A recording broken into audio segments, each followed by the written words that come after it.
Hello?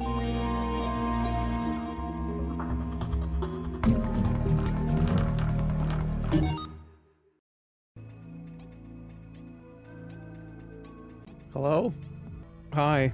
Oops. I crashed everything. Oops-a-daisy. I think an ad is going... Wait, did the stream turn off completely? No. Okay, wait. So if you guys are watching ads right now? Oh, well, my goodness. I didn't even put the text on the screen saying that. How you doing? What's going on? Today is a very big day. We've got the 364... The number changes every day, I know. 364 most important, most impactful games I've ever played in my entire life. Started at 200, then it was top 250, then it was top 300, then it was top 330, and now it's top 360, and then an hour ago, top 364. Yeah, it says 359 in the title. A very specific reason. If it said, here are my favorite 360, here are my top 360 games, people would just think I was talking about Xbox. No, I'm not going to rate 500 Xbox 360 games. So I had to make that distinction. I had to delete one. Hey, but now it's 364. We can just keep it, doesn't matter. No, I didn't see any, I haven't seen a showcase. No Xbox showcase, no PlayStation show, no PC gaming show. I don't watch any of this. I only watch this shit if I'm on stream hanging out here. Anyways, how are you? This is going to range from Nintendo, NES. We're talking about even the Apple Macintosh from 1989. This is every important game. Look, okay, I gotta make a couple of distinctions. People are gonna see games on this list and go, why is that on there? And I will give you reasons for each one of these. But there's stuff that's not on here that you're gonna probably think, why is it not on there? Why is that on there? And this one isn't. Well, that's very important. That's because the following list, this is a huge warning, is my top or most impactful games I've ever played. This list is not your list, and while I appreciate where you stand on whatever that game is, I'm not sure what it's going to locally pull from your computer. It's likely not on this list. All of the games at some point had an impact on me, and we will find out today what the most important ones are truly. This is a series of rounds, a series of elimination rounds. This stream might take 3 days. This is going to take a long time. This is not, I mean, it might take 6 hours. It might take 50. I did the math. Okay, there's 364 games on this list. Even if I spend 10 seconds on every one in the first round, that's like 4.5 hours. So lock in, get comfortable, because this is probably going to be split over 2 days. So I'm sorry that whatever game is listed there might not be on this list, but this is my list. And are you ready for this? This is a little custom website tool. It was made by Drew, Camping Campfire in the chat, one of the mods, as well as help from other people, I think, in the community. I'm pretty sure there's at least a few people. So huge thank you to Drew for working with me and getting this crazy idea off the ground, man. All right, are we ready for this? I will explain how each round is going to go. Every second of my life has led up to this moment today. Oh, also, very important to note as well. I don't take any feedback. There will never be a patch. This is the 1.0 of this stream. Nothing can or will be changed. I don't care. Shove it up your ass. That I have to put that up here as well. This goes for everybody, okay? Okay, now that we got the disclaimers out of the way, let's show the site, because it's freaking cool. It's actually very cool. I'm very excited. I'm like so excited for this, by the way. I couldn't even sleep last night. I was up till like 4 o'clock in the morning, 5 o'clock in the morning. I was like, oh my God, I can't wait to do this. And I gave myself diarrhea. And it's fucking annoying. Anyways. Here it is. Boom. How you doing? All right, so very important. The game rating game. Warning, shove it up your ass. Okay, take a look. There's these cubes. Each cube represents one video game. Okay? Let me browse the site for a second because it's really cool. We'll go over we'll go over the rules. I'm too excited. I gotta go over the rules. All right, round one. Do you see this right here? This is a laser gun.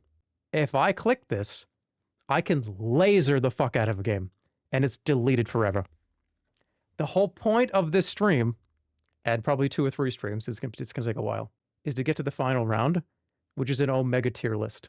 There's gonna be a huge tier list at the end. We're gonna get there by elimination. It's not just a tier list. Round 1 is the quick draw round. Delete League of Legends. League of Legends didn't even make my list, man. It's not even on the list. You know what is on the list? MVP Baseball 2005 for the PlayStation 2. Okay, no more stalling. All right, in round 1, I have all these games to go through. And this is every game that's ever meant anything to me, even when I was fucking 5 years old. We've got all the way to the Master System. We've got handhelds. We've got PC games. I thought I got rid of these. They shouldn't be on here at this point. So that's a good way for us to demonstrate the laser gun. Leisure Suit Larry, I played the first one, but it had kind of an impact. They actually probably shouldn't be on here. Drew, I thought we kind of went over that you should remove these. Okay, anyways, that demonstrates we have 5 eliminations so far, so there's 359. Look Outside is on here. I know that the USC and Diablo 3 on here, and bad games are on here. Games that I really didn't love are on here, but they are on it for a reason, okay? I'm going to laser the fuck out of that game, but we have to give a reason why. Everything on this list had an impact. So let's get rid of the laser gun. For Nintendo, right? Let's go to 3D World Runner. Boom. Look at that. We got a description of the game. I have to rate this between 1 and 4 stars, okay? Or I can eliminate it. Everything that I give a star moves on to the second round, okay? This is going to take forever. Yeah, dude, I'm locking in for like a week. This is my life for the next like 2 weeks. Everything has a video. Check this out. Boom. This is 3D World Runner. Boom. Ah! All right, eliminate it. That was annoying.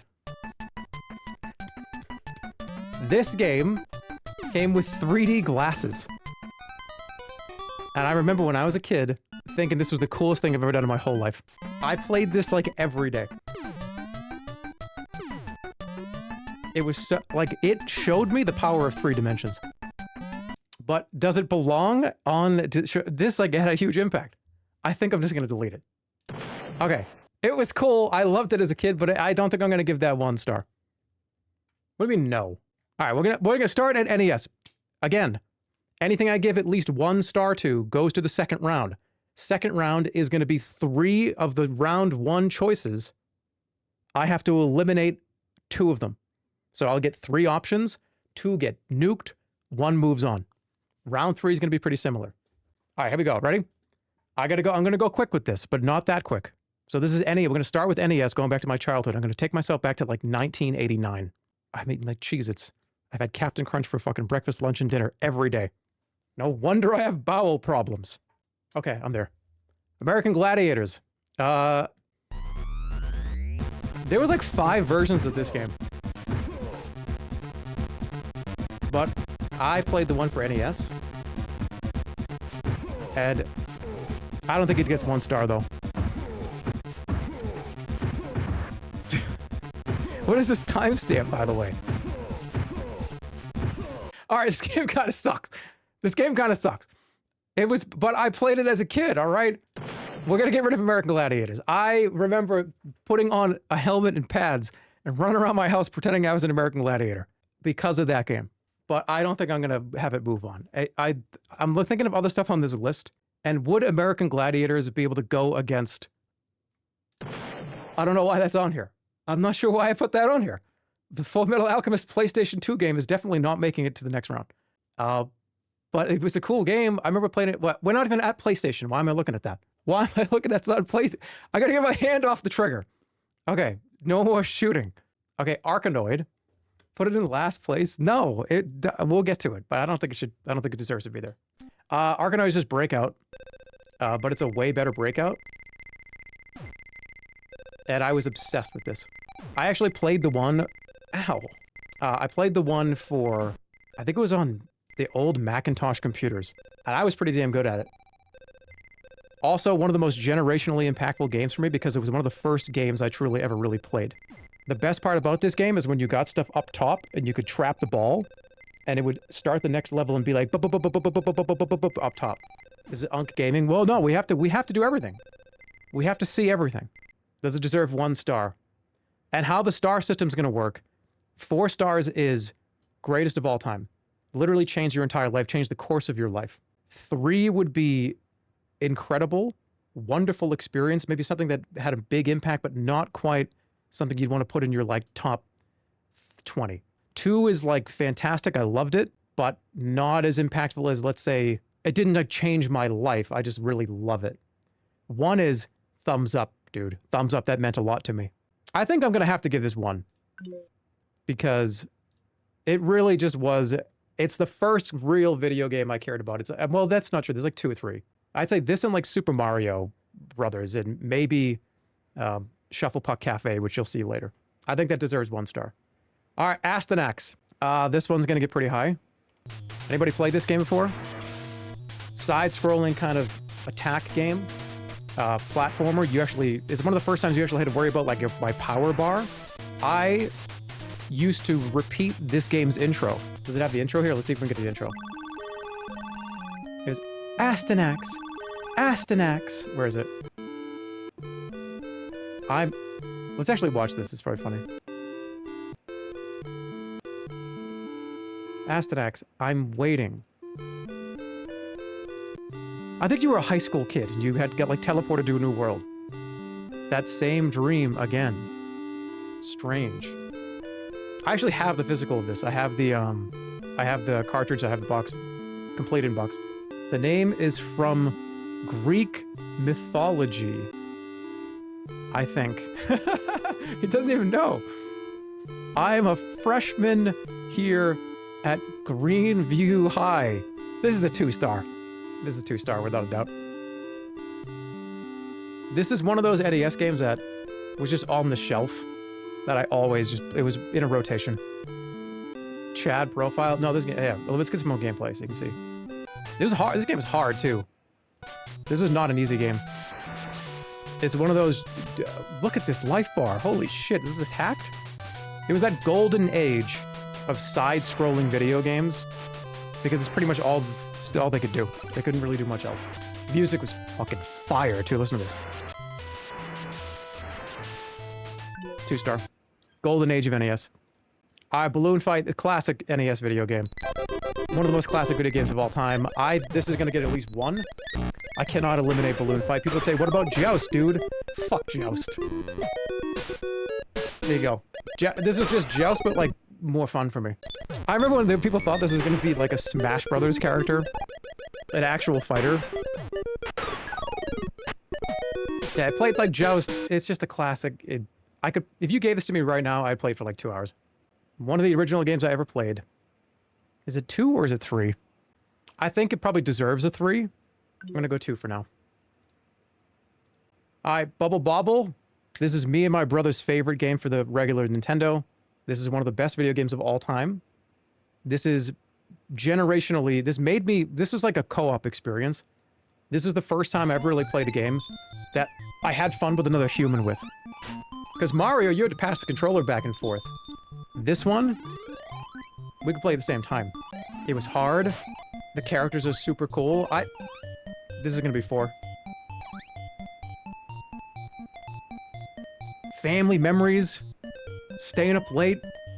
I think this character, these characters are more important than most game characters that I've ever played. Because without this, yeah, you could jump on your bubbles too. It was revolutionary. Ow. The tunes, yeah, the tunes are great as well. This changed your life? I mean, kinda. This is, you gotta remember, you were talking about impactful things that made such an impression on you. That I play video games because of this game. Like, if I thought this game was stupid, I probably wouldn't have played very many other games. I think about these characters all the time. I think about this game all the time. I hum this tune all the time. I'm gonna go 3. That's the first 3 star. Of course, it's Bubble Bobble. One of the best games ever made.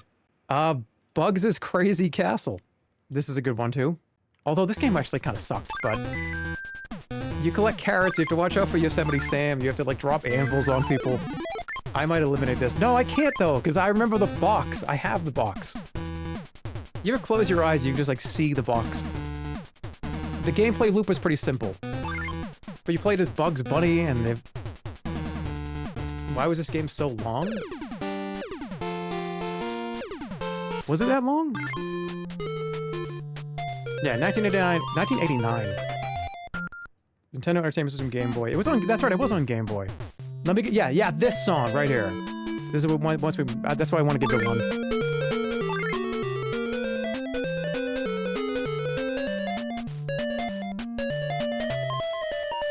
Love it.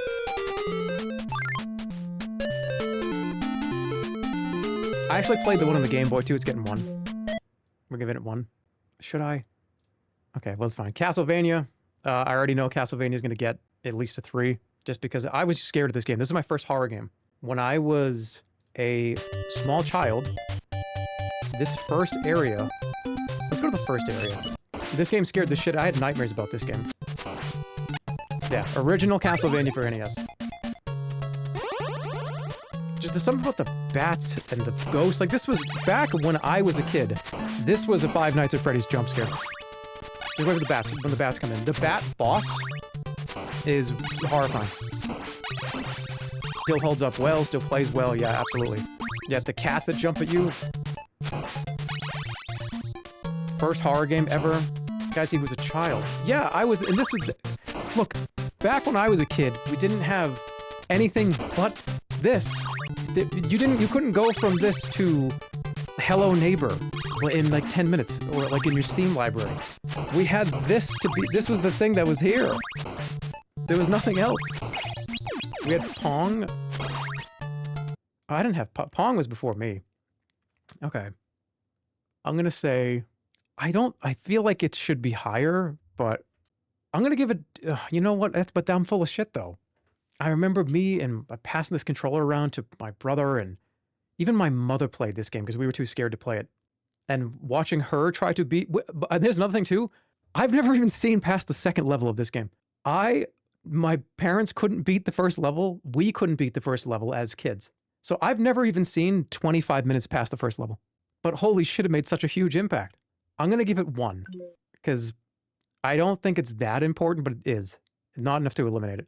But I have to like eliminate 50 plus games. Original Contra, first hard game ever. Literally hardest game ever. I love these descriptions, are great. This is one of those old games where you get hit once, you die. The game was almost impossible. Shoot 'em up. The spreader was my favorite weapon. This is 1.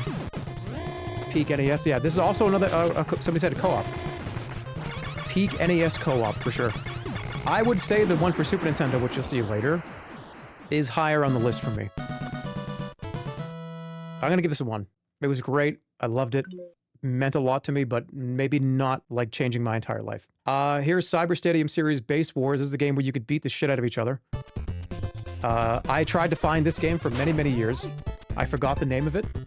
I had no idea what it was called. I desperately was searching for this for years of my life, up until very recently. Let's see if somebody gets to first base, because if they do, instead of getting called out, you have to have you fight to determine if the person was out or safe. Yeah, they shot the balls out of their hands. I think there's another version for Super Nintendo that I played as well. Let's get a fight in so you can see what I'm talking about. Old baseball games on the NES went so hard too. There we go. Dude, he just rocked it. Okay, maybe this? No. We gotta find a fight. Somebody go to first base. I got 350 games to go through. Somebody get to first base. All right, here we go, here we go. Okay, here we go.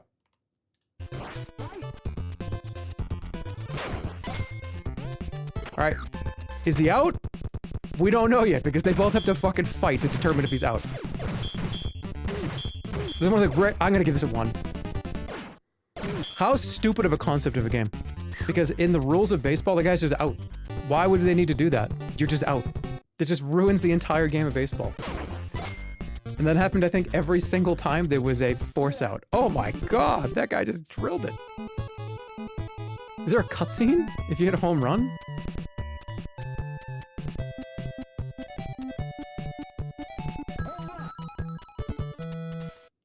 Okay, that's getting a 1. I can't just give everything a 1 star. Double Dragon is a classic. I can't eliminate Double Dragon. Oh my god, he just threw that lady off the cliff! Dude. My favorite part about the old NES beat-em-up game is anytime anybody was getting hurt, protagonist or villain, they make this like it's like this horrible face. You'll see it. This is definitely not higher than River City Ransom, which is up there for me, probably 3 or 4 stars. Okay, watch. Ready? When he gets hurt, when he's falling off the cliff. Wait, oh, that was a different throw people off the edge. Do I give this? I might just eliminate this because it was fun, but it wasn't that important to me. Is this going to be the first real elimination besides these two? I feel like it wasn't that important though. I loved it, but everything on this list is important. It's not that, oh, this is just on here and I have to determine if I liked it. Every single thing you see is something that meant a lot. So it's just being on this list is already a big deal. All right, it's gone. Duck Hunt. First light gun game I ever played. This is one of the first times you actually had to really aim and use your brain to aim. Because nowadays everybody has a mouse, everybody's got, controllers. We have, all kinds of little things. VR. This is the first time I remember being like, wait, what are you talking about? I think it's pretty high. Maybe not as high as people might think. I think it's a 1. No, it's probably a 2. Because they comboed this game with Super Mario Brothers, and I had that combo as a kid. So this is kind of one and the same with Super Mario Brothers for me. It was a combo. I'll give it 3. Just because it was in that combo, and it was a huge... I played this every day. Duck Hunt's getting 3. All right, DuckTales for the NES. Very, very important game. I think this is going to be the first time I give a game a 4. No. The bounce mechanic, the music. This is one of the best soundtracks of any game, period. Let's get to the song. Let's get to the good song, right? All right, here we go, guys. Here it is. Here's the reason why this is a 2 or a 3.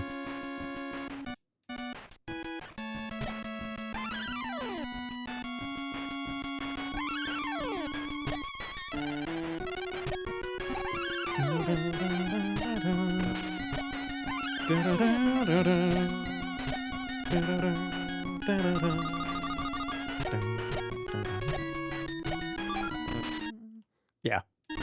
Another side-scroller classic of the era. This is the thing that everybody made.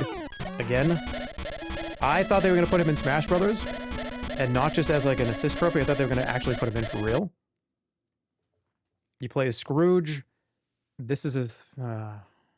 how much do I care about this next to like Balloon Fight? Right? I think that's a... What are the 2s have I done? Balloon Fight's a 2. Ask the Next is a 2. Yeah, I think that makes sense. This implies that like 2 to me implies that I think about it sometimes, but it's not like in the front of my brain all the time. Bubble Bobble actually probably should be a 2 as well, but I'm going to keep it where it is because I do think about it a lot. Okay, Excite Bike. Generational important to me. I was so bad at it, but this game's getting eliminated. I hate this game. I played so much of this, but I really don't want it on my list. I don't think I want this on the list. And it's probably, out of all the games you've seen so far, it's probably the one I have the most time in. But dude, you could make your own track. That was so much fun too, though. Like, the first real map editor that I cared about. Dude, Excite Bike is the first time that mods were in a game. Shut up. 4? No. I'm gonna give it a 1.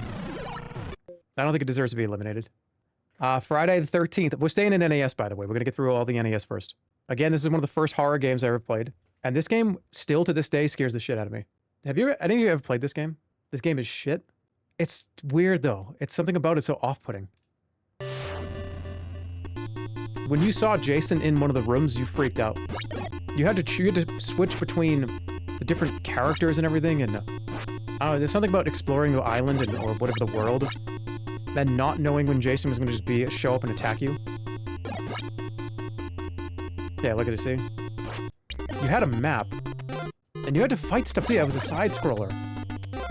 And you had to get key to open doors. You had to go find Jason. And he could just be in one of the houses. That too. Hearing that like... Bah, bah, bah, bah. It's like the same noise you get when it's like you get like a flood warning on your phone.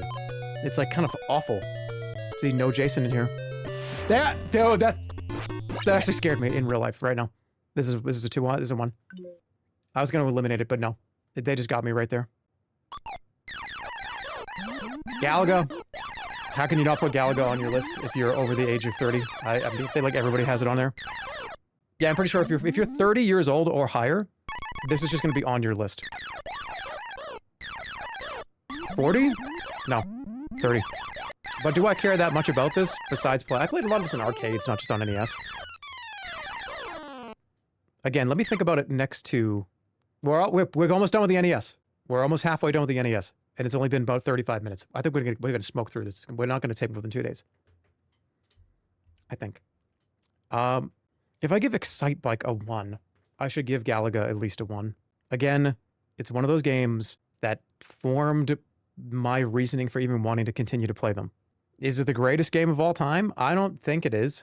I think it should be up there because it is. It kind of is. I'm gonna give it a 1. I'll stick with the 1. That's fine. Now remember, how many 1s do I have? I have 8 1s, 3 2s, and 2 3s. It's okay to have a lot of 1s because in the second round, what's going to happen is anything that I give a 1 star, it's going to shuffle them all up, and then I'm going to get to choose between 3, and 2 of them that I don't pick get eliminated. So I can only have 1 of those moves. So this is gonna get actually kind of difficult because I'm gonna have to pick between, like, what do I think is more important, Galaga, Contra, or man, that's gonna be hard. Okay, cool. Karnov. I love this game. It's one of my favorite NES games of all time. It's probably one of my favorite kind of side-scrolling games of all time. The music was wild. The characters were wild. I have the cartridge. I have the box. I have the whole thing literally in the other room right next to me. Actually, I think it might be right here. But I remember very distinctly. This is another one of those kind of parent and son games to me. I remember playing this with my dad and just these little collect the K's and get the shoe. It's burnt in my brain forever. This song I hum to this day. I still do. And I remember my father was so good at this game because I got from my dad being able to spam buttons. That fast button mashing, he would do that. He was so good at it. It's where I got it from. And he would just be walking around like this, and maybe the player... See this? He could get it so it was filling the whole screen. And it was so loud. I remember this old fucking shit CRT screen having the volume up and being able to hear that through the whole house. Just I think this is gonna get high, I think. This is gonna be pretty high. I love the characters. The bosses are so hard and awful. Let's get to a boss fight. I think it's right here. I don't think there's even any other music. Is this the only track in the game? Yeah, this shit. I remember looking over at my dad and him being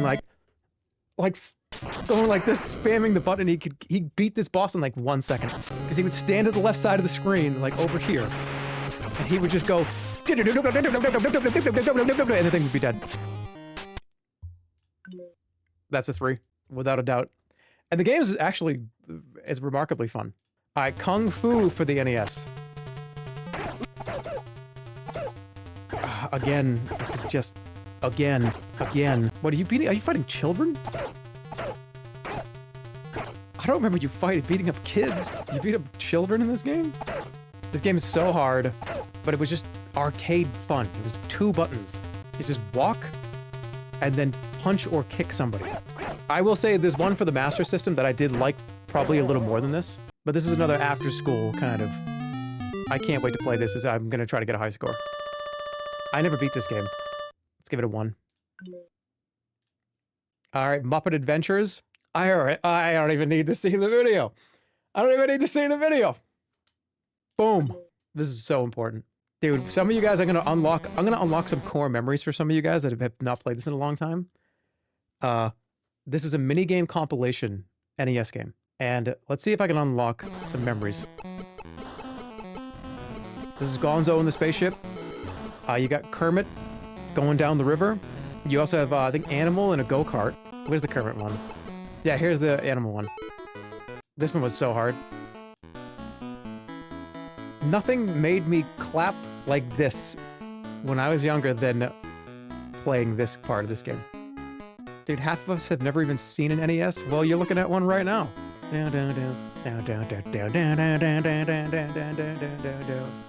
Ugh, Remember when you were a kid? Wow, Rice Krispie treats. They were so good until they changed the fucking recipe. Did they? All right, let's look at the animal one because this one's great. Yeah, I think you don't want to touch the bombs. I don't know why there's bombs on this track. Now, is this gonna, on the final tier list, is this going to be higher than Elden Ring? I don't know. Because this got me into, I loved the Muppets. The Muppets was like a huge part of my development of thinking the jokes were fun to tell, and like Kermit would tell them and Fozzie would tell them. And I would play this game and I'd go down the river and I would have Rice Krispie treat before they changed the goddamn recipe. That's a 3. Original Punch-Out is going to be lower I already know where it is. It's going to be lower than Super Punch-Out. But it's still pretty high. It's probably 2. The stream is so cute. Well, it's about to get... You think it's cute right now, but come back in an hour when I get to, like, PlayStation 3, and everybody hates me and wants to, like, punch me in the face. You think this is cute because you don't play these games, and you don't really give a shit about these, but once I get to... You know, once we get to where is God of War, that's when I'm gonna start to get tomatoes thrown at me. So let's enjoy this while we are all still happy about it. Yeah, I mean, this is the first ever Dark Souls. This is Dark Souls, and it's a 2, and it's Dark Souls. Literally, this is Dark Souls before Dark Souls. That's why I like the game so much, because it's just dodge, iframes, attack. The old Ram, I know this is on arcades, but I played this one the most. This is also, again, a co-op experience. This is also a pass the controller around with the family and destroy buildings. You really can't get any more just kind of fun. Now, yes, there's like 10 versions of this game. There's Rampage, Destroy Earth, Rampage, Defend Against the Aliens, Rampage 64. Nah, it's this one. This is the one I like the most. And I think this one's not going to be that high, but it still was so important to me. It was fun to eat people. It was. I think eating people was just... Because remember, I'm probably 10 years old. And watching somebody just get eaten was like, I just ate that person. And then I remember like my brother being like, whoa, dude, you ate him. And then he would eat somebody and I'd be like, oh my God. And then I remember my father being like, stop eating people. Stop eating people. Okay? Don't destroy the buildings. That's what you're supposed to do. That didn't happen. I made that up. It's a false memory. I just said it because people might thought it was funny. It's a 1. Ladies and gentlemen, welcome to the first 4-star rated game. Maybe. This is the best beat 'em up ever made. This is the best... It's just one of the best games of all time. River City Ransom is just so brutal. It's so visceral. There's a whole eating mechanic. It's just, the music is fantastic. When you go into a restaurant and you order like a donut, you eat the whole plate. This is the best beat 'em up of all time, I think. I remember just picking up like a stick on the side of the road, and you just like whack, whack, whack, whack. It's horrible. It's brutal. Where is it? We gotta get to that. Okay, here's when you eat stuff. Watch this. Ready? This is how you heal. This is how you get more attack power and stuff. Where's this? Ready? I'll have the milk, please. Bro just eats it. He eats the container. Order a sandwich so we can see what that's like. Okay, he's gonna get a spicy chili. Boom. Gone. This cartridge must have been... I can't even talk. Must have been expensive. I forget... What was an NES game? Like a kind of a AAA NES game at the time. This game was hard, too. And the enemies were... They kind of ran right at you. They didn't really stop. Sometimes they would do that... See that sprint? Yeah, see what I'm talking about? Watch this. What? They would chase the fuck out of you, and it was scary. I want him to get a weapon. Yeah, see, that guy ran in from stage right with a box, and he was about to throw it in his head. They did not mess around. Dude, this guy knows the strats. This is either 3 or 4. I'm gonna put it at... No, it's 4. It's one of my favorite games of all time. I think about this game like once a month at least. I'm doing it. It's the first 4-star game. River City Ransom. One of my favorite games of all time. My favorite beat 'em up of all time. It deserves to be there. All right, Sesame Street ABC 1, 2, 3. Another just I was a little kid, and I liked when Bert and Ernie would come on the screen and dance. That's all there is to it. I liked when Bert and Ernie would go, and it changed my life. Well, you'll see. We'll wait till it's there. You have to match the letter, and if you got the letter wrong, you lost nothing. There was no...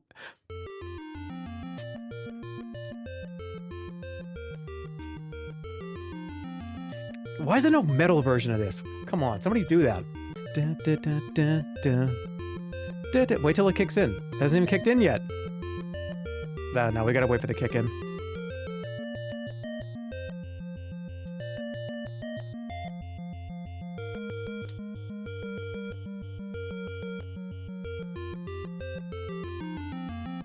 Dude, this is a 2-star. We gotta get to the bathtub one, because that one's... This is the first time you actually had to use logic in a video game. Or at least when I did. Ernie's Big Splash. You had to have the rubber ducky go through a series of challenges, and you had to determine how to get to the bathtub. And each one of these had a different fun animation. You may be thinking, oh, that's cool, dude. You can just kind of... Just wait till it's done. Now, I wouldn't have gone that way. But as a kid, I did. A lot of times I would go as long as I possibly could so I could see all the little cartoons play out. And I think that's what this person's doing. Yeah, that's definitely what you go on the longest route possible because you want to see all the fun stuff. Okay, I think he's going to fill the entire screen. It's a pipe game? No, it's not really. It's kind of, but the goal is just to get from here to there. And it's kind of impossible to fail it. But, okay, you're going to do the whole thing.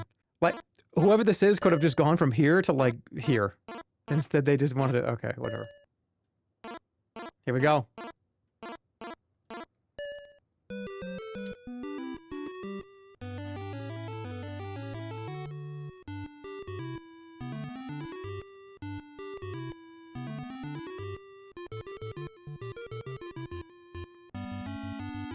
This is 2, I think. This is a 2-star game.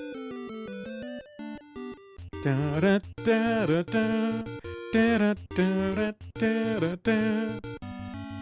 when he gets to Ernie, the music goes, it drops the beat. You putting this above Contra and Castlevania? Man, sleep with one eye open? We didn't even get to the PlayStation 2 and we already got somebody fucking threatening me! We didn't even go to the PlayStation 2 and I'm being threatened already! Alright, this is getting a fucking... But it was so important to me. Look, I could beat this. Yeah, Castlevania is an amazing game, and I loved it, and it is a huge... Everything on this list is... I'm not eliminating anything. Everything on this list is insanely important. I just couldn't get past level 1 in Castlevania. And I tried 2 weeks ago. I still can't. So I've got to give this a... I'll give it a 1.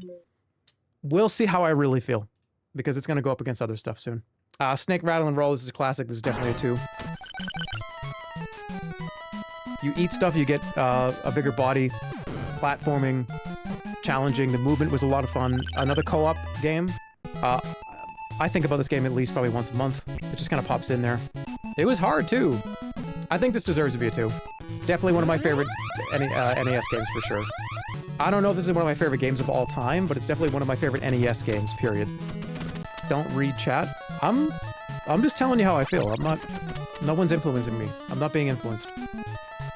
I'm gonna give this a 2. I think it deserves it. Snoopy Sports. This is another kind of minigame compilation. And you play as Snoopy, and it was the only reason why this is on this list is because of the balancing minigame. I'll show it to you. I loved it. You have to walk. Oh, I remember the boot throw. Yeah, it was kind of like he's at the Olympics. Here it is. This game, the one coming up here, was hard. And every Mario Party you've ever seen in your whole life was influenced by this game. You have to get all the plates to the end.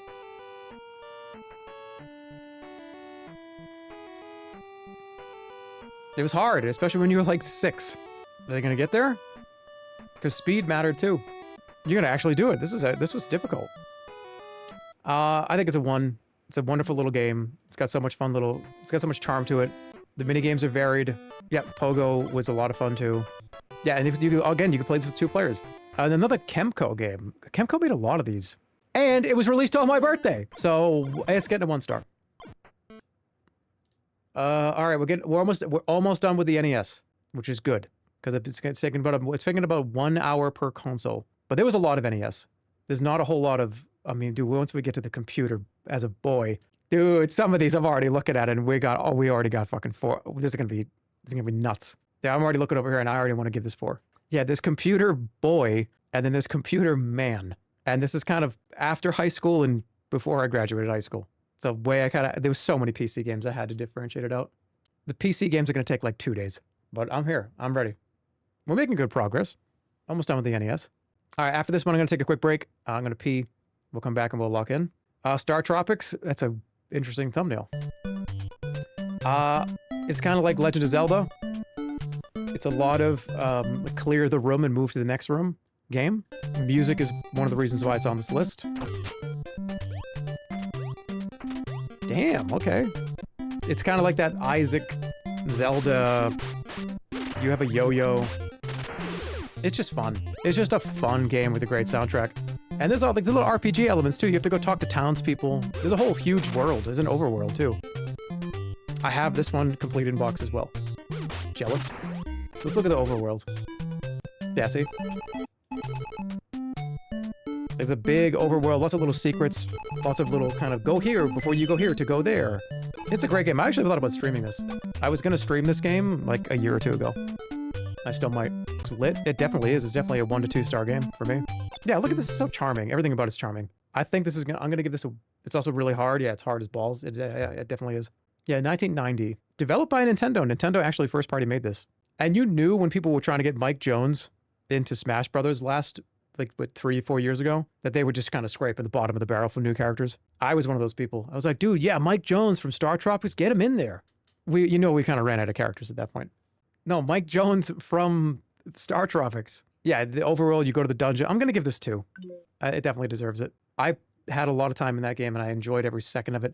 Ladies and gentlemen, you saw me play this recently with Squeaks. This is Dodgeball for the NES. I don't even need to see it. I already know it's 3. It might even be 4, but it's off the bat, right off the jump, it's 3. Another competitive kind of 1v1 game. I didn't really play too many of these, but this is a game where a sports game for the NES that I actually really liked. Yep, this is definitely a 3. Love the NES slowdown. Yeah, it's probably because it's at the ice level. What's a level? Not a whole lot in the background. They had a soccer one too. I didn't really play that one. I played this one a lot. How do the star ratings work? It's purely based on vibes. And if people are asking about this, I'll give it, because it's been... Let's give it a little overview again. And then I'll take a quick break. So this is a custom-made site. This is not...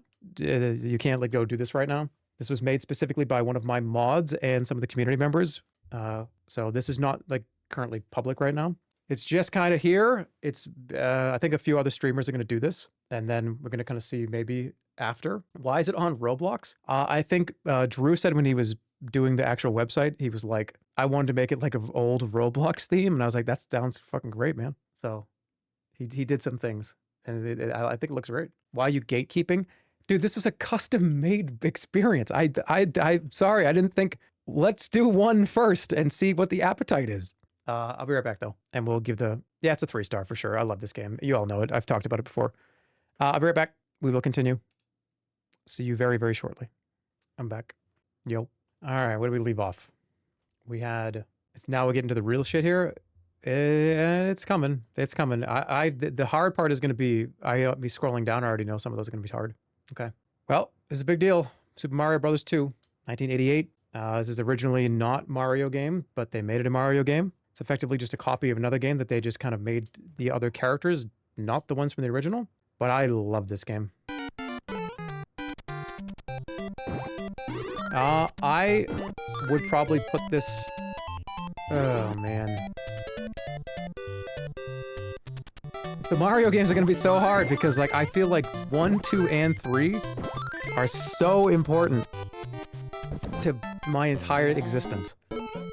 But are they all 4? I am gonna make a lot of people think I'm insane with this take. Okay.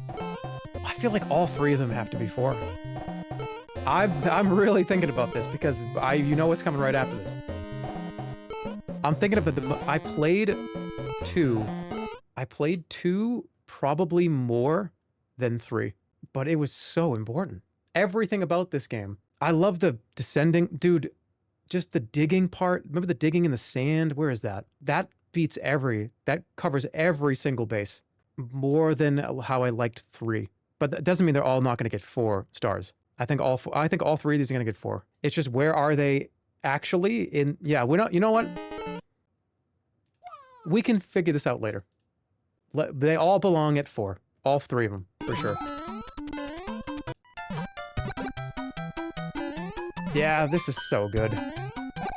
But dude, what about Super Mario World? Dude, I think Super Mario World might be in front of all three of these. What about Yoshi's Island? Dude, I remember how cool I thought I was when I was like 12 or 10 or whatever.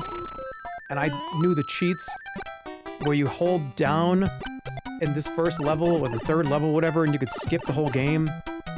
I shocked friends of mine with that. The flute, the game design of 3 is, I mean, we don't even need to see it. We already know. Everybody already knows this. Super Mario Brothers, the original Super Mario Brothers. This is, it's 4. This is another parent and son kind of game. This, I kind of wasn't good enough to play at this point in my life. I remember watching I remember me and my brother, and dude, the whole family, we would all sit behind my dad while he did this. And I told you very specifically, the story that I've told 1,000 times is eventually when we got collectively, the 3 of us, I'm one of 3 kids, when we could collectively get to Bowser, my father would always say, because we couldn't beat Bowser, he was literally impossible to us. He told us if we could just get him to Bowser with at least 3 lives or 4 lives, he would beat the game. So we would be arguing, we'd be, who's gonna play the first level, who's gonna, no, you're better at the 3rd world, I'm better, I'm gonna do first world, I wanted to get hit. And my father would kind of check in, he'd be like, how we doing? How many lives do we have? Because like, I think he just kind of didn't want to fucking play the whole thing. So he would go do whatever he wanted to do, he, go out back, smoke a cigarette, come back in, and hey, okay, did the kids get the lives? Because I don't really want to play Mario 1,000 times. But yeah, it's a 4-star game. Absolutely. All 3 of them are. Okay, so now it's time to enrage all of you. Get it out of here! No, I'm kidding, it's a joke. But I actually am going to enrage all of you because I like this game, I love it, it's a huge part, again. But I don't think it's as important as the last few that you just saw. The Legend of Zelda for the regular Nintendo is wonderful. It changed the gaming world forever. It was a powerhouse of exploration and music and design and philosophy, and it changed the whole world. But I don't think this is high for me. All the Zelda games, I respect them, I love them, but I don't think this is, I think this is 2. It's so important. But I think it's a 2-star game for me. Now, Ocarina of Time is definitely a 4. But this old one, I just wasn't really good at games enough to care about it. I would just die in the first 2 zones and be like, I don't get it, Dad, can you beat Mario? And I never really, I've gone back to it, It's 2. Very good, very important, but it's a 2-star game for me. Okay. Teenage Mutant Ninja Turtles.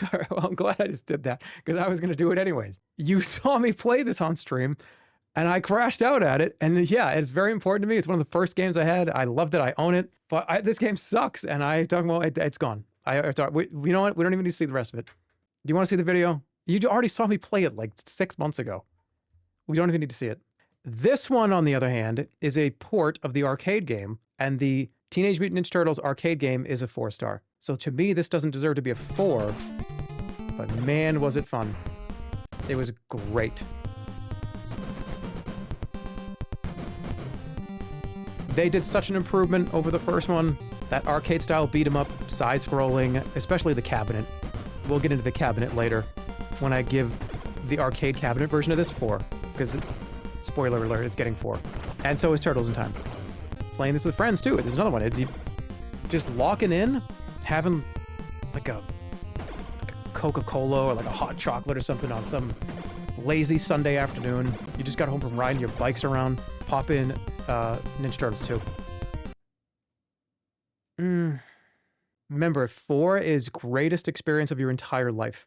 Most life-changing, most impactful thing of your whole life. 3 is, wow, chef's kiss. I can't stop thinking about it. What a great, unbelievable, unbelievable, unbelievable. 2 is, bravo. Bravo, man, bravo. Man, you see this? You've seen this, right? 1 is, man. No, I'm not gonna, I'll clap in my head. Man, Okay, it's 2. Track and Field for the NES. This game released like 1,000 times, but it's a button mashing game, and they always go on my list. Because look at this guy down here. I could do so good. It was just which one of your friends can press the button faster, and it was always me. Yeah, the most involved alternative, pressing 2 buttons as quickly as possible. Dude, that long jump was so fun too. This is a 1. I played it a lot. Generational, but I don't think it deserves a 4. Wizards and Warriors is another one. This is another game that I watched my mother crash out at. At the point in my life when this game was relevant, I had never heard my mother say a swear word until this game. And she didn't even try to hide it. I just remember her going, shit, because of the last level of this game. The last level of this game is truly miserable. Where is it? You have to jump up like a whole side of a castle or something. Yeah, it's right here. And I remember she just kind of missed a bunch of times. And she very clearly, I couldn't do it. So something that's very interesting to note is when you're a kid and you have a parent that is going to play a game because you don't have the dexterity really to do it. Your parents were the streamers. Because a game would come out and I'd be like, oh my God, I can't wait to watch Dad play this because I can't. That's kind of how it was like. Because I knew that demon would scare me. I would be scared of that demon. The dexterity kind of wasn't really baked in yet. Video games were still so early. And we were at a stage where gaming it was just about to take off. So holding your hands like this and playing a controller, the muscle memory did not exist for really anybody. You could go to the arcade and you could, the joystick and the buttons, but having like that controller in your hand, because Atari was even a joystick, but we didn't build the muscle memory at this point. So we had to force our parents to. So it's going back. Let's give this a 1. All right, NES is done. So what do we got? We have 14 1 stars. 8 2, 5 3, and 4 4s. All right, that makes sense to me. All right, do you want to go in chronological order, or do you want to go just top to bottom? Chronological. All right, we'll go right for the Super Nintendo. My mom played Candy Crush and snapped her iPad in half because of it. How? Is your mother the Incredible Hulk? You can't snap an iPad in half? You cannot snap an iPad in half unless you have a table saw in the house. No, you cannot. You cannot snap. What about the glass particles? Wouldn't they like shoot up into your eyes? You cannot snap an iPad in half. No. You can go like, and the screen will, but you can't snap it in half. All right, Super Nintendo. I already see some, I already see some pretty fucking good ones. So we went from here, the NES, kind of my gamer awakening, right? Wasn't really that good at games, but I loved them. I had a lot of siblings that would play them with me that were a little older. And like I got to experience a lot of these and I loved them, right? But it was here that I truly understood video games. We're talking about, 11, 12, 13, 14 years old, 15 years old almost, right? This is where your brain starts to develop a little and where you understand that we don't even need to, I'm just going to skip because I streamed the whole thing. Chrono Trigger is one of the best games of all time. This is definitely in the top 10. We don't even need to talk about it.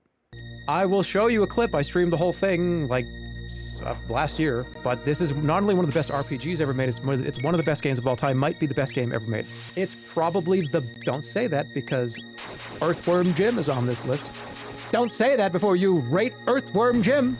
Yeah, it's just one of the best games of all time. And we don't even need to talk about why, it just is. It is a top 5, top 10 in a lot of people's list for a reason. The real-time battling system was sort of having to not random battles is what I mean. Oh, I would play this game again right now. And I streamed it like last year, the whole thing. What a great game. Changed everything, changed my life, changed how I saw video games, changed the story. The art is amazing, as Toriyama, obviously, it's just, yeah, it's 4. And I've gushed about this game 1,000 times. But we haven't talked about Beavis and Butthead. And we're going to. Beavis and Butthead for the Super Nintendo.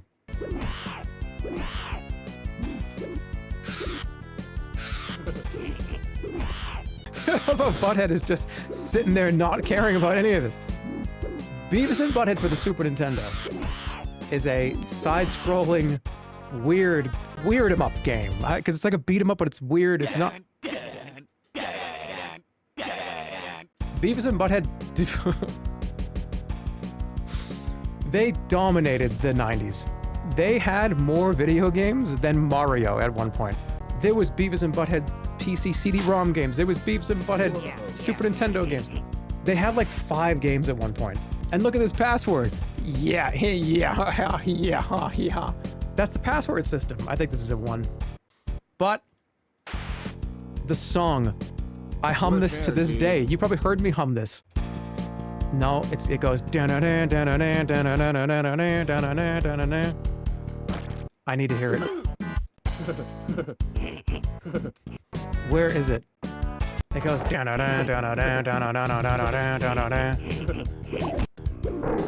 Oh yeah, you have to hit the basketballs back. This game is actually pretty awesome.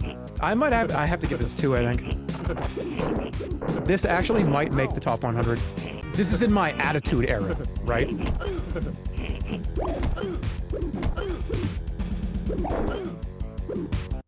Oh yeah, the one where you're running around the hospital, you have to shoot IV bags at people. And this game is hard too. This game's not easy to beat in one sitting. You need save states for this game. It's like impossible. Yeah, see? And if you want to change characters, I think you have to slap the other guy in the face. I'm gonna give it a 2-star. It doesn't deserve 1. It definitely stuck with me for a very, very long time. Clay Fighter, another one that's been in my brain forever. This one and the N64 version were incredible. I love the music. It's the only fighting game I ever really cared about because nobody cared about it, so it didn't matter if you were good or bad at it. Like, nobody's gonna get mad at each other when you play Clay Fighter. You pop Street Fighter in here, yeah, there's gonna be a fucking battle. There will be a physical altercation in like 40 minutes. Throw in the Clay Fighter cartridge and nobody cares. Everyone's laughing, everyone's having a good time. Characters were crazy too. Oh yeah, I forgot about the pumpkin guy. Let's listen to the intro, because that's a huge part of this too. They have but one goal, to be the king of the circus.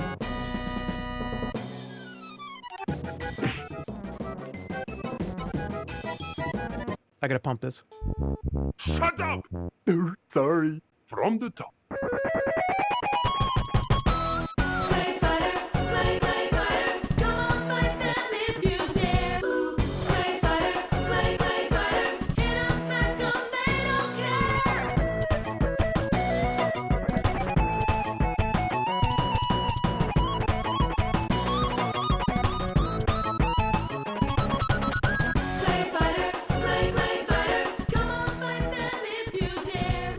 They always had an awesome song in the intros. I kind of want to give this a 3-star. I'm not going to lie. The voices were earworms. They stuck with you a million times. I remember humming that song. I remember saying all the voice lines.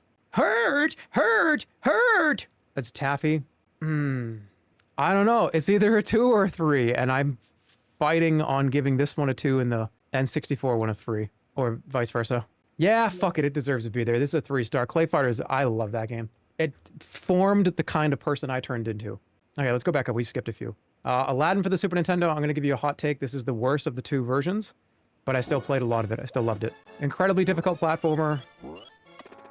Sound effects were amazing. The Genesis version is better, and I don't even know if I put it on the list. Maybe I didn't. They're both good for different reasons. This one, I think, was a better kind of skill-based platformer, whereas the Genesis one was more of a... I like the experience of the Genesis one better, just because I like the genie level in the Genesis one way better. You also had an attack. I don't think you have an attack in the Super Nintendo one. They're both great for different reasons, but I would give this probably a... No, this is higher than that. This is... 1 implies... It being on the list in the first place implies it's wonderful. 1 implies... Dude. Yeah. Excellent. Game was great, but not quite that 3 to 4 star. I want to give this a 3. This is one of the very few licensed movie games that were actually good. This is back in the era where licensed games were good because it's really all that people were making. A lot of these old Super Nintendo and NES games were just... they were not necessarily original IPs, but the studios making them were god-tier studios that went on to make way, way, way even more interesting stuff. A lot of these studios went on to be some of the best studios ever. This is the end of the game. This is a huge part of my rotation growing up, though, especially... I'm gonna give it 2. I think 2 is good for me. No, there's more rounds. Okay, Bart's Nightmare. All these games were terrible. All the Simpsons games were awful, but they were so weird. There was something so oddly uncanny and off-putting about all of them, especially this one. most of the Simpsons games were minigame a lot of these games on the old consoles are minigame compilations, but they were just didn't feel right. Like they were also dreamlike. It felt like my mind was being invaded playing them. And I will never forget this game. And I don't even know the game mechanic. You need to like catch the Z's and then run into a portal or something. The game was so confusing. But watch when it gets to a minigame. If you're curious to why I turned out the way that I did, it's because of games like this. Remember, I was developing as a person, and all the things that you ingest as you're growing up get in there somehow. And this one's definitely in there. Yeah, what is this? What is this? Okay, this is Super Bart. This one's pretty tame. This one's normal. Let's get to a weird one. This one where you were like a dino. No, that's the virtual reality game. Yeah, look at this. You have to like stick this thing in and inflate these germs, and it's just weird. Is that something about this is just strange? It really is a nightmare. Let me see. Let me find one that's even weirder than that. Yeah, this one. Oh. Oh, I just unlocked a memory, a core memory. I'm gonna give this a 1 because it's weird, man. And a game was kind of fun, but not really. Battletoads for Super Nintendo. There's a lot of Battletoads, but this one is my favorite. Another co-op game that was a lot of fun with a friend. Incredibly difficult, as you'll see here. Probably watch this is one of the descending levels. Seems pretty tame until you get to the next part. Bart's Nightmare sucks so bad. They actually might eliminate it, maybe, but it's too weird for me to not want to keep it around. All right, here we go. Yeah, dude. Every time you and your buddy you would fall off, get hit right there. And this game was so stingy with the lives. This dude practiced this level. He knew exactly where he was going. Classic beat 'em up, wonderful game. But is it high enough to me to put it at a 3? Actually, probably. I'm thinking right now. All right, you got to do the boom. You got to do the combo. It's 2. Could you please explain the ratings? Yeah, I'll go over it one more time. 4 stars is literally change your entire life. Change the course of your life. You would consider 4 to be greatest video game experience or impact of your whole life. Like what? Like your top 20, your top 50. Hey, you're getting one guide, nobody cares. Oh, okay. Nobody cares about the rating. You're getting one guide? Did I get one guide or did people not know? You're getting one guide by that guy. We do care. Okay, well, it's just good, great, amazing. Oh, that's 4. Okay, here's Claymates. I already know what rating this is because it's amazing. You start this game as a little ball of clay, and the whole goal is you need to turn. Let's go to the beginning, and you get to turn into different animals based on if you find their clay ball thing. And the music is fantastic. Yeah, 1994 single-player SNES game by Visual Concepts. They went on to make a lot of stuff. This is back when Interplay was incredible. One of the best studios back in the mid-90s. You control Clay, a boy who's been transformed into clay by a witch doctor who kidnapped his father, a professor, and his serum, which can transform people into animals when combined with clay. I rented this game from Blockbuster probably 3 or 4 times a year, at least. Let's sing along.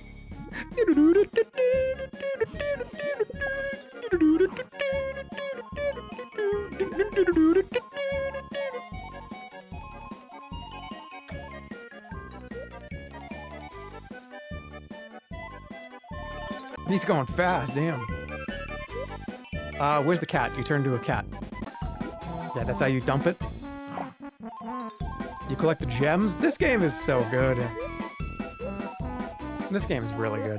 Let's go a little bit further. It's kind of like if what's it, Bubsy? If Bubsy was kind of a good game. Bubsy is not on this list, by the way. I'll give it a 1. I think it's a 1 star.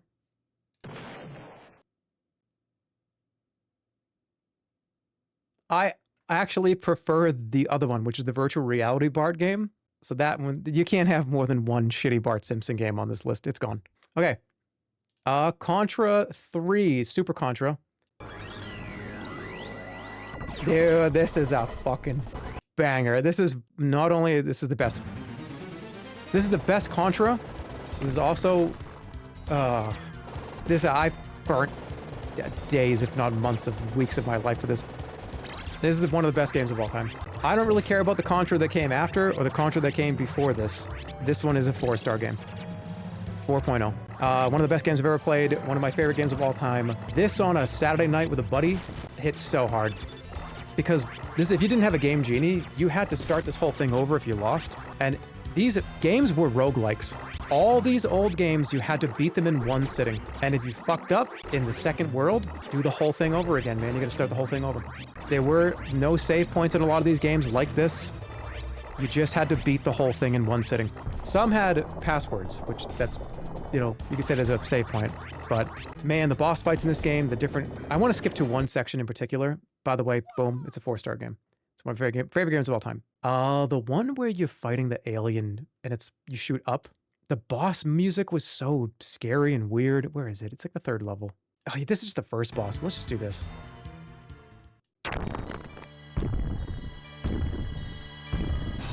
That's how you just knew shit was about to hit the fan.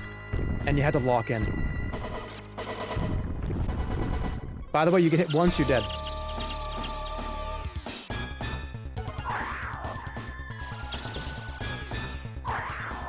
Yeah, your heart started racing during this shit.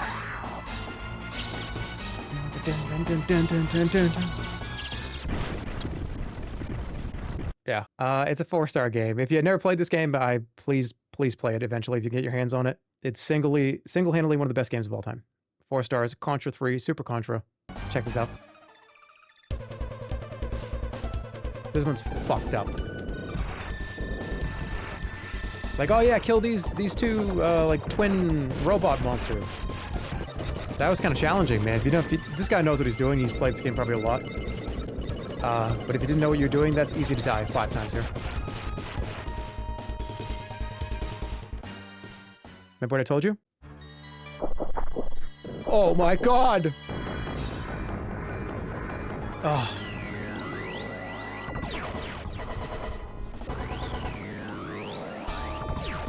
Yeah, it's okay. All of our eyes hurt back in the day, too.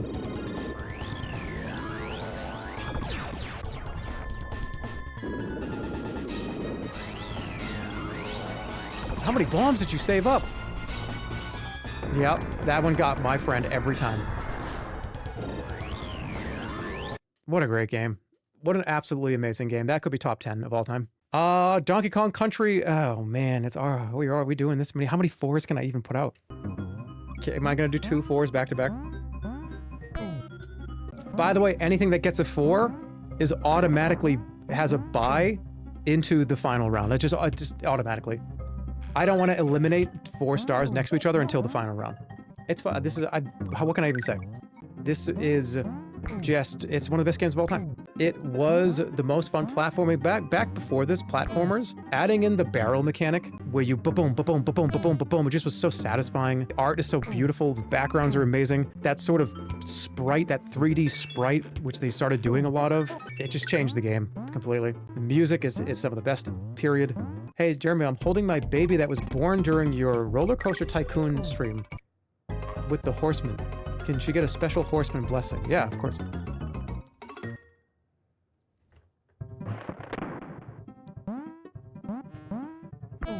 That hurt my shoulder. I hope, did that work? Jerma blast?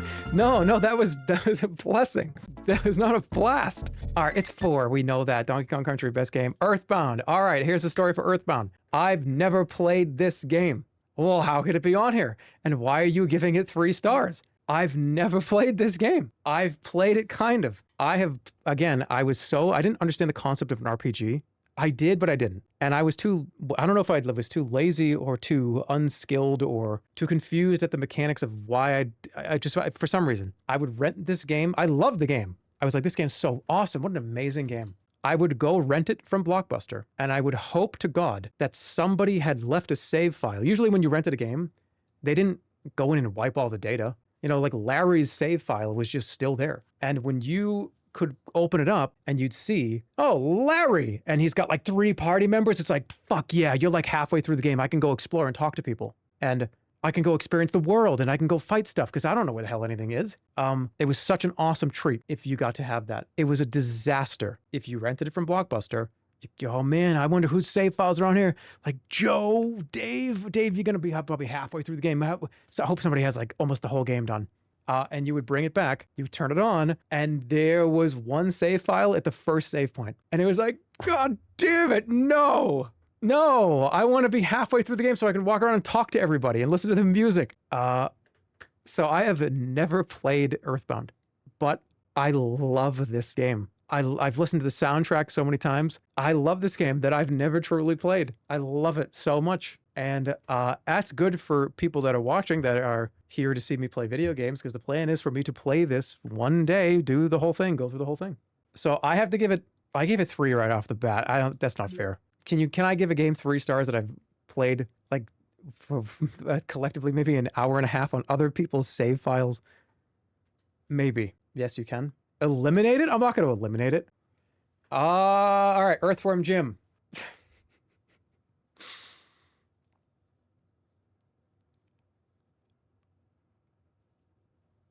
I'm trying to think if I give this immediate 4 right off the bat. Another case of, hey dude, why are you such a weird person? Just play this game. There's probably jokes in this game that I've said on stream. Earthworm Jim 1 and 2 was a humor shaping experience. It was a creative mind. Everything about this game was just so all over the place. It was so wacky, but not too much to a point where it was like annoying. I think Earthworm Jim is one of the greatest characters, period, not just video games. I think he's underutilized. I think it would have been really cool to have more Earthworm Jim. We got Earthworm Jim 3, which was a 0.0. Earthworm Jim 1, like a 9.6. Earthworm Jim 2, I actually like more than Earthworm Jim 1. Probably like a 9.8. Earthworm Jim 3 is a 0.0. It is one of the worst games of all time. It's fucking awful. It's terrible. God awful. But I love them both. I love the music. The music is wonderful, especially that first. And some of the mini games are just so weird too. Let's let this play out for a second.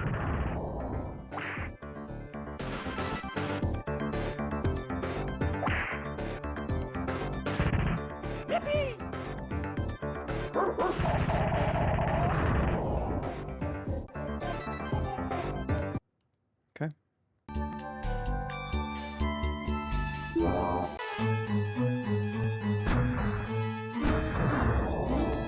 I'm fighting between 4 and 3. No, it has to be 4. It has to be. My whole life is based on Earthworm Jim. You know what I mean? Like, my entire existence is because of Earthworm Jim. Like, Earthworm Jim is just, it has to be that. It has to be. But Earthworm Jim 2, I think, is better than Earthworm Jim 1. So do I give this a 4 as well and then deal with it later?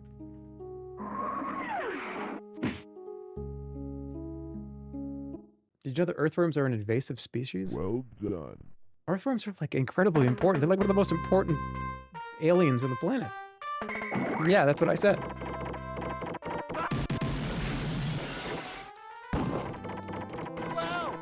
Dude, this game's a fucking 4 too. They both can be 4, whatever. All right, Final Fight. Again, one of the best beat-em-ups of all time. Truly, if you asked like 100 people that played Super Nintendo games when they were younger, this is probably on their list as at least a 1 to 3 star. Just clears pretty much every other beat-em-up besides River City Ransom. But I don't think this game stays with me as long as it should have. As much as I love this game. I'm gonna give this one a 1. That might shock you. Are you shocked? Speaking of probably favorite games ever made, Joe and Mac. Another beat-em-up kind of side-scroller. This is a 4 star. It's one of the best games of all time, one of my favorite games, period. This and the second one. Second one's good, but not as much fun as I had with the first one, especially doing sleepovers with buddies, staying up all night trying to beat this game over and over again. I've come back to this game multiple times, and I've completed it multiple times.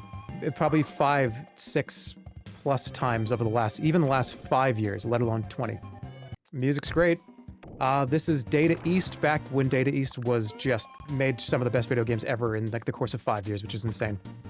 Data East, in 1 decade, made like 10 probably games on this list that are 3 stars, at least. It's a wonderful game. It's great with a friend. Sound effects are great. You probably heard me say some of these sound effects before and didn't even know it. It's 4 stars. Joe and Mac. I just got 10 community subs from Anime. Thank you. I'm not supposed to be thanking subs. Okay, thank you though. Knights of the Round. This is another beat 'em up. We got a few beat 'em ups in a row. Super Nintendo was notorious for its beat 'em ups. When did beat 'em ups stop becoming an important thing? This is where you play as either Arthur, Lancelot, or who are the characters? Let's go. I forget who's this guy. Who was that? This is like, I love this game. How do I not know who that is? Giga Chad? That's Melvin? What happened? Did this person reset the console? Percival. Dude, why does Percival look like Mo with blonde hair? Percival. I don't even remember this guy being in the game. I feel like there's a hacked, imported version of my brain.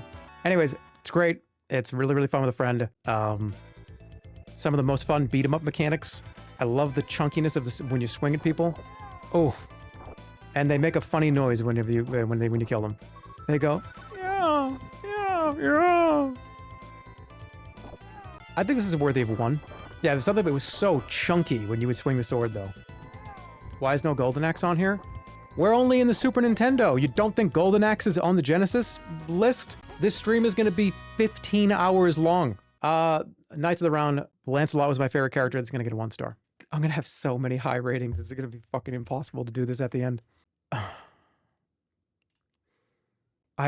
It's a 4 star. This is one of my favorite games of all time. It's in the top 20, top 30. It's in the top 50 because I just pressed that button. One of the cleanest platforming games I think I've ever played. Yeah, the music was so great too. This is Capcom, right? So Capcom just was making just crazy bangers one after the other. One of my favorite platformers of all time. One of my favorite games of all time. I probably would stream this too. The plan is to stream this at some point as well. Deserve 4 star. I'm thinking about it, but no, this is one of my favorite games ever.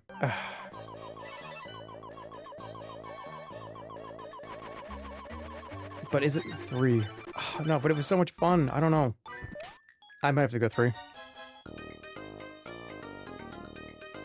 Donkey Kong Country 2 is not on your list. It is not. 3 still implies it's one of the best games ever. But I'm thinking about what I've given 4 to already.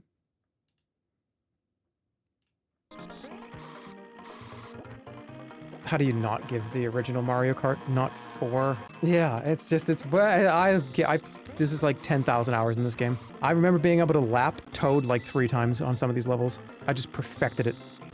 This version sucks. Yeah, but even the N64 one is probably a little bit, I don't know, I would still put this above the N64 one. Just because the sheer amount of time that I put into this game versus the N64 version. We'll see when we get there. But, I mean, I played this so much. This is like I played this out of any racing game. I don't play any other racing games. This is this one. That original Rainbow Road, too. Come on. You gotta crawl before you can walk. And you gotta walk before you can run. And this is the crawl for Mario Kart, man. This is like the Mario Kart developing into what it was. It's staying at 4. This is Super Mario World 2. Again, another one of those, just how do you not put this at 4? It has to be 4.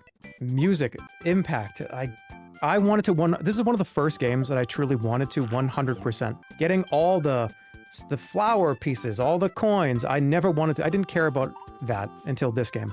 And I don't think I did. I think I got pretty close. There was maybe 2 levels that I did not 100% get everything. I think it's probably it's the same level as Mario World. When they're actually next to each other on a tier list, though, that's what's going to be difficult. And that goes for all of the 4-star games so far. Remember, this is not over. This is stage 1. There's more elimination rounds. So I'm going to have to put them in the right spot. And that's going to be really hard. You skipped one? Oh, Captain America and the Avengers! How could I have missed this? No! No! You've heard me do that 1,000 times. Where do you think it's from? Come on, do it. Just not getting hit. No! No! No! Oh! Oh! Oh! This guy's too good at the game. Is he gonna get hit once? No! Yes! Come on, do the other one. He goes, oh! That happens every time you get hit, by the way. Oh, I can't even do that. I can't do it.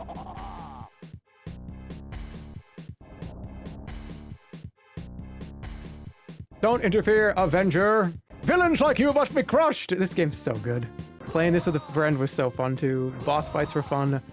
It was hard, it was dynamic, it was different. I hum this song all the fucking time. It just pops in there. It's 3. One of my favorite beat 'em ups, one of my favorite games, really, period. Deserves to be 3.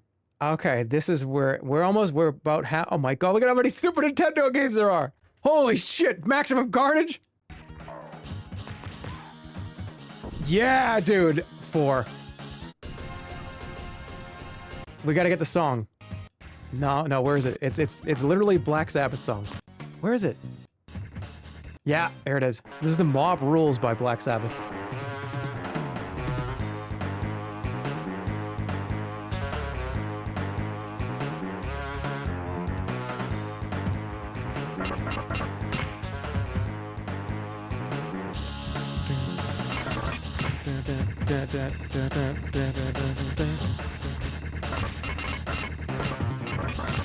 When you listen to fools, the mob rules. Close the city and tell the people that... Yeah, it's that song. I love it. You can play as Spider-Man or Venom, which was a big deal. The sequel to this, which is called Separation Anxiety, you can play with... This is only a single player, and you think that might make it lose points, but I think this game was more fun. There's no co-op in this, but it was still fun. You can play as either one. Branching storylines. You can play as... Oh, what happens if I go that way with Venom? What a great game. What a truly wonderful game. Changed everything for me. All right, I'm gonna take another break. We're at the hour mark, and we're making progress. We're moving. I'll tell you, this is gonna be like a 2 or 3 day thing. This is a multi-day event. But I'm still here. I'm locking in 3 days. Well, this is just preliminary shit, right? Once we get through this is when the real difficulty happens. Because I thought of, when I was thinking about doing this as a concept, it's like I kind of want to have to eliminate a bunch of shit. Because like, oh, what's your top? If we know what everybody's top 10 is. I could tell you what it probably is right now and get it right. But I don't know what my 20 to 80 is. I don't know what my like 80 to 150 is. And that was what interests me. I want to know that. Why is Maximum Carnage like 25? Is it? I don't know. But we'll find out. I'll be back. We'll keep going. We're about a little bit more than halfway through the Super Nintendo. And to be fair, these are the biggest categories. Super Nintendo is the largest one. I'd say Super Nintendo and then PC are the huge categories. As I'll scroll down, you see like Genesis and Master System. This is not a very large list. Handhelds, not a very large list. N64 is not even very large either. So, but I don't want to spoil any games. I gotta eliminate more shit too. I need to eliminate like 50 fucking games. Fable 2 isn't on PC. Is it not? Did they ported it to PC, didn't they? No? Did I play it? Is that an Xbox game? Well, it's an Xbox game. It's fine. If it's in the PC list, just assume it's a Xbox. It's fine. Limited copies were made for PC. It's all right. All right, I'll be back. See you guys in a few minutes.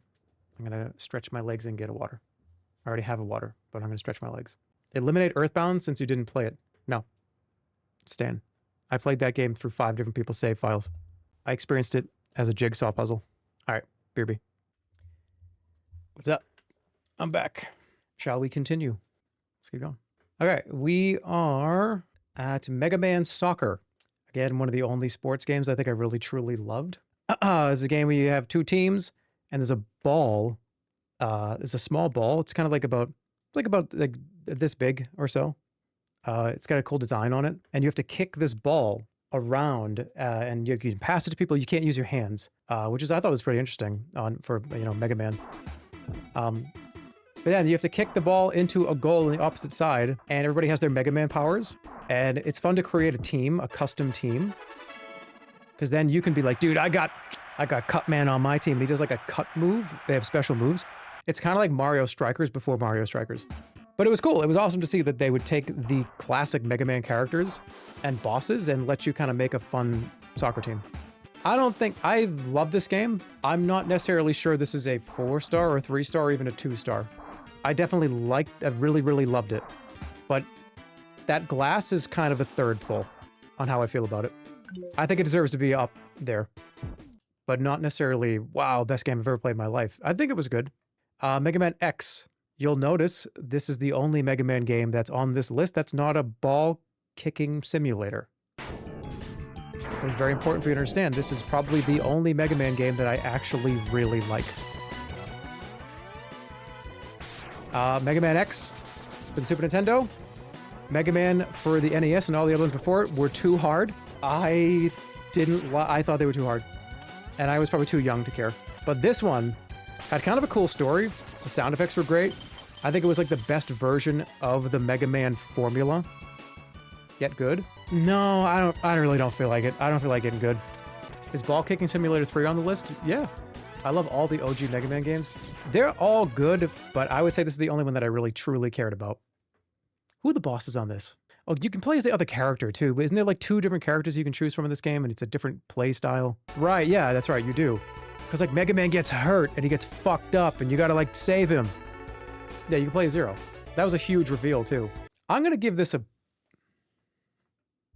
It's not 4, it's not 3. I think it's 1. I enjoyed it. I thought it was great. I wasn't really a huge Mega Man fan though, only this one. But these people are gonna be so mad that this is gonna be rated higher than Mega Man X. Spoiler alert. What? Look at that! Look at that gameplay! This is one of my favorite games. I love it. I love playing it. I used to go bankrupt every day. I would play against the computer and just buy every random property. The game's graphics are weird. The sound effects are fun. It's just bizarre. The auction is the best part. Let's go to an auction. I've played this song on stream before. I have this sealed, by the way. I have a sealed, complete, new copy of this. And I think it was like $12. I don't think it was expensive. Oh shit, that guy just got destroyed. Take a shot when he says it's one of his favorite games. Bro, do you see the title of this stream? Are you reading the title? These are all my favorite games. This is the whole point. Everything on this list is a favorite game of mine at one point in my life. That's the point of the stream. Now get to the auction so we can see. I want you to see the music. I have 360 favorite video games, okay? All right, here we go.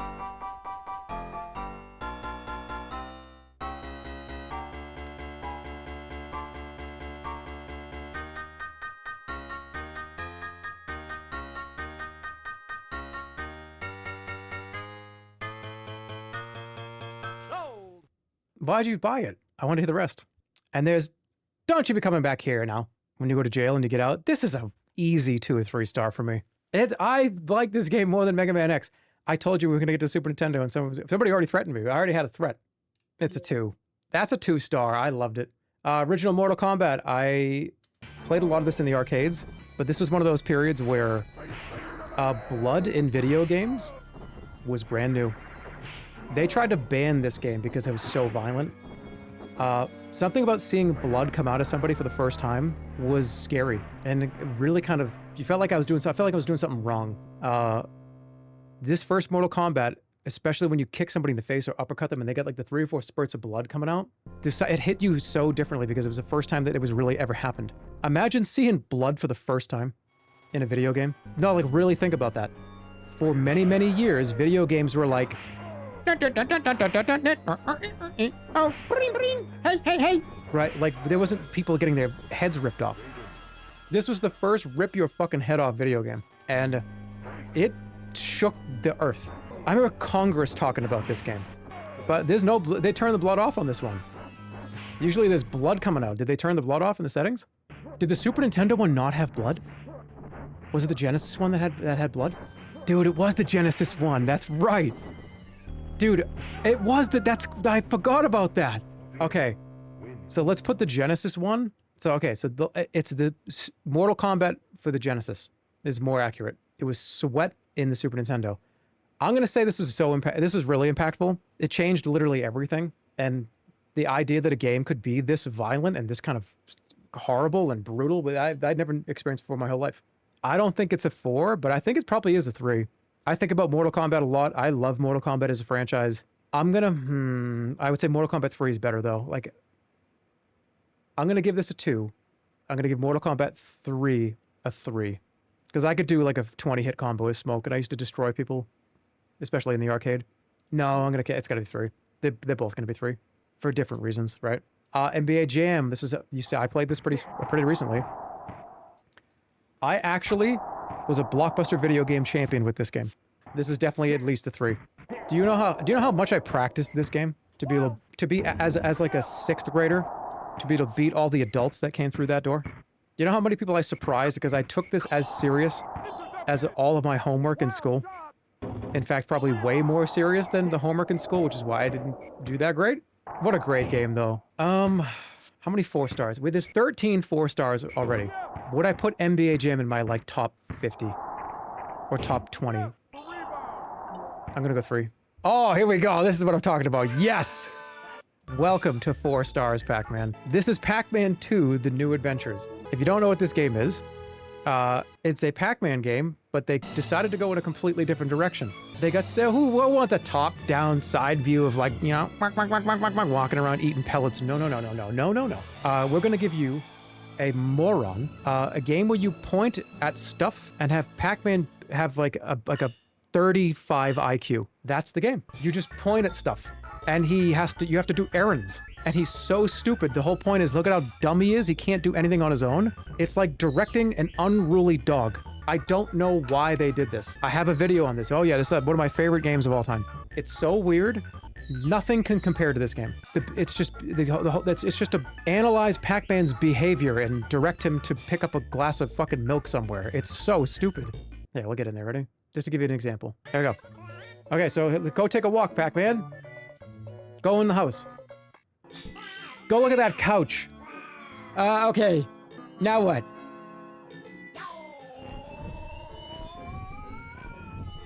And sometimes he just wouldn't listen to you at all.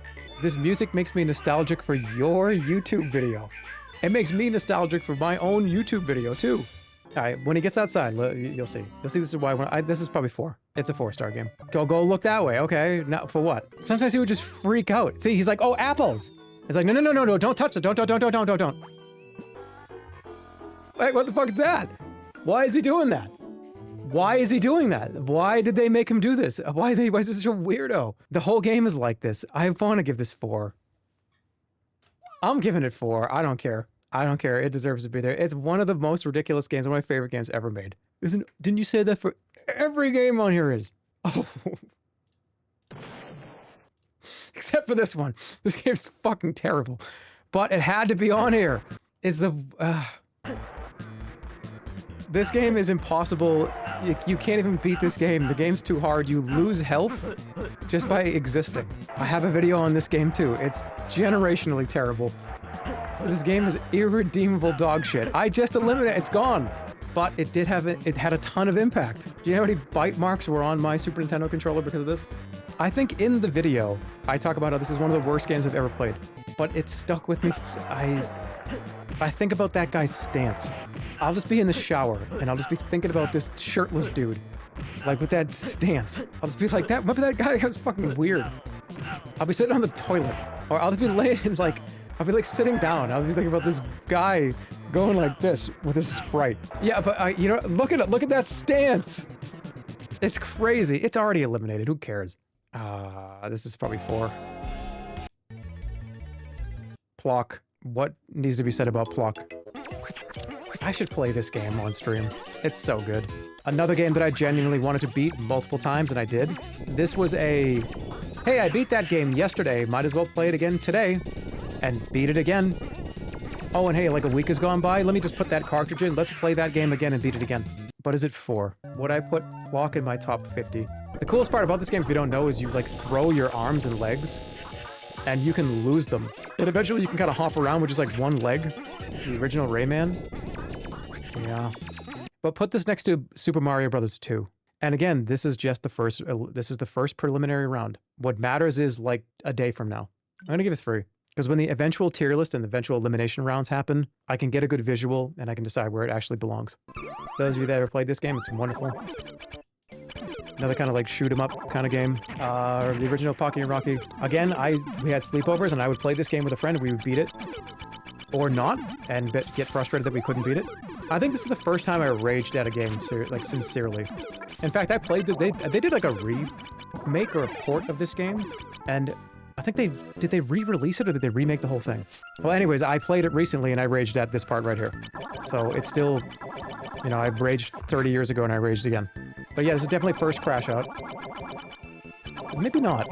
I'm gonna say no, it should be higher. I'm gonna go 2. I think it belongs at 2. Dude, yeah. Oh, fuck yeah. The Power Rangers beat 'em up games were the best. They were so good. This is, I would put them both on here, but I'm just gonna say, I'm gonna effectively treat these as the same game, because they were effectively the same game. There was a Power Rangers, the movie beat 'em up, and then a Power Rangers just game. Let's go to the beginning. They're 2 different games. They are. And I was trying to fight between which one did I actually like more. I feel like, why did I pick this one? I feel like, did I have more fun playing this one? I think I must have. Yeah, I don't think it's like it's not a 4-star game, but it's definitely up there. Yeah, similar to the previous SNES game based on the series. I'm gonna give this 1. It's great. I have to start eliminating things though. That might be one of the eliminations coming up here.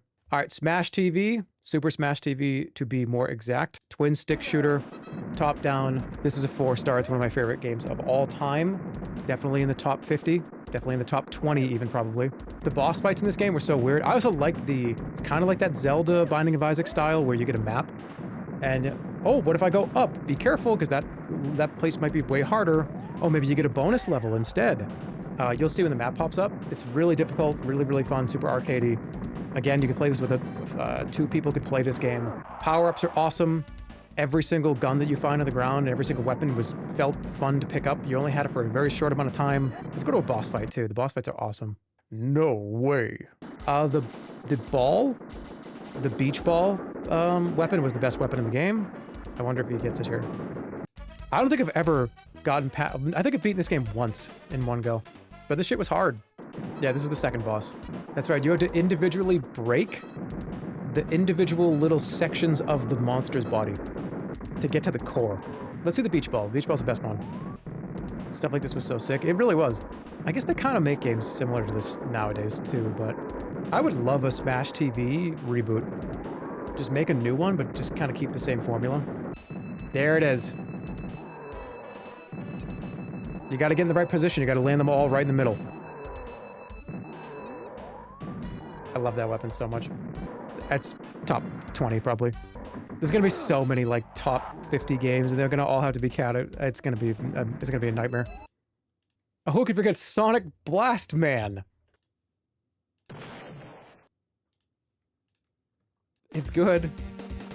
I played a lot of it, but I'm gonna throw it away. Finally, a Sonic game. Sonic Blast Man, not Sonic Ass Man. There's a lot of beat-em-ups on this list, but that was just what was coming out. That's just like what was available. I think you could like power up and hold on. Is there like a? Oh, that's right. You punch people in the face in first person. I think you have to tap. 158 tons of power. Take that. Oh my god, this is kind of awful. Jesus.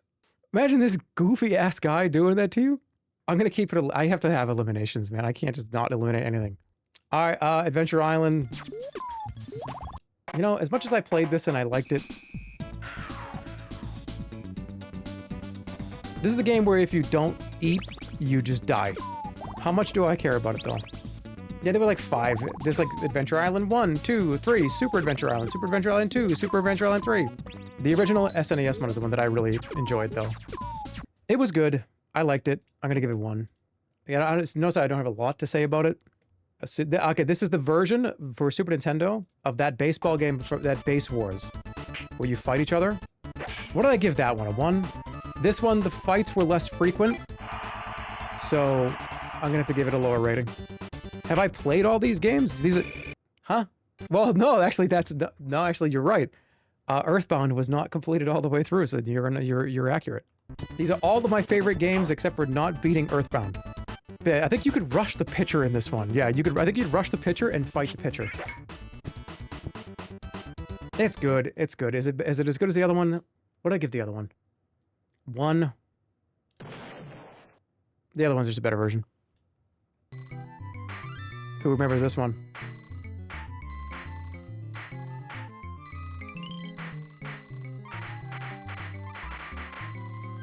popping these bubbles was so goddamn fun.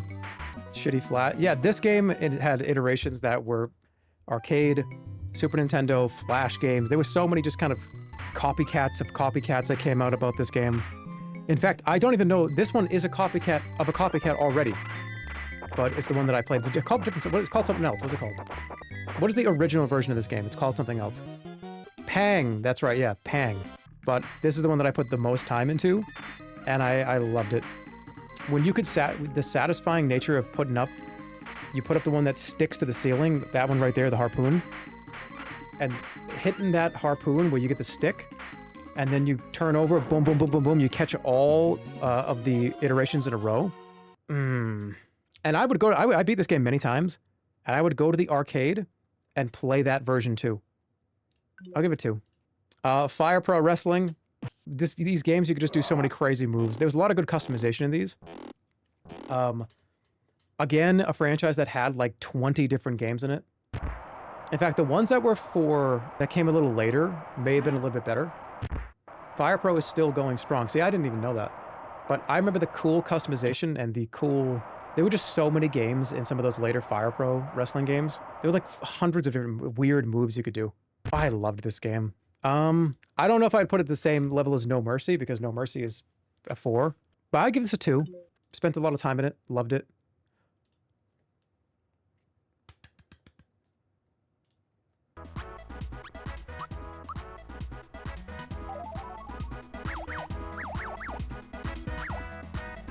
This is a top 5 of all time game. I already know it. This might even be number 1 favorite, most impactful, period.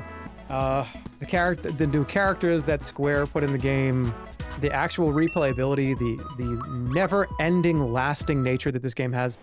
I have beaten this game probably more than I've beaten Chrono Trigger. I come back and play this game once or so a year. They did just remake it. The remake was fine. I thought it was good, but the original just hits so hard. Super Mario RPG, Legend of the Seven Stars. It's probably number 1. Although, I don't know. It's a nice, meaty game, too.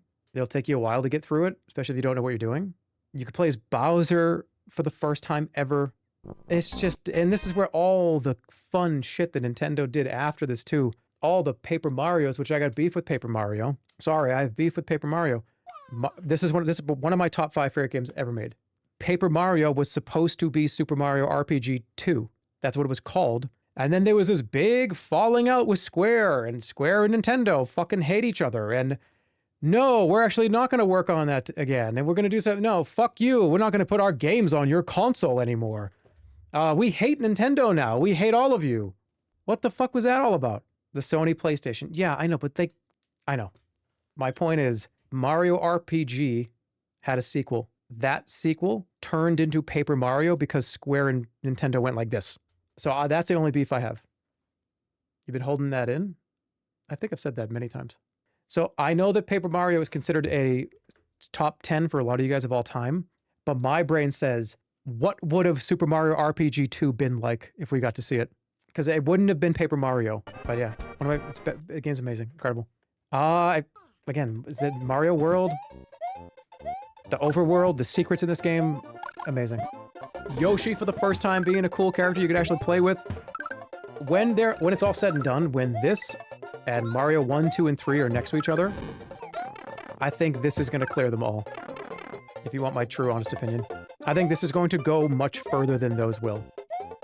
Okay, this is the Elden Ring of Mario games at the time. Because Mario was always just like, level 1, level 2, level 3. Mario 3 did this.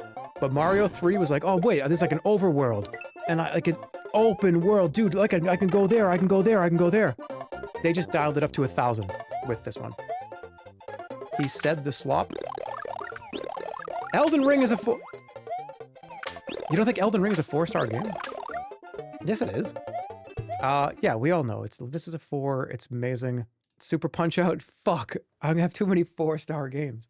Do you guys remember when I played this on stream and I didn't get hit once and I beat the whole game? That'll just go to show you how much I like this game. It's 4. I have to be honest with myself. I can't pretend it's a 3. The sound, the voices. If you don't think this is a 4-star game for me, how many times have I said Gabby J's voice lines? Completely unprompted, that I did for no reason. That was probably like 3 days ago. Yeah. We all know. I've played it before. You've heard me gush about it. It is the Wii one is good too, though. I like the Wii one a lot, but not even close to this one. I really wish they'd make another one. If they did another one, I'd play the fuck out of it. I would love it probably just as much as these ones. What was the last boss in this game? Oh, right. Mr. Muscle Man? No, that's in the Wii version. No, wait, where? It is that. No, it's... Right. Yeah, this guy's impossible. This game is no joke either. This game's hard. Super Star Wars for the Super Nintendo. What a fun game. When you get the lightsaber, the MCA, that was too low quality to worry about. The stream's gonna be 10 hours. It's gonna be over the course of 2 or 3 days. But I don't want to rush it either, though. This is my whole life in a cube. I remember this from the movie. I'm probably going to eliminate this just because I don't think I really want to give this 1 star. But I remember playing it a lot and being so hyped about it. I just got 2 eliminations right there. Just because I saw the thumbnail. Okay, Lion King for the Super Nintendo. Great game. Notoriously difficult. Kind of in that same realm as Aladdin. Where's the song level? It's really a kind of annoying to get as angry as I would get at this game during this song. I'll give you an example. Like, it just doesn't sound right. Like, what the fuck? No, this game sucks. This game sucks fucking balls. I should throw this against the wall. I should literally smash this against the wall. It's kind of you can't get mad at a game like this because then you sit there for a second and you go, wanna be a mighty girl. Okay, I guess I won't smash it. I won't go get a hammer from the toolbox and rip out the fucking guts. Okay. This just doesn't. It's awkward when the song is here. It's hard as hell. Yeah, the game is almost impossible. And again, if you screw it up, which is very easy to do at a lot of these levels, you had to go back and do it all over again. Now see here! Alright, can I give the movie a 4? And the game a 2?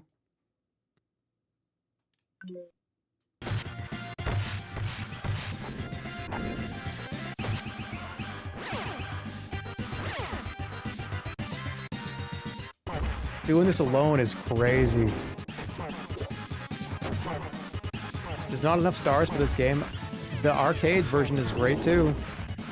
Dude, I got an arcade story as well for the actual, not Turtles in Time, the Ninja Turtles, the arcade game cabinet.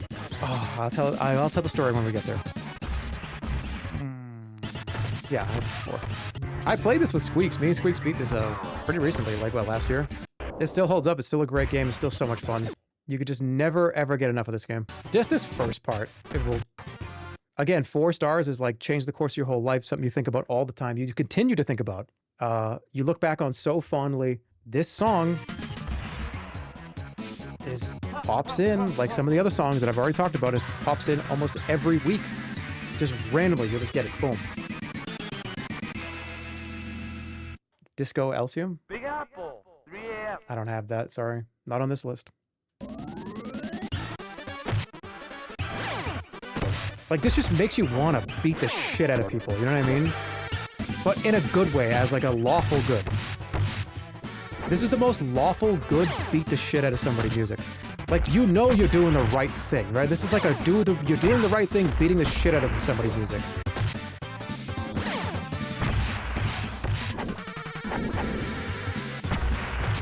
This is a kid's game? That guy just died. How do you recover from that? That guy explodes into dust. Is he alive? He just killed 5 people. It's a great game. Love it. I have the box. I have the cartridge. This is another great one. This is Buster Bust Loose. This is, this game's kind of all over the place, if you actually never played it. It has a lot of fun little mini games in it. Also notoriously kind of hard, especially in the later levels. This is going to be a lot higher than some of you guys think. Give it 1 because of the show. This game is really, really good.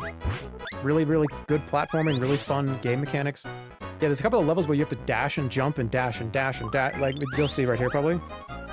Yeah. It wasn't just a platformer. There's a whole lot more going on. Oh, look at how clean that is. This is a clean game. I should play this on stream. Kind of like Pizza Tower. Yeah. The kind of Wario Pizza Tower-esque, yeah. There's quite a few sections where you have to do this. This is the minigames, too.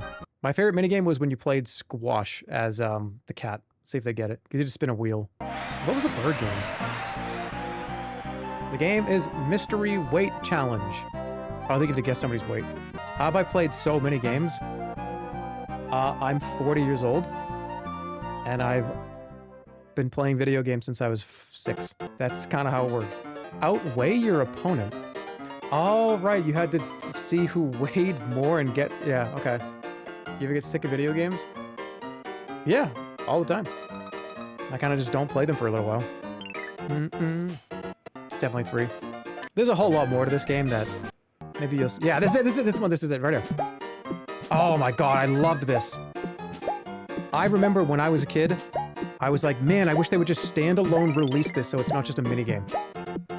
Because it gets faster and faster and faster and faster. And you had to spin a wheel to even have the chance to play this game at the end of each level. This dude is good. Great. Great game. Same goes for the one right next to it. This is the... have I streamed this game? This is that kind of Tiny Toons Olympics-like. I definitely have streamed it. Oh, man. It's 4. This game is so fucking good. This is one of the best games ever made. The variety in minigames, the fun you can have with a friend, how meticulous, how detailed it is, how hard it is to get exact points. This is a 4-star game. This is one of the best games of all time. The skydiving, dude, we haven't even got... Dude, give me... You show me the... You got... Yup. That's all I gotta say. They gave bonus stars for doing, like, certain things. Yeah, they, like, different bonuses. It really was like a Mario Party, but not. It was like a Mario Party Olympics. It was weird. And you had to do well enough to move on to the next kind of... If you didn't do well enough, the game was over. But you kind of kept leveling up to do the harder and harder and harder shit, and it was a button masher. So, it hit every single note for me. It was a skydiving game. Oh, dude, this is the best minigame ever! You remember this one? Where you have to pump up your thing and oh man. Oh man, my memory.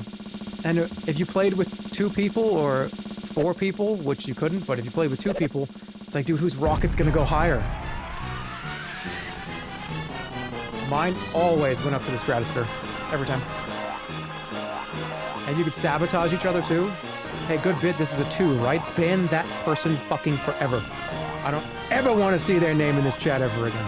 Giving Tiny Toons Wacky Sports Olympics a 2 out of 4 stars?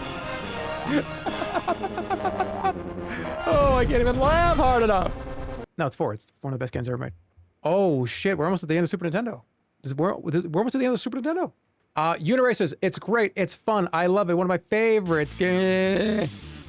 Except the game makes you want to throw up. It's a puke game. You can only play it for 5 minutes before you throw up. Genuinely. But man, those 5 minutes were a lot of fun.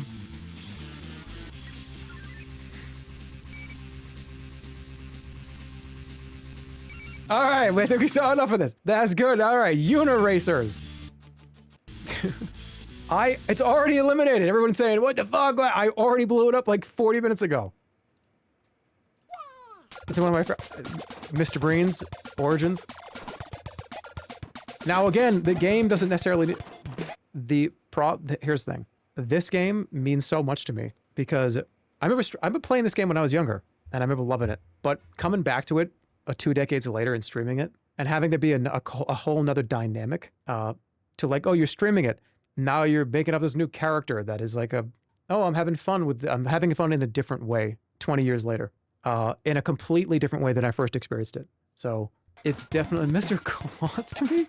What the fuck? That's not that. Somebody made it is doing like a thing. They put that in as their name. That's a weird name. Okay. Just the random encounters that can happen. We had so much fun playing this, and I had so much fun playing this 20 years ago. I've come back to this many times. I might even go back to it again. The point of this game is you're supposed to you want to try to make $1 million. And that's how you get the end credits. Or you go broke and lose everything. People, if those that didn't ever watch any of the, old streams, people will come up to you and it'll be a random encounter and they'll be like, hey, oh, my daughter just broke her leg. Can I please have $500 for her surgery? And it's like, no, dude, what the fuck? And then it turns out that that guy comes back and he's like, oh, my daughter, by the way, is a scientist and she has $500 million and I would have given you 20 grand if you had said yes. They do goofy shit like that. And it's one of my favorite games of all time. I have this also sealed in a box and it was $12. All right, Virtual Bart. This is the other weird Bart Simpson game that could be eliminated. We'll find out. We'll see. Another minigame compilation. This one's way weirder than the other ones. And I played both the Bart Simpson Weirdo games back to back when I was younger. They came out like within a year of each other. They still use this music? Where's the tube one where you're riding in the water slide? Yeah, you play as like a dinosaur. It's like an action platformer for one of the minigames. Yeah, it was just weird all around. And I don't think I'm going to eliminate it. I think it deserves to be there. Oh yeah, this one where you're like a pig. Is this like you're a pig in like a factory? I think it's like a slaughterhouse or something. This is what I was talking about. It's just fucking horror. It's like horrifying. Monka-esque. No, it is. This is truly a Monka-esque game.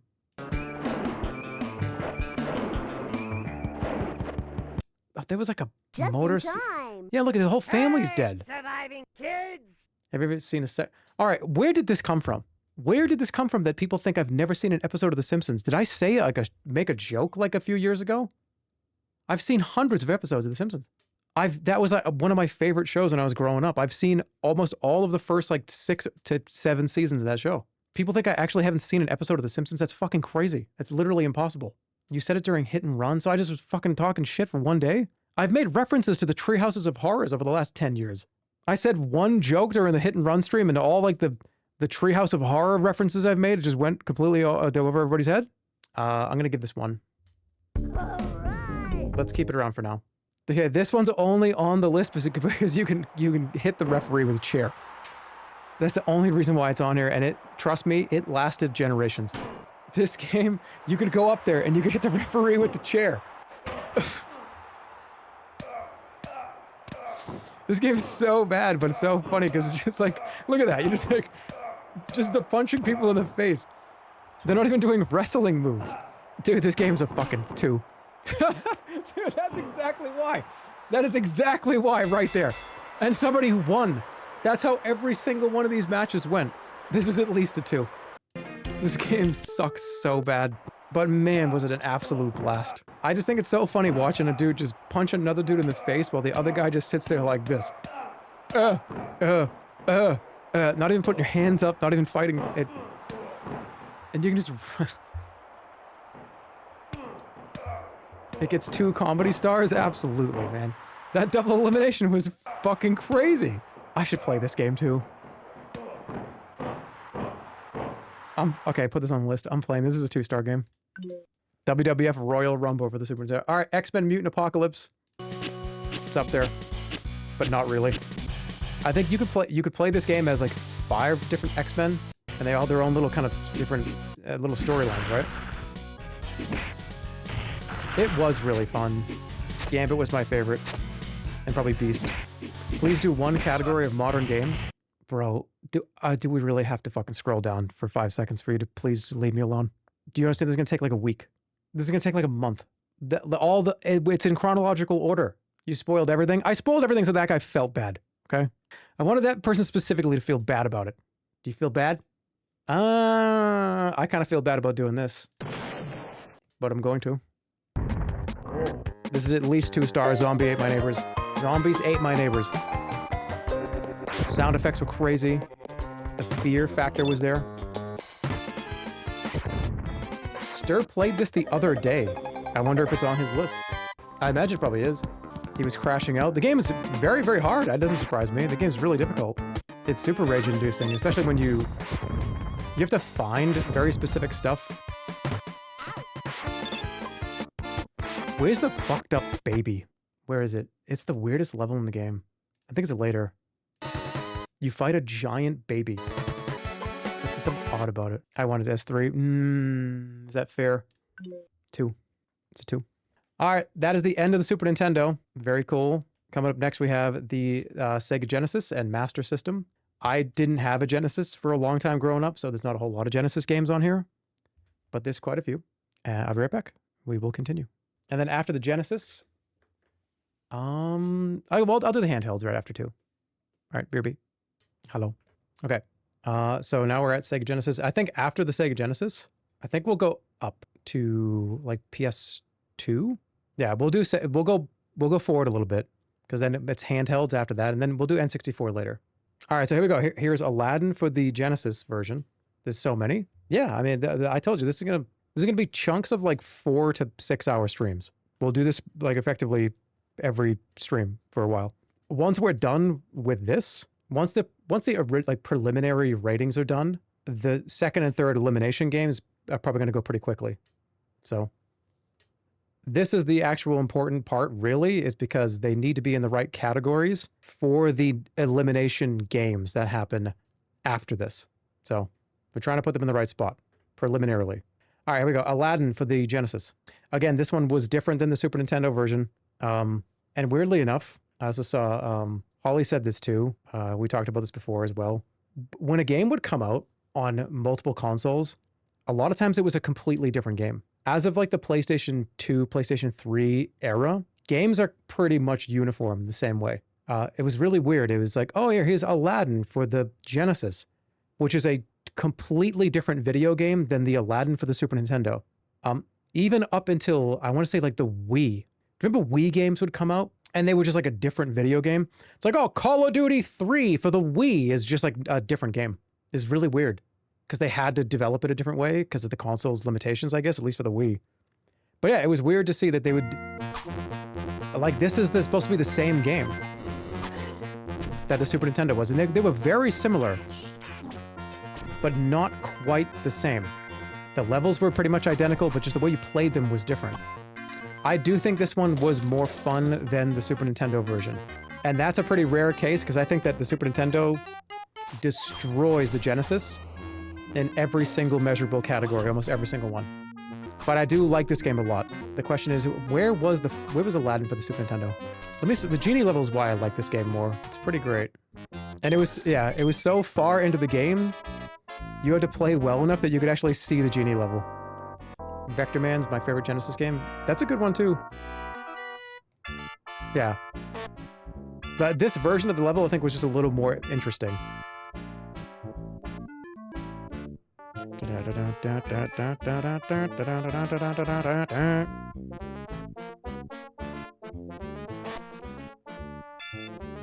Alright, where is it? Where's Aladdin for the Super Nintendo? What did I give it? 2? I'm gonna also give this 2. Altered Beast is also probably a 2. As good as this game was, maybe not, maybe a 1. Again, there were a bunch of there was 2 or 3 versions of this game in the arcade, and welcome to your doom. It's a weird game too. It just was weird, and all the bosses were just fucking messed up looking. Again, this is another game that's almost impossible. I'll give it 2. This is for the Master System. I just put them in the same category. This game was kind of like the game for the NES, but I actually like this one more. I had more fun with this one. This was really good. Yeah, I remember the boss fights were just so hard. When I was a kid, I don't know why, my brain, these characters were 3 times bigger in my brain. Like they look so small, but I remember them being huge. I don't know why I'm remembering them being so huge. It's good. I'll give it a 1. Definitely great. This is a classic Genesis game, Comic Zone. I want to say that it's probably the most creative of the beat-em-up type games. It's also, yeah, you jump around a comic book, the different panels, and I forgot that they have the text pops up on screen too. Ooh, this one was cool. Yeah, this one's very cool. It's a unique game, unique experience. This shows up on every single virtual console that's on the Switch right now. It's like, dude, we got Comic Zone, isn't that sick? It's just like the Sega Genesis game besides Sonic in my brain. Like when I think of the Sega Genesis, it's Sonic the Hedgehog 2, and Aladdin. And Echo the Dolphin, yeah. Let me show you one more thing. Yeah, the environments were very different. There's a lot to do. Let me see, when he jumps down a panel, it's cool. Echo is not on this list. I never really played it. I really didn't play it that much. Just there was 6 levels. That's all these games were 6 levels, weren't they? You'd be hard to find a video game that was not 6 zones, but it's good. I liked it. All right, Golden Axe. Yep, of course. Get it up on the board. But how much did I really care about this, realistically? I think it's probably a 1 star for me. It hits a lot of notes, but it also it stuck with me only long enough for me to care about it, like sometimes. And I played this recently. I played through this many times. I have very fond memories of this game, especially in the arcade. There's like 2 notes in this whole song. Oh yeah, Sonic, the original Sonic the Hedgehog, is getting 2 stars.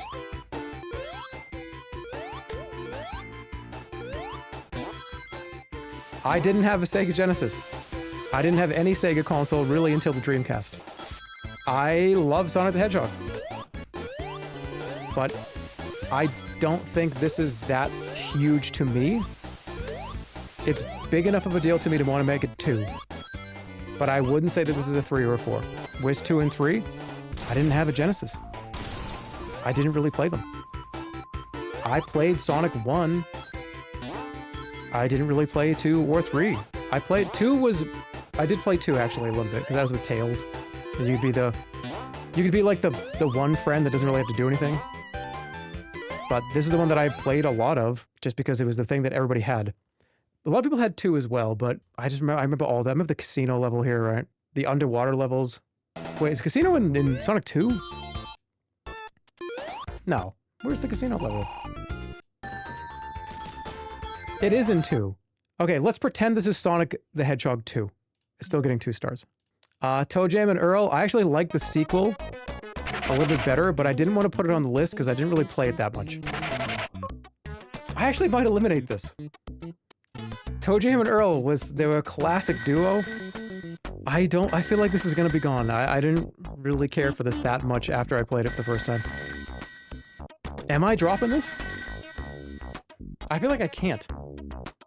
But I think this loses to everything else that's 1 star. I'm just doing the work first, right?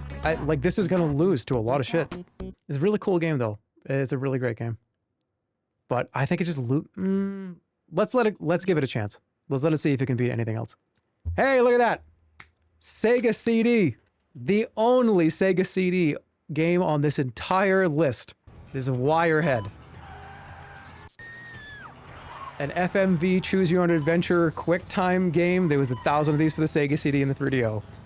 I've made the joke previously. I have almost every single Sega CD game that was released in North America, and not one of them is good. Only one of them made it to this list because we streamed it, and I streamed it and thought it was funny. But I love the FMV charm. It deserves to be here. There's so much goofy shit in this game, and any of the other FMV. In my mind, this is on here as a representative of all the stupid FMV games that I love so much. Do you know what I mean? So this is like the ambassador to all the FMV games, in a way. I'm gonna give it something kind of high. No, I'm not. Also a Master System game. This is Wonder Boy 3: The Dragon's Trap. Wonderful game. They remade it recently. I don't really love the remake. I don't really love the kind of hand-drawn art style. I prefer the kind of old pixel version. This is what I had weirdly enough, I had a Master System. I think before I had a Nintendo, and I had 3 games on it, and it's the 3 games that you've seen so far. And I guess I didn't really understand why because this is the 3rd game. I was just like, oh yeah, it's Wonder Boy. I like the music. This game is great. I have this in the cartridge behind me. I might stream this game too. We'll see. But it's another one of those transform games where you turn into like a mouse to go into a little hole. Like, oh, there's a hole over there. You can't get in that right now, but if you come back as a mouse, maybe you can get in. Oh, that thing needs to be burnt over there. Too bad you don't have fire. Wait, but if you were a dragon, you could do it. It's a mouse-like? Yeah. You might be, whoa, I heard a lot of woes. No, it deserves to be there. Trust me, it does. It's one of the 3 games I played when I was younger, when I had my Master System. All right, let's do PS2. Let's go up to some modern stuff, more modern. There was no woes? Yeah, there was. Okay. Here come a shitload of 3s and 4s. Oh my god, this whole list is going to be 3s and 4s. Are any of these 1? Dude, Baldur's Gate Dark Alliance is autumn. No, maybe that's a 2. Me and Stir started playing this and then we just gave up on it. He told me it was too hard. He's like, this game's way too hard. And I was like, dude, come on, we gotta try. And he's like, nah, dude, I'm good. ARPG, console ARPG, which were pretty rare. There was only a handful of them that I remember playing back in the day. Dark Alliance 2 is great. But this, I remember this one the most. But do I give this a... You know what? I don't think this is gonna... I think this is a 1. It sits few and far between with all the other ARPGs. Just because they did not exist. On console, at least. There was like a few of them in this era. It's a great game. Baldur's Gate, obviously. I'll give it a 1. Bully. Rockstar's other open world run around and punch people franchise. It's wonderful. I don't know if it's 4 though. Oh, come on. At least for me, I'm not sure I would give this a 4. I'm not even sure I would give it a 3. It's at least a 2 or a 3, I think. No, it's definitely 3, Hey, right? you're the new kid. Yeah? What's it to you? Friendly, aren't you? Give me a break, loser. Yeah, it's 3. Would you guys mind getting out of here? Oh, Not now quite you're like done, my Pete. top Jimmy can't 20, stand top you 50, already. but it's definitely up there. And I don't know, when I see the tier list, I might move it around.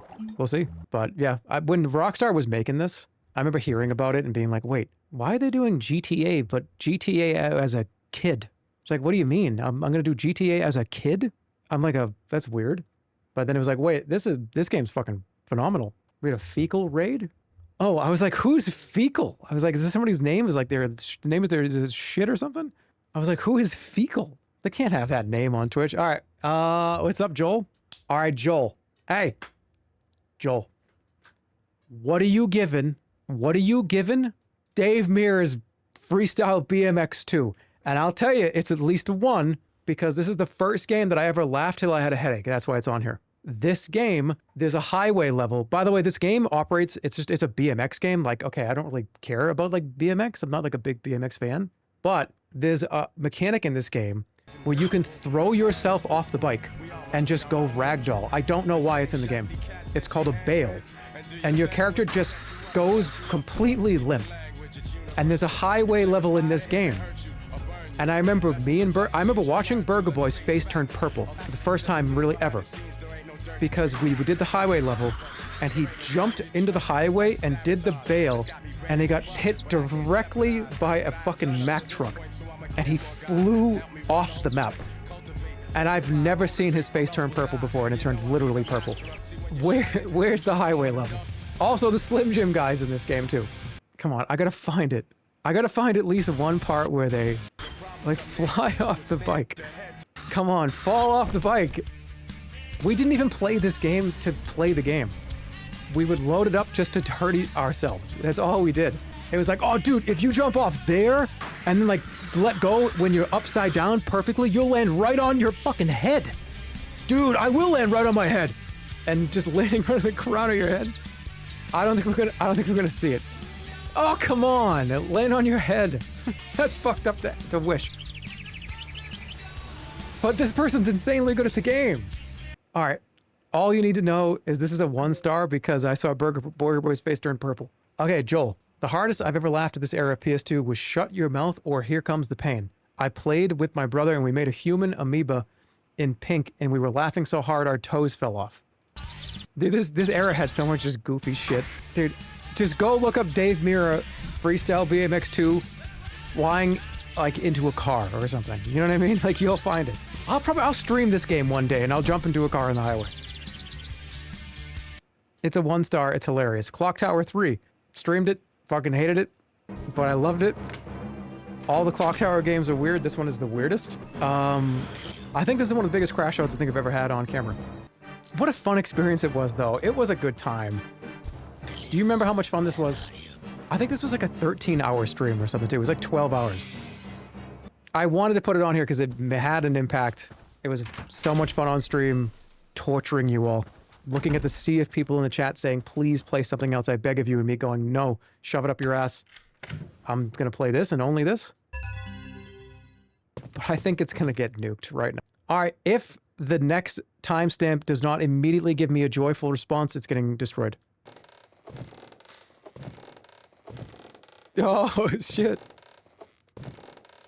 That's pretty joyful. That was joyful. That was a joyful reaction. It has to be a 1. All right, one more try.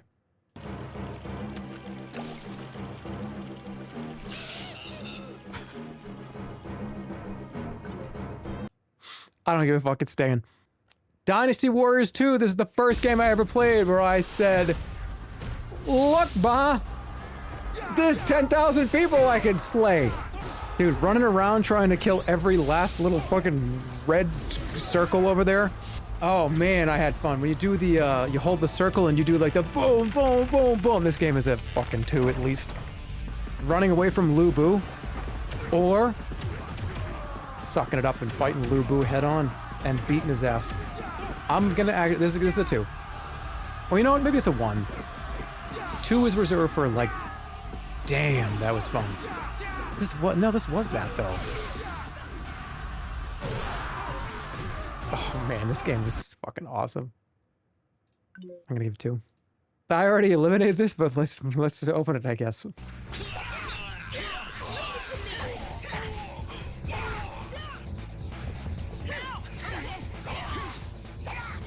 The reason why this is on here is because this brings back college memories of me sitting in my dorm room and this being one of the only games I had at the time.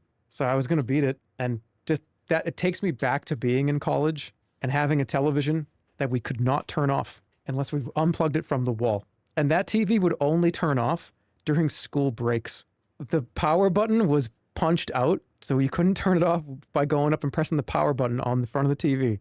And we lost the remote for it so early on in the semester that we just put it on Adult Swim, and the channel was never changed. And it just stayed there forever, all day, all night. It was never turned off. And it was plugged into and the reason why it was like so hard to turn off is because it was plugged in behind a big bureau. And we had to like it was a 2-person job to unplug this or plug it in. So our solution was just don't ever turn it off. And it just literally never turns off once. Unless we're like gonna like leave. Yeah, it was like painstaking to be like, dude, we're actually going on school break. We're not going to be here for like a week. I think we got to unplug the fucking television. You know what I mean? We have to take that out. But this was one of the games that I had, and I didn't even play this on that TV. There was a communal area that I played this on. Because that TV, you could change the channel. We had the Wii out there. We had the PS2 out. Dude, college was fucking fun. It was a great time. How'd you turn it back on? Hold on, let me think. I'm pretty sure. I remember my roommate at the time. I think he had to take a pen. And he had to like push into the hole where the thing was. And it was like lock picking a lock.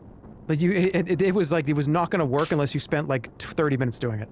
Like you had to put like a pen in there and like push in a very specific way with a certain amount of strength to turn it on.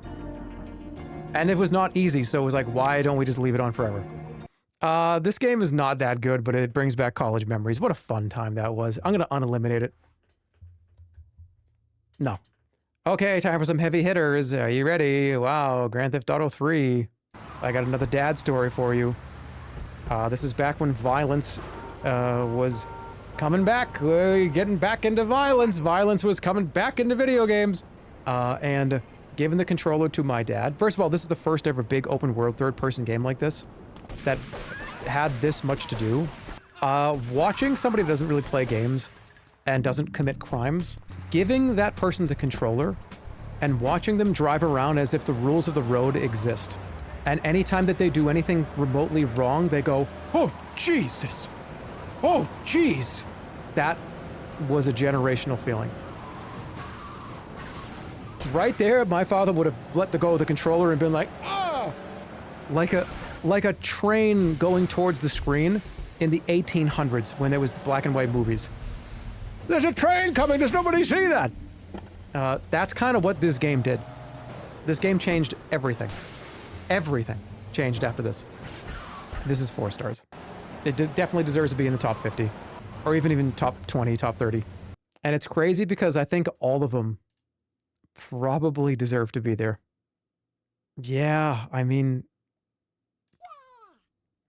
Although, dude, that 4-star list is going to be so hard to make. Do you know how difficult I'm making this for myself? There's 23 4-star games right now, and this is probably going to be about 50, I would imagine. I mean, we don't even need to see the footage, do we? They're generational games. Some of the most fun I've ever had in my life, period, have been the GTA games. And some of, like, this channel's most viewed videos when I was first, you know, making YouTube videos were Grand Theft Auto videos. Those GTA 4 videos, that, like, kind of helped launch the channel in a way, too. Like, people were like, oh my god, GTA 4 is so fun. Do more GTA videos. So, no, this is a impact. You talking about impact? Starting back here? Oh, yeah. They're all for. Oh, Katamari Damacy, the original Katamari for the Xbox 360. I want to give this 4, but I can't give 4 to every game. It's so good, though. And this is the original one.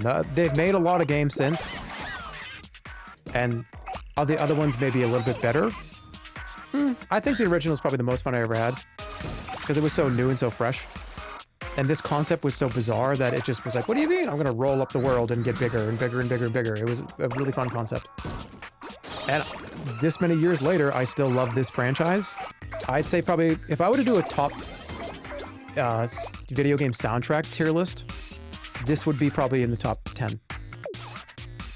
Or maybe even top 5. It's definitely in top 10. But I can't reliably tell you that this is one of the best things I've ever done in my life. It's one of the better things I've done in my life, video game wise. I think it's fine to be a 3. Okay, how mad can I make you today? Because this is not 4. Might not even be 3 for me. But I did love it, especially the first one. And Disney was cool again. I don't think a lot of you remember this. Disney was cool again. There was a period where Disney was so gosh darn cool right here. It was like, dude, remember those old movies that were awesome? All the classic Disney movies? Well, now we're bringing them back, and you're gonna be able to be Cloud from fucking Final Fantasy VII, too. This was huge. This is a big fucking deal. It was like, hey, dude, let's take like that game studio that makes incredible games, that makes like awesome RPGs, and let's like give them this entire world of content. And it was right after this, after like Kingdom Hearts 2 or like somewhere in this world here, where then Disney like sucked. This was the peak moment of Disney. Remember Disney, how awesome it was? And then like it kind of sucked after this. At least like after 2, because 2 was still really good too. I didn't play Kingdom Hearts 3, so I cannot give you that assessment.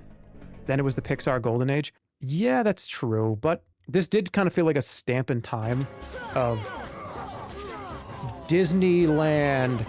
It's a small world after all. It's a small world. You know what I mean? Like now we don't really talk about that. I'm gonna consult the gods. When you walk away, you won't hear me say, please, oh baby. Oh, simple and clean is the way that you're making. It's a 3-star game. It's a 2-star game. They're both 2 stars.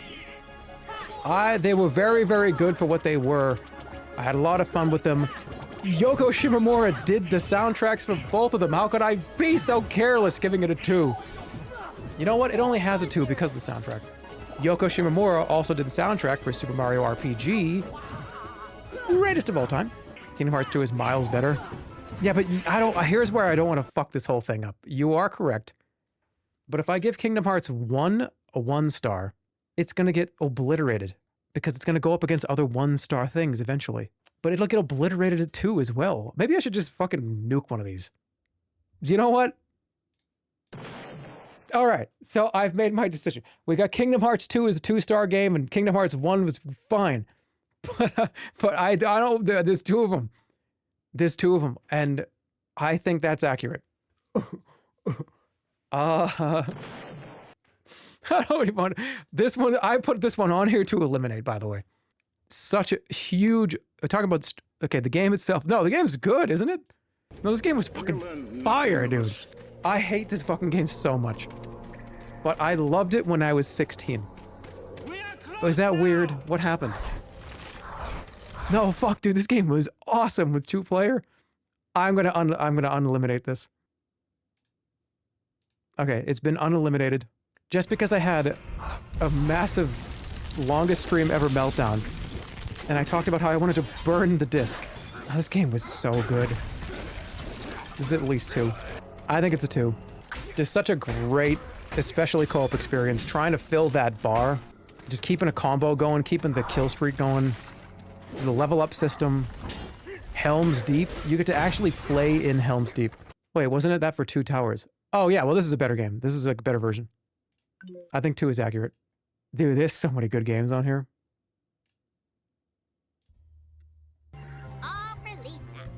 Simpsons Hit and Run. It's only, okay, if I don't have some, oh, when I was 12, I played Simpsons Hit and Run, and oh, it was so challenging, and oh my god, me and my brother played it, and I beat it 10 times. I played this game for the first time when I was 36, and I fucking hated every second of it. I hated every second of this game. It's only on here because it was so impactful for my stream. To a point where, I mean, I made a lot of money during this stream, okay? I made a lot of money during this stream. This is a 13-hour stream. Some of you said this is your favorite stream I've ever done because I screamed a lot of swear words, and I put like 3 holes in the drywall. I think I was hallucinating at one point. I know I was hallucinating at one point. I remember. I got visited by all the ghosts of Christmas past. They all showed up at the same time. But I don't have a fond memory of playing this game. I have a fond memory of streaming this game because of how much fun you had. And I think that's important. I think that's actually fun to me. Like, that's an interesting thought. Like, you all had a lot of fun when I played this. And that does mean a lot to me. It does. It actually does. So that's why it made it onto the list. But I'm not putting that next to fucking Super Mario 3. Like, are you crazy? That's not going up against Rampage and winning. I love this stream. I have a lot of fun here. But Simpsons Hit and Run, they made me hallucinate. And I know other games made me do that before, so I can't keep it around.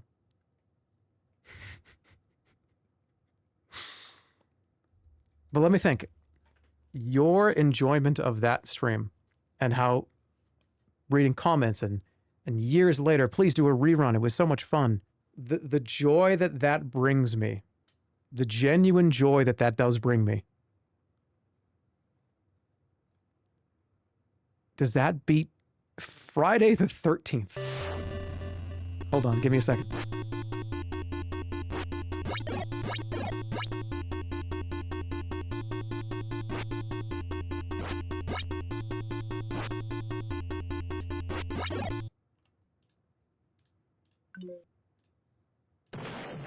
I made a mistake. I made a mistake and I corrected it. Okay, I think we're good. Co-op fighting beat 'em up game, Marvel Ultimate Alliance. Who doesn't love Ultimate Alliance? This is a great one. Syncing up with all your friends. Everybody gets to play as their favorite. I'm low on power, but rich in vitamin C. That's where this game is from, right? That's where I got that line, right? It is, isn't it? Come on. It's Time to kick some bad guy booty. It's right here. You're gonna hear it in a second. We need to see Deadpool's health go down to like 20%. Who do you mean? It was Deadpool, but this is back before Deadpool was like Reddit funny. Do you know what I mean? This is like before Deadpool was like the funniest fucking Reddit movie. And I liked the Deadpool movies. I'm telling you, I browsed that fucking website. But just a good beat 'em up, a good time with your friends. I think less about how fun I think this game was, and I think more about, for instance, like Burger Boy's face turning purple. Do you know what I mean? That's more important to me. Looking over and seeing his face turning purple gave me so much joy. Do you know what I'm saying? Like, it's the experience you have while you're playing. If the game sucks but you're having a good time, who cares? You had fun. That means a lot. Anyways, I have a lot of fond memories of this game. There's a lot of playthroughs of this game that I have absolutely been a part of. Ultimate Alliance 2 was fun as well, but this is the original. This is the one I played the most of. I think I'm going to give it a 1. It deserves to be up there. This is just the first... The bouncer for the... Why is this on here? I know why it's on here, because it's the first... This is a PS2 launch game. Let me remember. Without reading the description, I'm going to get this. There's a PlayStation 2 launch game, and I remember thinking, holy shit, look at how good this looks. This is the power of the PlayStation 2. Can you imagine how good this looked as a launch game? This game is weird, too. This was Nomura before he made Kingdom Hearts.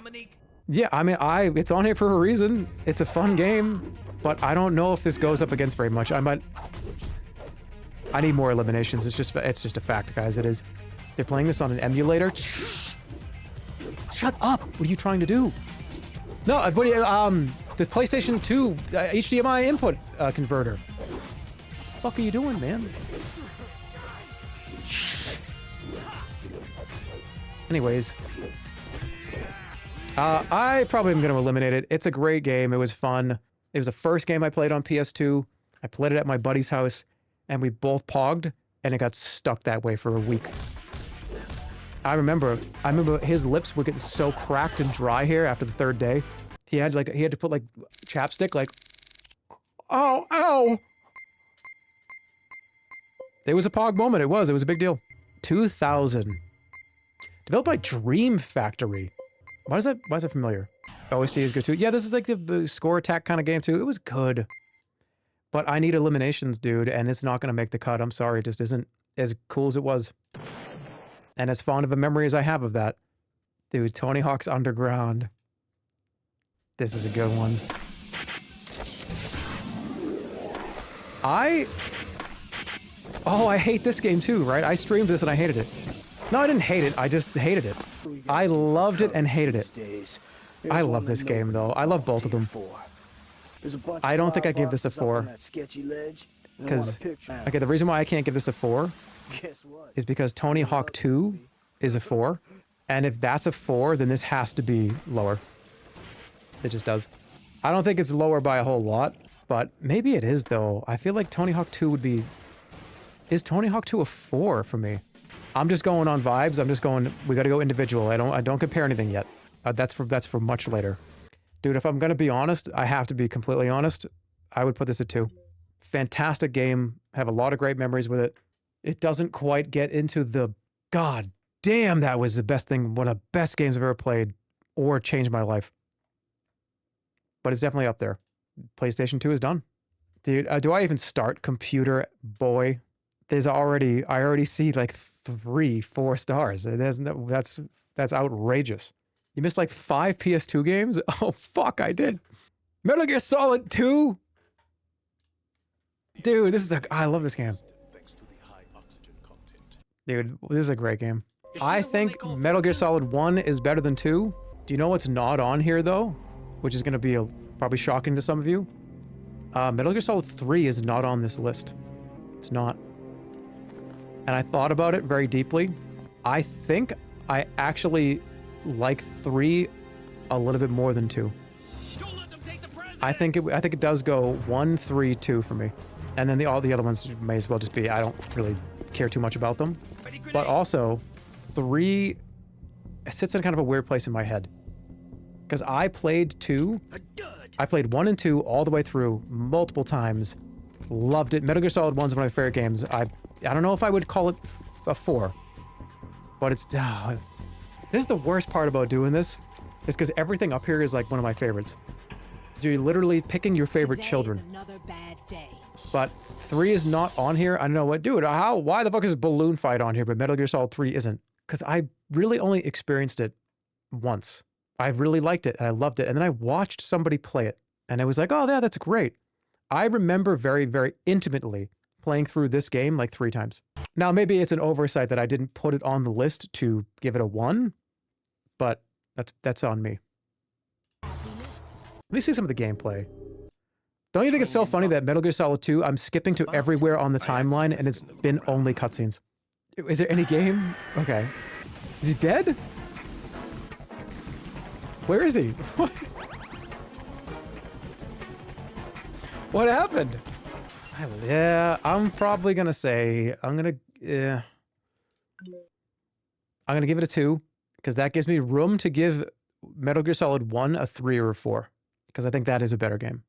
Hey, would you look at that? The last great baseball game ever made, and then they stopped making any good ones ever, and they never made another good baseball game ever.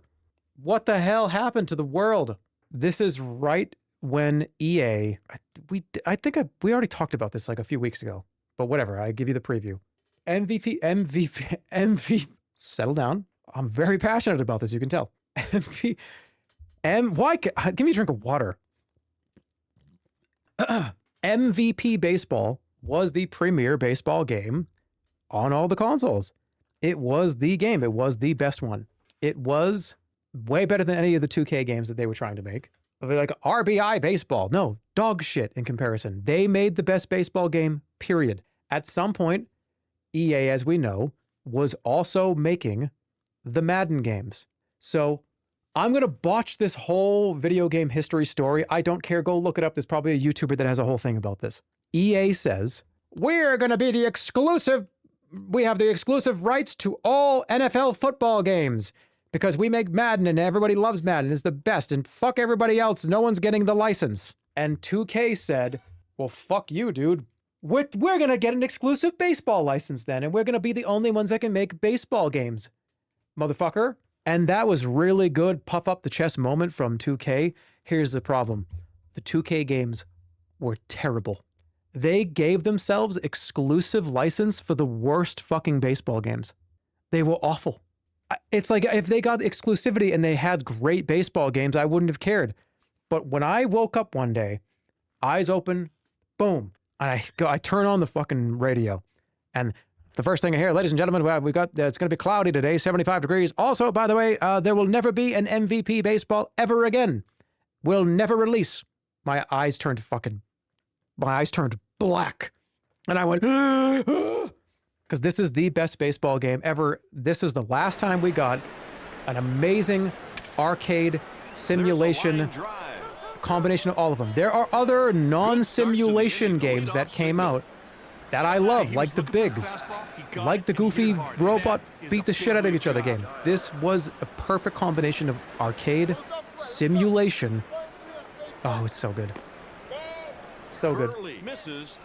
And then they made a college version 2 years later, and we'll talk about that soon too. It was so great. And then, yeah, the show came out and everybody says the show this, the show that, and that's fine. I'm talking about the 10 plus years where we had to put up with this bullshit. There was a 5 to 10 year period where there was no the show that came up and was like, hey man, we're great. Because the show is different because the show was first party. So they were allowed to make that game because they were a first party title. It was third party games were not allowed to use the license. The show sucks now. It didn't before. It's funny because 2K's football games were great. Wait, you're talking about Quarterback Club. Dude, Quarterback Club kind of was better than Madden, wasn't it? Why is the world like this? No, it was NFL 2K. Who made Quarterback Club? What is NFL Quarterback Club? And why do I have that here? Acclaim made that? Oh, dear. Okay. Well, that's probably not great. Dude, I feel like every game Acclaim made, all the characters had like sticks kind of shoved 10 feet up their ass. They moved like, they had like just rigid arms and legs. They was like this. All the games made by Acclaim, even the wrestling games were like that. You're going to be freaking out by this, but this is one of my favorite games ever made. This is one of the best games of all time. I have hundreds of memories, thousands potentially, playing this, making bets on it with friends. You know, shit got done. Let me tell you, shit got done during an MVP baseball bout. You had an argument that you had to solve with friends. Somebody was being like an asshole or something. Take it to fucking MVP baseball and settle it. That's how we settled shit back in fucking 2002. We picked up the controller and was like, all right, dude, I bet you I'm going to beat you. I'll shut you out. Another game that's on this list is like that too. We'll be talking about it very shortly. I'm going to take a break. I'll be back. We'll continue the PlayStation 2. See you soon. Hold on. Somebody said, how much of that is because the Red Sox won the World Series the year before? You actually might, yeah, you might be right. It was the perfect storm of, in real life, sports were cool. It was wild that the Red Sox won in 2004, but I think MVP baseball is up there. Now, is it going to be better than Mario 2? Probably not, but that's why a tier list has multiple slots. The Boston Butterfly Effect? Holy fuck, I'm hacking the system. I'm unmuting the mini player tab and muting the ads. Are you hacking the system? What are you doing? Oh, wait, the ads are playing. Oops. It's an all-time sports game, not just baseball. So those of you that get it, you get it. And the thing is, I'm not seeing very much pushback on this. There's almost no pushback on this. Because if you play sports games and you've played them for 20, 30 years, you know that this is not just the best baseball game. It's one of the best sports games, period. And it's funny, yeah, Manny Ramirez is on the cover. Yeah. Yeah, and I'm a Red Sox fan, so it's a double whammy. Blitz the League 2. Blitz the League 2 is also on this list, but that is an arcade. It's not it's not a simulation. I love plenty of arcade sports games that don't take themselves seriously at all. This game was supposed to be a pretty serious simulation, but it still played like arcadey, but still simulation. It was great. Lovely. It deserves to be one of the greatest of all time. My PS4 doesn't have an ad blocker. I need to make a what? Dude, I'm on your was it PS4? You're rocking the stream on the PS4 right now? Do you even have chat on the PS4? I feel like you're making that up. We need this website, man. I want to rank every game I've ever played. I mean, we'll have to see how that works. I think because of the custom nature of it, I guess you could like hook up to a database or something.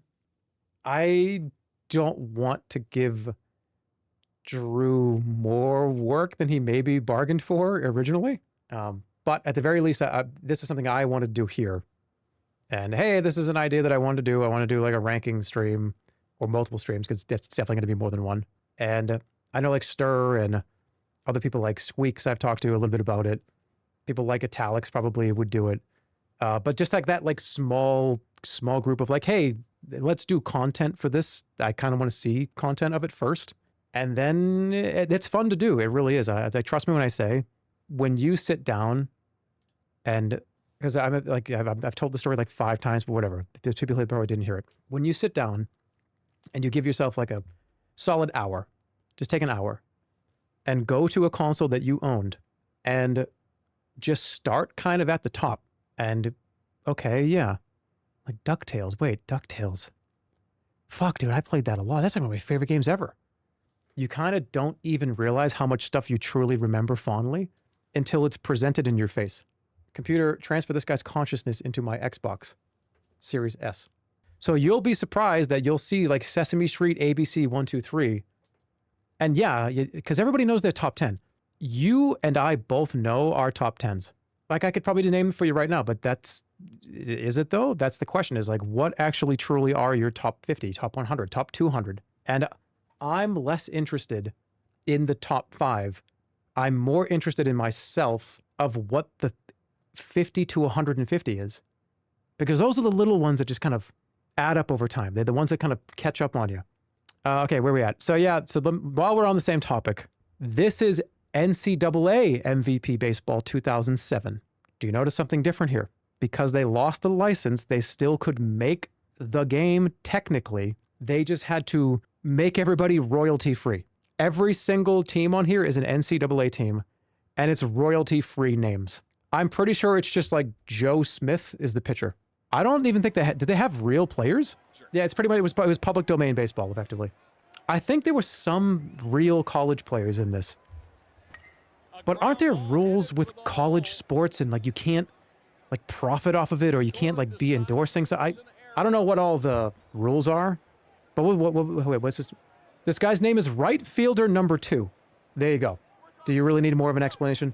I don't think there's a guy on the team named RF number 2. What's this guy's name? Well, the pitcher right now. Okay, well, he's probably a different team. Dude, Team Unk? Let's go, Team Unk. So here's what I did. And this is why this game is on this list. Because you said, dude, Jerma, you just talked all this shit. You just complained about like, dude, the MVP baseball, and now you can't play as Manny Ramirez or David Ortiz or Mike Lowell or what the fuck. Yeah, but you know what you could do? Make every single person I've ever talked to. My team, the Boston Red Sox, was every single friend, acquaintance, parents of friends. Dude, you should have seen Burgerboy's dad was like the best pitcher in the league. My entire neighborhood was in this game. So I put myself and all of my friends and even like super powered versions of, like I said, acquaintances to make up the entire 40-man roster. I notice I didn't say 25. 40-man roster. And they were like Tomodachi life characters to me, man. I took it really seriously. Their stats meant so much to me. If somebody had a bad game, it was going to fuck up their batting average. It was like, man, no, I ride bikes with this kid. It's got to be higher than that. Like, I love this dude. Yeah. So that's why it's on here, but it's definitely not. It's like a... Dude, I remember making... You could make characters kind of crazy. You could make them kind of wild. You could make like a 5'2", like, little dude that throws 110 miles per hour. You could actually make that. But it just wasn't the same. And I don't think they did another one after this. This is the only time they did this, and people were like, dude, that was kind of... Kind of want to play as David Ortiz, man. I don't want to make my entire neighborhood friend list. I don't want to go through my phone contacts and pick up every single phone number I've ever dialed. But I did love that, though. It was a lot of fun. There can only be room for one baseball game here, though. And it's not that one. But it's on there to tell you that story and for me to remember it, because remember, everything on these lists is great. Everything on here is wonderful. This is another one that, if you wanted to settle a score, if shit had to get done, you did it in NBA Street Volume 2. Another EA banger sports game. EA just did such great sports games, especially the arcade ones. This is pretty high. I don't know if this is 4, but it's definitely 2 or 3. Why don't they make this game anymore? EA Big. Yeah, EA Big was such a great studio. What the hell happened? Getting a game breaker in this was so stressful. It was so intense.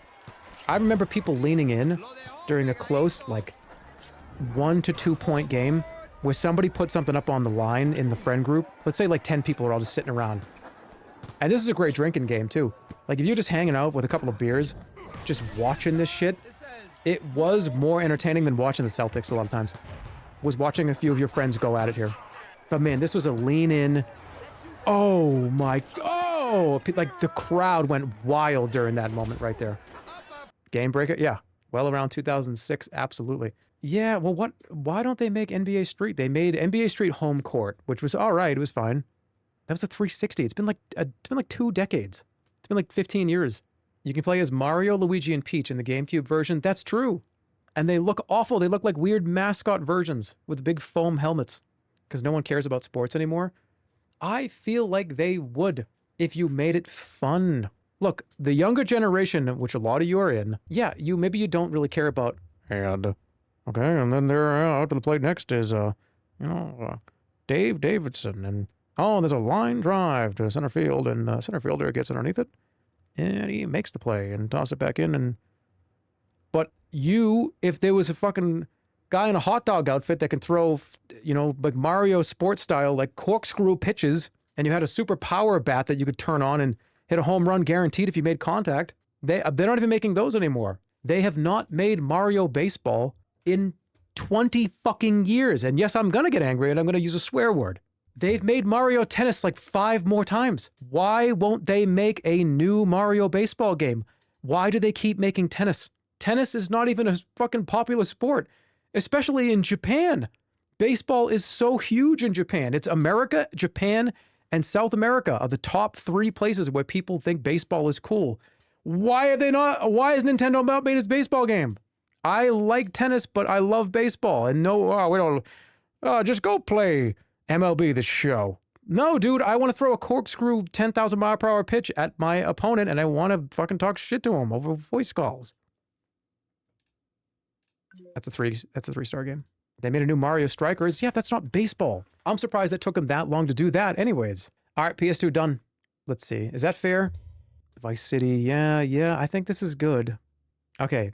I'm going to leave it up to you guys. Oh, I didn't do SOCOM. Fuck. SOCOM is the first multiplayer game I truly played on a console. This is back when the concept of connecting to the internet to play a game, especially through a console, was unheard of. Multiplayer shooter made a massive impact because it was like, what are multiplayer games? And especially playing it with a controller in your hand. I remember me and my brother would play this. Oh my god, it was like it was a ritual.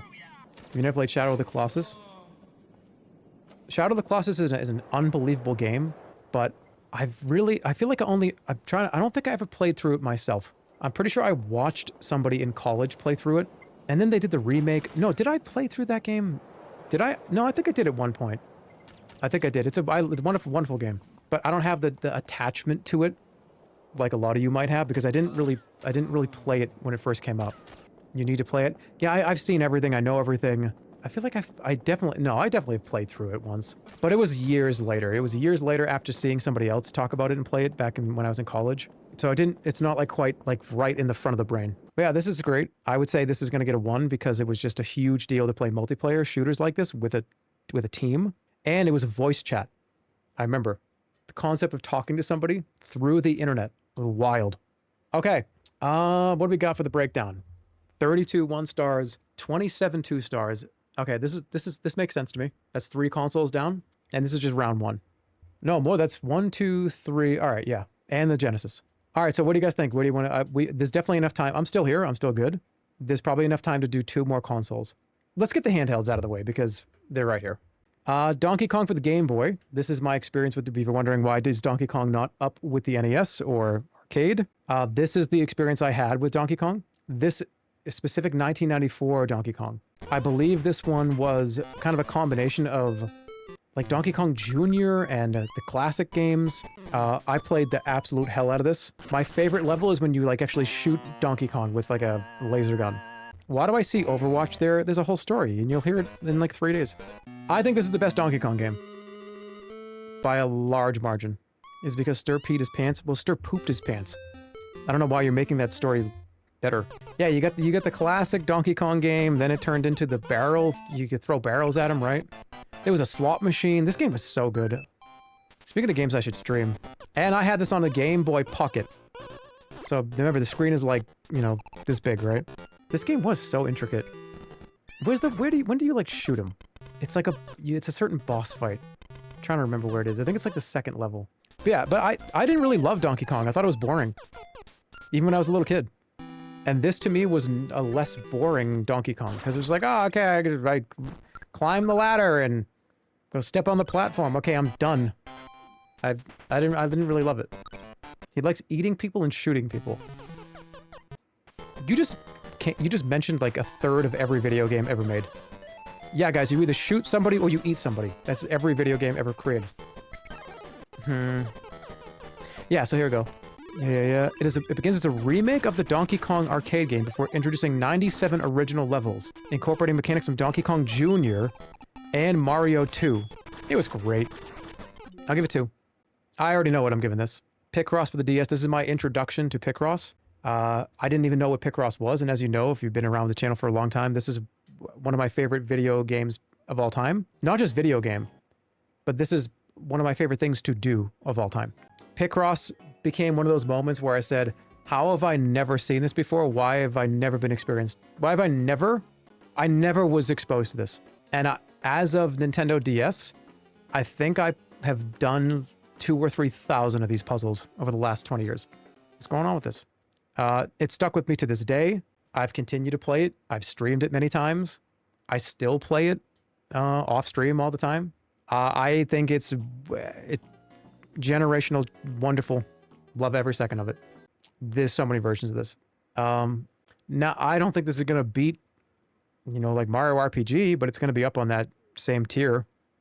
I love Picross. Even just looking at Picross makes me want to play it. Like right now.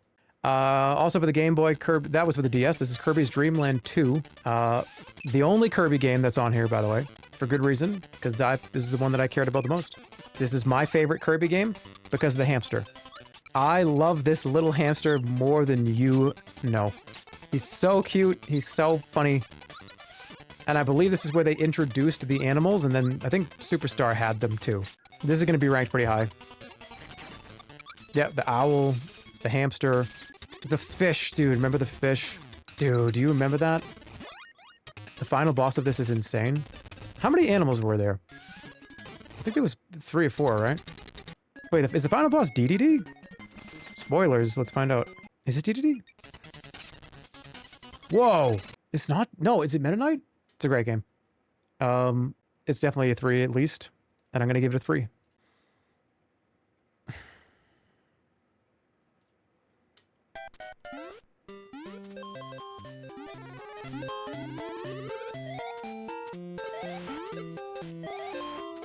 This game was a Mario game that just wasn't a Mario game. When you jump on, like, just everything was so tactile.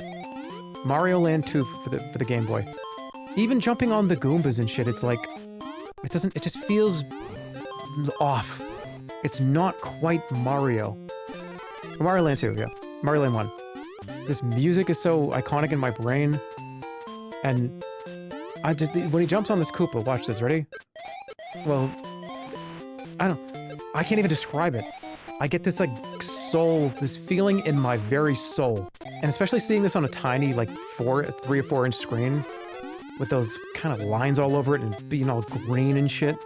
I want to give this 4. Look at how cute he is, too. He's so, like, look at how... This is definitely the most wholesome version of Mario for me. Especially when he's little. Dude, he got that secret entrance better than anybody else I think I've ever seen.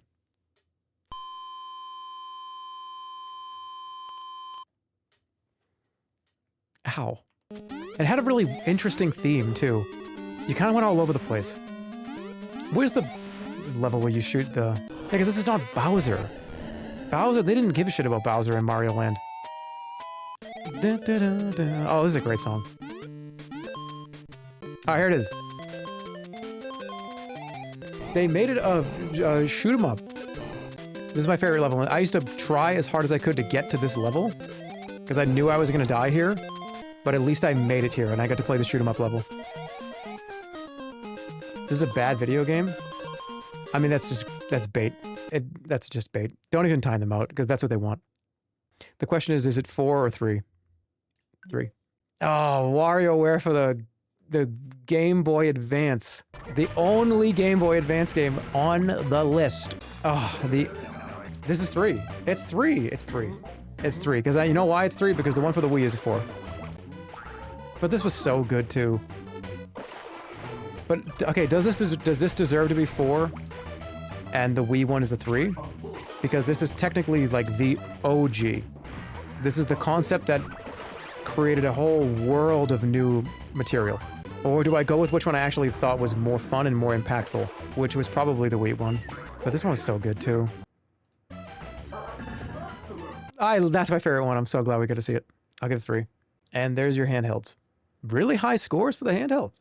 Surprising. But Jerma, hey dude, why are there so few handheld games on this list, dude? I kind of missed the handheld kind of wave as of the DS and 3DS. I played some stuff, and a lot of the stuff I played on other people's devices. Like, I knew somebody that had this, so I played it. And I was like, holy shit, this is amazing. This is incredible. I want to play this every day. It wasn't until I kind of got to college that I got a DS. But I had all the other consoles. Like, I was a console, Super Nintendo, N64, PS1. I played most of the stuff that I played on console. Very early on, I had a Game Boy, but I mean, I was so young. I couldn't really, these are the 3 games that I really remember. Yeah, I could also put on like Tetris, but Tetris is not on this list. I hate that game. I think Tetris is the worst game ever. That would actually, if we're going to do the yin and the yang of this, I thought about maybe doing the games I've hated the most, like the most negative list. Like what's your top hated video games? That would be kind of funny. And I know Tetris would be on it. Classic Tetris would be in the top like 20 of my least favorite games of all time. It would just cause so much rage. Yeah, it would. Hold on, is my webcam being weird? No, it's fine. Wait, hold on.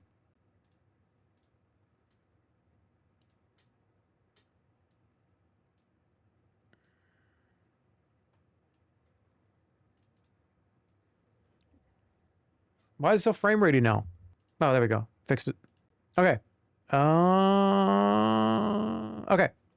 But yeah, I didn't really have a like a 3. I mean, I had a 3DS at one point. Where do you guys want to go? Are we going to N64, or do you want to try to tackle computer as a boy? I'll let you guys vote.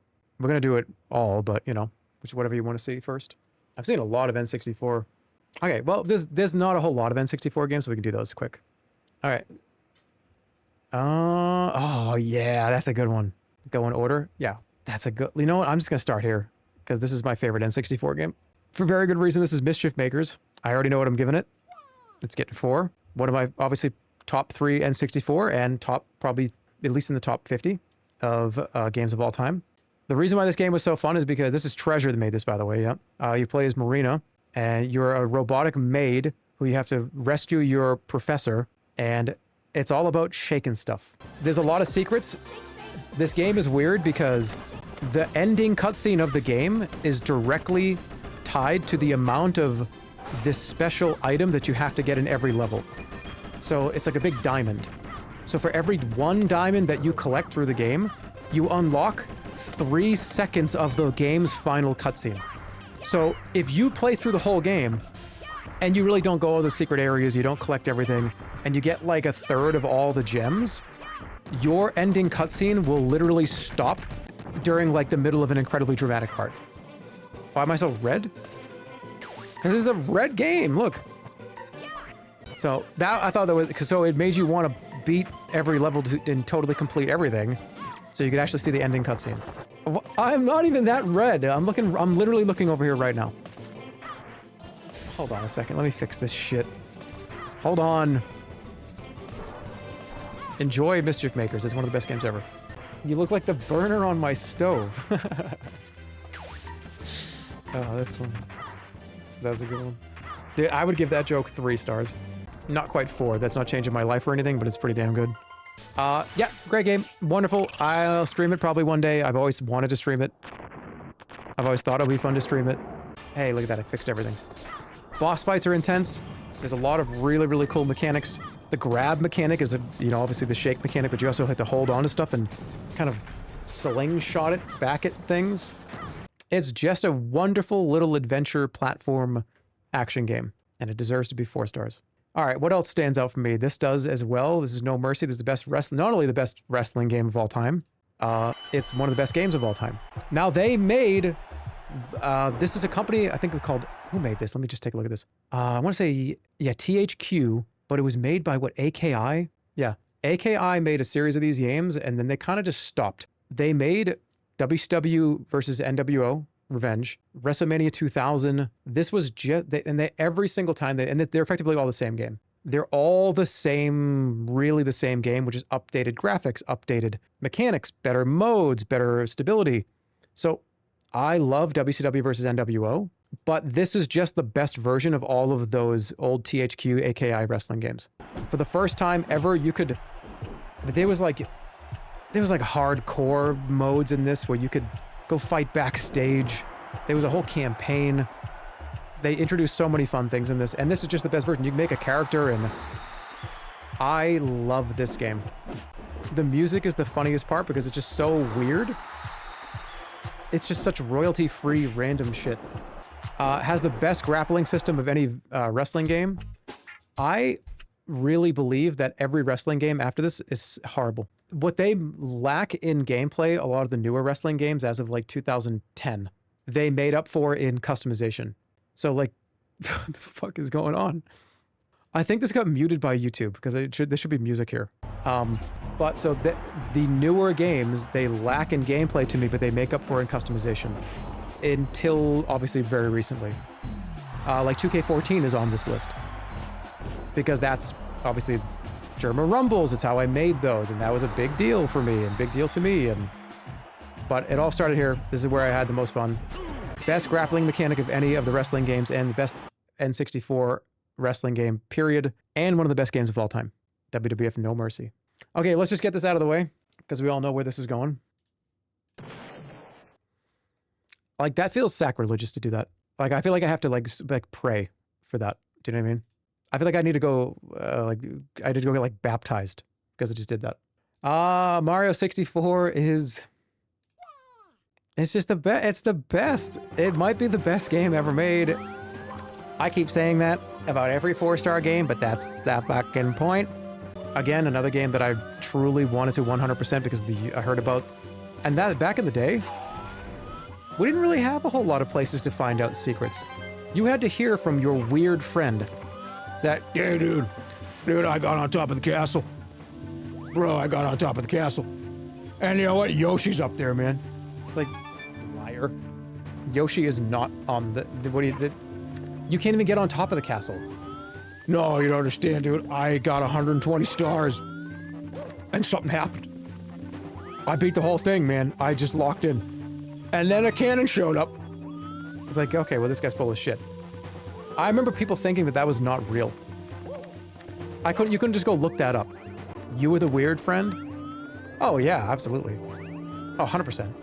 I think that all of my friends were the weird friend in some category. And I think that's important. You should all be the weird friend on a specific category, so you all can Wizard of Oz solve any problem that ever exists. You are the weird friend. You're just repeating what I just said.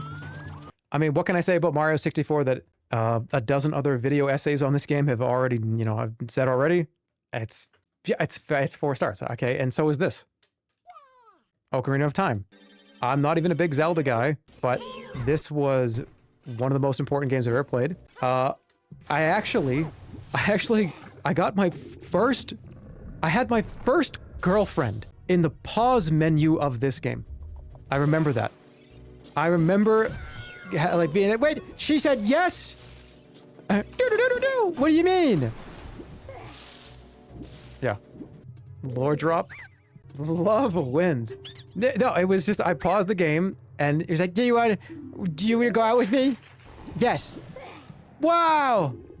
She said, yes, I have a girlfriend. And then I think, like 2 weeks later, that just didn't happen. It was just over. I think we went to a dance and that was it. I was like, oh, okay, well, that was cool. How old were you? I don't know, probably like 15, maybe 14? No, it was probably 15. Fumbled? What do you mean fumbled? Why did you sound 6? I don't know, because guys, I'm 40. I have to go back a long way. Eventually, it gets to a point where, like, all of those motherfuckers before, like, the age of 16 all talk like that. You know what I mean? Like, all of the Jeremys from, like, age 5 to, like, I would even say fucking, like, 20. Kind of all are that guy. Imagine having control of your voice. 15 and talking like Elmo. Just wait till you live as long as I have. Just wait till you live as long as I know, yeah, I know. Why am I red again? What's going on? Oh, this is red. It's Ocarina of Time. Go watch a video essay. It's one of the best games ever made. It's the first real, true, open kind of RPG, and the chickens, and the...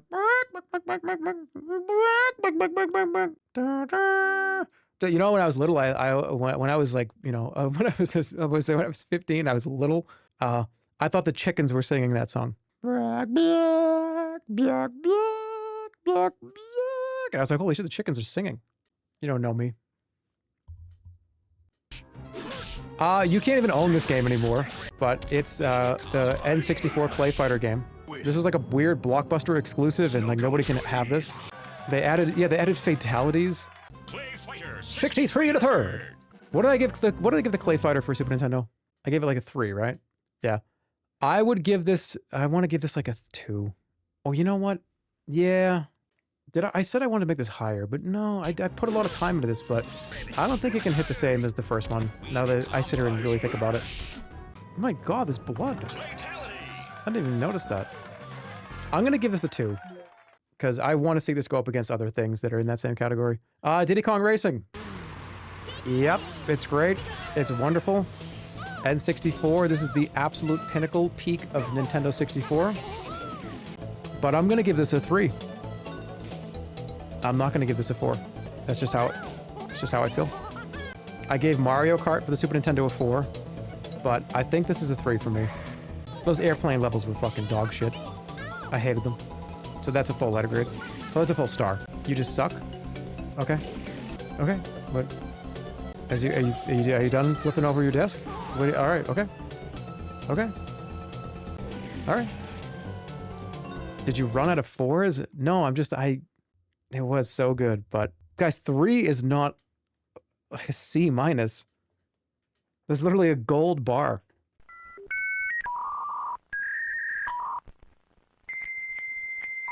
There's a lot of early 4s. Oh, I knew there was going to be at least like 50 4s. I knew it. There might even be like 100 4s. And these can be adjusted too. I'm going 3. He likes everything. He loves everything. He loves everything. It's funny because all the other GoldenEye games that came out after this, the old GoldenEye, like that's the guy's name. Yeah, Joe GoldenEye. Every 007 game that came after this, I thought sucked. All of them. Every single one. Even The World Is Not Enough. I didn't like any of them. Are you joking? No, to be fair though, to those of you that are like, what are you talking about? I didn't play a couple of them because were the consoles, like I didn't own the console at that time. I know they kind of were on everything at one point.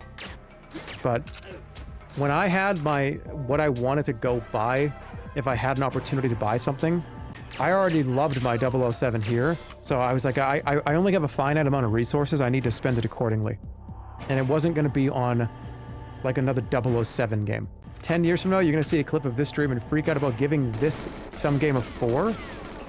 Well, no, but that's the point. The point is to make sure that does not happen. I'm going to be meticulous on this. Multiplayer, the 4-player split screen, again, it just can't be beat.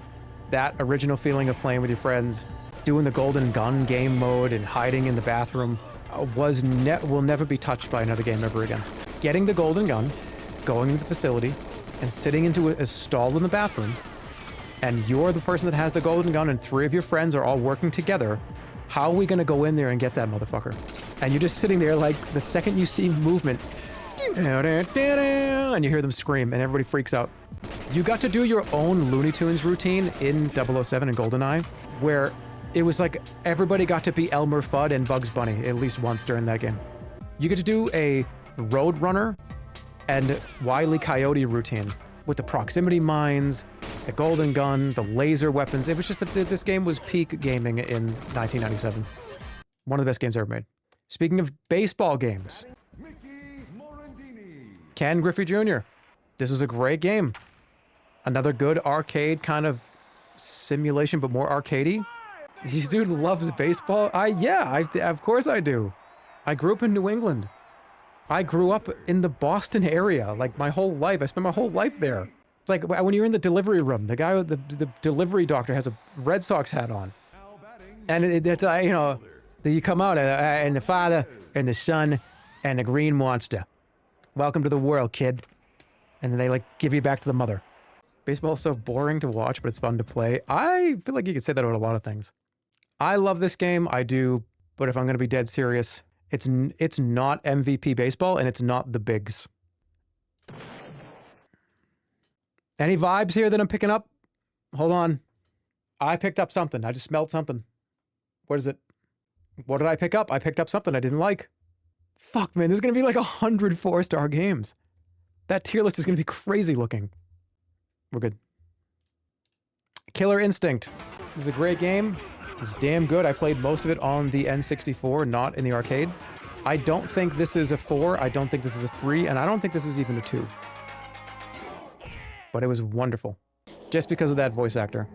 Ultra! Ultra! Ultra! Ultra!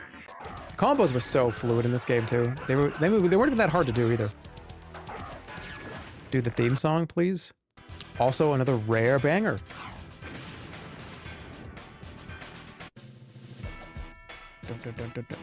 Saber Wolf!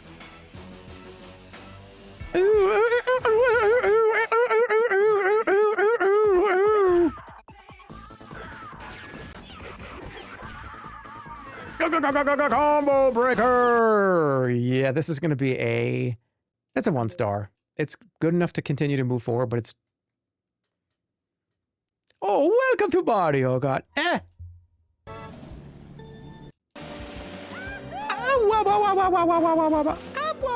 can do that better, but I'm not going to save myself from getting made fun of.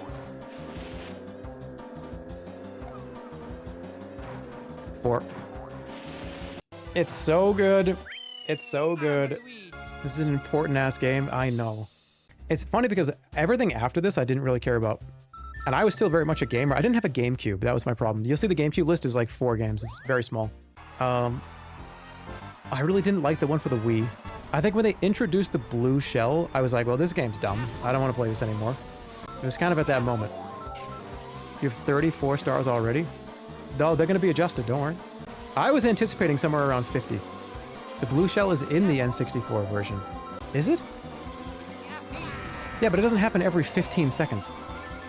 I swear, as of Mario Kart Wii, the blue shell just hits the guy in first place every 10 seconds. It felt like it was, I don't even remember it being in the game. That's how rare it was, apparently. The Wii is the best one. I'm sure you have a lot of reasons why. So when you do your list, you can describe why that is the case. It's 4 stars for me right here. Well, I guess I better find the other guys. I'm gonna pick you up. I was a big fan of this show. And the ability to walk around South Park. I was like, oh my god, that's Kenny's house. That's Kyle's house. And you could play as all the characters. This game sucks though. Yeah, but the multiplayer was fun. Wait, what did you say, Josh? I loved the Superman cartoon, but I wouldn't put the game on any list. Yeah, well, that game was fucking terrible. That game, okay. That game did not function properly. It was barely a video game. It was a bunch of code smushing up against itself. This was a game. It had a story. It had voice-acted cutscenes. All the original characters, all the original actors were in it. You could walk around Springfield. Why did I do that? It's South Park, not Springfield. I'm gonna give this an elimination, but it had to be on the original list. Clip farming, of course I was. It had to make it to the first wave. It was very important that it did. Dude, Mario Party 3, the best Mario Party. Can you even argue that? It's a weird way to say 5. It just, the minigames was so good. It felt like they hit the stride on what they really wanted this to be. I think the best minigames are in this one. And maybe the next one. No, 2, maybe 2. But this one clears 2 and 1 for me. They're not even on the list. It had great boards too. The problem though is, I love these games, but I don't think I'm going to give this a 3. I think I'm going to give this a 2. It's really great, but I don't think it should be up with like Ocarina of Time. But it's a wonderful game. I love it. We'll see how it does in the next round. I'll say the same thing with Rogue Squadron. This is a awesome plane-based shooter. I would also call this kind of a pinnacle of the N64. Especially the what is it, Hoth? That Hoth level is so much fun. When you actually have to ride around and lasso the legs of the AT-ATs. Or AT-STs. Where's that level? It's got a great GUE soundtrack. It's got a really chunky GUE soundtrack, which is a huge deal for me. One of the only Star Wars games that I actually really like. Which is funny. Because I don't really like ship-based shooting games, but I love this one. Where is that mission? I feel like it was early. Am I crazy? Where is it? There it is. This level is so fun. Pod racing was peak. I didn't really love the pod racing game because I thought it was too hard. It felt like too clunky to control it. You get the picture. You get the idea. I'm gonna give it 3. Okay, here's the 4-star version of the game we just played. Or that you just watched. Star Fox 64. Let's see the remake. The remake. Again. This is another one of those games that I wanted to beat every level and get every single thing, and I did. And it was actually surprising how many small little secrets were in this game to do something a little different. And it was fun to try to figure out the right route to go. Shooting was so fluid, everything felt so clean. Some of still the best kind of, you would call it technically kind of like on-rails shooter that I've ever played. It just hits, and it's way better than the Super Nintendo version. It's not even on the list. This is, to me, what the Super Nintendo game wanted to be in the first place, so they just made that, but just the one they wanted to make. Where's the tank level? Yep, this is when I remember this. And voice-wise, talking about impact on my life, I imitated these voices every day. Oh, dang, detach the rear vehicle. Right, like these were... You're supposed to get through! No, you got a bogey on your tail! Step on the gas. Step on the gas!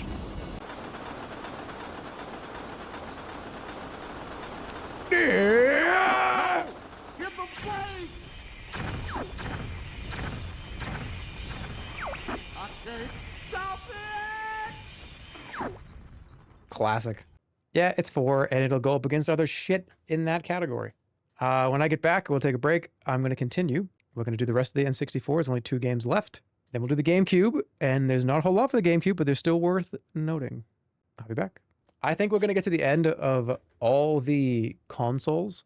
I think PC is going to have to be another day. And then once this is all done, once I knew round 1 was going to take the absolute longest, the subsequent rounds after this will be a lot faster. We're doing all the hard work first. Why is Gotcha Force on the list? Because it's one of my favorite games for the GameCube. All right, baby.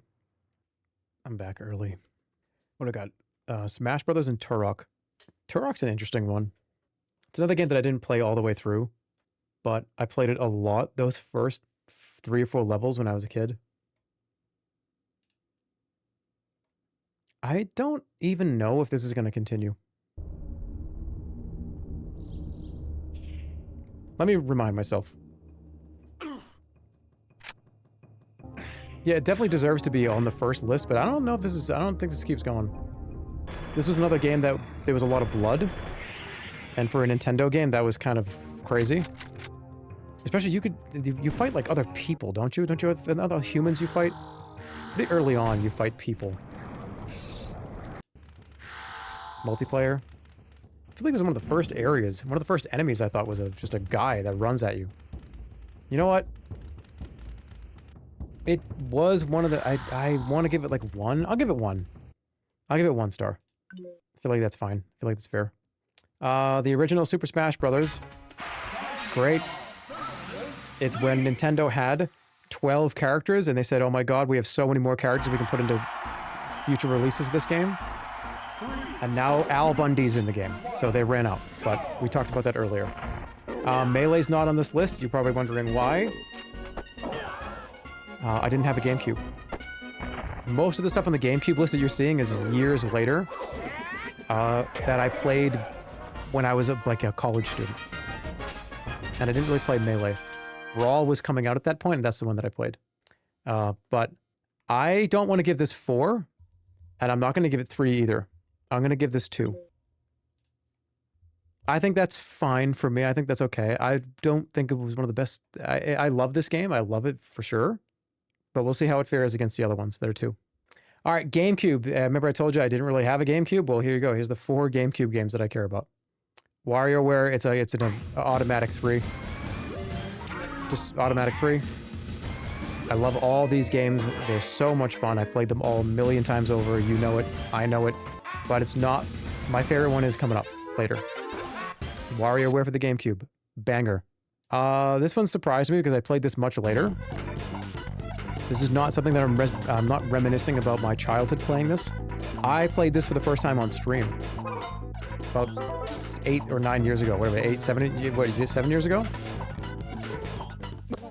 I loved it. I thought it was wonderful. So I wish I experienced this when I was younger. I would have loved every second of it. Very unique. Game is super cool. I'm surprised they have not come back to this formula. I don't know why they didn't make another one of these. Good old Chibi Robo. I beat this, right? I got to the end of this, didn't I? See if I remember any of this. Yeah, I definitely did. I'm gonna say this is like a 1 or a 2. Let's go 1. Let's make it work to work its way up if it's going to. This is the best GameCube game there is.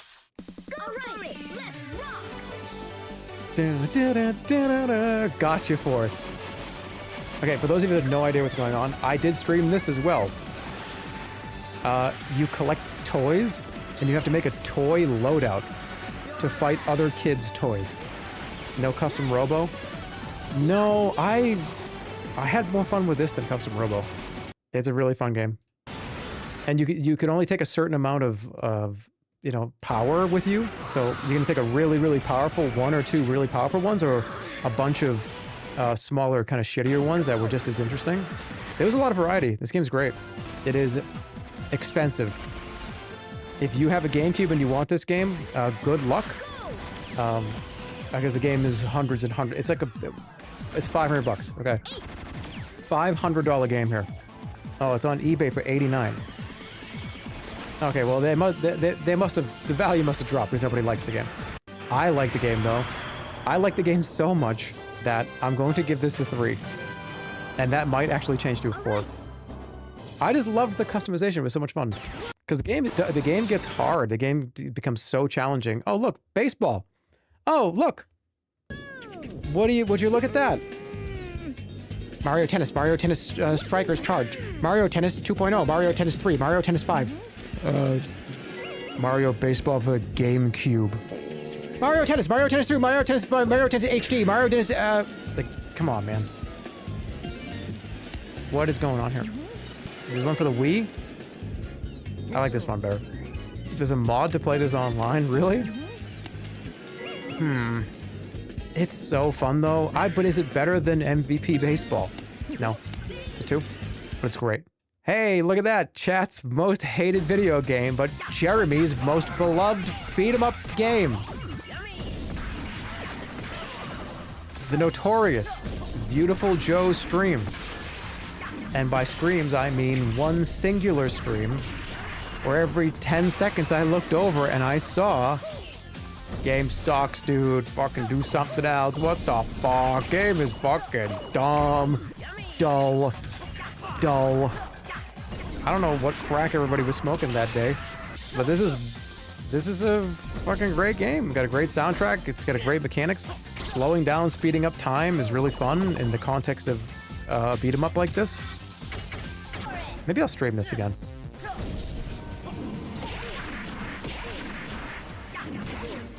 Yummy!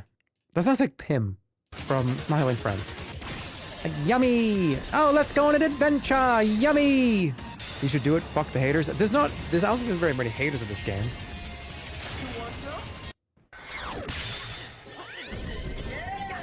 This game's wonderful, but I'm gonna give it a 1. Let's make it work for it.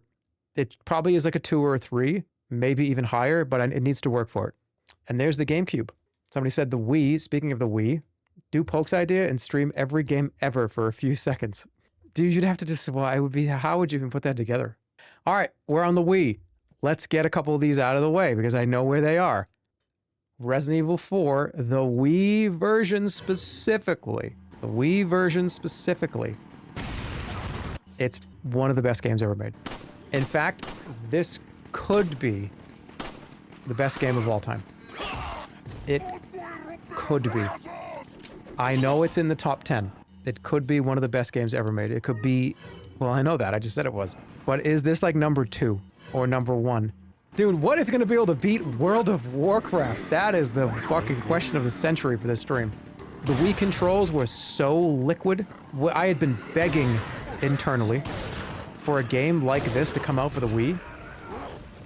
This was the perfect addition to play this game because it was kind of like a mouse, but not really. There was a little bit of delay, but not enough where it was annoying. It felt like it was still difficult to aim, but it felt so much better than the analog. I hate analog aiming. I hate it. It's so miserable. This felt kind of like that perfect in-between of mouse and controller. This game was made for the Wii. It was the best version of this game. Now, you probably saw when I scrolled down, the remake is also on this list. It was very, very good, and we'll see if I give it a 4 or 3. Or 2. Resident Evil 4, what a fucking masterpiece. Last Draw Showdown. Specifically for the Wii. But how much fun was this? I had so much fun. This was one of the funniest, most interesting, stupid games ever. There's a time for living, and there's a time for dying. A newer time has come. One of my favorite videos, one of my favorite games, period. Just because of that video. You missed that one. Try another. Yeah. I got no reservation about shooting you. These fucking games. Oh, so your mama let you come out and play today. So your mama let you come out and play today.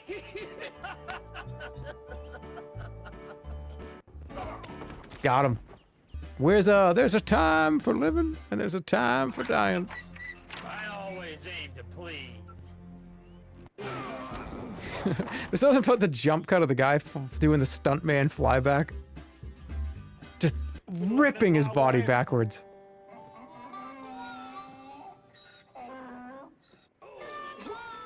Okay, that was a little more muted, but still good. Wonderful. What a great game. I really kind of want to give this something higher than a 2. But that's for the next one, I think. Let's be realistic. I'm going to give this a 1. All right, this is 3. Right? I mean, look at this thumbnail. Let's see what kind of a shot you are. Perfect Take a timestamp. crack at this bottle. Nice shooting. Try another one. Try another one. He's doing too many. You're getting too many hits. Well, okay, we're not going to hear the line. No, you better get out there and find me. You better get out there and find. This is a 2 at least. Again, the FMVs of this period were so fun. And it was so expensive. Look at how expensive this was to make. Like, you'd have to rent out this whole town. You have to have dozens and dozens of actors, explosives. Remember when I played this on the Sega CD and it was like 5 pixels? The Sega CD version of this is so bad. You don't stand a chance. Oh yeah, doesn't he die here? Yeah, and there's no fanfare for that guy, by the way. He just dies. That dude follows us around and is like, I was debating. There's no more debate after that. Oh fuck, am I gonna have Mad Dog McCree be higher than Mario Galaxy? Yes! Oh shit.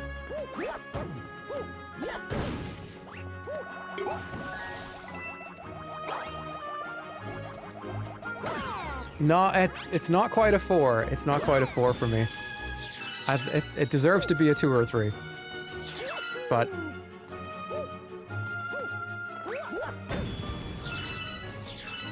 no, I don't think I would give this a 4.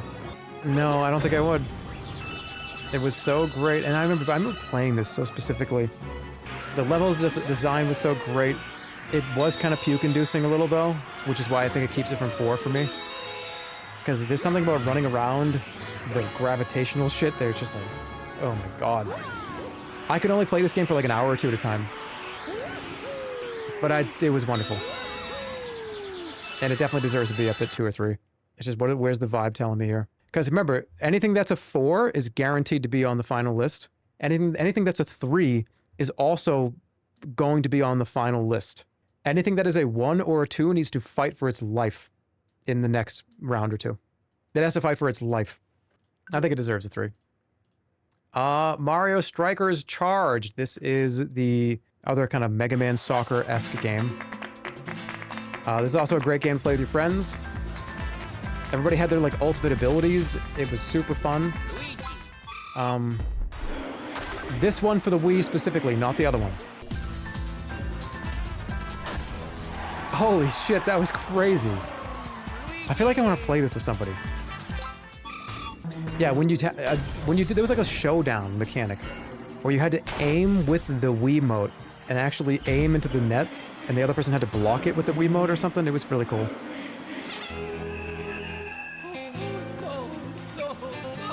Yeah, it's good. It's great.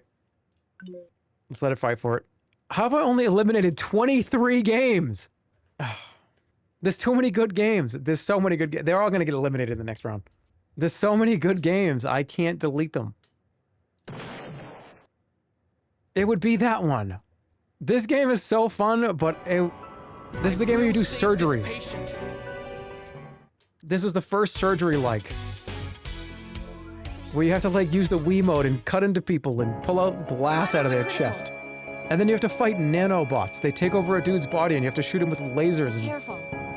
this is loud. There was a whole story too. Yeah, let's see some gameplay here. They keep coming. Oh yeah, see, that's like the weird parasite that lives in it. You have to shoot him. This is a great Wii game though. I don't know, do we let it fight for its life? I think we let it fight for its life. This is a 1 star. I love this game. This franchise is crazy. On eliminate, you can fight for it. Okay, this is going to be tricky because this probably, can I give the, I can't, I gotta give it a 3 or a 2. The original No More Heroes. Are you prepared, huh?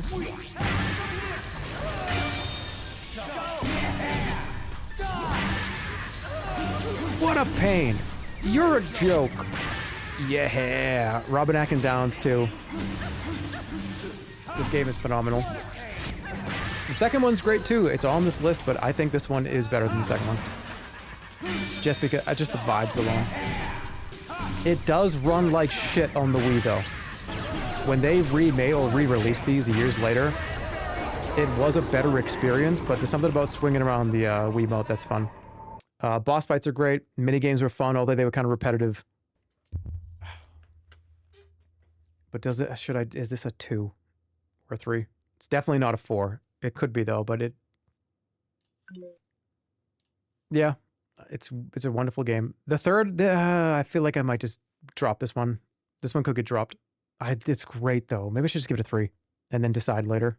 There's so much World of Warcraft. I know, dude. It's one of my favorite franchises in history. I'm gonna also give this a 3. No, I'm not. I might just drop it. No, let's let it happen. Let's see what happens in the tier 3. No, I don't think it deserves it.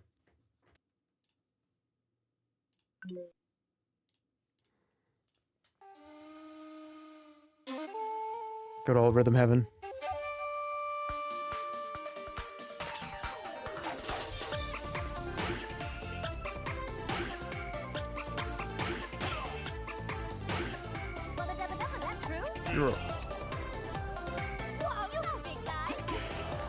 When's the new one coming out?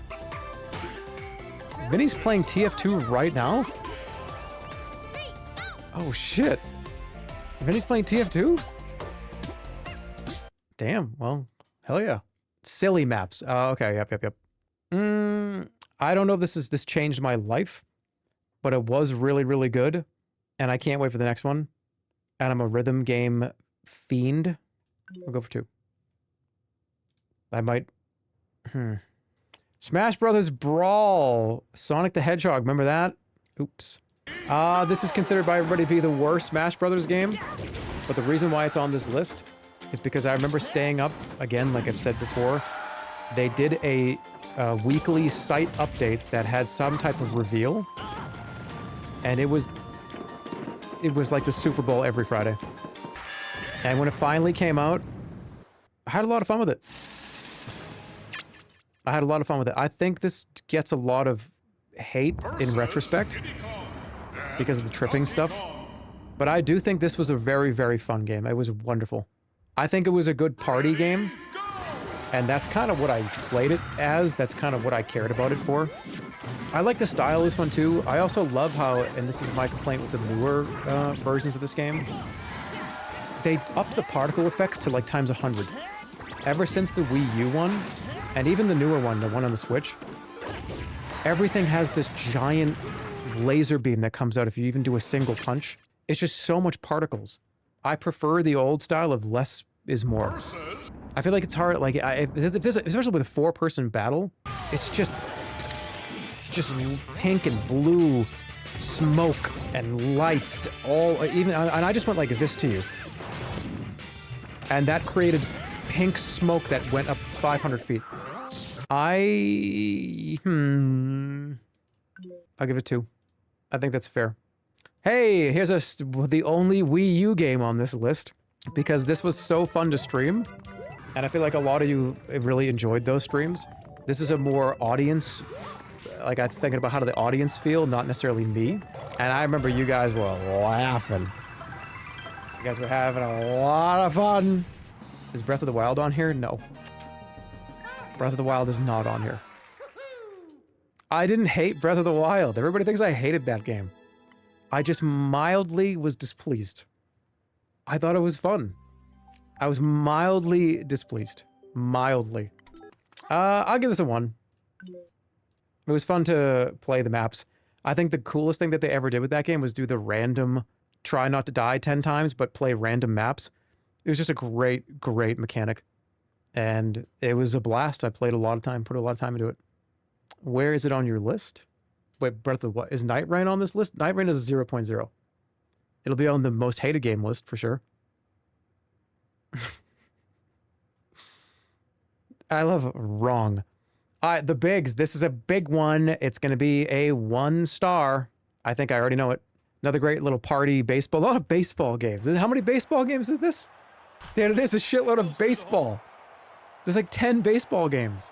Yeah, but you could, look, wait, watch, you can punch each other.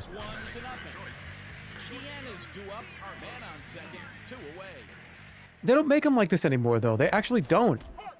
Everything has to be so serious, and... No, I need to make sure I bring out my pitcher in the 7th inning and bring in the relief pitcher. No, I don't want to punch anyone. That's rude. What do you mean, throw 3 balls at the same time rather than 1? No, there's only 1 ball that you throw in baseball, not 3. 150 miles per hour? Childish. What is going on? Why? Where is all the fun baseball games? Why do we need more baseball games? What more do you want them to do? I just told you. I want to be able to select. You know, you can cycle through characters. I want to be able to get, I want an argue button. They used to have this. They used to have an argue button. You think I'm making this up. You could press L1 in these old baseball games and you could have your manager come out and scream at the umpire. I want to scream at the umpire, but then I want to be able to cycle through like first base, second base, third base, five, fifth, and just do a benches clearing brawl. This, and don't tell me, oh my god, dude, why do you want to promote that? There are so many benches clearing brawls in baseball. It's just fucking what happens, man. We'd be living in not reality if we try to pretend that that doesn't happen all the time. Guys, people fight in hockey and we just kind of go, oh, hold on. Let them fight just for a minute. And then they're both going to get in trouble. They're going to go into a timeout box. And they put the fighting in the hockey games. Wait, did they do that anymore? Can you fight in the new hockey games? Yeah, so benches clearing brawls. This is a great game. I loved it, but it's out of here. It's just not gonna, it will not compete with the other cartoon baseball games on this list, I think.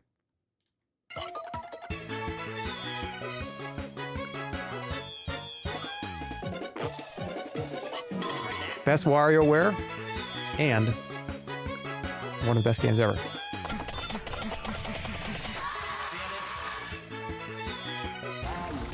I played this so much, lost so much time with this game. If I could score lower, I would give it less than a 1. Well, you can eliminate it. Look at how fun this was. Dude! Oh, man. I should play this again. I gotta stream this game again, right? Is also to create. It's the best version of the WarioWare. And the new ones have been alright. I feel like they've been kind of 7 out of 10s. But to be fair, I guess there's only so many times you can pick a guy's nose quickly. But they're still a lot of fun. It's probably one of, if not my favorite franchise that Nintendo has. It's a 4. And that is our 35th 4-star game. Wii Sports is going to be up there too, right? This was the Wii. This was the introduction of the Wii. This was motion controls. Something wrong. I can't get this video to go. Well, watch boxing. Motion controls. Another one of those, your parents could just do it and everybody could kind of have fun. Introducing the Miis and being able to play with your Mii, and this really kind of, it was so, and it was like just a, oh, it's a compilation party game. All of them was so much fun. How often do I really think about this? I don't know if it's a 4. I think it's probably a 3 though. At least to start. Oh, the baseball was so good too. You could settle some shit in this as well. Another baseball game? I know, dude, but like they're so much fun. What about bowling? We gotta see the bowling, right? That's even the tennis was fun. And you know me, I'm a tennis hater. Even the tennis was goated. I'm gonna give it a 3 for now. We'll see. All right, here we're at the Dreamcast. There's not a whole lot on the Dreamcast, but there is.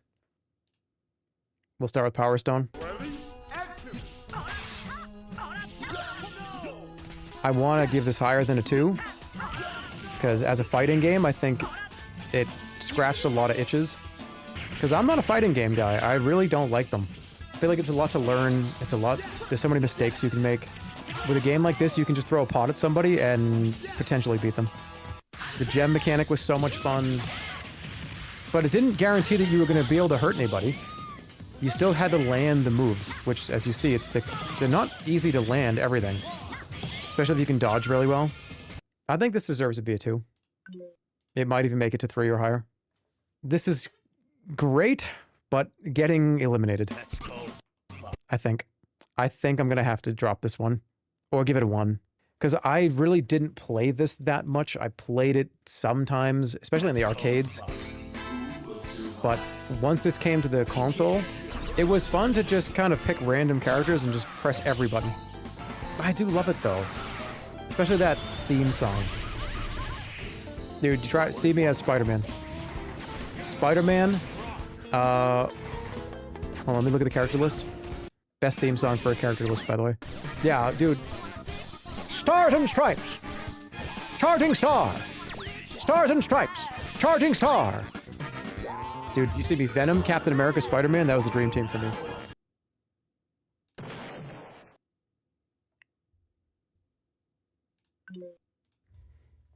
Whew, that was close. That was close. Hey, Dynamite Cop, this is the best arcade game like ever. And they made 2 versions of it. One of them they put on the Dreamcast and they called it a different video game.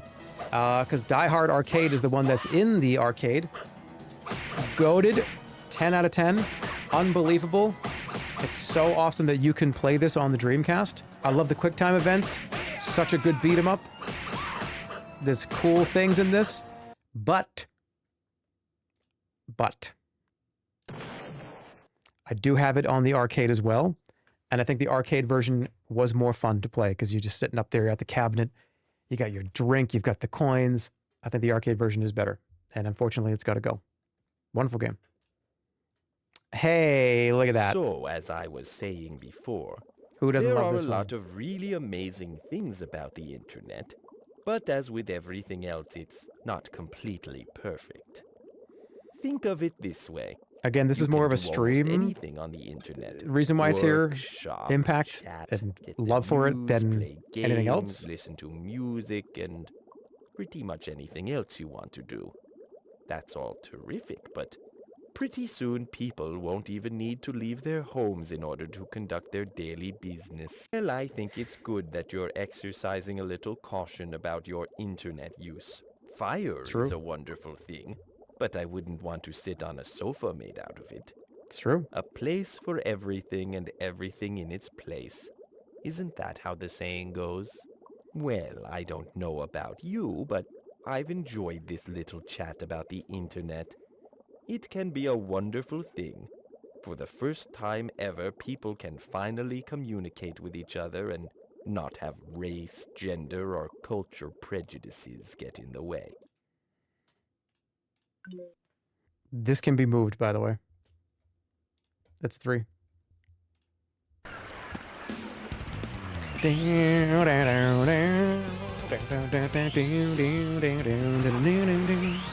Hey, fun fact, this game released completely broken, I think in Japan. And I think the US version is the one that they fixed and actually worked right. It's kind of crazy. It's still broken. No, it didn't. Yeah, it did. Yeah, it did. How broken was it? It's broken. Look it up. Look up. Original release of Sonic Adventure. Broken? Question mark? It also released broken on Steam, too. I loved it. It was a great game. It was the Sonic 3D game that everybody really always wanted. And they nailed it. They did a great job. It was genuinely fun. And then he put on a medieval helmet and turned into a werewolf. And then they made another one that's kind of good, like this, and then they made him an insurance salesman in whatever the last one was. It was a visual novel. I don't know. That's a 2016 YouTuber opinion? Well, that's great, because I'm a 2016 YouTuber.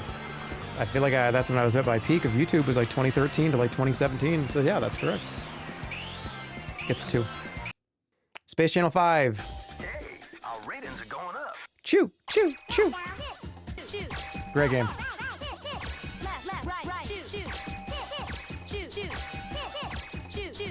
Thank you, Ulala. They need to make more games with Ulala. They need to make another Space Channel. What the fuck is wrong with them? And the walk. There it is. There it is. There it is. There it is. There it is. All right, here it comes. Here it comes.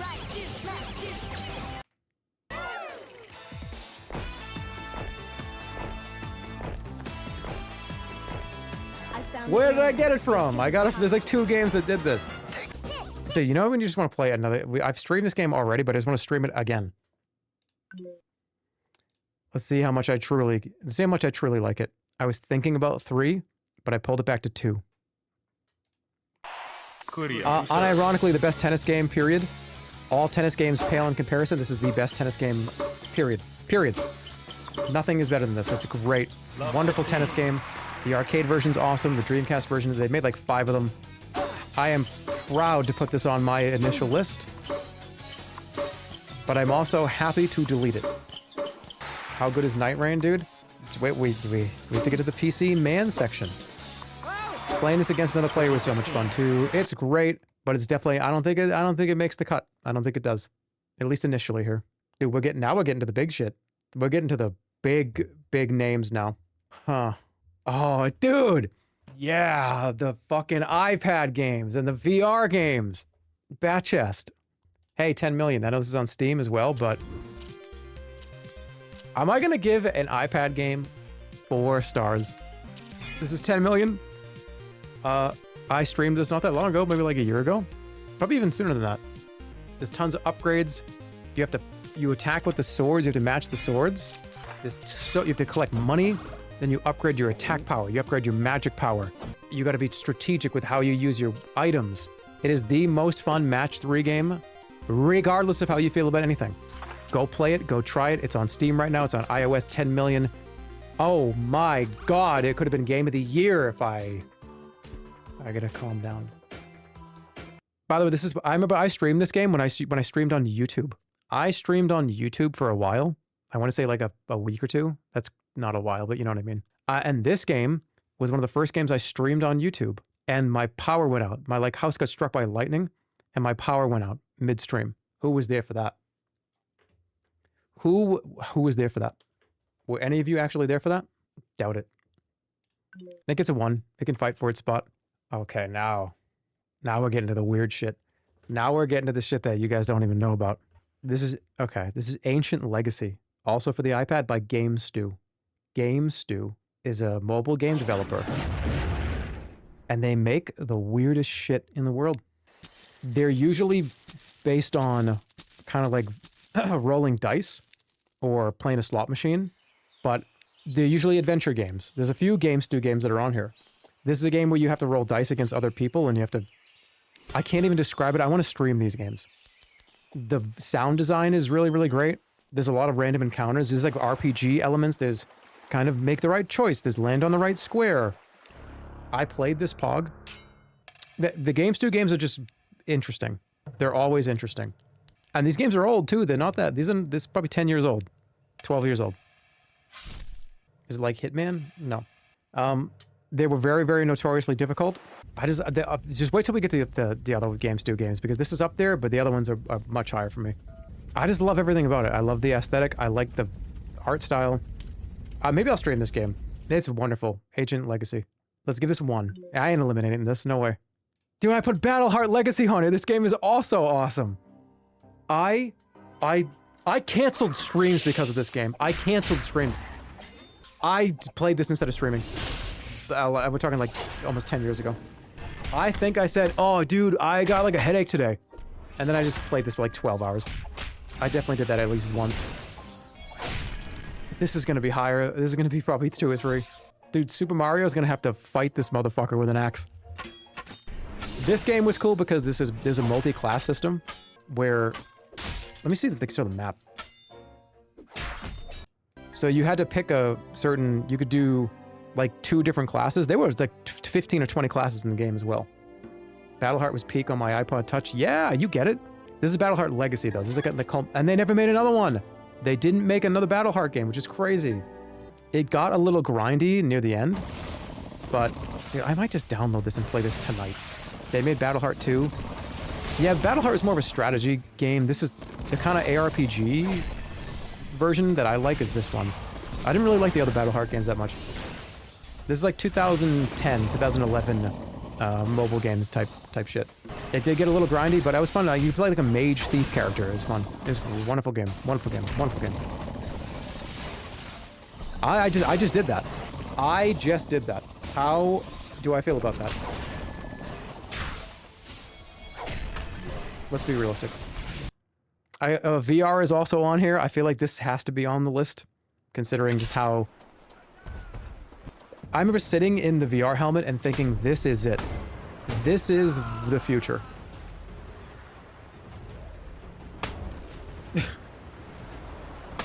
Oh my god, I just saw Puzzle Craft. Dude, wait, you saw Puzzle? I didn't go... what do you mean? Oh, shit. Okay, it's getting eliminated. It's getting eliminated. Don't play this game. This is literally like the Family Guy game. But I put so much time into this, and I actually spent like at least $50 on this game. Dude, this game was fucking lit back in 2008. I'm telling you. This is a Family Guy kind of mobile kind of game, but whatever. You have to collect all the grass and the chickens, and it had to be... I'm not going to lie to you. I'm not going to put... Look, you can call me whatever you want, but if I enjoyed this game... and I put a bunch of time into it, and it was genuinely like a big experience, I'm going to put it on here. It doesn't matter if it's a piece of shit. Doesn't matter how you feel about it. I'm not going to lie to you. I'm being an open gamer book right now, okay? I played the absolute hell out of this game every day. In fact, one time I even canceled a stream. I canceled a stream for this. I said I had a headache. I'm not doing that twice, but you know what I mean. So you collected the bread, and then the bread you could sell, and then you could... Dude, there was so much going on in Puzzle Craft. You have no idea. Yeah, look at this little town you got to build. They did this before anybody else did. You understand? This is not like 2025. This is 2007, 2008, 2010, or one of those years that ended with a 2. 2012. iPad baby game Patient Zero. Dude, this game was fucking great. Pre-Farmville, I mean, it was probably the same time. This game was good. It was a good time waster, doctor's office type shit. Having the double chickens was... Oh yeah, dude, forget about collecting the minerals. Look at this. Dude, when you got a line like that, it was a big deal. Oh, imagine. Because you can only do this in a certain amount of times. You had an only amount of energy. You only had a certain amount of energy you could spend, and spend it wisely. So if you got a 10 plus line like that, whoo! I just brought it back to life to kill it again. Alrighty. These are some good games, man. Okay, Blade and Sorcery, right? This is VR. Yeah, I thought this was going to be the new age of... I thought every game after this was going to be this. But then you come to the really, really complete, just total realization that this is the only game that has to be this. And did I really think that the next Skyrim was going to be like this? But damn, was this game fun, and it still is. Very expensive tech demos. That's what all the VR games that kind of turned out to be, besides Alex, which was my... By the way, Alex was my game of the year in 2021, whatever it was. Oh, but I'm a psycho, though, right? Everybody does that in this game. Just so many mods for this game, too, with lightsabers and... Okay, I've laughed more than I've laughed at other games. This is just a perfect stream game. It's the perfect, like, litmus test for how much of a lunatic somebody really is. Put him in here, get him Blade and Sorcery, and let's see how fucked up your friends and family really are. Let's see just how screwed up they really are.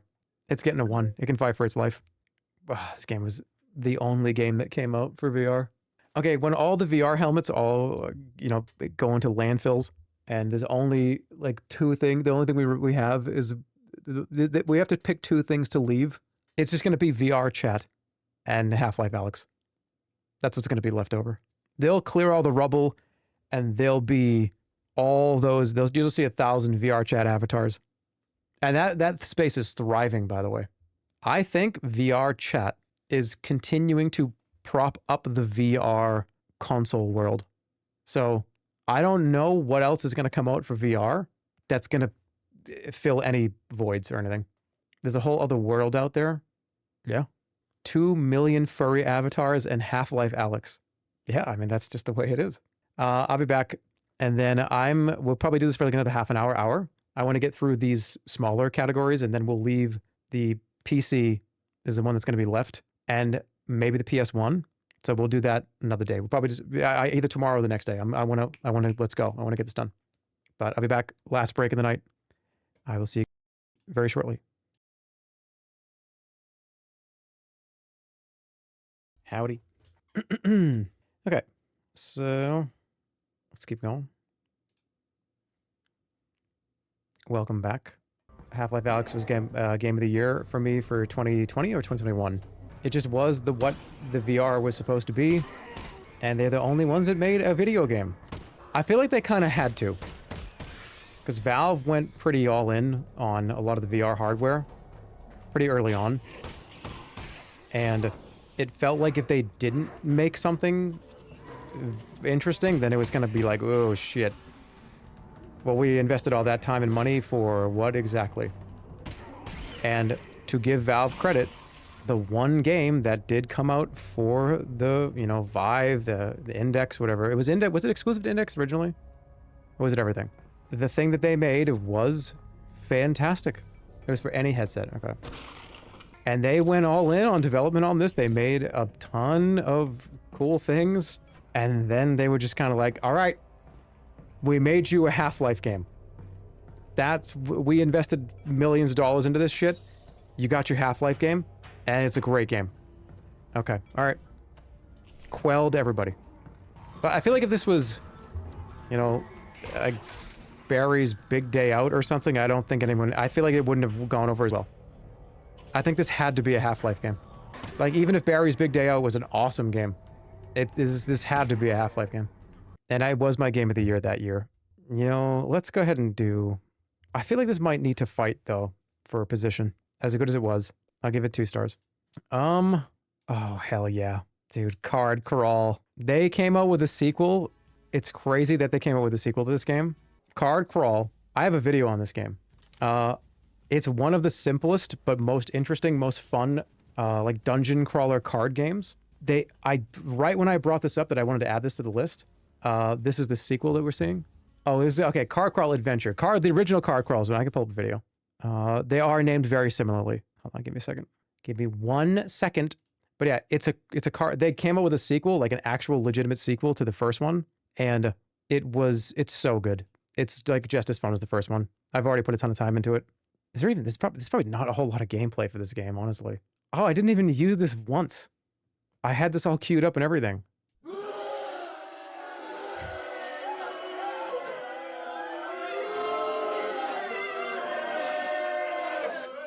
Okay, all right, let's use it once. No, guys, sorry. Breath of the Wild is not on this list. Okay. Sorry. No. All right, pretend I did that like 5 times. Okay. Card Crawl iOS. It's going to be hard to find like a video. All right, hey, well, this is fine. We'll see this. We'll look at this one for now. This is like a gameplay commentary. So you have a sword, a shield. You play with a deck. I'm gonna, you know, he could just probably tell us. The blue cards are special abilities, and I'll show you what they do in just a moment. So first of all, I'm gonna attack.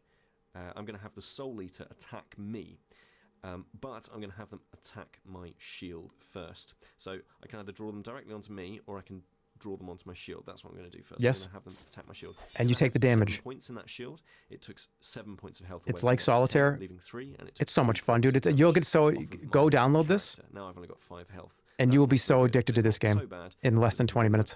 Just trust me on this. It wouldn't be on this list if I was full of shit. See how this is moving forward so far? I've got my sword on my left-hand side. It does 7 damage. And it's a good poop game. Boom. It's just a good game. Uses up that card, and it deals the amount of damage that's written on it. It's a game about like playing math against yourself and fighting, because they shuffle it, right? You'll see there that my I love this game. No lie. No, seriously, like go try it out. It's great. This is an ad? Yeah, it's an ad. I'm giving you an ad. My own personal one. I don't care. I'm telling you to go get this. The sequel already is out and it's great. Into a potion. Do I want that? It's a wonderful game. It's on my list. Doesn't have to be on your list, whatever. Actually, that's in a video. That was in my top 5, 2015, I think. Let's see if I'm full of shit. I think I actually put that in a YouTube video. Give me 1 second. Jerma top 5, 2015. Yep, here it is. Let's see. Let's see how my thoughts. I'm actually curious about this.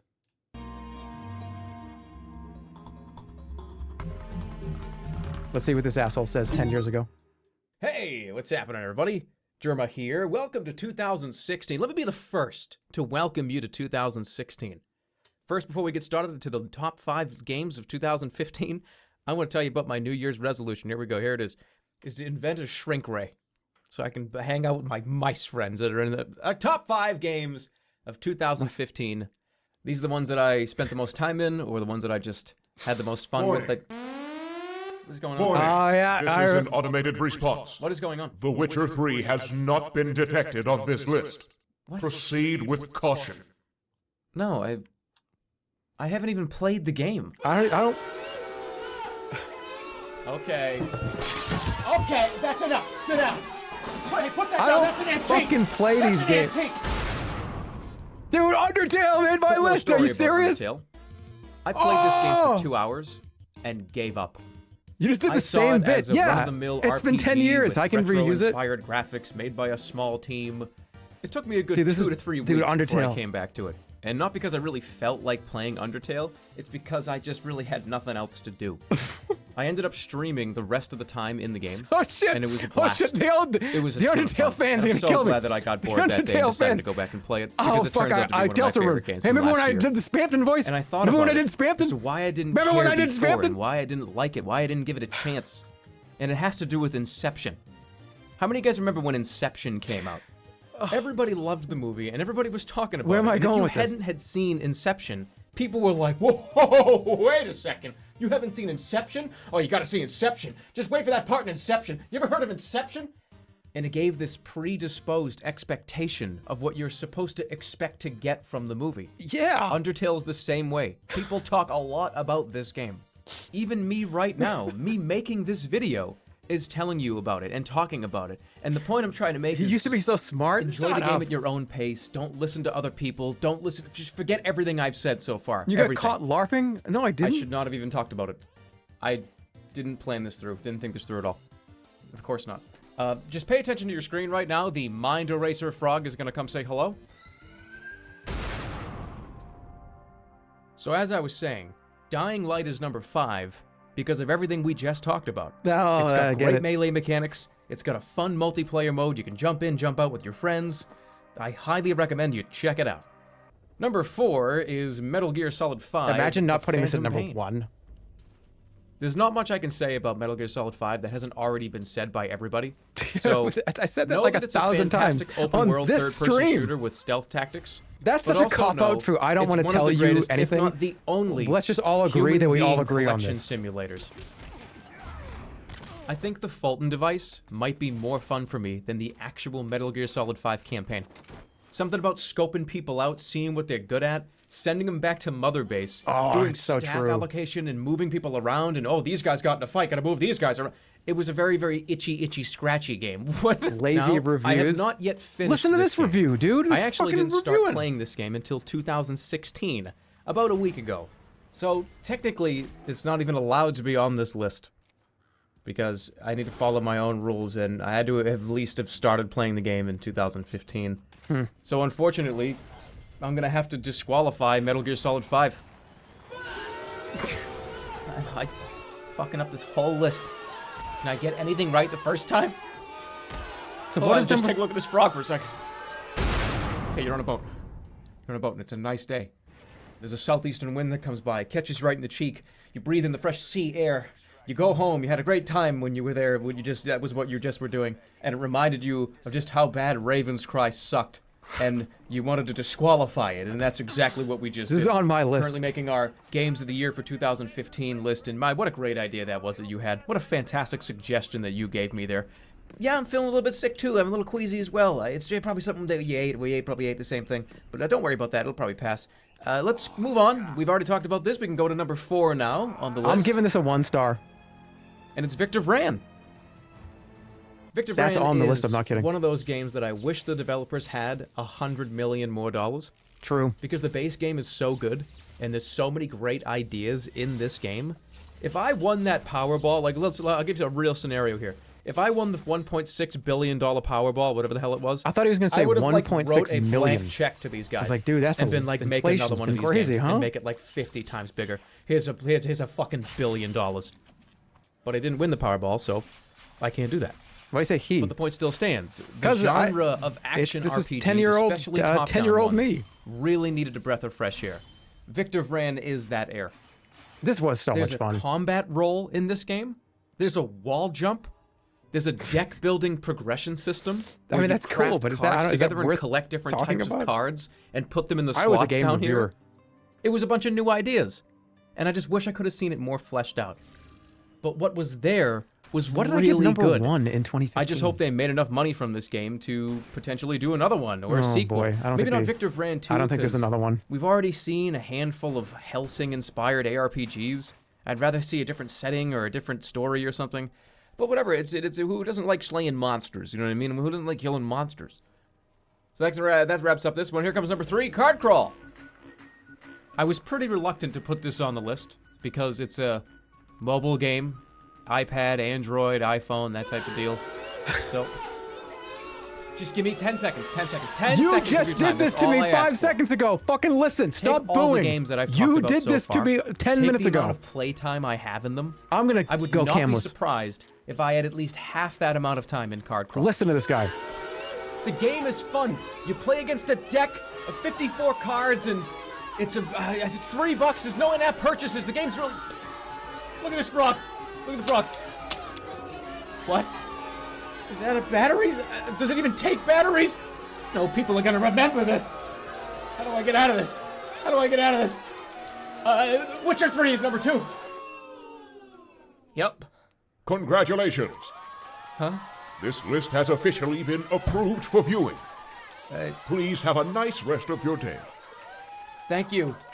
Thank you. I appreciate it. Witcher 3 is number 2. That's it. And Bloodborne is number 1. Yeah, it is. It is. Bloodborne, my favorite game from last year. It might even be one of my favorite single-player games I've ever played. I Oh, seriously so true. cannot remember What a the last king. time I put more than 120 to 150 hours into a single-player game. I gotta go back like to at least 2 decades, guys. Remember, I'm like 40. But this game sucked me in, big time. I was Whoa, that's really weird into to this hear game that. for a period. I've read an entire I was 110-page 30. thesis statement about this game, and I loved every second of it. The game's combat, the story, the atmosphere, the art direction, literally everything about this game, I adore. The only issue I have with it is that everybody can't play it. I so Yeah. badly want people that don't have PS4s to be able to enjoy this game. Yeah. But at the time of this recording, it does not look like it's coming to PC I hit or you with Xbox a, One. Oh, I hit you with it at the time of this recording. Ooh, that was me thinking that I was gonna be in like a 6-month period. This video was gonna be so wrong that I had to hit you with it at the time of this recording. I thought there was gonna be a port or a 60 FPS. I thought this was coming a year later. Oof. Well, I'm glad I said that. That's why you do that. That's why you put on that act. That's why you put on that voice, the corporate. Sometimes the corporate shit, it has to be there. At least for the first time of this recording, I really want people that don't have PS4s to be able to enjoy this game. But at the time of this recording, it At the does not time, look like it's coming to PC or Xbox One, at least for the foreseeable future. At least for the foreseeable future. Besides that, it gets 2 thumbs up from me. 10 years later, I'm You know still when you right. play a game and you say to yourself, man, I wish I could just go back and like relive that experience for the first time? If there was some way that I could wipe my memory and play this game again and enjoy it like it was the first time playing it. Holy shit. I'm not getting into another argument with somebody from tech support. You're the 3rd person I've been transferred to. I have a warranty, and I need to recalibrate my mind eraser, Frog. Is it that hard to understand? Maybe 6,000 or 7,000 times over the course of a few years. Whoa! Not supposed to do it that many times. Okay, well, you work for the company that makes these, so you're like kind of preaching to the choir here. Underneath? Yeah. I'm looking at it right now. What's the purpose of... I want to go back. I've said it 4 times now. I want to go back and play Bloodborne and experience it for the first time. Look at how young I It's look. the game of the year. Whoa. You think that's a better game than Bloodborne? Well, good to know they transferred me to a fucking idiot.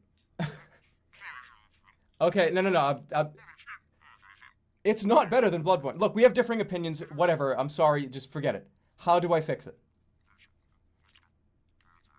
The button underneath. I see it. Yes. Hold it for 4 seconds. Now, is there something... Oh, you piece of shit. That was fucking dastardly.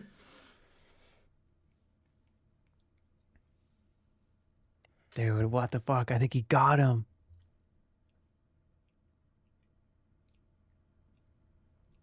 Hello? Oh. Yeah, I'm sorry to bother you. Yeah, I did call to tell you that Fallout 4 was the best game of the year. What an idiot. Oh my god, can you imagine? Can you imagine? Unbelievable. All right, so why did we watch that? Oh yeah, I wanted to prove to you that that Card Crawl was a great game, which it is. Very much so. All right, let's finish up this list. Card Crawl, there it is. Wonderful. It's gonna get a 1. Cube Escape and the Rusty Lake franchise. Okay, I'm gonna get, look, I'm giving you all kinds of stuff here. Swallow. The Cube Escape games, the Rusty Lake games, are peak mobile gaming content. If you want, they're kind of like a escape room point and click kind of games. You kind of have to figure out a little mystery. They're so much fun. They're absolutely worth your time. You should be playing them, and there is like 30 of them. There's like 20 of them at least. It's one of those get the log to put the log in the hole to then have the hole be filled up so you can put the... It's Granny Likes without Granny, which I love. I love Granny Likes without Granny. That's just a point and click escape game. It's a Granny Like without the Granny. It's got a good plot. Oh yeah. It's super mysterious, super weird. You'd actually love the spy minigames on Club Penguin. Yeah, Cube Escape, Rusty Lake. It's definitely up there. I think because I've laying down in bed, there is a place, there's a period of time that is so important to human beings. And that is your solo soul time. Do you know what I'm saying? Where it's just you in the dark, and it's just you, and you're relaxing. Maybe somebody else is in the room too, significant other, whatever it is, and it's just that kind of mode where there's nothing really going on. This is scary. This is a scary game. I forgot to mention this is a scary game, and it's probably not. Well, no, it's good for relaxing. It is. It is. It's very good. It's a time for you to slow down and just turn your brain into more of like observer mode in a way. And it's fun to just kind of, with your chin like this, like, oh, my eyes are getting so heavy. It's just like, oh, turn the radio on and then I gotta get to the right frequency. Oh, life is good. It's so relaxing to just sit there and just kind of be in your own space. That's why I like the iPad so much. iPad games used to be fun and relaxing instead of, you know, like, please give me your location. I'll let it fight for its spot. Okay, I made the mistake of playing this entire game in VR for the first time because I thought, remember, we were talking about leaning in to... Resident Evil 7 is not on this list besides it being VR. I leaned in, I jumped on the VR bandwagon. I was like, this is it. This is a big deal that this was releasing for VR, almost exclusively for the PSVR. And my first experience with Resident Evil 7 was streaming it in VR. I played the entire game in VR. Every moment was spent in VR. And I was drunk. That's right. So it was a fucked up few nights. But I remember it so fondly. It was some of the most fun that I probably have had on stream because of all of those factors. Like, what a fun few nights that was. And it actually did take the time to make it worth playing in VR. I wish it wasn't a PSVR exclusive because the PSVR has a lens capability of like 480p. But, you know, it is what it is. I know they did the PSVR 2 eventually, but I'm going to give this a 2. I really did enjoy that. That was so much fun. I have a lot of good memories of that stream and the game in general. I thought Resident Evil 7 was a good return to form. I thought it was very fun.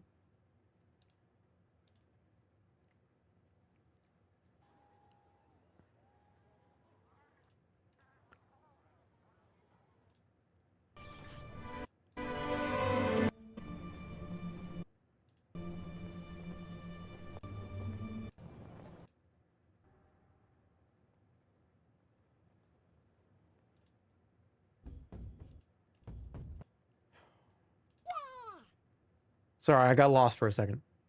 I want to hear the music. Open up your spell book. I want to hear the music. Is this whole VOD, is this entire video claimed? This entire video is like content ID claimed. I think it's really low. Anyways, sorcery. You know what? Let me redo this. Let me redo this. I have to redo this. I need the song. What's the actual name of the spellbook song in sorcery? It's got a long name. What the hell is it called? When you open up the spellbook, the da da da da da da da da da da. What is it actually called? It's the name of an actual song. Darude Sandstorm. No, not the Book of Scorn. No. Spellbooksong.mp3. No. It's called something like Fantasia or something. Yep, somebody got it. Fantasia on a Theme. Fantasia on a Theme by Thomas Tallis. Okay. Yeah, it had a really long, kind of weird name. Fantasia on a Theme. Yep. All right, let's go. I'm going to make this speech to this because it's going to be a speech.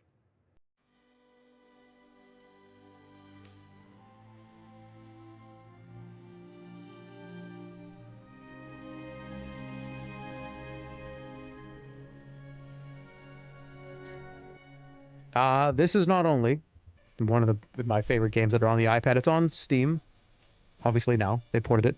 By a company called Inkle. This is Steve Jackson wrote a series of game books, kind of choose your own adventure books.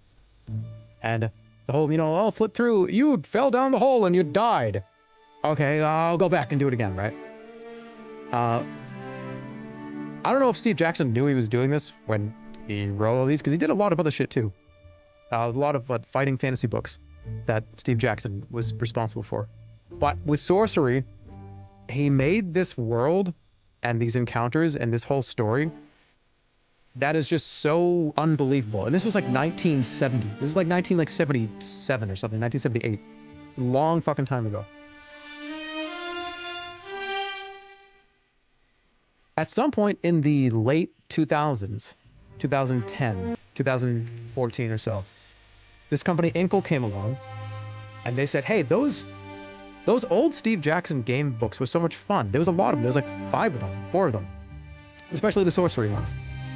And they decided they were going to port the whole experience over to a digital version. So they make this whole experience, they port it all over there. They make it so you actually control the character on a game board. The map is so beautiful. And I got a hold of it. And I never even knew about Steve Jackson. This is like 2010, 2011, whatever this was. And I played through it for the first time ever in that soul mode that I just told you about. Laying down in bed. Well, you got the iPad right here.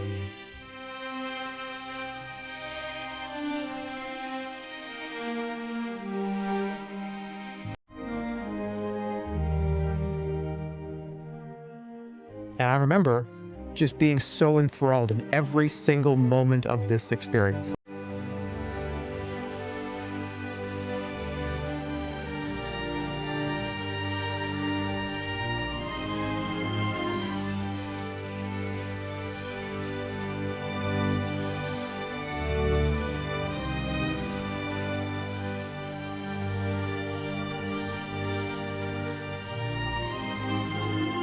It's too loud. Why? Shut. What do you mean too loud? Zap that guy. Yeah, so I ended up streaming it. I enjoyed it so much so I played through its 4 different games, 4 different books. Yeah, okay, for May 2013. They ported over the game books digitally. It's a phenomenal experience. It's exactly true to the books itself. It's one of my favorite experiences I've ever had. And it is one of the best games of all time. Streamed this game 2 or 3 different times. I abandoned the last playthrough at the last part. That's on me. But this is probably in the top 5. This might even be number 1. I don't know. I told you I was gonna cry. Yeah. How about this Slither.io game, huh? Speaking of iPad games that I played a million times, this game is so good. And what the fuck? They came out with, they remade this game, and it's not even close to being as fun as it used to be. There's a new Slither.io, and it's like Slither.io Plus. The game's not good. What the hell? This version was so awesome. You grow so huge and you have to try to take... Dude, it's playing Snake with a lobby of 50 people. And the more of these pellets you eat, you just grow and grow and grow to a point where you have to kind of cut people off like Tron style. See that guy trying to get me here? This is not my video. I don't know why I just told you that was me. But imagine that's me. Look at that guy, look at that guy. Dude, this person's kind of snaking around here. If you die, your body disintegrates and turns into a ton of food for whoever is around to eat it. Let's see how this plays out. I'm curious how this guy does. Eventually, and look at the leaderboard. You can get so big that you take up so much space that you are just a giant, just moving huge object that nobody can stop. Bro, we know what Slitherio is. My mother doesn't, and she might be watching right now. She might watch this VOD. That's for my mother. Video of yourself from 10 years ago. He. Random Slitherio YouTuber. Me.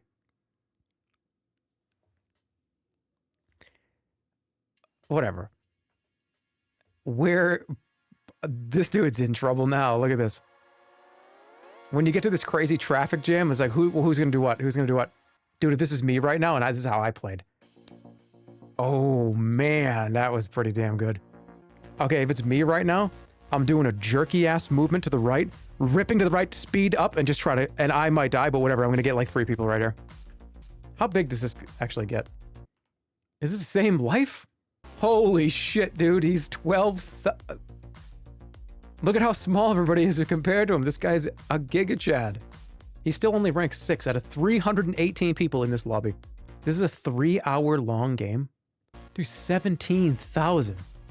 Eventually, even the people that are in like the top 10 are ants. But dude, if you could ever get in front of this and put the wall up just at the right second in front of one of these big-ass players, oh my god, food for everybody. The amount of just feeding frenzy that happened was just everybody ate. He could probably wrap the lobby right now. Does he actually lose? I wonder if anybody gets him. I don't think so. 24,000. This person's pretty scary. You going for the kill? He's going for the kill. He's going for the kill. Oh my god. Oh my god. Oh my god. He went for it. He went for it. He went for it. Watch out. Watch out. Watch out.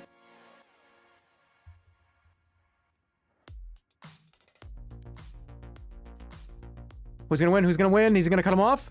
He's gonna rip to the right. Do it Tron style.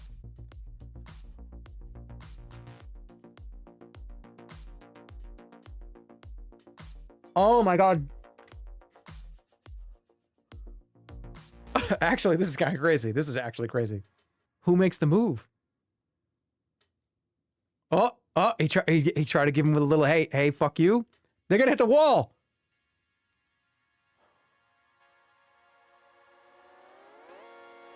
This guy wants it so bad. He wants it. Don't hit that wall. Oh, did you see that was a pixel? This is a veteran.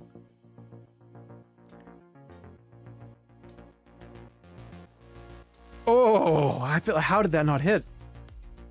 Can you still play this original one? I would love to fill a lobby with just play this. It'd be so much fun. Yes, you still can. This is, dude. I'm gonna stream this soon. This game is so good. Again, it's the green and white spearmint guy. Oh no! That PewDiePie guy just drove. Oh! Oh, that sucks. That PewDiePie guy just drove into him. This game, yeah, dude. There's a reason why I put it on this list. That's a 2. I burnt so many hours on that game. It's not even funny. Oh. Dude, I'm like more excited about these iPad games than some of like the PlayStation 2 ones. You guys ever play this? Tentacle Wars. There's a few games that are like this. I'm gonna stream this too. Until the energy is depleted, or speed up the occupation by cutting the tentacle close to its host's. Yep. Okay. Let me explain to all of you idiots in the chat. Tentacle Wars is a series of kind of games that were like this. They were pretty popular, where you control a cell and you generate power over a period of time. There are neutral cells that you have to go into, and also enemy cells. Everybody's generating. The more that you're generating, the bigger you get. But you gotta be careful, because if you spread yourself too thin, you can get in a lot of trouble. This is really hard. It actually takes a lot of focus to truly cut off at the right time. And it gets kind of wacky, because eventually you end up having to, in the way you win is you have to control every single node. Dude, I'm streaming this game. I don't give a shit if like 15 people watch it. I don't care. There's something about this game that just scratches every itch in the brain. It's like Risk, but with bacteria. That's a good way to put it. That actually is, it's kind of like real-time Risk, that you have to constantly be aware of like where everything is at every second. I think this is actually on, I think this is on Newgrounds too. I think it's technically a Flash game. This is getting a 2-star. In fact, I might even make that a 3-star. Okay, same company, GameStew. I love these little descriptions. I hope you're reading them as they pop up. Yeah, hybrid roguelike slot machine game with Game Boy inspired visuals. You spin a slot machine to play. I'm gonna let this, you know what? I'm gonna let this one play out because it's so interesting. It's so unique. It's just such a weird game. No, fuck that. I'm streaming this game too. So you go through a dungeon and you have to pull the slot machine, and depending on what it lands on, that's kind of the outcome that happens, right? You can cheat it by stopping it and like saying, hey, I would like to respin it. It costs gold, but you don't want to spend all your money. We need to do an iPad Kid night. The music is so weird too. The character designs in these Tower of Fortune games are so much fun too. Tower of Fortune 2 is probably the best of them. Tower of Fortune 3 is also good. Dodging the question? What do you mean? Sorry about your ears. You level up, you have to go down a series of dungeons. There's a whole story. There's random encounters. Yeah, it's the Dark Souls kill sound. I wanted to get to the boss, because the music is just, it just takes me there. Someone appeared. During my search for meaning, I found 2 potions that are no use to me. Would you like one? Nice. I love that music. Tower of Fortune 2. I will say, the game not only gets kind of grindy, you can buy gold for real money to like make it so you can respin without having to lose. I may have done that. I may have spent at least $20 to $40 on this game. At least. Because I really wanted to beat this boss, and I couldn't. I spent like 30, 40, maybe $50. Maybe 30. What? I bought plenty of games for $60 that I played for 10 minutes and said, I don't want to play this anymore. I can't spend $30 on a mobile game? But so that's Tower of Fortune 2. Yeah, fuck that. It's getting 2. Tower of Fortune 3 is more of that, but just kind of way more involved. Highly updated. I do like them both for different reasons. There's a Tower of Fortune 4 that I don't really like that much. But these 2 are bangers. They're super fun. And man, oh man, you're gonna love it when I stream them eventually. It's good shit. It is. I'm gonna give this a 1, because I think 2 is where I genuinely had fun and loved it. All right, speaking of iPad games, we're almost done with the iPad games. Those of you that are freaking out, watch this. Yep. Yes, I did. Yes, I did. This is the room for the iPad, and it's on Steam right now too. I have video on this game. This is the most satisfying game you could ever play. You have to open up a series of boxes that have a ton of little puzzles around them, and that box opens up this box, and then that lever, you need to pull that, and that comes out, and then that turns on that, and then it's just opening up this series of boxes, and one box leads inside of another box, and another box, and another, and it's just the kind of roll down the snowball down the hill of just opening shit up. Oh, it's the most satisfying goddamn game ever. I'll stream it one day. Let me show you what the original box looks like. Yeah, and then it like, I don't want to spoil or anything, but like it's just so cool. It's an escape room, but the entire escape room takes place in one box. The room 2, they made 3 or 4 of these, and the room 2 is also just, oh man, that's gonna, I'm fighting giving this 4, but I'm gonna give these both 3. They're so much fun. Talk about the Mind Eraser frog. It's actually been long enough where I think I really have Mind Eraser frogged, because the room 2 is the same concept as the room 1, and It's just a tinkering game. Stir said, tell me why Soldier of Fortune 2 is on your list. That is pretty based. Stir, why don't you just chill? Because I haven't gotten to the PC section yet. Let's go up and show him. What do you say this is based? Where is it? Hold on. Dude, I don't think I really give a fuck about the Oregon Trail. I put it on here to prove to you that I've played video games for 30 years. Do you know what I mean? Like, I feel like I just put this on here so people know that I'm 40. Well, I'm going to leave that for now. I'm not, whoa. What am I? I'm not supposed to be up here. All right, I'm not supposed to be doing this right now. What am I doing up here? All right, Purple Place is fucking dog shit. But I think I don't, should I get rid of it right now? But it changed everything. I might give it a 1. No, it was the free Windows shit. It's like putting Windows Pinball in the list. But I had to. It was fun. Wait, let me see if it vibes with me at all. Right? I was gonna say, thank God that the timestamp was correct. I was gonna say, if it vibes with me right now, I will uneliminate it. And the cake making segment, ooh boy, ooh Rick, ooh Rick, ooh wee.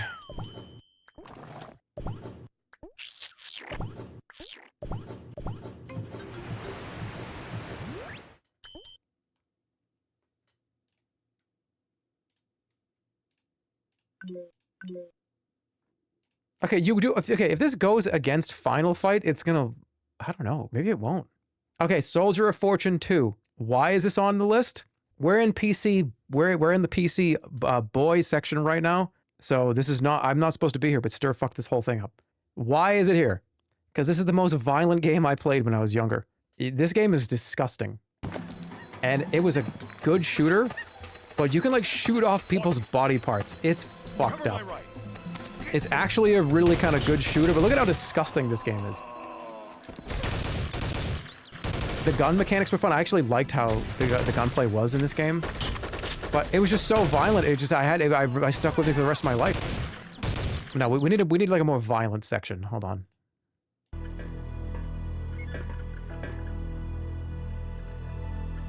It even has 90 FOV. No, it's just a quality shooter. But impact level and why I'm gonna put this at like a. In the meantime, we can't be too careful. Vergara seemed to know a great deal about the shop. A 1 and star. About me. Let's be connected. The first one was way more over the top. I remember just loading up the first level, shooting like 5 people's legs and arms off, and then going like, oh, that was crazy. I'm gonna go play Captain Crunch's Crunchling Adventures now. Again, I was like 19. I don't know why I'm doing that voice again. And I didn't go play Crunchling Adventures. I played like Team Fortress Classic. Dude, how come nobody's arms and legs are coming off? This game taught me what a crouch jump was on this exact level. That's a lot of recoil on this gun. Yeah, this is also one of the only games that I truly had on a disc. This was like, when did this come out? I remember this is, what year? I want to say like 1998. Like a PC game on a disc. I only had like a few of them. What's it called, 98? No, I guess, no. I'm thinking of the first one. First one was like 96 or 95, right? But yeah, Stir, the reason why it's on the list is because it was a very impactful game. I played it pretty early on in my like kind of mid to late teens. You could blow people's arms and legs off, and I thought it was disgusting. The shooting mechanics were fine, were really good. I liked it a lot. It's going to get a 1 star from me.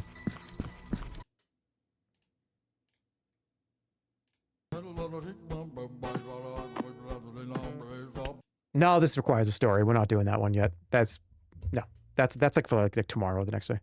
That's a whole story. Okay, where were we? Stir, did you see where I rated the Leisure Suit Larry games? I'm pretty sure these are on your list too, right? Okay, where are we at? Right here. Where the hell are we? Oh, right. Here we go. Super Hot VR. This game's sick. Okay, this game's on the list because it was such a unique experience to be able to make the world move. It felt like I was playing in a Matrix video game. I felt like I had superpowers. And also, anytime I have a bad dream, this is a bad dream simulator for me because anytime I have a nightmare or a horrible dream, all the way going back to when I was like 12, I can pause my dreams and be like, wait a minute, everybody stop moving. And I get to kind of just sit there and go, I'd like to move on from this maybe, or what's my plan here? So I can super hot my dreams, and I felt like this was such a fun way to do that. It was like the experience I can have in a dream. Also, in a dream, if I close my eyes tight enough, I can change the channel sometimes and change the dream. The dream just goes to a different TV network. But there's something about having this amount of direct control of a situation and almost none at all. Because in the aforementioned thing that I just brought up, if I pause let's say a guy runs into the room with an axe and he's like, I'm gonna fucking kill you. Pause. He's still swinging the axe. And if I like can unpause it or change channel, that guy might show up in a different dream. And the axe is still about to hit me in the head. Dude, you know what's crazy? What's really crazy? Dude, I've been killed in my dreams like 5 times at this point. Don't you think it's kind of bizarre? And let's get real for a second. I know this is late night kind of wacko hours to talk about this. But I thought about this recently. You kind of, it's so weird. But in a way, you like know what it feels like to die. Isn't that crazy? Like if you get like shot in the face in your dream, or if you like fall off a cliff and hit the fucking ground, you like know what it's, your brain like makes you know what it feels like to die. It's so weird. I think my death counts at like 10.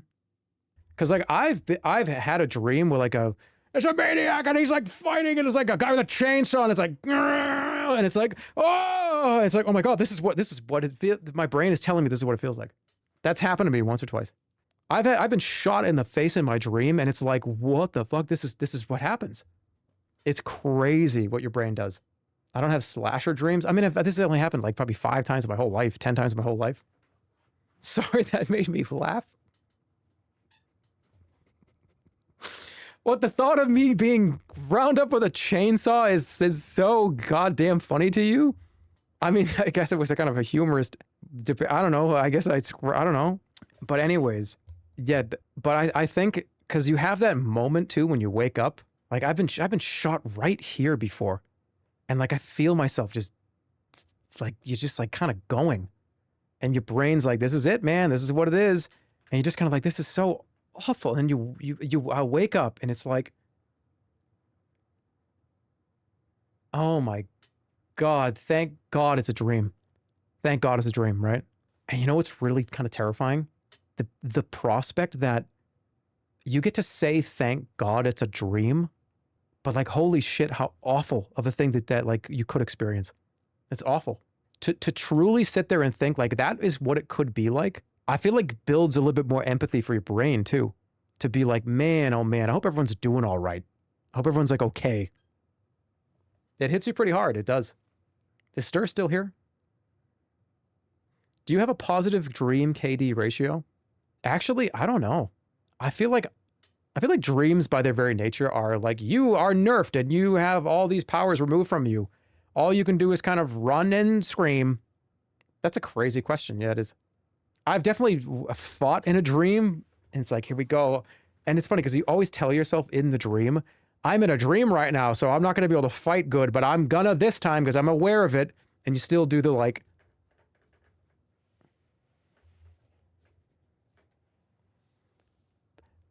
brother, I've never killed anyone in my dreams. What do you mean? He was half paying attention. I talked about dying in your dream.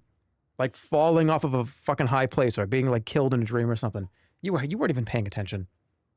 He had a different tab open. Anyways, this game's great. It's wonderful. It actually used the medium perfectly. And I think it's actually worth playing this game. It's worth getting VR for a game like this. And Half-Life Alyx. I think back to that experience and streaming this and playing it off stream even too. This is one of those games that you can show people, have them put on the headset, and it's that kind of quintessential, this is what a VR is.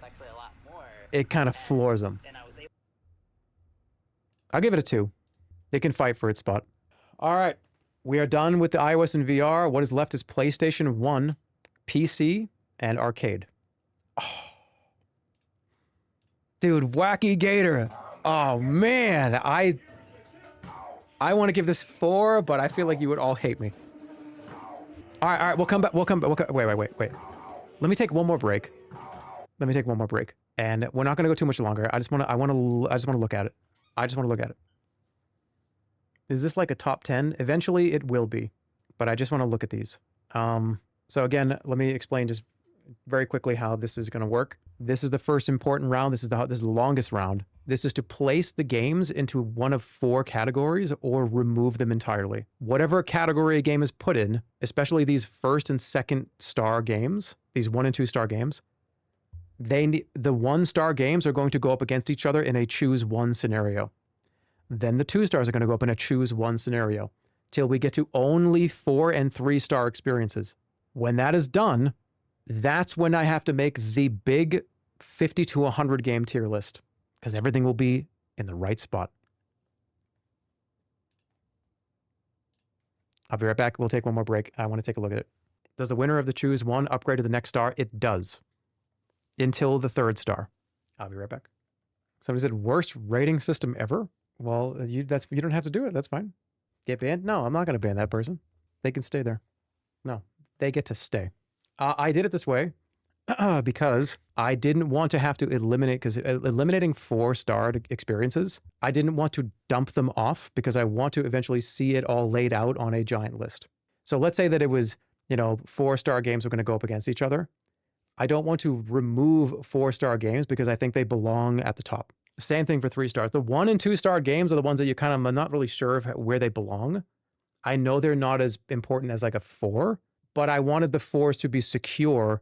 So when the final round happens, I can actually put them where they belong on the top rather than have them get deleted. So that's kind of what that thought process was. This part is just the initial ranking. Yeah, this is the initial ranking to determine the seeds in the tournament. That's correct. Except for the 4-star stuff. If all goes according to plan, which I probably think it will, there'll be somewhere around 70 to 101 stars, 50 to 60, maybe 2 stars, and then maybe like 40 to 53 stars and like 40 to 54s. Did any Leisure Suit Larrys make it to round 2? No, they did not, unfortunately. Oh, I say, wait, let me see. I'm objective, but in what world do you go off about? Hold on, I want to read this. It's important. And where's that comment? That was a good question. That was a good question. Where is it? Somebody just said it. Somebody post that? Can somebody paste that? They said, in what world do you go off on a tangent about super hot? But what was the next part? Okay, I'm objective, but in what world do you go off about super hot for like 20 minutes and then give it 2 stars?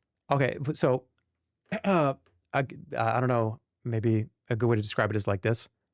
Everything you see on this list is one of my most important, is great. To even be on this list, it has to be like at least high, like mid 8s to high 8 out of 10. A lot of chatters may have missed the intro. Yeah, everything on here is something that I put on here specifically because I loved it. Or it had such a huge impact on me that that's not 2 out of 4 stars. That is like a gold medal out of like platinum and diamond medals, right? They're the Michelin. Thank you. These are Michelin stars. Hey, read the title. What was my title? Most impactful 359 games of my entire life elimination game. Flashing lights warning for some of the older games. I guess that's true. 7-hour stream. Unk still got it. No, I mean, we're still hanging out. They're all 4 to 5 stars. These stars are placing them at 4.1, 4.9. Yeah, eventually, okay, so all the ones that are 4 are going to be, to make an ultimate tier list, there's going to be a row, like 2 or 3 rows of all these 4-star games that are going to have to be placed where they belong truly.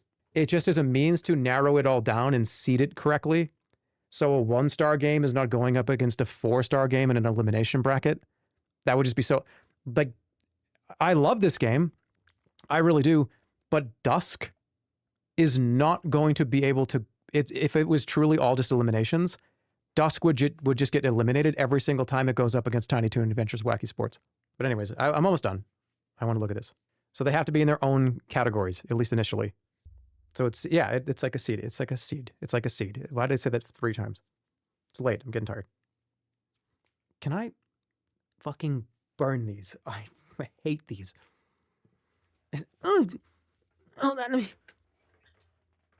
Okay, is it in? Is it in? Is it in? Okay, it's in. Dude, this game is good. This is also on my Game of the Year. This video is age restricted and only, oh shit, okay. Well, I'll log in next time. Immortality is a fire game. I'm speaking like the kids do on that one. Fire. Why is Outlast not age restricted and Immortality is age? I think there's like, I wouldn't consider this to be like a mature, horrible game. Like this is like, you see a guy's dick in this game. There is a penis in this game. But this one is age restricted. What? Dude, I'm already seeing some. That's for tomorrow, the next day. I'm already seeing some ones that I cannot have any influence at all. Oh my goodness. Oh man, some of these are gonna be fucking great. Okay. I want to go look at, yeah, arcade. It's gonna be fun to do all this. Okay, I will rate one more game and then I'm gonna go to bed and we'll probably pick it up tomorrow afternoon or the day of, we're probably gonna go tomorrow. But let's plan it for tomorrow. But if for some reason it needs to move to the next day, it'll move to the next day. But just let's plan it tomorrow. This is Wheel 'em In. This is an arcade ticket machine game. And you're gonna find out the reason why this is on here in a few minutes. Hold on. Here it comes. Almost.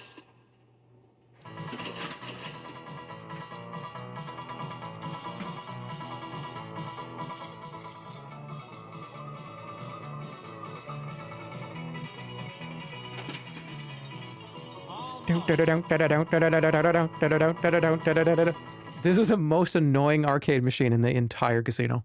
And yes, they're essentially casinos for children. This game is burnt. There's a searing, branding iron into my brain. When this thing ran out of tickets, this guy's voice that you hear, the voice acted sound effect, while this played, all you would hear across the entire arcade was service to Wheel 'em In. Service to Wheel 'em In. Service to Wheel 'em In. It's all you heard. You could be over on the Mortal Kombat machine and you would just hear it throughout the whole place. And it might do that for like 15 minutes. It depends on when an attendant was going to come over. Service to Wheel 'em In.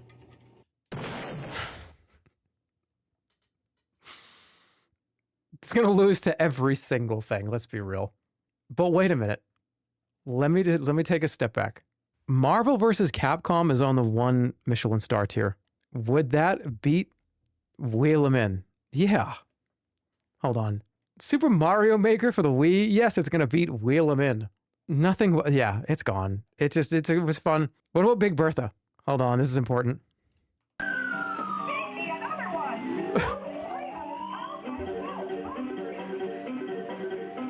I fucking love this game.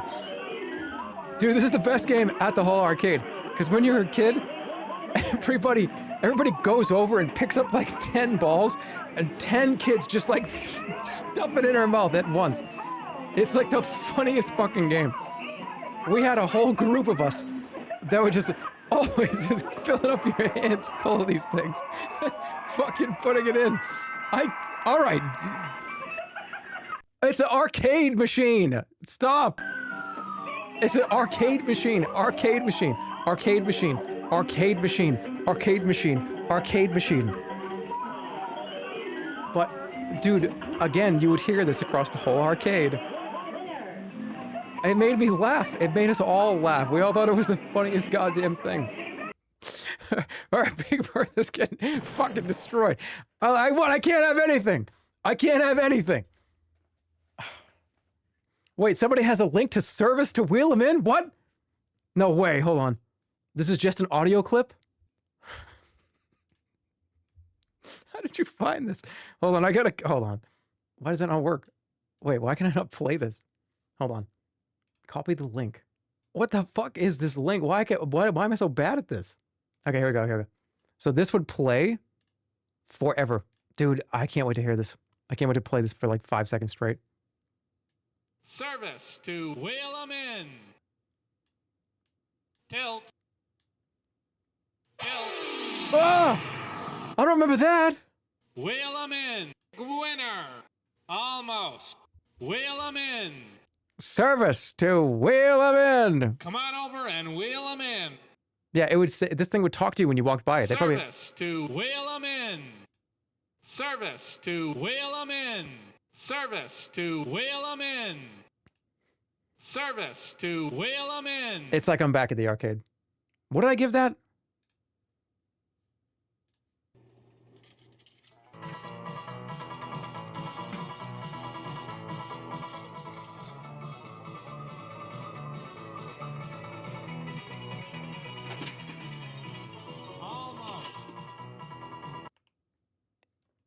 No, it's going to stay dead.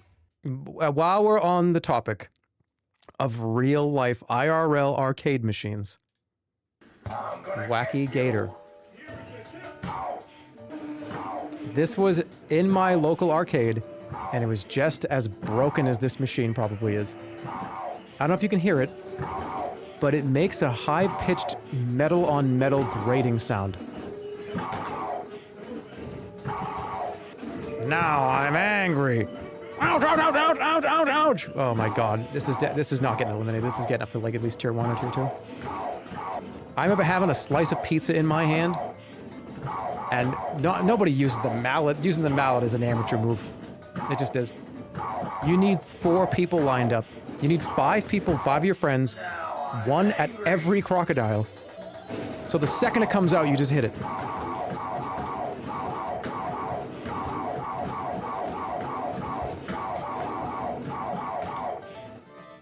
This is pretty good. You win. All right, that was fun. This one's not getting eliminated, and I am gonna put it high because the voices stay. I'm gonna get you. Oh. I played it at every arcade. It was at every arcade that I ever went to. Do I have the balls to put this at 4? I don't. I'm gonna put it at... I just did that. GG. Hey, why don't we play the other one that this same company made that's probably on the same level, Cracky Crabs. I love how every one of these videos of these games is like a cell phone video from like 2004. We gotta get the whole thing, hold on. This music is great, it goes dun dun dun dun dun.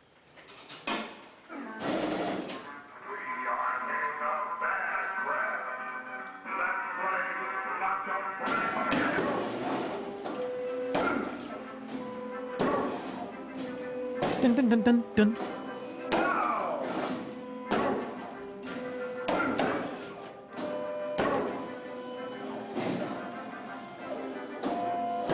This one was actually kind of harder because they could hide underneath that way easier.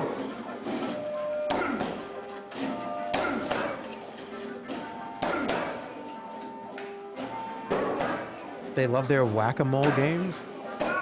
This looks depressing. What? Why? How is this depressing?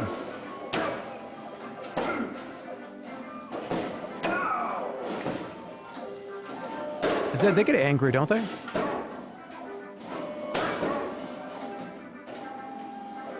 In the 90s, we were trained to kill at arcades.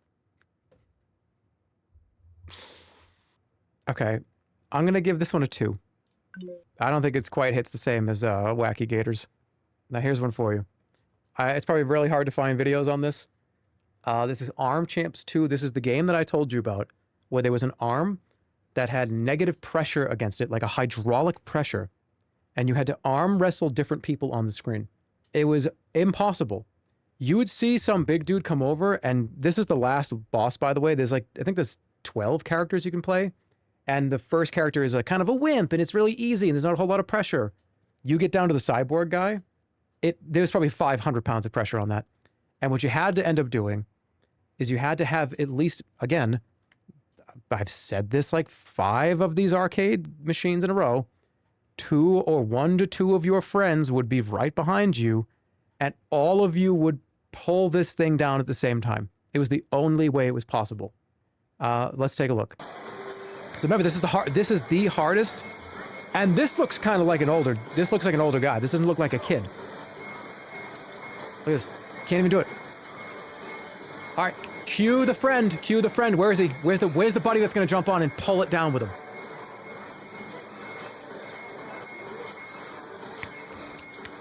That's the way you do it. That's the only way it's possible. I don't think I've ever seen a grown man beat this game. Yeah, of course, that's the only way it was possible. You had to do it like that. The ones before this, the ones before the cyborg guy, it was really difficult, but you could do it, especially the lower difficulty ones. That thing is nasty, by the way. Look at this thing. This thing's supposed to be metallic. Why is it brown? Oh no. That thing's seen some better days. The paint's all rubbed off. I'm so glad that it took 2 people to do that. Yeah, so Arm Champs 2. There's an Arm Champs 1, weirdly enough. Yeah, you have to keep your elbow on the pad. If you don't keep your elbow there, then it won't work. What do I want to give this, though? Reminds me of the Uncle Fester game. Yes, the Uncle Fester game was very similar. That one electrocuted you.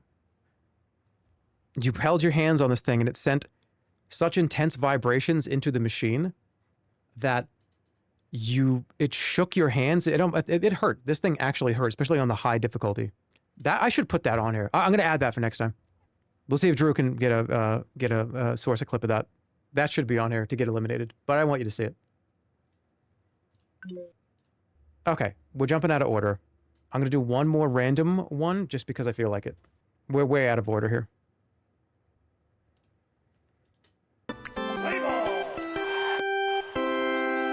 This is from candystand.com. This is Bullpen Blast. Another baseball game, that's fine. The goal with this one is you have to pitch a perfect game. And you had a bunch of... This game was fun. It was hard. Your pitcher, if you throw just heat all the time... I'm going to stream this one too. Candystand.com was one of the premier places to play games after school. I've never beaten this game. It deserves a 1-star Michelin star. Maybe even 2. I'm having too much fun. I want to stay, but it's too late. Okay, I have 30 eliminations. I need more than that. Okay, all right. We'll pick it back up tomorrow. I will pick it back up tomorrow. If there's an event that it needs to move, I will let you know. But it will be either tomorrow afternoon or it'll be the day after. The goal is to... It might take us one more stream after that. Click the cookie. Yummy. Credits to those that helped with this cookie pickle site. All right, so these are the people that contributed to this. We're not even close to being done. I like the yummy. There is quite a lot still to do, but yeah, special thanks to the people in this list. This was coding the website, sourcing YouTube videos and descriptions. It was a kind of a group effort. So very much appreciate it. It went through a couple of iterations, and I think it's really cool where it is now. Type cookie or pickle. You guys have to type this. You have to. Yeah, Holly did the banner images. There's some cool shit here. But thank you to those of you that actually contributed. I didn't actually know exactly how many people contributed, so to see the names on the screen is great. Thank you. Wonderful shit. W stream. And that's part 1 of probably 2 or 3 parts. The real meat of this, the real meat and potatoes is, as of this seating, is when shit goes down. W stream, L takes, that's fine. Also, big shout out to these play testers for giving me ideas and telling me how mine are stupid. Your ideas aren't stupid. What are you talking about? Check out one of my favorite EPs. And there's a cat picture too? All right, well, I have to play this on stream. This is the Math Rock Collective.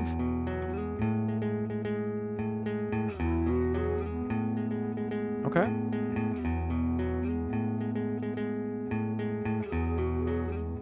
Send off music? Yeah, that's perfect. All right, see you tomorrow. We'll continue this. I'm having a lot of fun. Hope the viewing experience is good. One of the big things about making this was to make sure that it was maybe interesting to kind of be able to see the videos and the thumbnails and the descriptions and stuff. So instead of it just being kind of like PNGs that are on a tier list, I feel like this is a little bit more, especially with the amount of games that are here. But yeah, see you tomorrow. Take care. Thanks for everything. We'll see you soon. we'll get to the bottom of this. I'll figure out what my favorite experiences of my entire life are. See you soon. Take care. Goodbye. See you soon.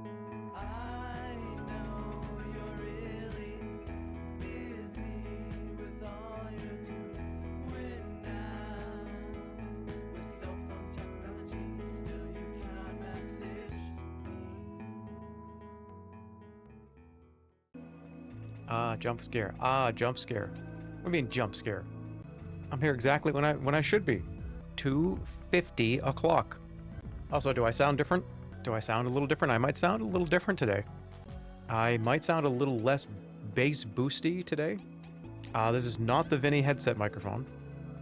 I love that's what we're calling it too. That's funny. Ads are gonna start. We'll get rid of the pre-rolls. But I'm actually I'm ready to go. I don't need to. I actually don't want to get up and move around too much. My stomach's being a little annoying today, and yesterday. So I'm doing this tier list. So I'm not moving around. I'm cementing my butt in this chair until like the first hour. I'm adhering myself to the seat. But how do I sound? Do we sound a little bit better?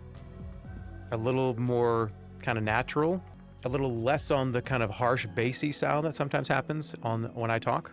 If that's the case, then that's wonderful for me to hear. Do you think people with Twitch Turbo are second-class citizens to people with subs? No, I don't. I do not, because if you have Twitch Turbo, I actually get Twitch Turbo money every month. So, no, that's fine. Can you do some scream tests? It's probably still going to cut me off when I go like, yeah. Don't you get like 2 cents?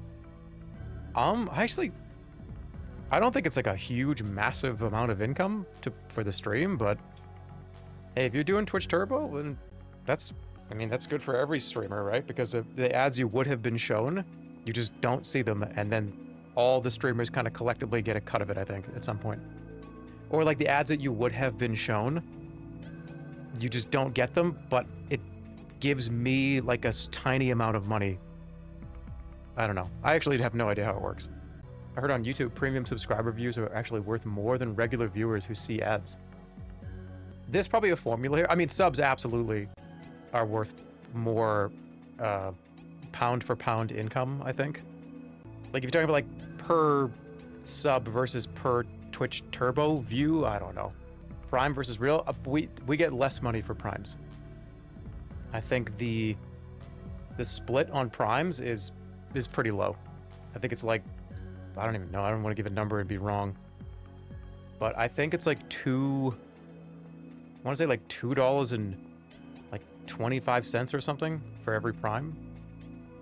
It's something like that. Primes are lower. Please change your title. What's wrong with the title? My whole life in game thumbnails, seeding continues. That's exactly what we're doing today. The seeding yeah, like we're doing a seeding. It's the seeding rounds. People get weird about the word seed. Well, let them get weird. You know, words have more than one meaning besides fucking like Pornhub searches, okay? Words have more meaning than one meaning. Words have more meanings than sexuality, okay? We can have more than one meaning. Yeah, I think no one said this. Yes, they did. Go scroll up. I don't even care. It makes me think of farming. It makes me think of anything that with the context of the words before it. You know, what were the words before that word? He's hearing voices again. You are the voices. You're all here talking. You sound really small today. Well, I did change my microphone settings, so it should be a little better overall. He sounds so cute and petite today. What are you talking about? Because I took the bass from my voice down like 10%. How's it going? All right, are you? We're getting right into this because by the way, I got to make sure I put this up here because a lot of people probably were not here yesterday.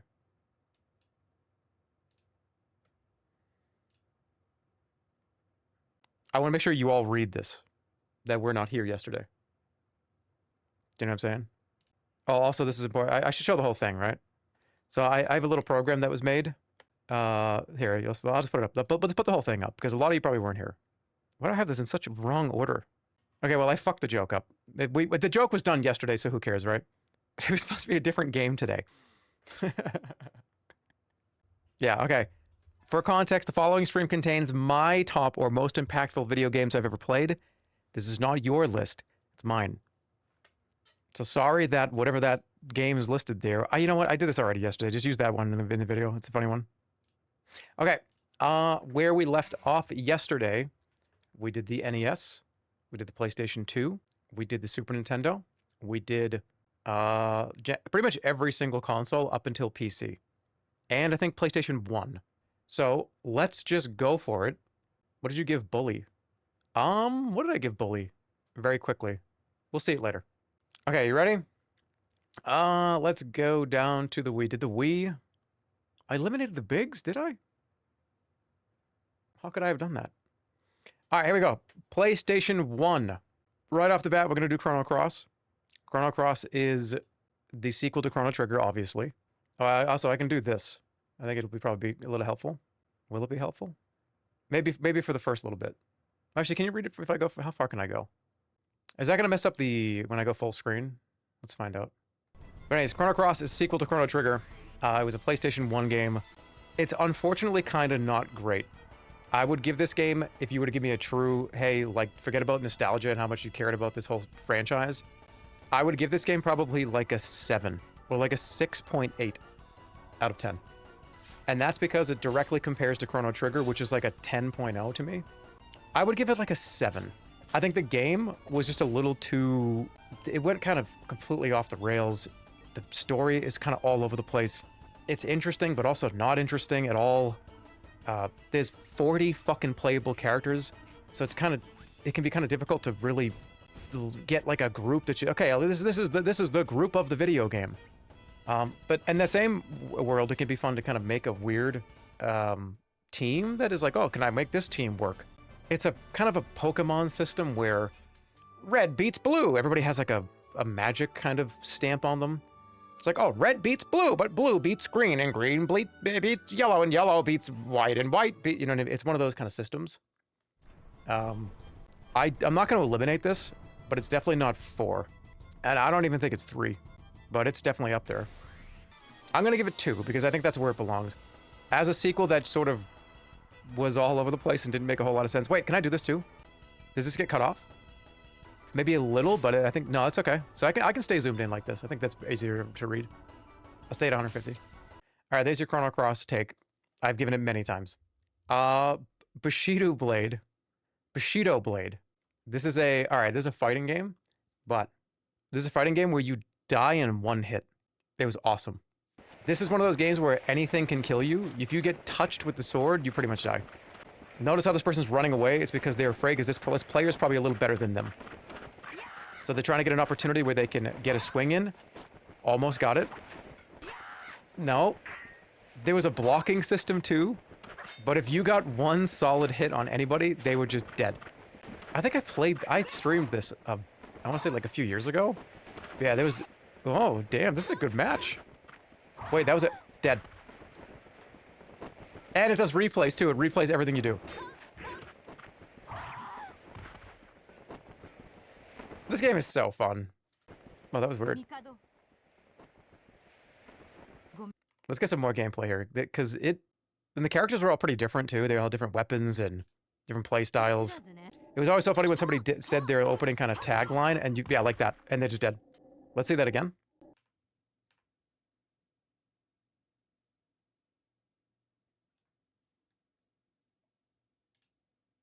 Is this me or is this you? Okay, it was me.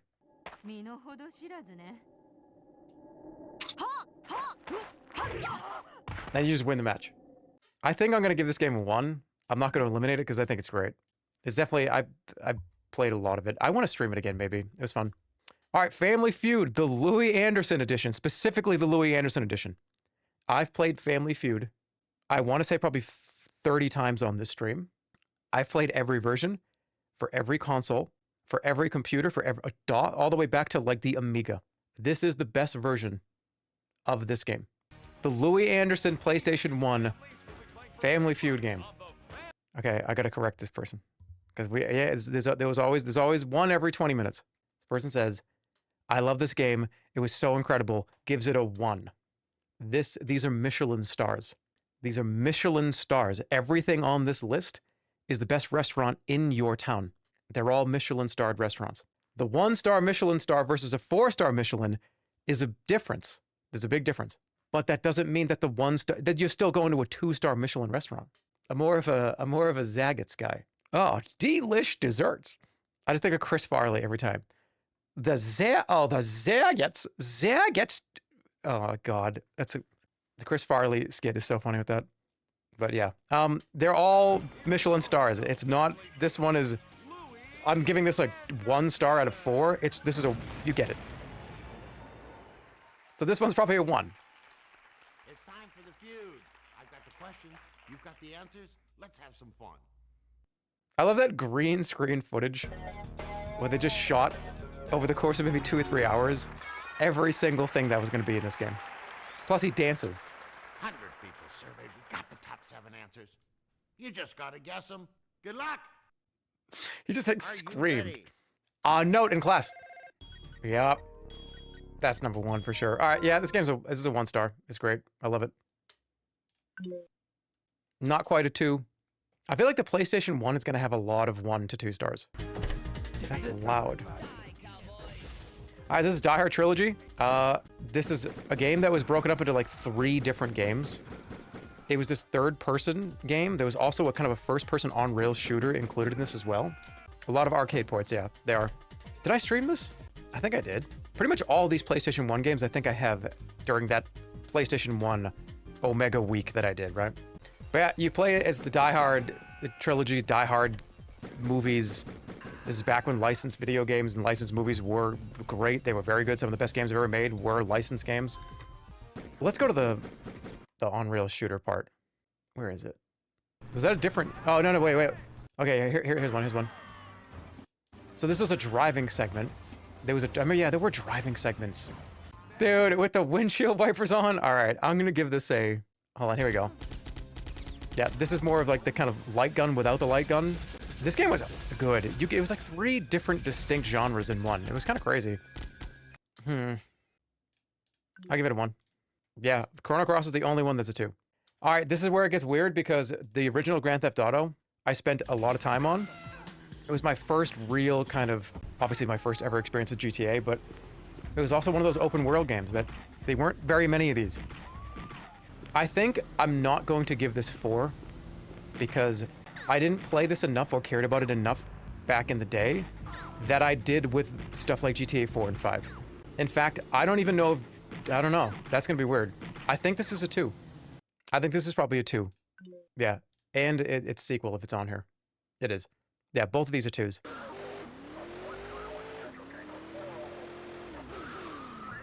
It's actually kind of remarkable how they went from this to what they did in 3.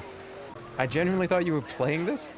I think it's on PC. I'm pretty sure they did a port at one point. Pretty terrible one, probably.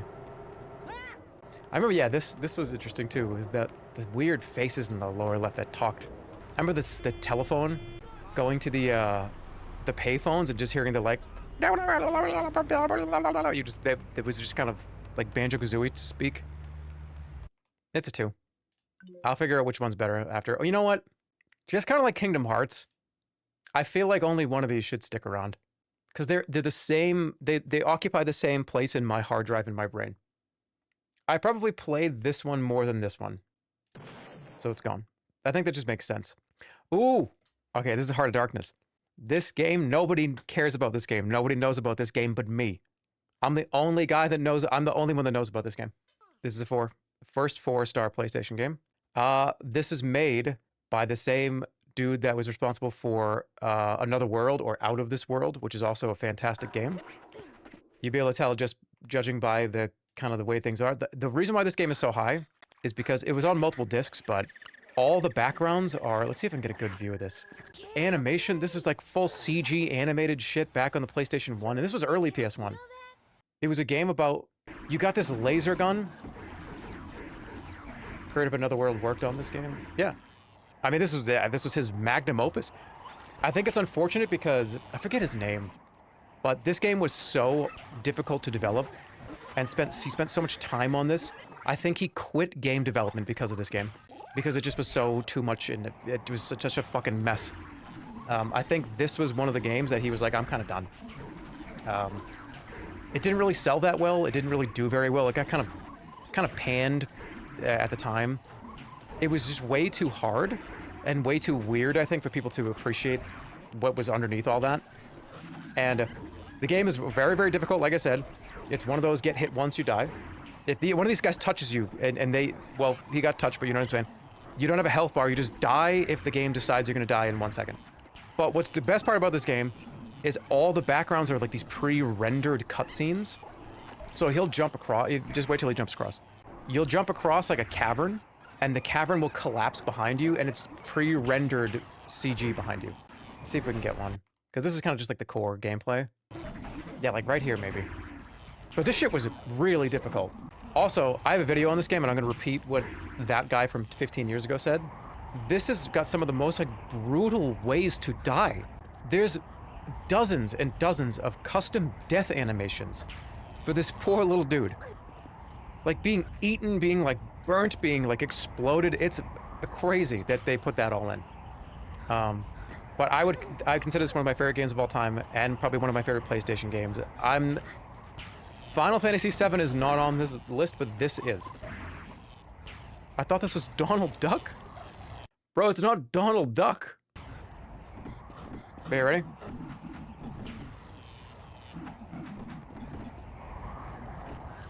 Do you see what I mean? Like, dude, this is awesome. And shit would go right into a cutscene and then would come out of a cutscene. It was very ahead of its time, it was, and unfortunately it made the dude want to quit video games forever. But if you ever played Another World and you say to yourself, well, that was a really wild experience. I wish there was something else like that. Play this. Because it's as if Another World had like a machine gun. Yeah, give the guy in Another World a laser machine gun. I should stream this again and try to beat the whole thing. All right, one more minute. I know I said this was going to be a little faster today, but you know what? We're going down memory lane here. I don't care. There was a lot of that climbing platform type stuff. Yeah, it's a beautiful game. It's a wonderful experience. 10 out of 10, recommend it. Okay. I'm gonna listen. I talked about this the other day. Loaded for the PlayStation 1.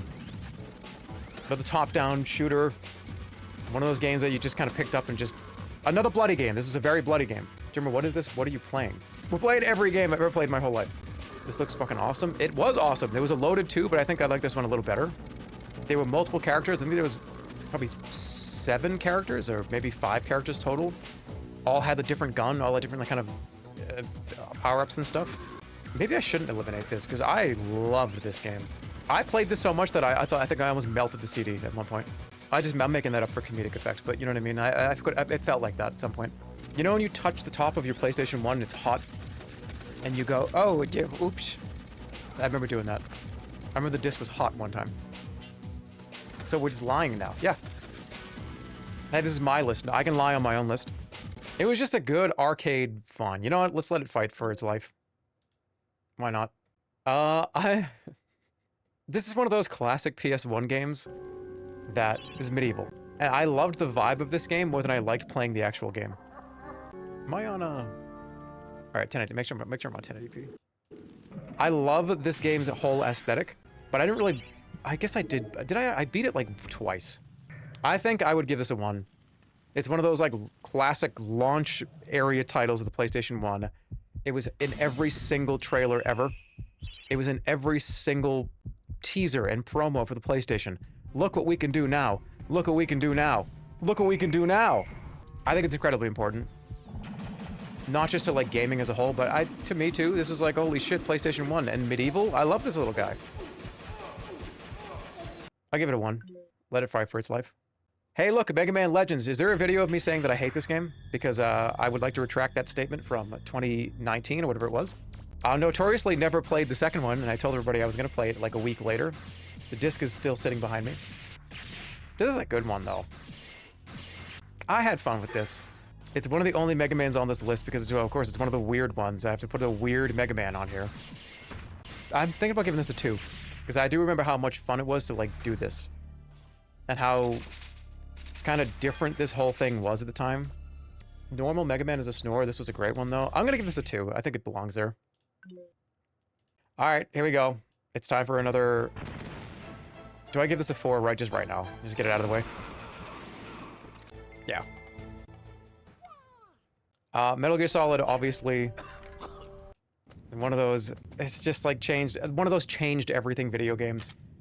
I loved this game because everybody that got to that part where you had to get tortured, it was very difficult to not have you have to get to the end screen. I would always, it didn't matter who I used to get phone calls about this. You had to tap circle as fast as you could to avoid getting, I think it was a very, very specific part of unlocking secret shit was you had to withstand the torture. And it was very difficult. And I could do that. I was in, is that, wait, that's in 2? No, that's in 1, that's in 1. That's definitely in 1. It was for a different ending. Yeah, that's the only way you get the true ending. So I did this one day, over a friend's house, because my friend owned this game. I didn't own this game. So he got to the part of the game where he needed my help, because I was over there watching him play it. And I took the controller, and I destroyed that and beat it. He got his true ending, and then word got around that like I was the guy that could do that. So people were kind of giving me calls and calling me, hey man, what's up, dude? How you doing? How's things? Oh, dude, how's, you know, you want to like come over and we can like catch up a little bit? Oh, do we ride our bikes? Oh, also, you like Metal Gear Solid, right? Yeah, of course I do. Oh man, like it'd be crazy if you came over and I'm at this part that's like wicked difficult, but I heard you're fucking sick. And I would beat this for like 3 different people. I was the one that could withstand the Metal Gear Solid torture of my friend group. That's a lie? It's really not. It really isn't. What a dumb thing to lie about.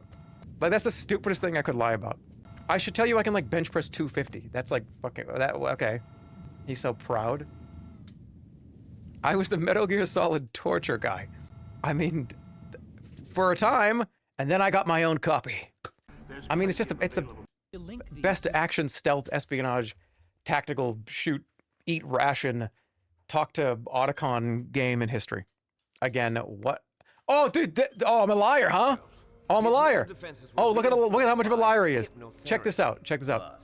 Look at how fucking hard this was. You had to tap circle 1,000 times. They did this to you like over and over and over again. Oh, we're not finished yet. Do it again. Look at the timer.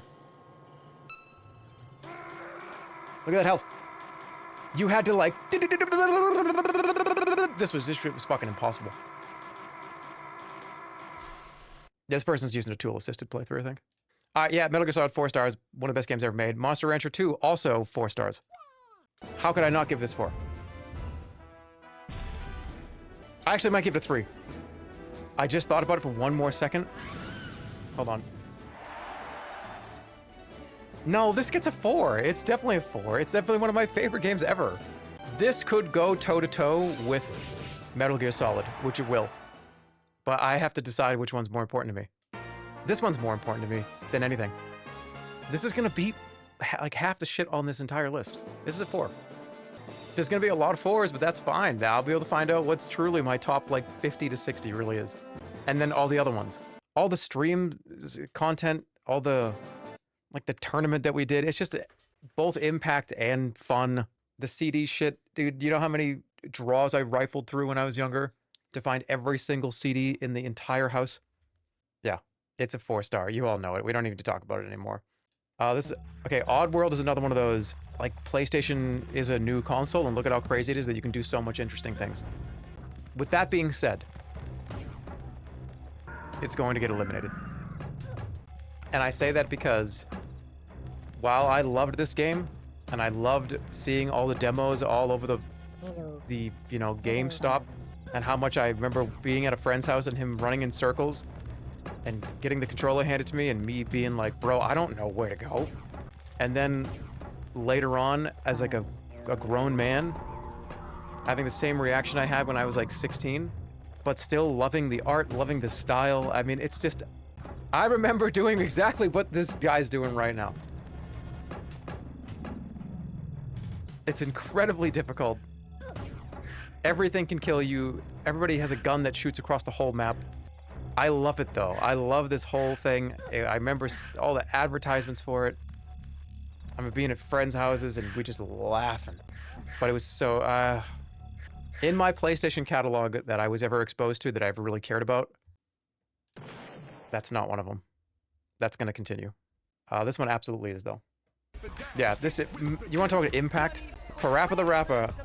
I got this on Christmas. And when I unwrapped that, and I saw what was in that present, I was like, there's no way. I actually got Parappa the Rapper. What you gonna do when they come? I gotta do. And the game is very simple, but it was at a point in time when, I don't know, it just like, stuff like this might seem nowadays as kind of a little dated maybe. But you gotta remember, back when this stuff wasn't really that prevalent, how many things this game spawned, how many creative minds this thing tapped into, how many developers, how many just people that make anything. People put Parappa the Rapper like up there in their top 10, top 20. It influenced the entire space and everyone in it for a decade. You ever play 2? Oh, I've streamed all these games. Even the one that's coming up underneath this, that's gonna be hard to rate. And again, I have another, the Burger Boy technique.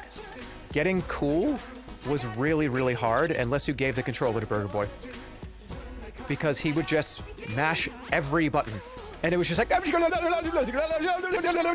it would just be like, do it, and he would get cool. And I remember being so annoyed because like I would get it so perfect. Like, I gotta relieve, I gotta redeem. And he would just be like, and it would work. And I'd be like, what the fuck? That doesn't make any sense. And then you get to do the freestyle and it's the funniest shit ever. Because it's just like 5 words. Like, yeah, it's like, scream, go, oh, uh-oh, scream. So it's like, scream, scream, scream, scream, uh-oh, scream, scream, scream, scream, scream, I'm gonna scream, I'm gonna scream, I'm gonna scream. And, oh God, I gotta play this game again. It was so much fun. No, you failed. It was really easy to fail, even if you did good. I streamed this like a year or 2 ago. You know, you get it. Okay, I'm gonna do something here that people are not gonna like, myself included. This is the best light gun game franchise, without a doubt. You've seen me play it when I had my CRT. Point Blank is the best light gun game. Better than Time Crisis, better than House of the Dead. Point Blank is where it's at, 100%. The problem is, I just had to put these all on here because they meant so much. I had the light gun. I did eventually have the light gun in my adult years for Point Blank. It was kind of like Mario Party meets light gun. And I think that's why it was so fun. It was almost like, it was almost like WarioWare, Mario Party, and Duck Hunt had a baby. And that was why it was just so engaging. Dr. Don and Dr. Dan, obviously iconic video game characters that have been forgotten. I don't know how they haven't been in anything else. I think they were like stickers in the PlayStation Smash Brothers Ultimate game or something. But I don't know if any, I think what because I put, let's just go down here just for you to see it. The arcade version of this game, this one here, is the one that I probably put the most time into, if that makes sense. If I'm going to rate a Point Blank, it probably should be the arcade one. I remember going to this machine when the arcade was a big thing and getting a handful of tokens in my pocket. I would go to this machine and I would stay there until all the tokens were gone because I just wanted to play it over. I probably sat there for like hours playing this. And yeah, was there a line of people behind me saying like, come on, dude, and me being, you know, with a snarl and foam in my mouth, like, get it! But whatever, it's a 2-player game. I'm gonna give it 3. I'm gonna give that like 3 as a franchise, and because that's like incredibly important, but not quite there all the way. And I'm gonna do this. That's painful to do that, but I think it makes sense. That's a triple kill, yeah. This video is being weird. They're all so good, though. Where's my favorite game? The bonus one. The bonus round is the best. I love the theme song too. The intro is always awesome. There's always this 3D animated intro. What was the intro for 3?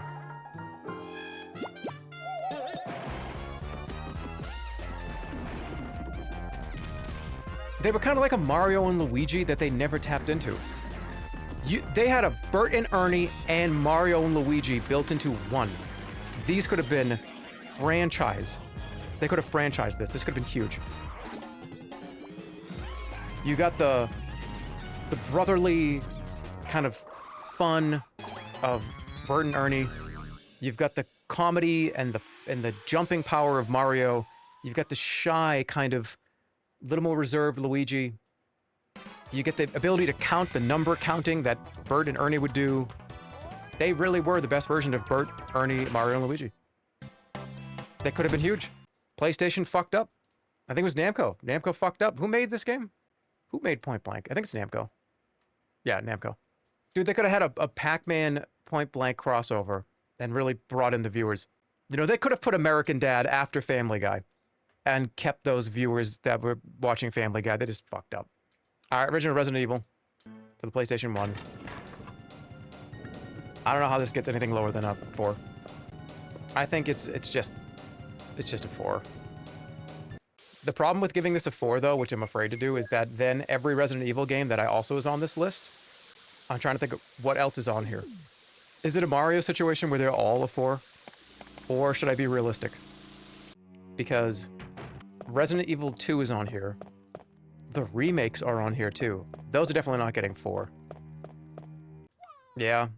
Dude, that first zombie turnaround, I was over at my buddy's house, and we were haunted. Where is it? Where's that iconic zombie turnaround? I think it's like right here somewhere, right? Where is it? Right here? Where is that? It's like, it's right there. It's like the first zombie you find. I feel like I would see it by now. Right here? No, where is it? Am I crazy? Is it? Well, you know the one. Everybody knows the one. I love the get this key to go in that door, kind of like Metroid-esque. I'm figuring something out about myself here. I love the Metroid sort of get this key to open that door. Those doors are locked, but you know they're there. Go back after you get that power up and go after you get that key and go in that door. A ton of these games do that. Not a single Metroid game is on this list. I don't care about Metroid like at all. I've never even played them. I played the Super Metroid game and I was like, oh, this is kind of good. I've never played a single Metroid game, period. But I've played all the games that are copying that original formula. It's called a Metroidvania. Yeah, but you know what I'm saying. Not a single Metroid game on this list, but yeah, this is 4. That's fine. It's fine to have a bunch of 4s. It'll be interesting at that final tier list. Who could forget this game in Leon's first day of work? The remake was really good too, but it just stands side by side with Resident Evil 1. Now, Resident Evil 3 is not on here. And I don't... Wait, maybe it is. Maybe it is. Did I put Resident Evil 3 on here? Just to have the trilogy? But the first handful of sequences, especially being out in Raccoon City, is lovely. Being in these, like, hallways, this kind of dank, dark alleys. I love that there's been some studios and some independent studios that have been going back to this formula of nasty, gnarly, ugly fucking games. I don't want the fucking Unreal 5 lighting. I want nasty, ugly, gnarly. Even if the game is not horror. Bring back the gnarly, dirty, rusty fucking games. I don't even care. Bring them back. Bring back those textures that like just oversaturating the market right now.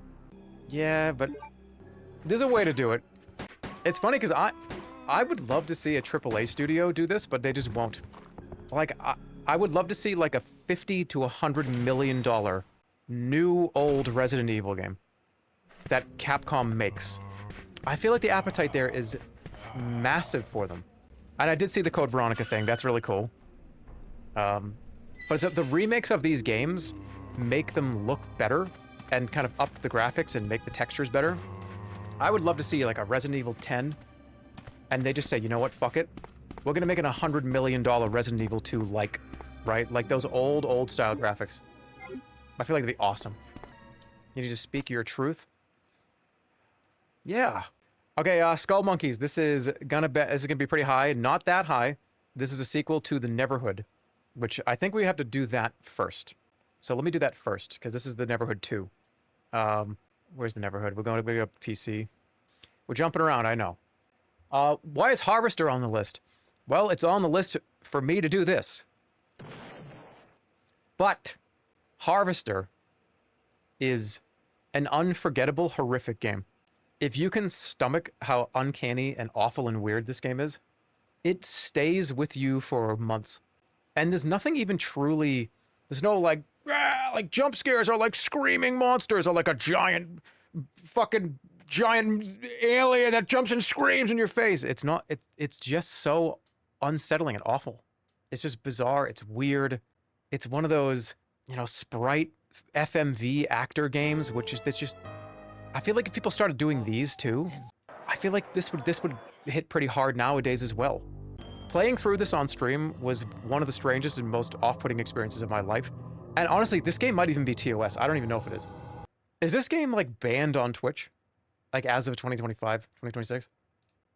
No, okay. Because I remember it was somebody just awful themes, and it was... I can't even describe it. But it's not gonna... I don't think it's gonna move on. But it had to be on this list so you could just see it again and realize, if you've never heard of this game before, it is absolutely an M18 plus experience, and it's going to stay with you for like 3 months. So if you're not prepared for that, I would not recommend it. I remember the Horsemen were talking about this, like, oh, should I play it? And it's like, if you want, like, till like a month to go by and have you to be like, just, ugh, it's just like, bleh. It's like, feel like gross. It's very memorable. But it's not even that bad. You get it when you play it. You're just like, all this stuff feels just bad and weird. Okay. I got that out of the way. All right, here's the Neverhood. We're going to go through this. It's against TOS. Okay, the Neverhood. This is, let's just do that. I am going to be very honest with everybody here. It's going to be very difficult, in fact, nearly impossible, for something to be more important than this game. Anything. I'm talking Team Fortress 2. I'm talking World of Warcraft. I'm talking... Diablo. It's going to be very difficult. That's going to be hard to do this. This is the single greatest video game experience I've ever had in my entire life. Probably. This is back when DreamWorks... So this is a weird scenario here where, like, DreamWorks at one point was like, you know what? We're going to make crazy high fidelity video games. And it's back at a time when these kind of claymation based... Clay was kind of really in back in, like, the kind of mid-90s. And it stuck with me for the rest of my life. Everything is like handmade in clay. Everything, it's a point-and-click adventure game. They went on to make a couple of sequels that I didn't really think were very good, but still okay. The music of this guy, Terry Scott Taylor, you've heard this soundtrack 1,000 times. It's just one of the most important pieces of media. TV show, movie, book, game. It's up there in like the top 3. God, I love this soundtrack so much.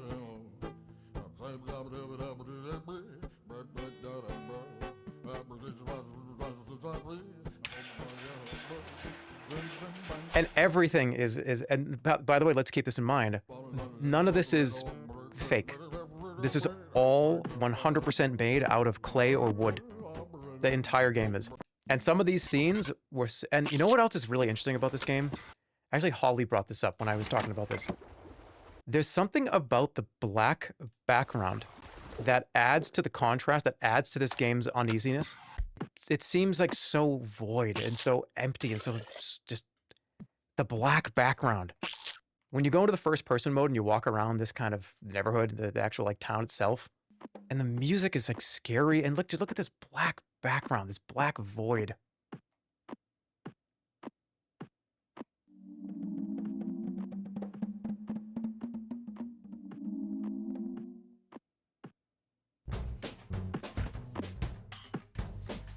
It's a 4-star, and they did make a couple of sequels. I have a video on this game. I've talked about it 1,000 times. There were cutscenes. There were full claymation cutscenes. Let's watch one of them. Why not? Generally one of my favorite games of all time. Nothing like it. There really is just kind of nothing like this. And there's been some indie studios that have made some kind of games in this kind of world, but it just doesn't hit the same way. This character, and this is the Earthworm Jim people that made Earthworm Jim. And it's just that kind of weird, cartoony, but not all the way cartoony. Where's that chase scene? Yeah, this one here. He made the Mafia City sound effect?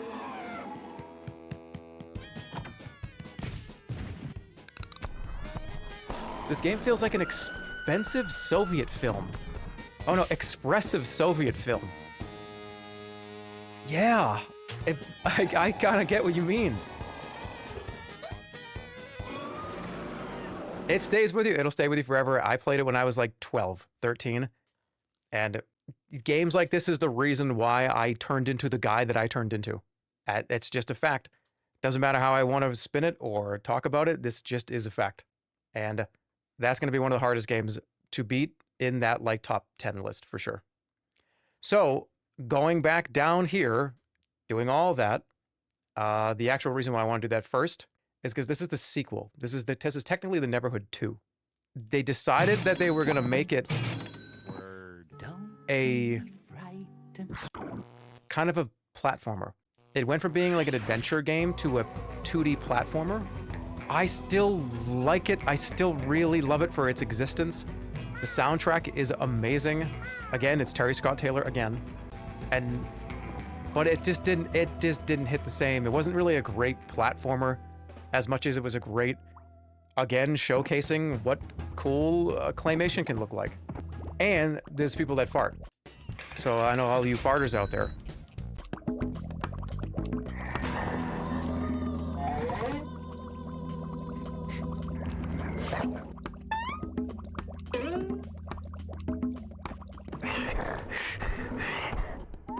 So ugly.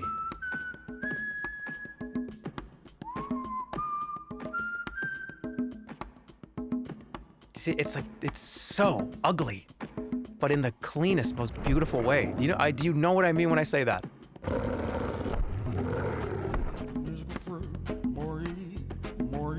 This is what got me into wanting to do clay stuff too. Like, it's just,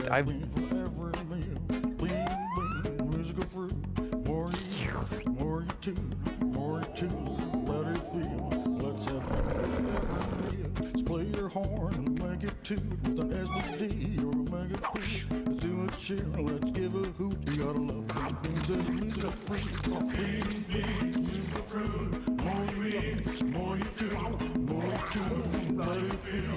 Let's have things for every meal. Music fruit. More you eat, more you toot, more you toot. Let it feel. Let's have things for every meal. This is like a eugenics song. Got it.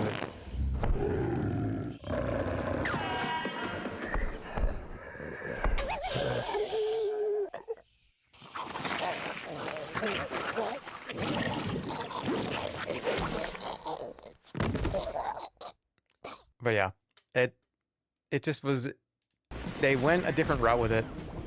Didn't really love the platforming, but it was, I'm glad it exists. But I'm gonna do something that's gonna be that's very difficult for me to do. I love this song too.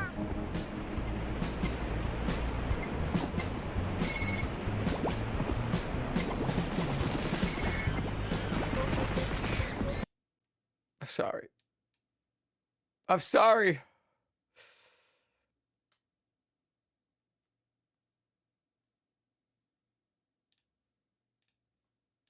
I had to do it. I had to give it one. I had to give it one. I had to give it one. I couldn't just let it go. I couldn't just let it go. It gets one. It can fight for its life. Theme Hospital. Great on PlayStation. They actually remade it, didn't they? Yeah, am I crazy or did I do a sponsored stream for the remake? Oh, no, that was the university one.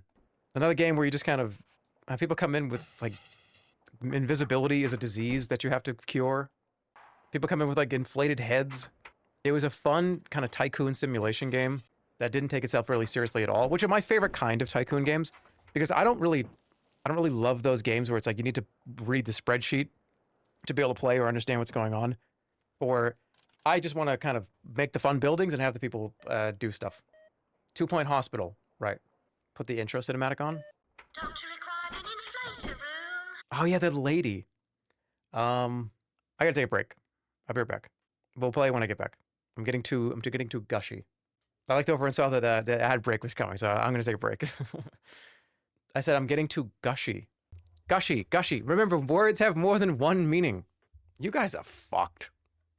You guys are fucked up. All right, I'll be right back. How's it going? Okay, so let's continue. The opening cutscene. I'm not sure this has the opening cutscene, but I'm gonna give this 1.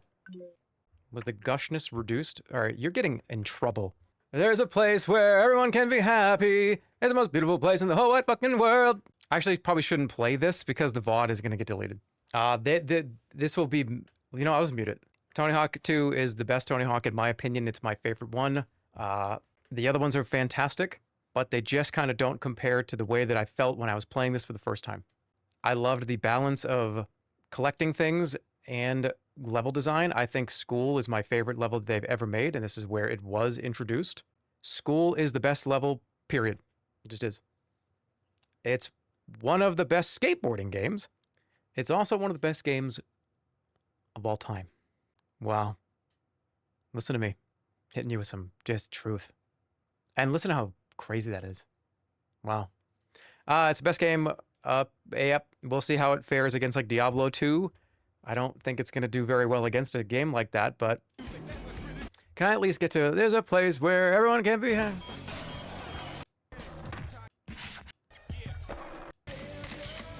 That actually might be in the first game. That's just amazing. All right, Tony Hawk 1 is going to get a 2. No. Yes. Tony Hawk's going to get a 2. Only because I wanted to fight for a position. I think this is a great introduction to the series. And of course, it is legendary for its existence because without this, we don't get 2 or 3, right? But I think this is a far better game. I had way more fun in this one. So let's see. It's got 2 stars. Let's see how it goes. It's got a chance to move up. Twisted Metal is no okay. And let me give you let's do a quick little story here. I played this game very recently, and I went into it thinking that this is one of my favorite. I have so many memories of playing Twisted Metal. Twisted Metal 2. Oh, it's me, Calypso. Oh, and how do you feel about that? You sure are now going to be in big trouble, aren't you now? Calypso. Everybody loved it. Like that, of course, like the first 2 games. 3 games. Oh, well, we do have an incredible... I have no lines. Give me a line. Give me a line. Give me a line. I don't know any lines. I'm just saying fucking, like, additives. Give me a line from Calypso. I am Calypso, and I thank you for playing Twisted Metal. That's why this is on this list. The game sucks. I played this recently, and I was like, my God, this game is not fun at all. This game's terrible. I have such fond memories of playing this game, and I went back to play it, and I was like, why is this so... This controls is so bad. I can't even see what I'm doing. But I think it deserves to be on the list. And just the original one. I know that there's 10 different versions of this game. There's a television show about this game now, but it's this one, the one that I spent the most time with.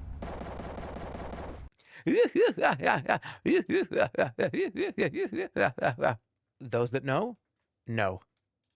Let's let it fight. Hey, I'm Jerma Lammy.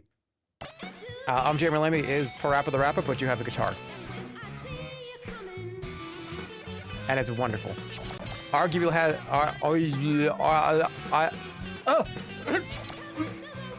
has some of the best tracks of any of these games. I almost just swallowed my tongue. Okay, so anyways. His dentures came out. Dude, that's such a fucking funny joke. Okay. At some point in the future, I'm gonna be talking and dentures are gonna come out. But you're gonna tell, because my teeth are gonna be wicked fucking weird looking. How does that even happen? How do dentures come out of your mouth?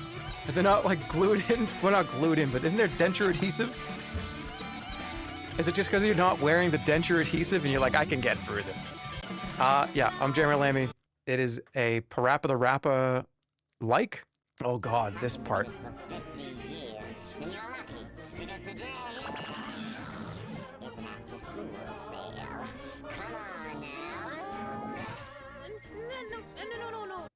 Yeah, this game is fucking weird. I forgot how weird this game really was. I remember the disc that I had when I played this a handful of years ago. The disc was skipping a ton of that part, and it made it even worse. I'm going to give this a 1. No, I'll give it 2. This didn't hit with me the same that Parappa did, but I still really, really 2 Michelin starred it. Oh yeah, this game. WrestleMania, this game. Oh, yes! WrestleMania, the arcade game. Where you play Doink the Clown, dude. Oh, man. Yeah, this is a 2 at least. Everything was just crazy. I played this not just here. Yeah, come on now. This saw multiple hours over multiple systems, over multiple friends' houses. Everybody had their own kind of... It was these FMV sprites, but also cartoony... Oh, the Undertaker has bats come out of him. Everybody had like their own little thing. Oh, nice. I'm glad we... Oh, The Undertaker versus The Undertaker. The Undertaker versus The Undertaker. That's back when games just put in... Oh, I love it. That just sound file. That just play sound file 1, play sound file 1. This is getting a 2. And just such a simple logic of connecting the files together. Yeah, this one's great. All right, PlayStation 1 is done. That leaves us with the biggest category, the only category that's left besides arcade, and that's PC. The PC section. Well, actually, and you know, I'm gonna do this. We'll do that at the end. Okay, hold on. I just saw this, and I need to think about it. This is Lost Odyssey. This game's soundtrack is unbelievably good, and it's the only reason why it's on this list.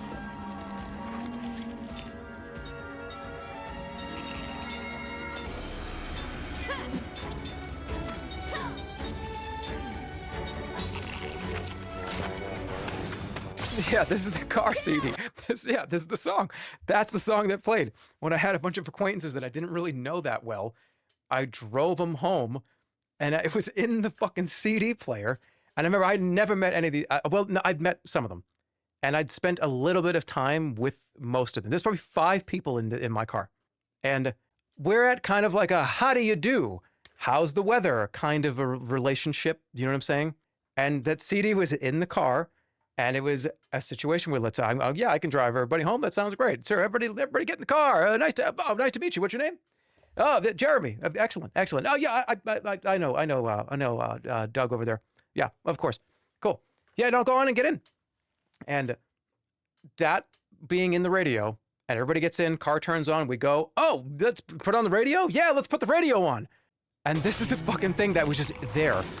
CD button gets pressed. This is the fucking thing that's in there. My Lost Odyssey OST CD.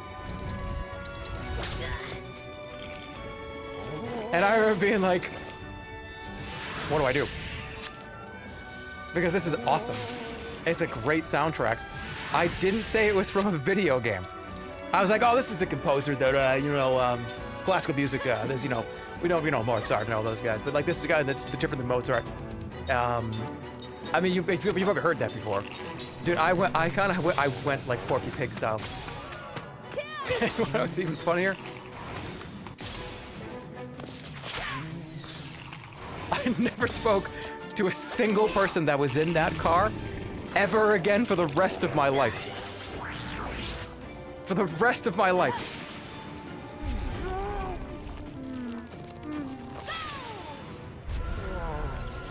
That was the first and only real interaction outside of like we are just acquaintances in the same room.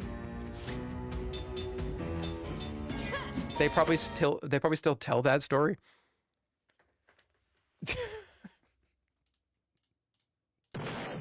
I have to get rid of it because of that. But that game is actually really, really fun. Wait, should I do that? No, wait a minute. No, I have to. There need to be eliminations. I only have 37 eliminations. The story probably doesn't even register to them. I probably don't even remember who I am. I'm just one of those people that turn to dust in your brain. Do you know what I mean? Just like oh yeah, nice to meet you. My name's Jeremy. And I'm just gone. You just turn to dust in their brain. The soundtrack is phenomenal, though. It's one of the best soundtracks. You know what? Hold on. Let me put the boss fight music on, and we'll see.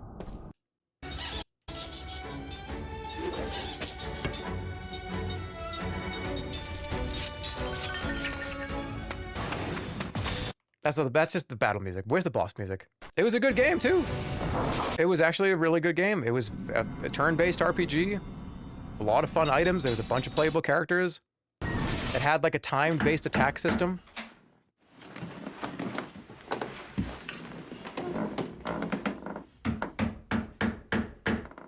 Is this guy sitting in his chair? Is this guy leaning back in his chair? Oh, so I think it's in the cutscene. Why does it sound like a guy moving like a big chair around? Oh, it's building a house. Okay. I thought it was like a fucking like shack level chair, just kind of like somebody sitting in it and like shifting their butt around. Now, where I need. Ha! This is it.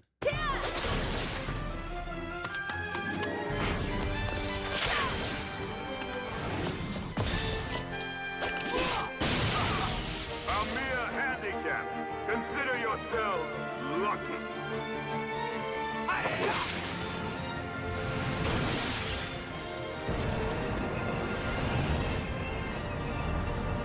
Bad.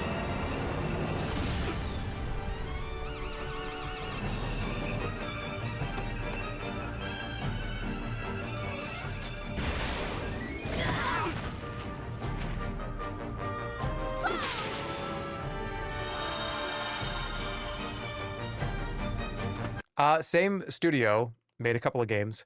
You guys know the game Blue Dragon? They made a couple of these games. So they made Lost Odyssey, then they made Blue Dragon. Or I actually think it was in reverse. I think Blue Dragon was first.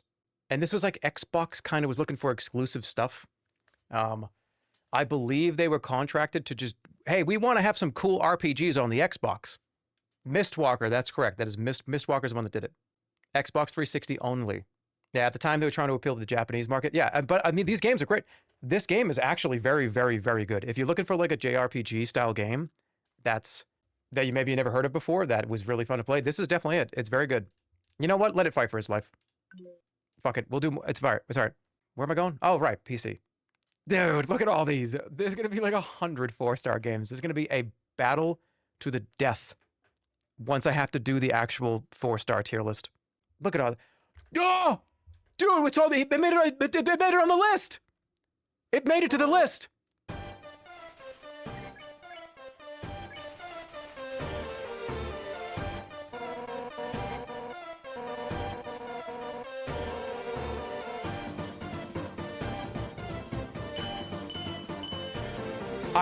I know that a lot of people fucking hate this game because they hate the community and they hate everybody that plays this, and it's like one of those games where, oh, the community, this game is incredible. It's one of the best. It's one of the best games. It's one of the best. It's one of the most fun games I think I've ever played.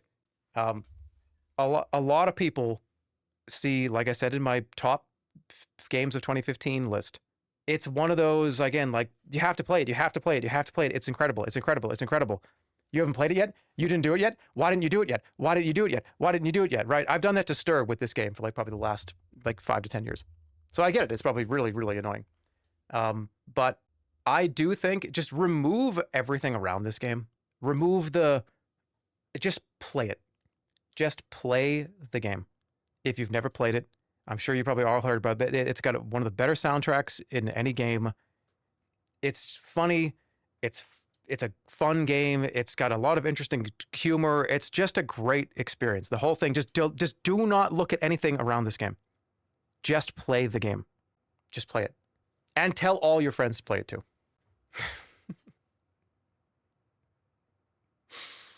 Make sure you DM your friends every day about it.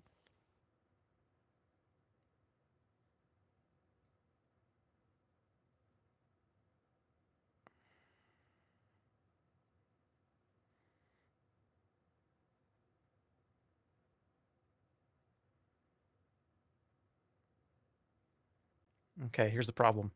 If I, remember, this is my, I gotta use some determination. I gotta be determined for this one. If I give it a 4, am I only giving it a 4 because I'm being performative? But if I give it a 3, am I only giving it a 3 to also be performative? Am I giving it a 4 because I don't want somebody in chat to threaten me? Am I giving it a 3 because I don't want somebody to do a bat chest if I do 4? How do I feel? How do I feel really about this game? No, I'm just kidding. I did that for the clip.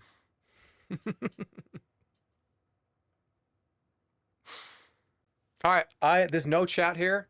There's no one here. I'm the only person here.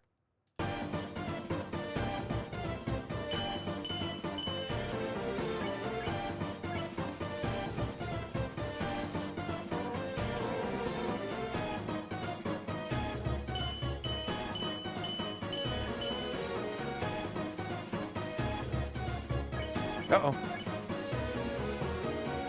Uh-oh.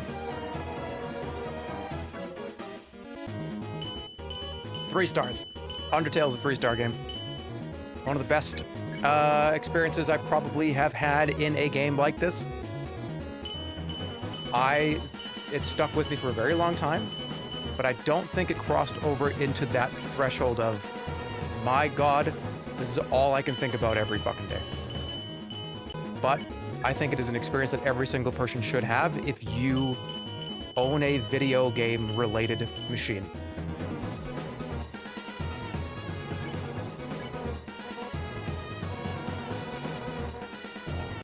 Now remember, 3, let's be honest, we have to be realistic. Okay, let me help you out here, all of you that are upset that I didn't give it 4. Hold on a second. Where does Undertale stand next to Gotcha Force? This is gonna beat Gotcha Force. Wait a minute.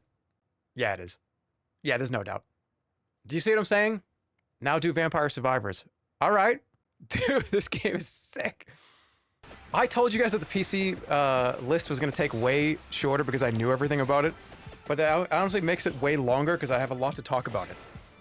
Whatever, I don't give a fuck. I'll do this for a month. I'll do this for the next week. I don't care. Dude, I played this more. Me and Holly were obsessed with this game. It's like the first thing we did when we woke up and the last thing we did before we went to sleep at one point. Damn, this game is so good. But I think it actually should be. Oh man, this is why this thing is so hard to do. It's definitely not 1. It's way more important than that. It's definitely not a 4, but maybe it might be eventually. Do you know what I'm saying? What I mean by that?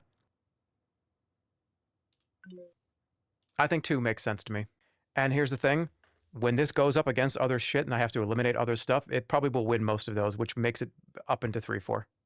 Oh, Viscera cleanup detail. This game, it's age restricted. Okay, Viscera cleanup detail. I can't. Why is that age restricted? This is, okay. I'm going to knock a couple out here back to back. I know I'm supposed to be going in order. I'll go in order. I know.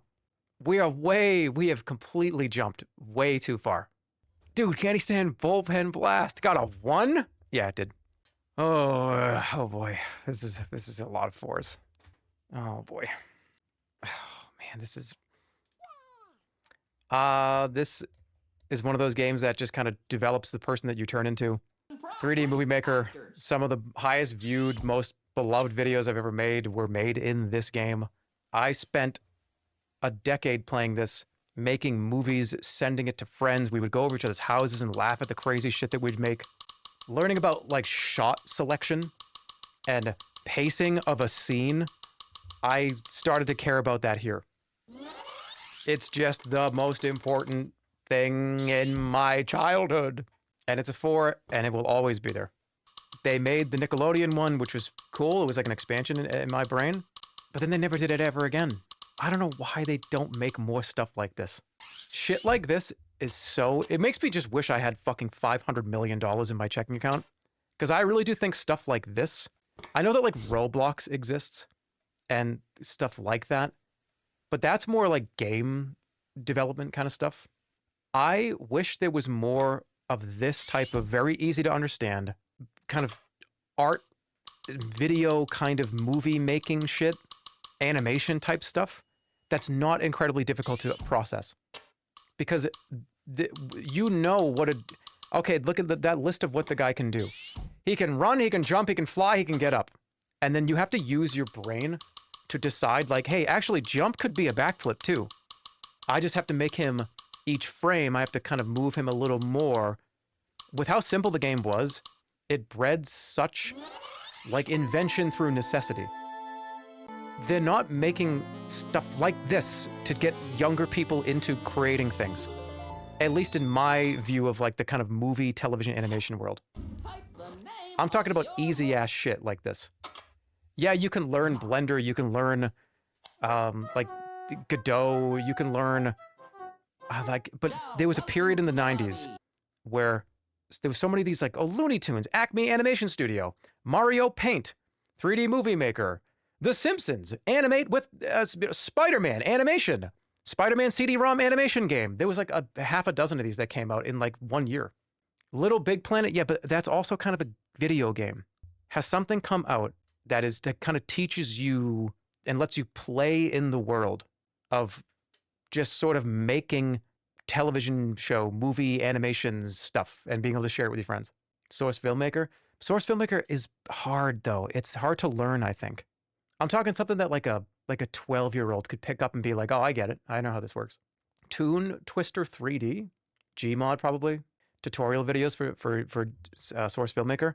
That's true, but I didn't need a tutorial to, when I was 11, 12, 13 years old, I just opened this and I just knew what to do. It was just the game played it out so perfectly that I didn't really, you were the tutorial. Your imagination was the tutorial. I wish they just made another one. Oh my God, it's so good. It is such a, wow. Okay, Black and White. This is the God game by Peter Molyneux. I have a lot of streams on this game. It's super funny. It's fun just to throw rocks at people. Good. Not only have you fed them, but now they believe in you more. Dude, there's that part where the cow just kind of goes crazy. And it's just like smiling and like picking up rocks. And I'm gonna throw that rock at that person. And I didn't tell the cow to do that. And it was just like, why are you doing this? Oh, that's Black and White too. Yeah, but they're both like, you know, I put them in the same category in my head. I'll give it 1. Let It Fight. For those of you that don't know, it's a God game where you have followers, you have, what is this? Is this in the game or is this a mod? Why does this look so fucking weird? Okay, so Black and White is a God game. You have followers and you build up a world for them to live in. It's very biblical kind of shit. But you also have this thing called your creature, and it's how you interact with the world because you don't have a, you know, you are an ethereal being. You're not... Oh, there's the monkey. I do hope they'll be friends. So the creature is how you interact with stuff besides, like, causing thunderstorms and whatever. And they have a mind of their own, and sometimes they'll just pick somebody up and throw them, or crush somebody with a rock. It's the Rune Bear from Elden Ring. It's great. A very, very good game. I'm gonna give it 1. Command & Conquer Red Alert. Oh, man. Dude. Best RTS, probably up there with maybe 2 or 3 things that I consider to be the best RTS. And most fun I've had. This is one of my first experiences playing a game online on PC. Going into those lobbies and, man, it doesn't, what a great game. And I'm not a big fan even of necessarily Red Alert 2 or the original Command & Conquer. They made a lot of Command & Conquers that I didn't really fuck with much of them besides this Red Alert one. I liked, Tiberian Sun was alright. Red Alert 2, I think, went a little too far in a direction that I didn't really love. Why do you only like 1 and not 2? I think that the art style of 2 went like a different direction. And that's when you could, when you can first bunker your troops, right? You could press a button and they could kind of dig into the ground. And then the art style went a little more cartoony. I prefer these kind of sprites. I like the sprite version rather than more of like the fully fleshed out kind of 3D, not 3D, 2D kind of animated characters. Is this the one with Tim Curry? Tim Curry is in the original Command & Conquer, I think. Is he in? No, he's not in Red Alert. Wait, is he in Red Alert? Wait, Tim Curry is in this one. Yeah, no, he is. Am I mixing it up here? Maybe not. Maybe he's not in this one. I think that's a different one. But anyways, yeah, it is, there's two different, distinct, I believe it was the Allies and the, I want to say, was it Soviets or something? What is Red Alert 2? Or Red Alert 1? It's Allies and Soviets. Okay. Yeah, Red Alert, real-time strategy and Command & Conquer, development published by Westwood. Yeah, wow, good old Westwood. Alternate early history of Command & Conquer when Allied forces battle an aggressive Soviet Union for control over European mainland. Right. And there's like time travel in this game too. I think there's like a chronosphere and you could teleport your troops and shit. This game was not just like it's like this machine gun versus that machine gun. The game gets wacky. It's Hitler got time travel killed, so it's an alternate reality. That's what it is. It's a really interesting game, and it's one of the best RTSs, period. 4 stars. Multiplayer was a blast. We were actually going to do multiplayer Horseman with this, and I still look forward to doing that. Counter-Strike 1.6. Where does this go? This is probably a 4, but it's probably a 3. The reason why I wouldn't give this a 4 is because I played way more TFC than I did this. But man, this was so good. This, Day of Defeat, and Team Fortress Classic are the trifecta of every afternoon when I was at this age. This original 1.6, the sound effects. CSGO is... God, what does it... I'm so far removed from the Counter-Strike stuff. Did they come out with Counter-Strike 2? So CSGO, then it was Counter-Strike 2. I don't know, I've never even seen what the main menu of Counter-Strike 2 even looks like. It probably deserves more for me, but I'm going to let that play out and see when it goes up to other stuff. I played 1.6. I didn't play a lot of CSGO. I tried to. I even made a video on my channel. There's a video on my channel talking about how CSGO is coming out, and man, that's going to be my main game on the channel. Oh my God, I was so wrong. Dude, Desktop Destroyer. Now this is a good one. This is one of those classic, is this a virus, old Windows 95 games? Which I don't know. It was fun. It was fun. This is also one of those things where you pretended to fuck up your family computer. I remember very specifically doing the prank. This is how we pranked people back in the day. It's a series of little tools to like destroy your desktop. And all it is just a screenshot of the desktop, and you're kind of just playing with a layer on top of the screenshot. But Dad didn't know that. Mom didn't know that. Friends didn't know that. So you'd pull this up and be like, oh, hey, dude, you see, like, oh, dude, I'm burning my desktop. What the fuck? And it'd be like, dude, how are you going to fix that? And it's like, it's just a joke, dude. It was so much fun. Oh, this song. And you think, well, yeah, that's cute. Why is this on this list, man? Because this, oh yeah, you can put bugs all over the computer and then be like, Mom, look, this termite's all over the computer. What did you do? How do I get to Quicken? I need to get to Quicken. I'd be like, I don't know how to fix it. It was just kind of dumb fun.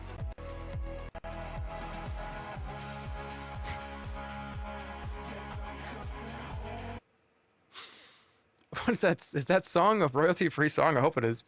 But where's the thumb? There was this weird thumb character where you push down and it goes like and it smudges all the stuff.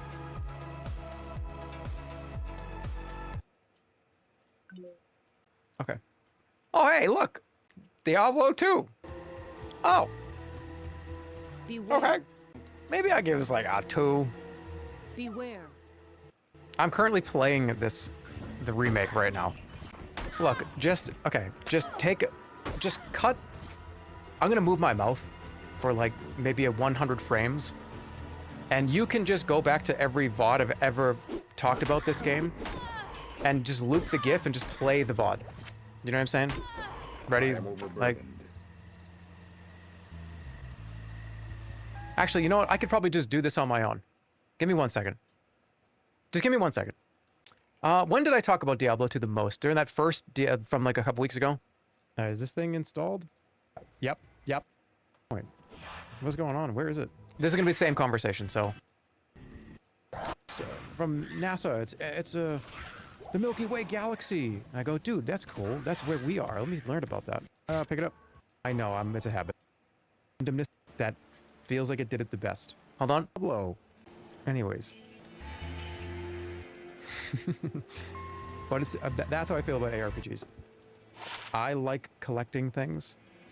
Wait, I could have used that shit. I like having multiple characters that are very distinct from each other. I don't like making a barbarian that's just every single barbarian ever.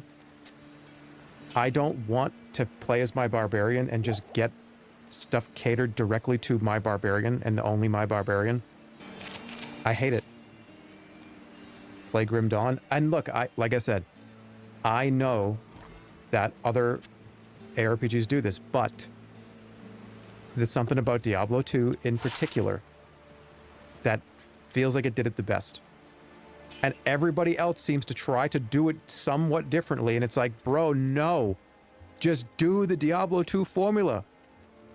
You don't need to reinvent the wheel. The Dorito already exists. We don't need to reinvent the Dorito. I want the Diablo 2 loot system. I don't want a bunch of other weird bullshit. Okay, let's check out the new system. You've never had a Doritos Locos taco? That's my favorite item at Taco Bell besides the Cheesy Gordita Crunch. Do you even know me? Okay, so as you can tell, there's other games that have tried to do this formula, like I just talked about. Diablo 2 did it the best. Diablo 2 is the best ARPG ever made. It's my favorite video game of all time. Or is it? We're gonna find out. The loot system, the generations that you get to keep, having your barbarian hand stuff down, getting the uniques that actually worked and you just didn't out-level them in 2 fucking minutes. Oh, dude, look, a legendary just dropped. It's a level 5 legendary. Oh, a level 6 item just dropped. Dude, throw the legendary in the drug. No, go salvage it. I fucking hate video games.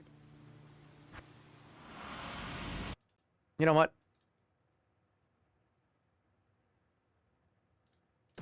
Let's get it out of the way, because we're on the topic. Diablo 3, I put on this list to destroy it. I put it on this list to destroy it. And why is it on this list if you hate this game so much? I don't hate this game. I think Diablo 3 is fine. But to me, when they announced this game, I remember, look, this is probably in that VOD. I could skip forward 10 minutes and tell this story again. I'm going to tell it a little differently. Me and my brother, all through college, were talking about, I remember the Game Informer cover of this, where it was like, dude, it's finally happening. We're getting Diablo 3. And it was like, holy shit, I can't wait. And then they got rid of all the reasons why I liked Diablo 2 in the first place. The loot system completely changed. They added the real money auction house, which was just stupid. They put a real money auction house in the game, which meant they had to make the drop rate of all of the fucking items in the game so unbearably low that, like, you had to buy it. There were like 3 or 4 legendaries that even anybody cared about in the first place. I remember playing through the entire game. I'm not fucking kidding. I played through the entire game. I did not see one single legendary drop. Not one. Over, I think, 2 characters. At some point, they said, wow, maybe we should just delete the real money auction house because it's kind of stupid. So they delete the real money auction house. And then things got a little better. They patched it a few times. It was okay. But I don't know, man. Fuck that. They finally come out with the expansion. And the expansion fixes a lot of problems. The expansion actually made the game, I think, the best state that it was in. Reaper of Souls made this game actually fun. But I'll tell you something too. I fucking hate it. And I wish I could just delete it from the game. When you kill more than 3 or 4 things in this game, as you probably see, it gives you a pop-up window about how awesome you are. Get out of here. Get the fuck away from me. I don't need a pop-up to pop up and say, hey dude, 25 monsters killed plus 400 experience points. I don't, stop showing that to me. I don't care. If there's any way to take you out of a video game, it's to tell you every 10 fucking seconds that you're playing a video game. Why? This is the norm. This is what it is now. Hey, dude, you're playing a video game. You're playing a video game. You're playing a video game. You're playing a video game. You're playing a video game. You're playing a video game. You're having fun playing the video game? Yeah, you're playing a video game. I know I'm playing a fucking video game. I bought the damn thing. All right, settle down, everybody. And you can't turn it off. I remember when the game first came out, dude, okay, we're gonna move on after this. When this game first came out, I was like, oh, that's stupid. I hate that. It's probably a UI setting I can just disable. No. It's the easiest thing just to let me toggle off and on. I want to suck. I don't want to get fucking magic missile, frozen orb, destroy, splash, power, boom, 20,000, 10,000, 10,000. I want to have a fucking club in my hand and I want you to beat my ass. I want to have a shitty fucking gray weapon. I want you to beat my ass while I have a gray weapon in my hand. I want to earn it. I want to earn that unique that I get. But I know those of you that are typing up like a 5-page essay about like how wrong I am that D3 is terrible. I still played it a lot and I did enjoy it. I did enjoy it with friends. I'm just a hater. And that's it. Because for the longest time, Diablo 1 comes out. Damn, what an amazing game. I didn't love Diablo 2 the way that I love Diablo 1 the way that I love... Oh my God, hold on. Correct the record. I didn't love Diablo 1 the way that I love Diablo 2. Diablo 2 felt like a direct sequel to Diablo 1. Diablo 1, great. Diablo 2, damn, we're moving on with that same formula. Diablo 3 felt like a different game. It was just too different for me. I wanted Diablo 1, Diablo 2, Diablo 3. Instead, we got the fucking real money auction house. Okay, Unk, we get it. You're banned for life. I'll do it myself. I'll do it myself. Where are you? How do you ban somebody in chat? Delete that message. Anyways. Diablo 3 deserves to be on this list. I just don't... to me, that was like the start of that sort of like Blizzard, Activision, public company dog shit where... I could go on. You know what I mean? Like the Activision Blizzard kind of dog shit, I believe to me started at that point between like Diablo 3 forward. And I love this company. I love Blizzard. I still do. Blizzard's a great company. Blizzard makes great things. I love the things that they've had. Look, Diablo 2 Remastered was great. You personally just reached into the chat and squeezed that guy? And look, I will say this as well. I grew up with D2. If you grew up with D3, we imprint on the things that we grew up with. And I know it might sound like a personal attack from me to you if I say that Diablo 3 stinks. But just listen, that's not what it is. It's about like the Three Stooges. Three Stooges go to Manhattan. The Three Stooges. And they poke each other in the eyes and they fall down the stairs. Oh, right? And then the second movie comes out. And, oh, get out of here, get out of here. And then like in the third movie, like they do that for like a decade. And in the third movie, they're like knitting. And it's like three different guys. And it's like, wait, this is what, where's the Three Stooges? But they're still called the Three Stooges. They literally still Moe, Larry, and Curly. But they don't, it's like it's like a completely different direction than like what the last 5 Three Stooges movies were. And there's a bunch of cameo celebrities. You turn something lots of us know about into something way less of us know about. The Three Stooges would be a 4-star on this. All right, anyways, there you go. There's my Diablo 2, man. And I heard somebody say this too, that I might not even be a fan of ARPGs. I'm just a fan of Diablo 2. And that would make sense to me if some of the other games on this list also weren't in that category. How do people not know the Three Stooges? I mean, it's just easy because I guess you just don't. Okay. I'm definitely not going to get a fucking invite to that BlizzCon fucking VIP party. EverQuest. EverQuest it's just the pre-World of Warcraft. It just was the original kind of MMO big deal. I know that like RuneScape is really great too, but I didn't play RuneScape. It's not on this list. This was peak. It was my first MMO. Okay, so this is not my first MMO. No, I guess it was because I heard World of Warcraft was coming out. And it does look kind of goofy, but that's why it was so charming. This game was hard. This game was crazy. I heard that WoW is coming out, and I believe I got this because I heard it was kind of what WoW is inspired by. And I played it for a little while, and I was so bad, I just didn't get it at all. I was so terrible. This game was so stupid hard, I didn't know what to do at times. Yeah, a lot of the times in this game, couldn't you aggro every monster in the zone and just put it on somebody else? This game was nuts. I'm pretty sure you could just aggro tons of monsters and just go bring it over to whoever you wanted. That's horrible. Yeah, you could grief effectively. Yeah, it was a super griefable game.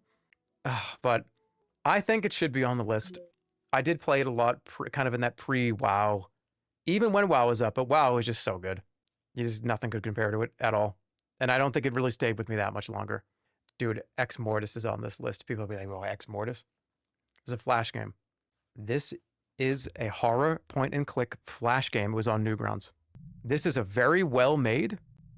you know what? I'm going to stream this game. It's very, very well made. It's very old. Yeah, dude, you find a dude's head in the fucking microwave. This scene right here, when I was a little younger, moved me. I remember you click on everything, it's like, what the fuck is that? And then you realize this is definitely like one of the developer of this Flash game's friends, and they took this probably with like a digital camera, and he cropped it up in Photoshop. But yeah, it's like a point-and-click escape room type experience. I think it's a great little horror game. It has a lot of, just like you can tell, like a lot of love went into making the environments and stuff. It's just a great game. It's just very, very nice. Back in the heyday, the absolute heyday of Flash, which for me to announce my upcoming stream. I'm going to be streaming. We're going to do an improv Flash night where, I don't know if you've ever heard of this thing called the Flashpoint Archive. It's like 250,000 Flash games, and it is pretty much every single thing you've ever heard of. It's a curation and a preservation project, because Flash is dead. Flash has been gone for a while now, and I thought it would be kind of funny or fun to get it.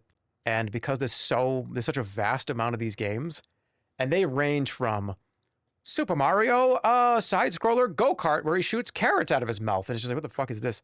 To games like this. And I think it would be fun if I just pulled out random keywords from the audience. We do like an improv style.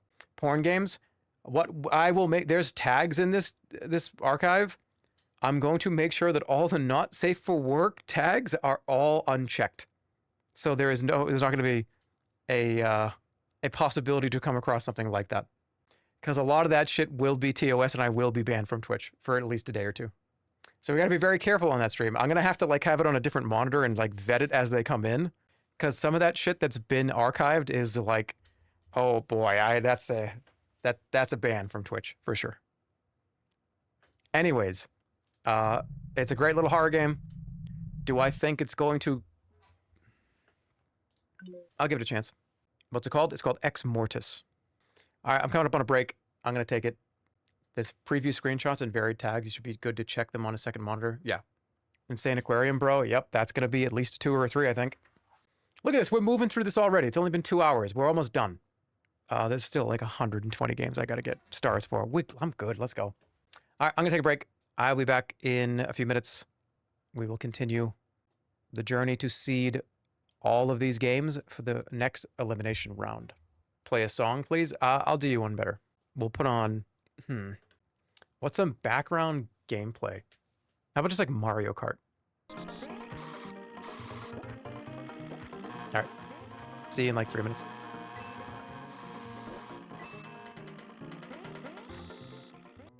My name is Peter. My name is Peter. Hi. Sorry. I had to make a tea because I wanted one. But, yep. I'm here.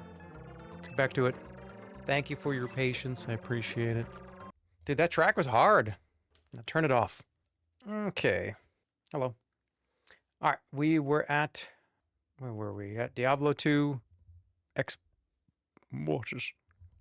Gearheads. Oh, Gearheads. This is another great one. I have the...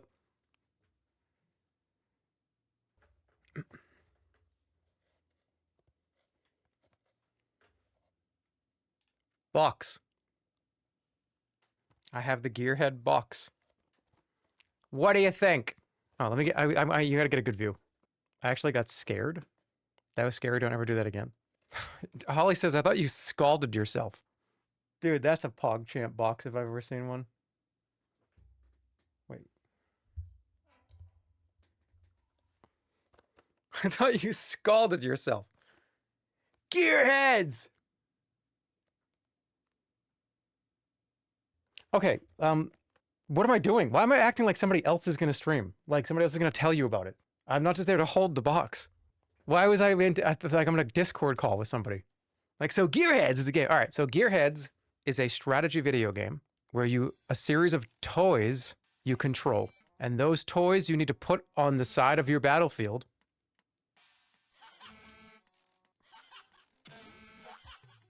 I fucking hate these things.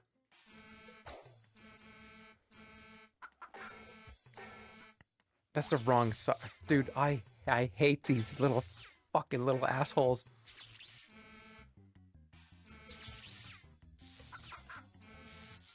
Get in there and stay in there. What do you mean, H music?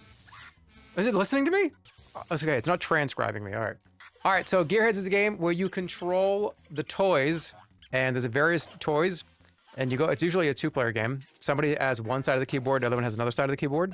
A keyboard was smashed when I was younger over this, and I didn't talk to a friend of mine for about 2 weeks because he was spamming the tractor, and I found that to be... Everybody's using the tractor. Yeah, everybody had their own path and their own reason why you would want to use... Dude, this would be sick to play with somebody. Chicken was pretty based. It could come out and it had summoning, and it summoned other monsters unless you got rid of it. Why? Was that actually listening to me? It was pretty simple. The game was not crazy, but it was one of the games I believe that came with my Sony Vaio 1995 or 1996 that my parents had. Dude, this little robot could electrocute things. It was awesome. Vaio were sick. Vaio was awesome. This is the kind of game you get out of a cereal box, and that's kind of... I just showed you the box. It was its own cereal box. I wish games on PC still came in the cereal box.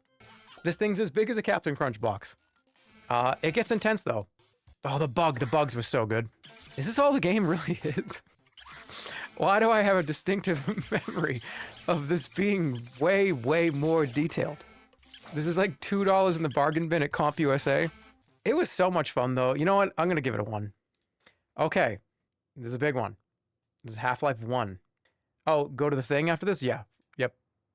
Okay, where is the thing for PC? This is PC Man. Where is the thing? I'm not going to look at chat because apparently you are betting on this, or where I put this. The thing is a horror third-person action game. It was, I think, some of your favorite streams. I'm pretty sure that a lot of people here, a lot of memes came from those streams. I had a lot of fun. The game was kind of annoying to play, but it was goofy and janky in all the right places. I have incredibly fond memories of playing this. I own the box for this too. I have the completed box for this. It's right there. It's literally been on the Reddit shelf for like 3 or 4 years. And if I think about okay, when I think of a stream or a video game content that I have done, this is the stuff that I think of where I have my most fun. A game that's not too bad, not too good, that has a lot of just funny stuff in it, where there's lots of openness for you to kind of mess around if you want to, and has difficult sections that need to be replayed over and over again. Stuff that has just enough crust on it, which makes it fun and funny. I think this is that perfect spot. Now, where does it stand? Okay, so this game, if you don't know what I'm talking about, you've never seen any of those streams. It's based on the Thing movie franchise, and you get little companions that you run around with, and you can test them to see if they're an alien or not. You could just shoot this guy right now, and this guy could be an alien. Yeah, one of these guys could be the Thing. And there was stress there, it was fun. You have a tester where you can like... Okay. It's definitely not a 4. I have to be real, because how can I put this next to Super Mario Brothers? And is it so important? It's not a 1, though. Because I had so much fun with this on stream, even though I kind of hated it a lot of times. I really don't think this deserves a 3. I think it's a 2, and it is. What'd you guys get? I didn't even look at chat. I thought he was going to laser it immediately. I have very fond memories about it, but I don't think it's up there with like Mario Galaxy or even Mad Dog McCree. Like, no, yeah. Well, it's going to fight for its life. The 1 and 2 star games are fighting. It's going to be interesting. All right, let me go back up. We're making progress. I think I'll be done with this at 4 hours, 5 hours. Okay, this is going to cause some meltdowns. Half-Life 1, the original Half-Life 1, you would expect a Valve Andy like myself to put this pretty high up on the list. It's not. Half-Life 1 is higher than Half-Life 2. Let's just put it that way.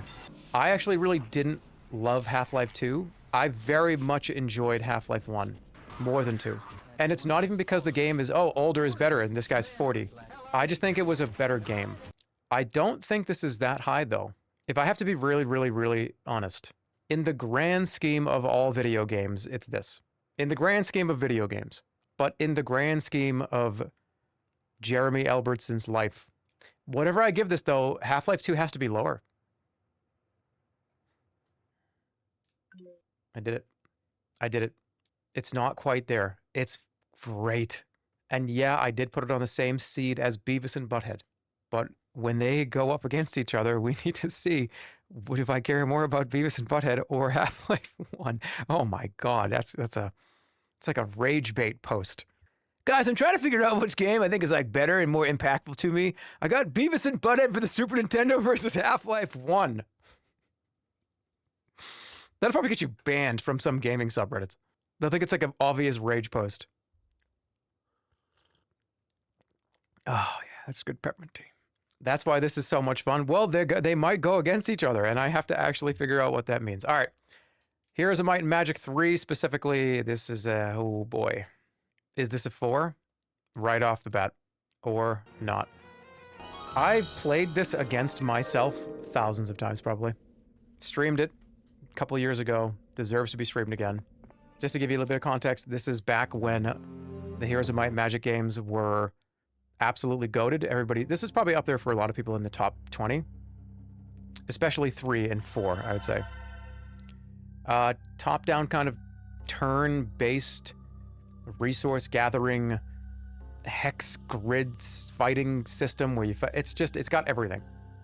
My favorite part about these games was exploring and picking up the coal and shit. Defending the castles was always super fun too. But yeah, so when you get into a fight, it's this kind of hex-based system.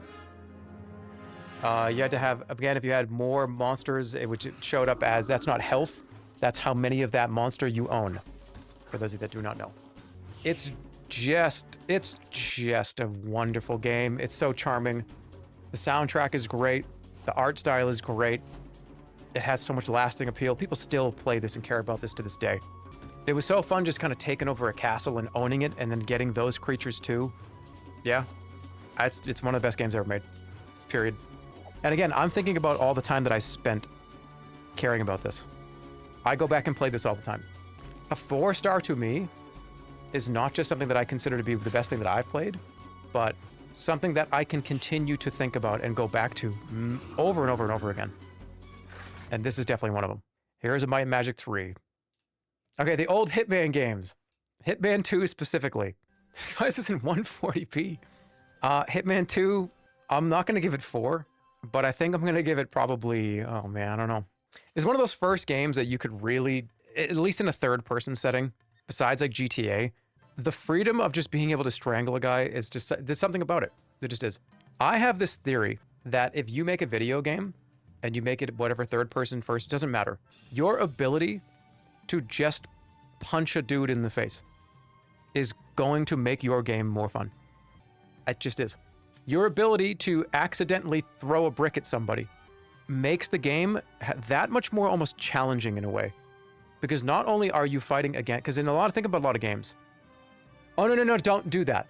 No, don't do that. Okay, well, my ability to fuck up is way lower. If you give me opportunities to accidentally cause a problem, you're making the game harder. Because you have to fight against your goofy brain to not accidentally hurt somebody else, to stay on task, and to plan around other people that are here, especially in these old Hitman games. There's something so inherently fun and goofy about that. I don't know what it is. What's the first thing you do when you open up a Grand Theft Auto game? Be honest. No, tell me. That's sus. When you open up GTA 6 for the first time, what's the first thing that you're going to do when you get into the game and the fucking opening cutscene's over? Let's go. You're going to turn around. You're just going to punch that first person. Or you're going to steal a car and just drive it off a cliff. That's like the first thing you do in any of those games. You're going to rip somebody out of their car. You're going to find the nicest car that you can see, and you're just going to drive until you crash into the wall. And you're going to go, wow, dude. Oh, my goodness. Okay. What's the mission? There's something about the inherent freedom that makes these games so much more fun. Car crash is funny. My eyes just rolled so far that you almost just detached my retinas. But yeah, that's why I like the Hitman games. They're just open. You can kind of do whatever you want. It was the first time when I was playing this game younger that the notion of having to not just alert the enemies, but the regular just random people. Like if you're just like crouching down in a corner and somebody's like, hey, what are you doing in here? It's like, oh, well, wait, you're not a bad guy. You're literally not an enemy. What do I do? Oh my God. Goodbye. That's where it belongs. 3. Hitman 2 is a 3. And you know what? I think that all the Hitmans are 3s for me. Insane Aquarium. This is back when PopCap was amazing. PopCap before the EA acquisition. Man. Imagine we got an Insane Aquarium 2 that didn't have like $3 power-ups that you bought and electrocuted all the zombies in a line. And it was like $2 every time you did that. And some of the levels were so difficult that it almost forced you to do that. Kermit the Frog fucking remembers that. Kermit the Frog sips his tea. That's none of my business. Kermit the Frog says that. It's just the heyday of back in when PopCap was making bangers every single thing they released. Shit, this might be 4. There's something about the feeding mechanism and the collecting the money and then buying the upgrades. Every tank was unique. I really loved all the kind of little side characters that did little bonus power-ups. Everybody had their own loadout and their own reason why. Dude, I'm 4-star Andy, I think. When this game was on the original PopCap website, Squeaks played this because I begged him to. I remember I was in his chat at midnight one night in his offline chat, and I was like, please play Insane Aquarium, dude, please. And he was like, dude, okay. I was like, oh my God, thank you, dude, so much. This didn't happen. I made up that entire encounter, except for the part where I was in his offline chat at midnight. And I did say, please play Insane Aquarium. I don't think he saw it, though. I got dono-walled. I got dono-walled when you're not streaming and you're not there offline. It's a wonderful game. It's like a Flash-type game. I love the old Flash stuff. The old kind of 2D. Quick, pick up and play it. You can play it for 10 minutes or you can play it for 20 hours. And I very much did.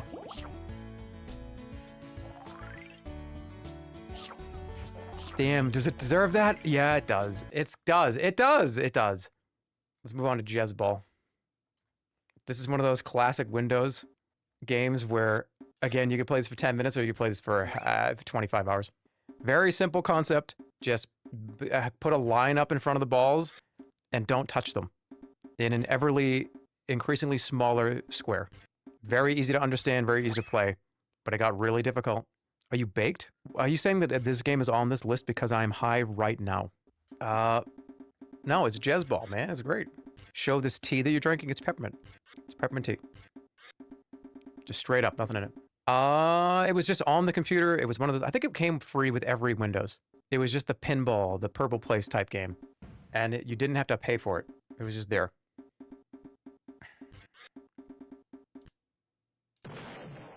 I had a vibe check for that one. It was like it was a vibe. I had to do that.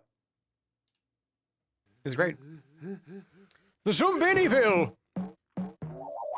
You all know this is one of my favorite games ever made. how do I even talk about the Zumbinis? The logical journey of the Zumbinis. The pizza making, it's a series, of course, of... The whole point is you're trying to get all the Zumbinis to this new land called Zumbinyville. And you can lose them along the way. People people die in this game. You lose the Zumbinis. If you don't, you can literally end up with nobody.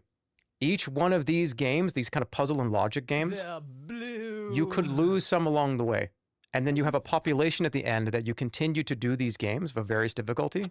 And you have an entire population of the ones that you got through. Voice acting is incredible. Right up. You learn stuff. It's also, it's one of those like edutainment type games that was way more tainment than edu. Does that make sense? Tisk, tisk. Even though it was educating. 4.0. Mech Warrior 2. Who doesn't love Mech Warrior? Especially 12-year-old me, who played this game at 4 frames a second. The computer definitely wasn't good enough.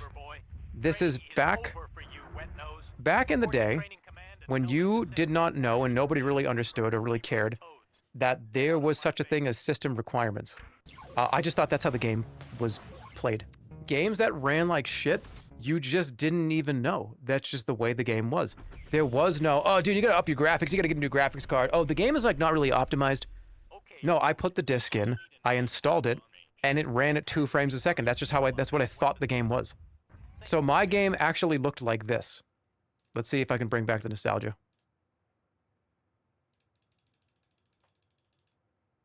No, it was worse than this. It was even worse than this.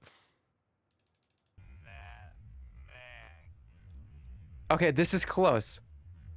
This is kind of close of what it actually was like to play this game on my Sony Vaio. But make this all happen faster. Were gaming PCs even a thing back then? I mean, not really. Hey, streamer, you're being really loud. What?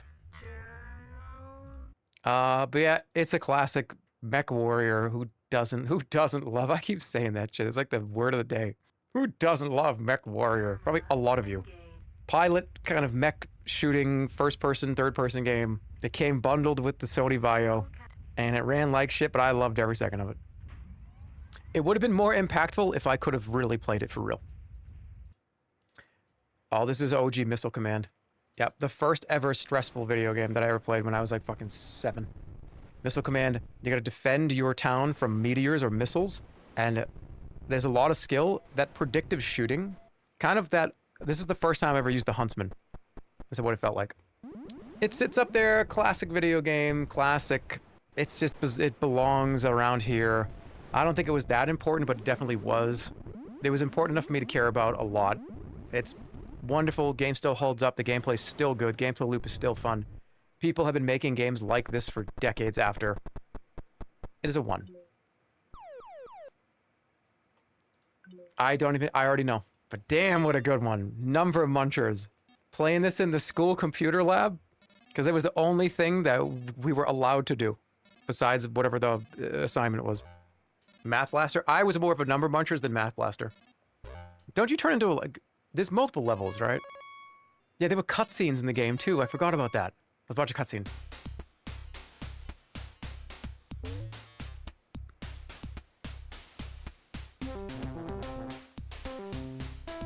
Oh no!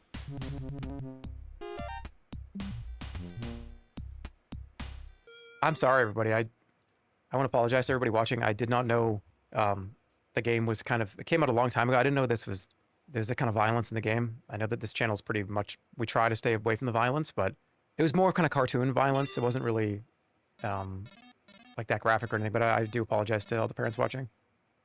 I'll try to do a little bit... I'll do better next time. I'll do some more vetting on it. It's as impactful as Missile Command in Mech Warrior, I think. Get rid of that. This game's... I saw that and got immediately annoyed that it was there.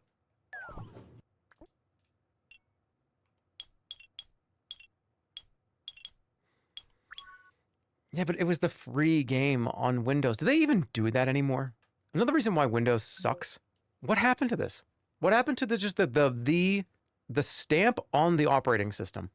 Do you know what happens if you type in games into the search bar on Microsoft Windows 11 and Windows 10? You gotta go to the store. You gotta go to the fucking store. The default game is Morrowind. Do you know how cool it would be if they actually did something like that it's just like Morrowind is just installed in every Windows 11 computer. It's just, it becomes the purple place. Talked about this for a second in offline chat. What a great opportunity to bring this up. Somebody in offline chat before the stream said that there's some console, I think there's like a switch that you can take a switch out of the library. You can check out the switch from the library. And it got me thinking about that and how hopeful, I really do think that would be awesome if you want to get people back into the libraries. You want the public libraries to actually be something people care about. Why is every NES game and the NES not there to be able to check out? Is it a monetary thing? I think that would be awesome. If there was like because I think that's what a lot of people in my generation and lower are going to care more about than books. And I don't mean that to be negative. I mean that just to be in reality. They're expensive. Kids will break them. I think if you had one or two that you just were like the we don't give a shit machine, and I guess maybe you could do a thing where it was at the library, but not necessarily you rent it out. You're just saying that because you're illiterate. I'm saying put it in the Jumpstart games, man. You go back to all those old edutainment games.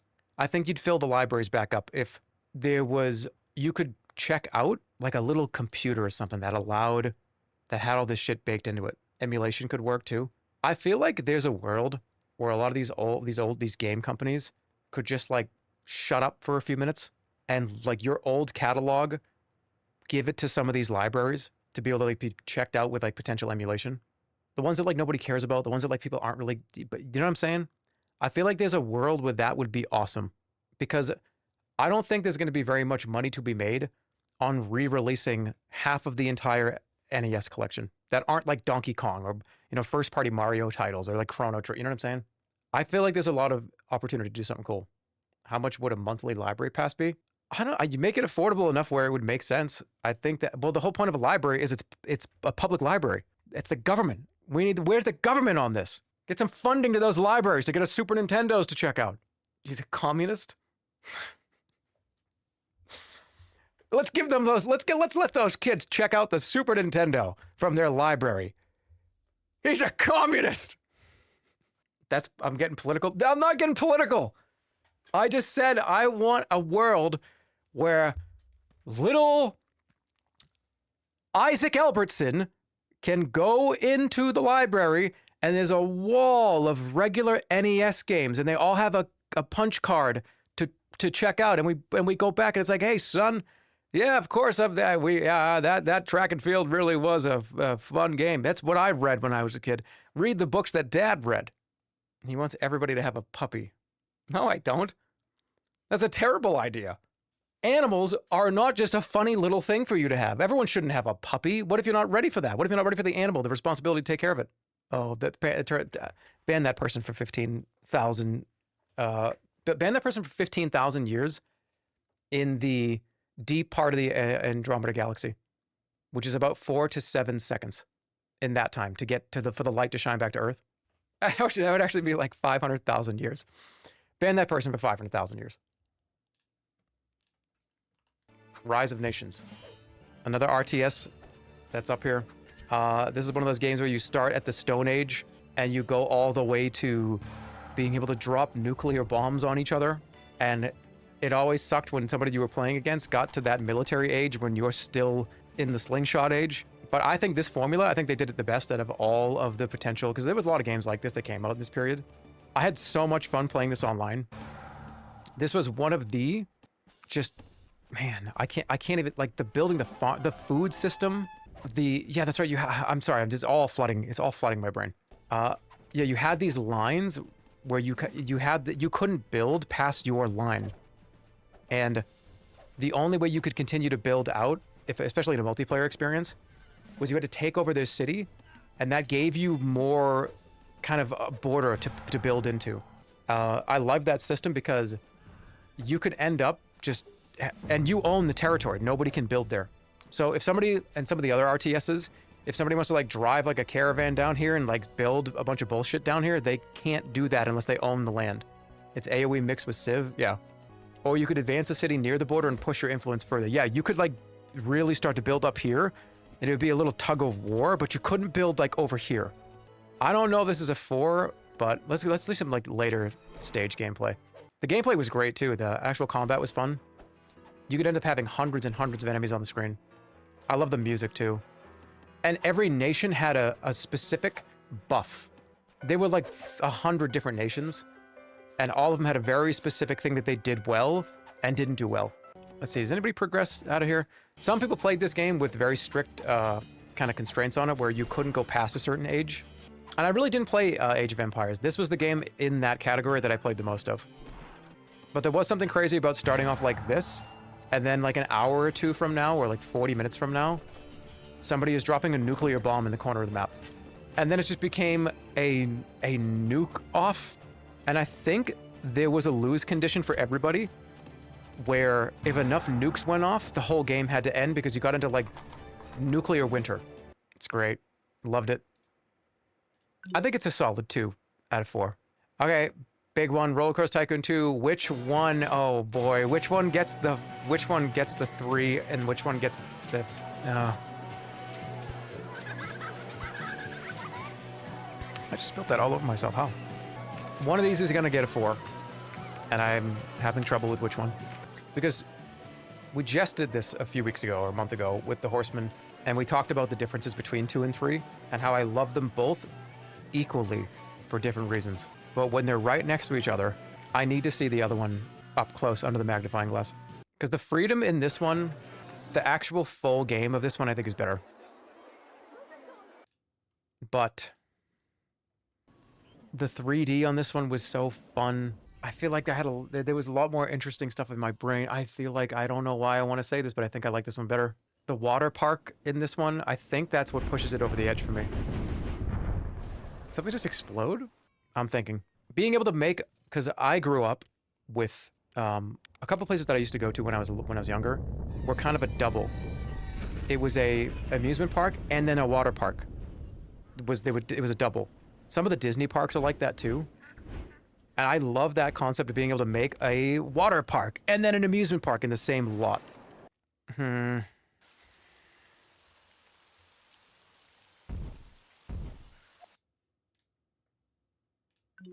The decision has been made. One of them was going to be, I can't put them on the same level. But maybe I can. Nah, shit. It's tough. It really is, because I love both of these games. But I had way more time in 3, and I enjoyed playing 3, I think, a little more than 2. They're separate. I did this with Mario, but I think Mario's a little different. I'm going to leave that, and then when the final list comes out, we can see we see where it belongs. 51 4 stars, Omega Low. Yeah, this is the seeding. Yeah, I have 364 games on this list, man. There's going to be a lot of good ones that I like. Fuck off with the politics. I didn't do any politics. I just said I want the library to be more accessible for people with the Super Nintendo. I didn't do anything. Simtown. Yep. This is going to get an F. Anybody remember this game? I remember this game because I remember the hamburger place. Oh no, was it a clown or a hamburger? This is kind of like Sim City for kids. Or adults that don't understand Sim City and that continued to play this as an adult and had more fun with this than Sim City because it was way easier to understand and didn't take very much time to learn. Sim City is not on this list. Simtown sure is. There it is. There was like a hamburger building. Yes, the clown hamburger building. What? What do you want me to do? Give this a fucking D? You want me to do it? Fine. Just kidding. Simtown gets a 1. It was Sim City, and it was made by Maxis. They made this before they made The Sims, and they took a lot of stuff from this game into The Sims, which, by the way, why don't we just get this out of the way? Boink! Sims 1 is a 4-star. End of story. We'll get to it in a minute. Okay, Strife. Okay, so how Strife was. Strife was a game that I did not play. What the heck, dude?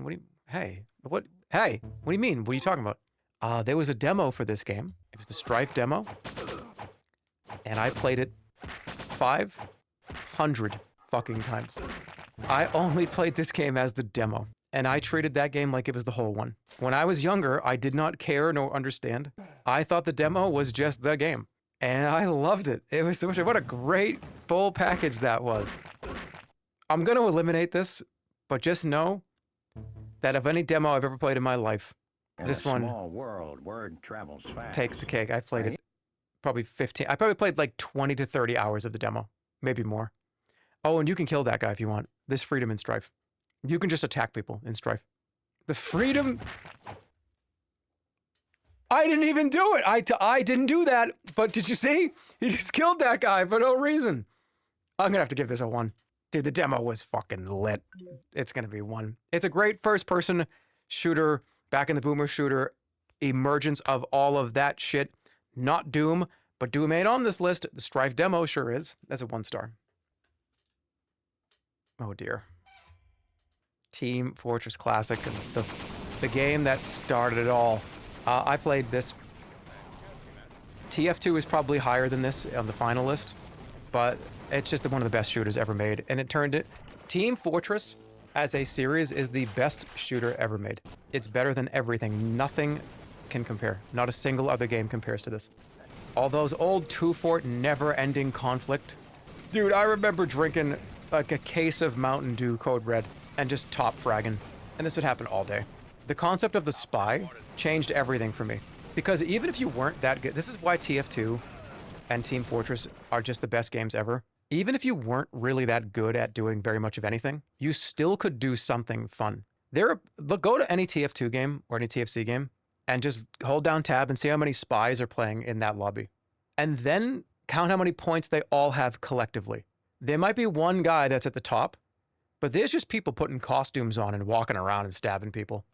And guess what? They're having some of the most fun in their entire life. I was not that great at first-person shooters.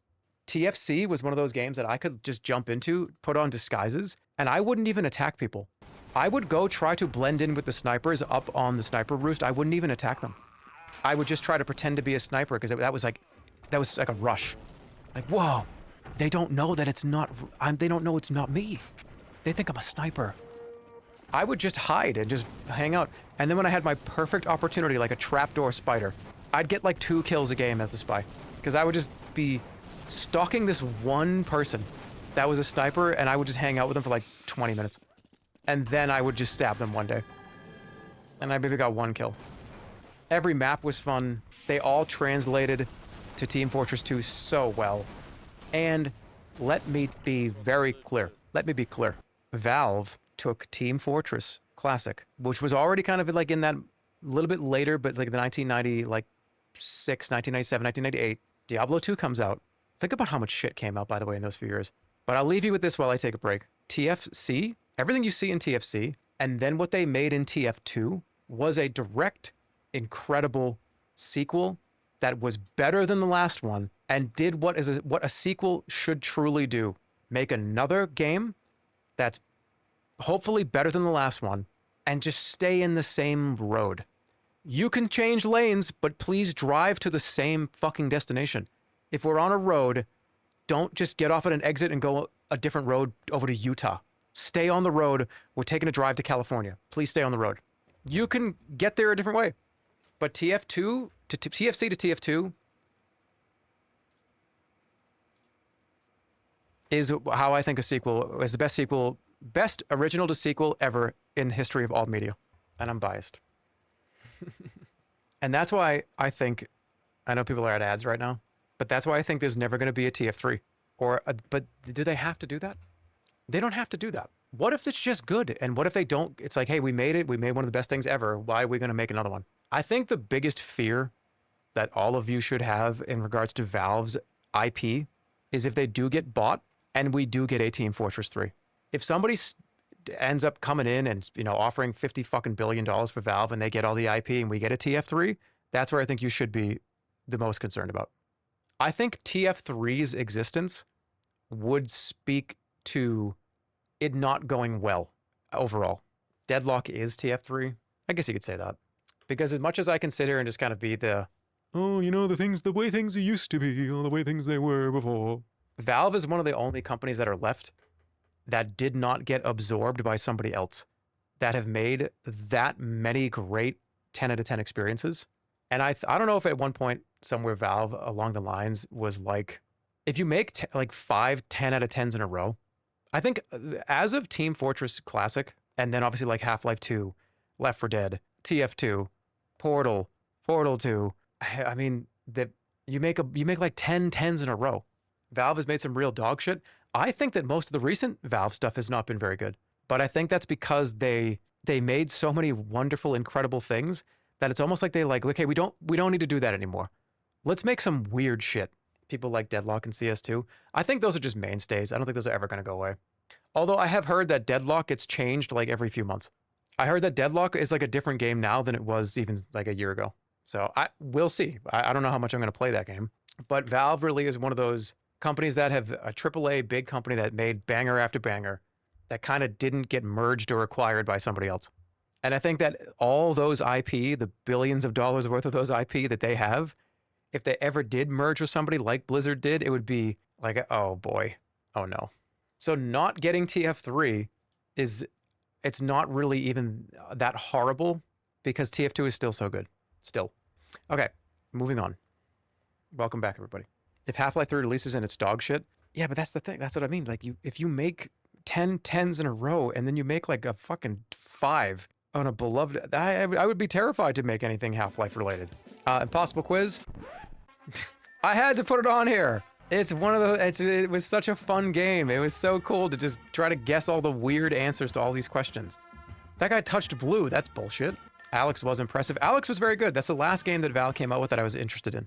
And it's weird because that was longer ago than you think. That was about 5 years ago.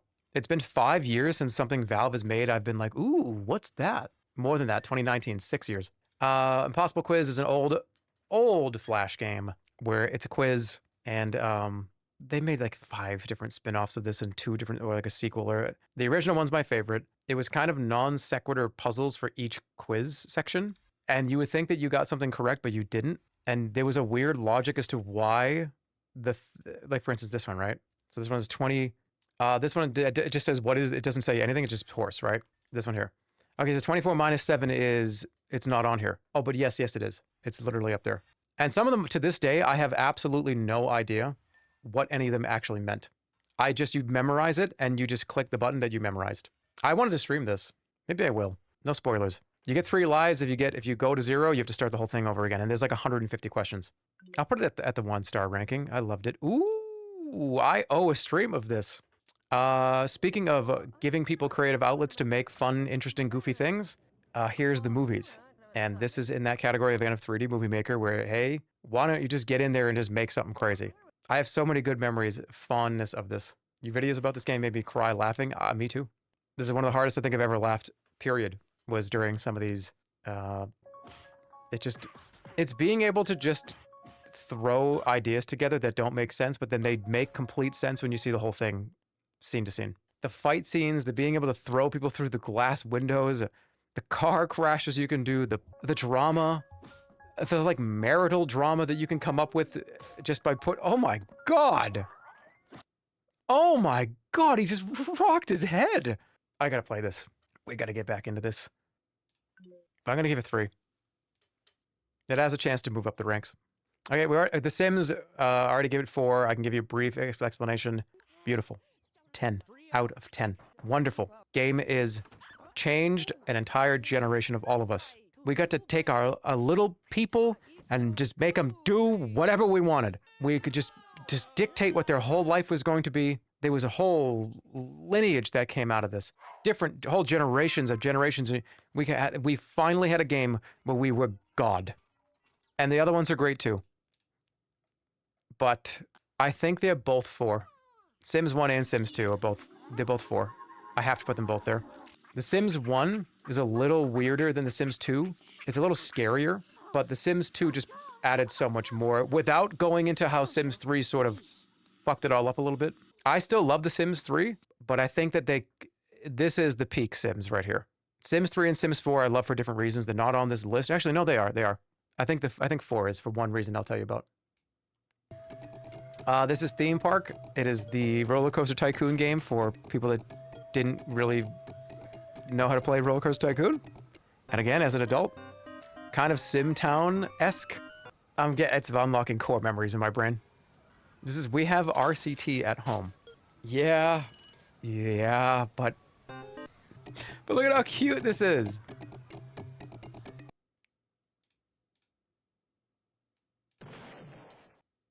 Toonstruck, one of the coolest point-and-click adventure games of all time, starring Christopher Lloyd. and Ben Stein. Okay. The guy that was in everything. There was a period where Ben Stein was going to be in your media as a cameo, no matter what you were making. Commercials, movies, TV shows, video games. He just was the guy with the glasses that went, well, okay, your project is due on Thursday. Right.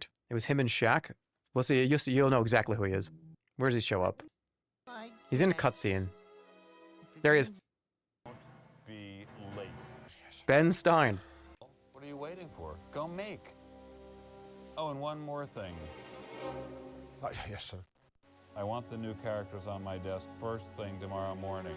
And this time, don't be late. Yeah, I don't think I streamed. Maybe I did stream this at one point. It's just a super cartoony, super fun, point and click granny-like. Without the granny. It was cool because there was a lot of big voice actors and obviously celebrities in it.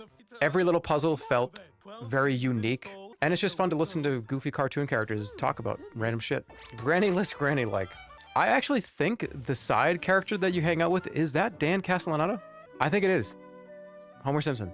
Turn it up. I'm pretty sure it is.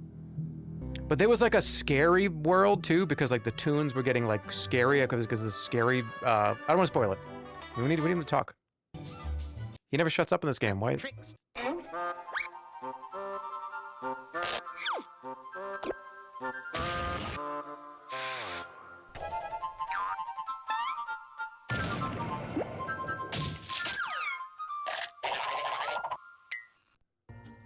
I want to apologize to the parents again. I don't vet these beforehand. I know that this channel is seen as a +2. I know that +2, no -2 is a +2 from a callback from earlier +2. I want him to talk. Customer satisfaction is our middle name. The environment, look at how cool the environments are too. Every environment was just popping, full of life and just color and... All right, talk. I don't want to spoil this whole game. Wait, there we go. Them. By the way, World a great big fluffy bun. You recognize that voice? Sure, I guess. But you can't. Leap the floor. Yep. I'll give it 2. From The Simpsons Hit and Run, weirdly. Total Distortion. Hell yeah. 4.0. Best game. One of the best games ever made. 4 stars. Let's go. It's in the top 10. It might be in the top 20. It's probably in the top 10. Point and click adventure game, but it's not what it is. This is a music video. Music video, adventure, combat, weird 'em up, goofy, content creating experience. And it is an experience. This is one of the best things I've ever done in my whole life. It's a weird 'em up. All right, actually ban this to that guy that said it looks like dog shit. You are out of your fucking mind. I will stream this one day. I think I already did a long time ago. Let's just watch the intro. And you'll find out why I like this.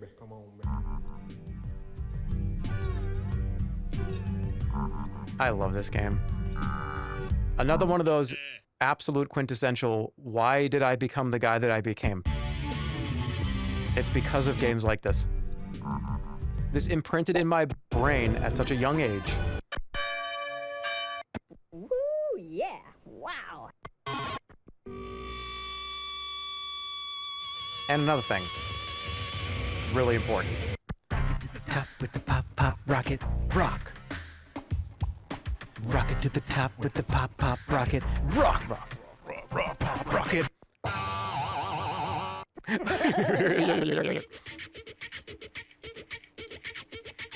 Begin Total Distortion.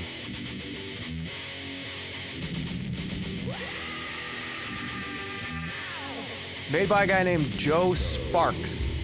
He made it in Adobe Director, I recall. You have to sell music videos to people that are buying them. You have to negotiate with them. They might just hang up on you. Did you have a metal phase? I really didn't. I did not have a metal phase.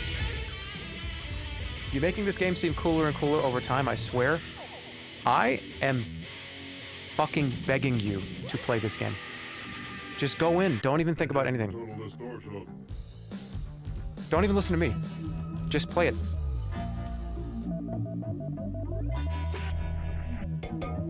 They send you up into space. And a guy... Wait, hold on. You sound like an Undertale fan? Yeah, I am an Undertale fan. Am I an Undertale super fan? No. Difficulty level 1. Oh, please. Don't be lazy. This setting is for the brainless. Level 2. Come on. Challenge yourself. This setting is for little kids. This setting is for cowards. You little baby chicken wimp. Level 2. Don't be a baby. Come on. Get tough. Level 3. The normal setting. All the games that you see that are like this, that are like weird and kind of crunchy and dusty and have like weird characters, this is the patient zero of all of those. This guy, Joe Sparks, just went wild one day and created one of the most fucked up, goofy, interesting, amazing experiences ever made. Level 4. I have this box. The best part of this is the bookshelf.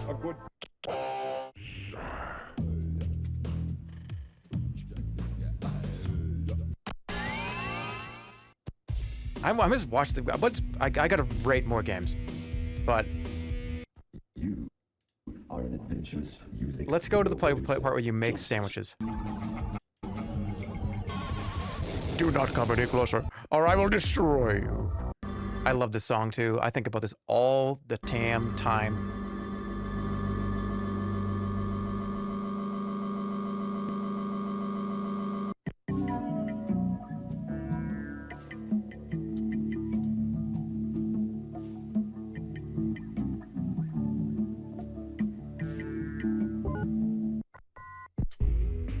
Joe Sparks looks exactly how I would expect him to look. Oh, you mean like a Giga Chad? Yeah. You can make any kind of gross sandwich. I used to make these gross sandwiches and I would show it to my friends and my like siblings and they'd be like, why did you do it? Pepperoni, cheese, and lettuce soup. Okay, doing hamburger bun, beef patty, beef patty. Wait, are you just doing like a double cheeseburger?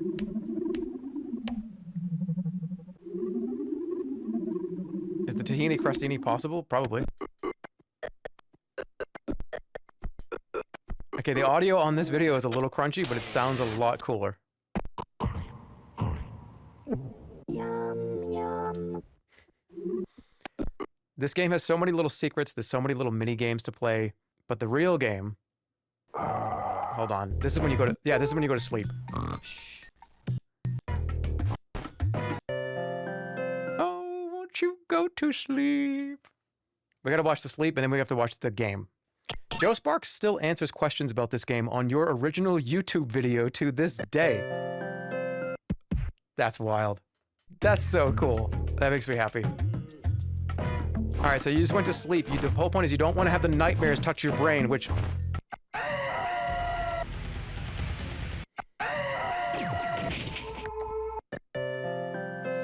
And this game was so hard, if you had a nightmare, it fucked up your entire playthrough. Getting health back was kind of annoying. Getting energy back was difficult. Like, if you had a nightmare, you may as well just reset the whole game.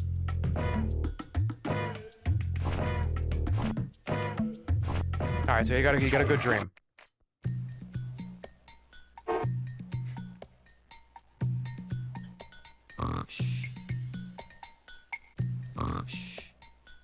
Watch out for the knives.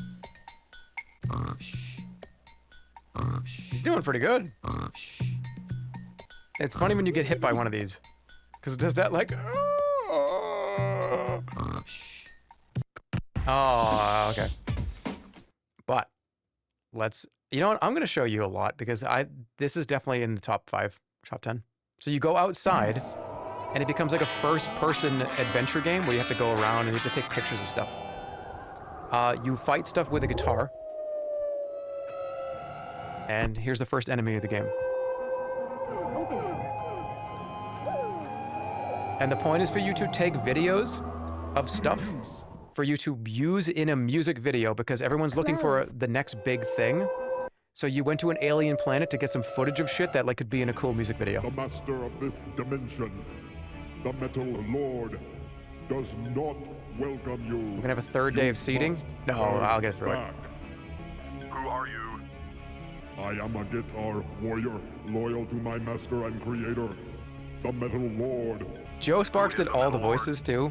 The Metal Lord, and he's so good. is the He's great. supreme dictator of the distortion dimension. They're just kind of that. Every character just sounds kind of fun. My Lord will not allow fools from Earth to plunder and exploit his dimension. But I come in Do not come any closer, or I will destroy you. The master knows why you are here. Who is the Metal Lord? The Metal Lord is the supreme dictator of the distortion dimension. Why am I not welcome? My Lord will not allow fools from Earth to plunder and exploit Guitar his warrior. dimension. But I come in peace. Liar. The master knows why you are here. Cannot. Then why am I here? Cannot. You know why. You plan to steal away all that is unique and sacred about our dimension. For a second, I was like, oh, I gotta click one. I am not a thief. I only want to videotape. I don't know the. I only would have video. All right. I could gush for a year. Oh yes, I There we go. can. No, you can't.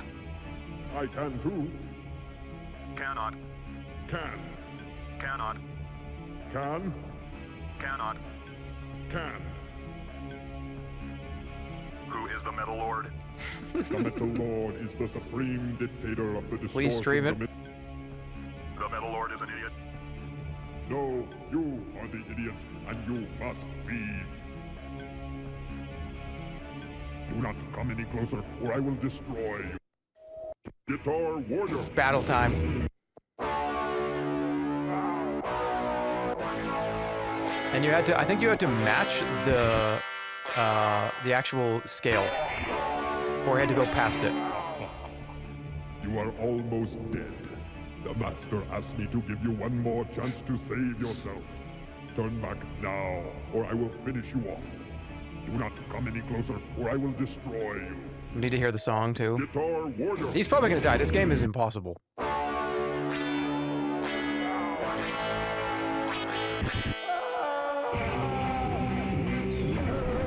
Turn it up.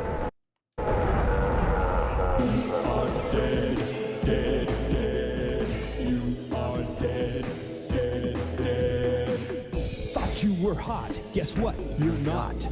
You are dead, dead, dead. You brought your whole adventure to a screeching halt. You are dead, dead, dead. Your heart has stopped and your brain is cold. You were so dead, and now your body is starting to mold. You were so dead. This dimension cuts like a knife. You are dead, dead, dead. What a pitiful waste of a human life. You are dead. That old directory too is so cool. It's a great game. Developmental impact imprinted on me at a young age. This is why I am the guy I am. And the one right after it too. Twinson's Odyssey, Little Big Adventure 2 is, you talk about voice acting. I imitate these people to this day. I love the voices. I love the atmosphere. It's a game. If you don't know what Twinson's Odyssey is, it's a sequel to Little Big Adventure. I actually don't really care about the first game, which is so weird because I played the sequel first. It's very difficult. It's a platformer with really kind of awkward tank controls, but also you get weapons, you get all kinds. It's a great game. It's an adventure action, isometric for the most part, and every character has such a fun way of talking, has such a fun way of. It's a great just listen to this kind of game. The soundtrack is incredible. Turn this one up. Could you help me treat my injured dino fly?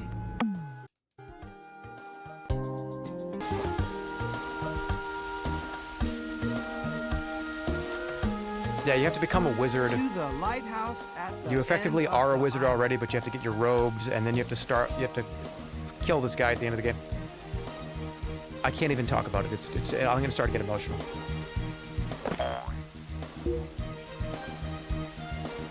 But let me show you where let's talk, where's the elephant? It was hard too. There's some sections that the platform is like Jump King. It's so difficult. winds and tornadoes. This is definitely a like 8 to 10 p.m. stream game, and I plan on doing that. Yeah, you could just literally fall off the shit and die. It was equal parts fun platforming, equal parts challenging, equal parts fun to listen to, equal parts impactful, equal parts imprinting, equal parts 4 stars. Now they've remade the first one. I wonder if they're going to remake the second one. You get a car too. It's just a lovely, lovely game, and it meant so gosh darn much to me. Hey, we are close. We're close. We only have one more section, and it's only been 3.5 hours. Oh boy. Okay, Unreal Tournament 2003. This is a great shooter. I think this game was like 5 discs.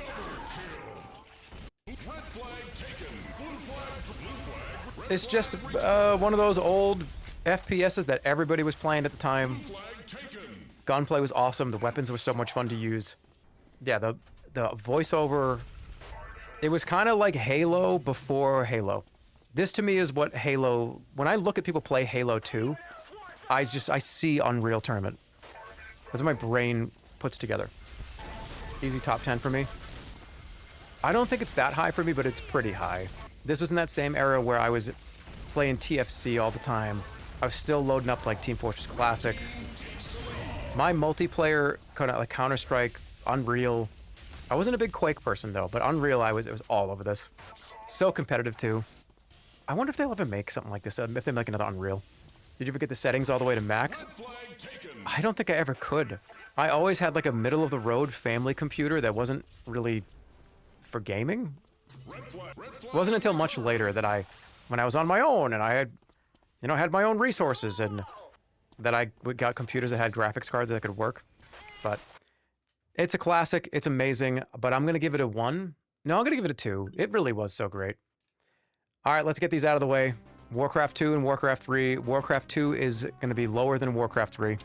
But y'all know how much I love Warcraft 3. Especially the Frozen Throne, the whole campaign, Arthas. All the fun stuff that led into World of Warcraft. Yes. Kind of started here with the original Warcraft. This is Warcraft 2, though. This is less important to me than Warcraft 3. But, again, a lot of the importance of these kind of come back to how you felt when you were playing them. Yes. And the people that you were surrounded with when you played them.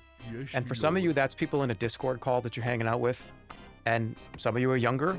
Okay. For some of you, for me specifically, it was kind of a room full of people. Whether that was your parents or your siblings or friends. And I just kind of get teleported back to being at that computer. Yes, the mouse in my hand. And, my brother or my sister kind of hanging out right here. And backseating each other and wait, no, you have to build more. You have to go that way. You kind of lock in these generational memories. And that's why you like this stuff. Because it reminds you of that moment where you were hanging out with your, friends. And that exact time that gets to be burnt into your brain that you can pull back and recall. I can't recall a lot of stuff back in this time period. But I can recall very specific moments where I was playing this with my brother and sister. I can remember it like it was yesterday. Yes, my lord. They're both getting 4. Warcraft 2 and Warcraft 3 are both getting 4s. I spent most of my time in the mods in this game, in the custom maps. You got to see this a few weeks ago. I would love to go back to this because the custom stuff was so fun. So much shit started here. Again, this is like the original Roblox for a lot of everybody. The introduction of characters like Arthas and it's just so good. Frozen Throne is so good. What more do you say? Warcraft 2, Warcraft 3, 4 stars. Okay, Worms is on here, but it's not going to stick around. I just played so much of it, and it was so... I have a love-hate relationship with Worms.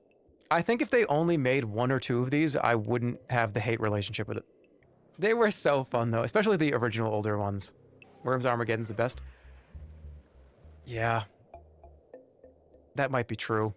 But I love these old, crunchy ones. 1995, that's crazy. I'm going to give it a 1. I don't think it was that important. Oh, here's Yeti Sports. Anybody remember this game? I sat here for so long trying to perfect this swing. Ready? It's just a simple game where you have to... Penguins say, "I'm coming!" and they jump down, and you have to knock them as far as you can, and the physics on this was so detailed. And I believe this was sponsored by eBay. Yeti Sports. Where does it say it? It's like, yeah, eBay had something to do with this. I love that sound. But trying to just beat your score over and over and over and over and over again. Oh, it was so fun. Wasn't there also a gore option? Okay, I don't remember this. I don't remember this part. Why is there so much blood? Holy shit, I didn't play this one. Oh my god, that's fucking gnarly. Yeah, this one was fun too, because he had to time both. Do I just drop this? It was so fun though. I didn't do the gore one.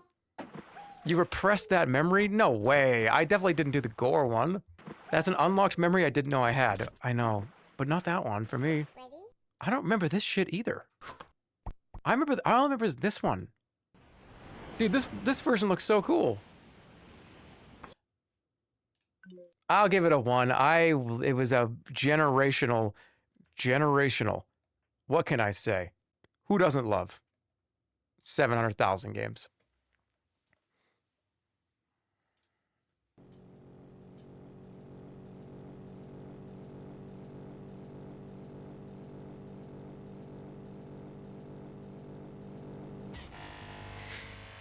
Here we go.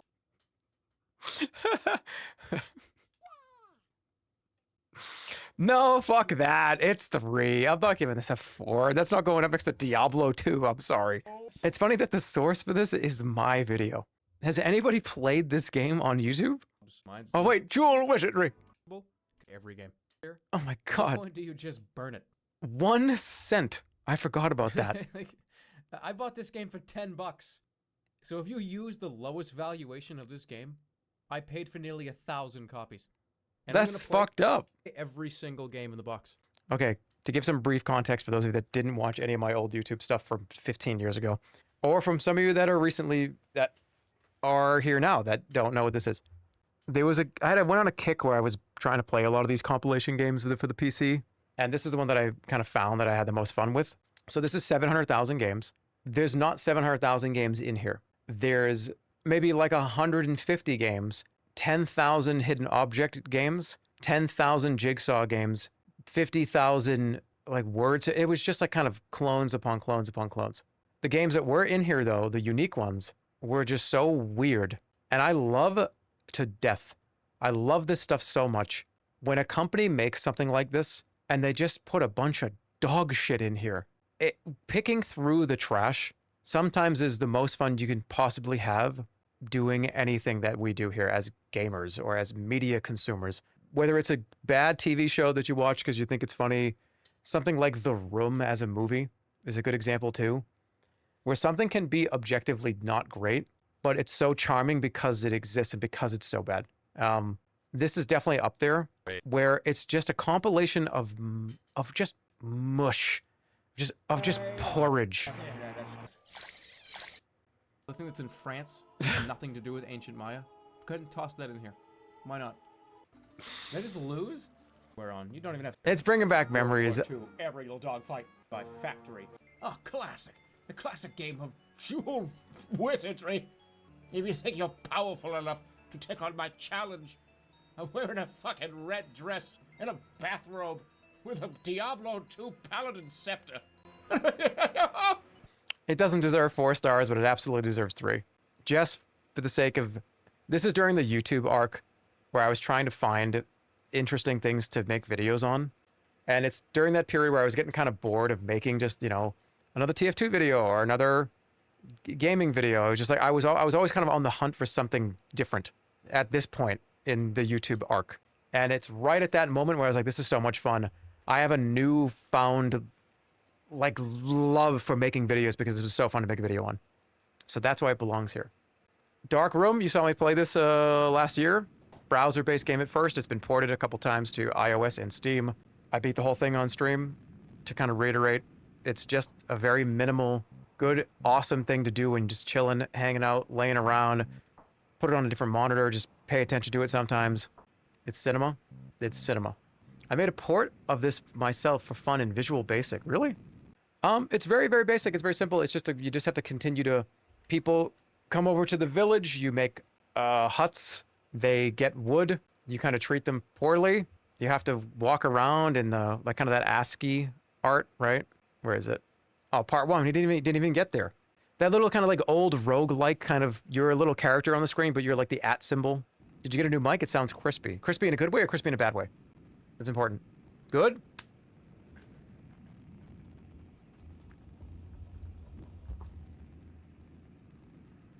I'm going to give this a 2. Very important, very great. All right. This is where we get into the modern world. This next like 70 games is modern, new, over the last 10 to 15 years. Amnesia, the darling of YouTube, the darling of 2015 YouTube. So many content creators, so many people, including myself, have dozens of videos on mods of this game. 2012 to 2015 was dominated by Amnesia and Amnesia mods, as well as Slenderman. The original game itself is also still pretty good, but I think I enjoyed this because of the mods. It's another Warcraft 3 scenario. I'm trying to decide if this should be a 1 or a 2, just because of the sheer amount of YouTube content that I got. Scare Saturdays was based on doing exactly this. I'm gonna give this a...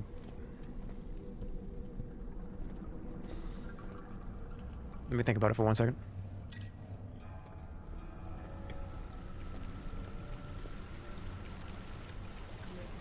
We'll see, because I can fight. All right, this one here, Balatro. I debated on putting new games in this list once in the last year or two, because I had this philosophy where more than a couple of years had to go by.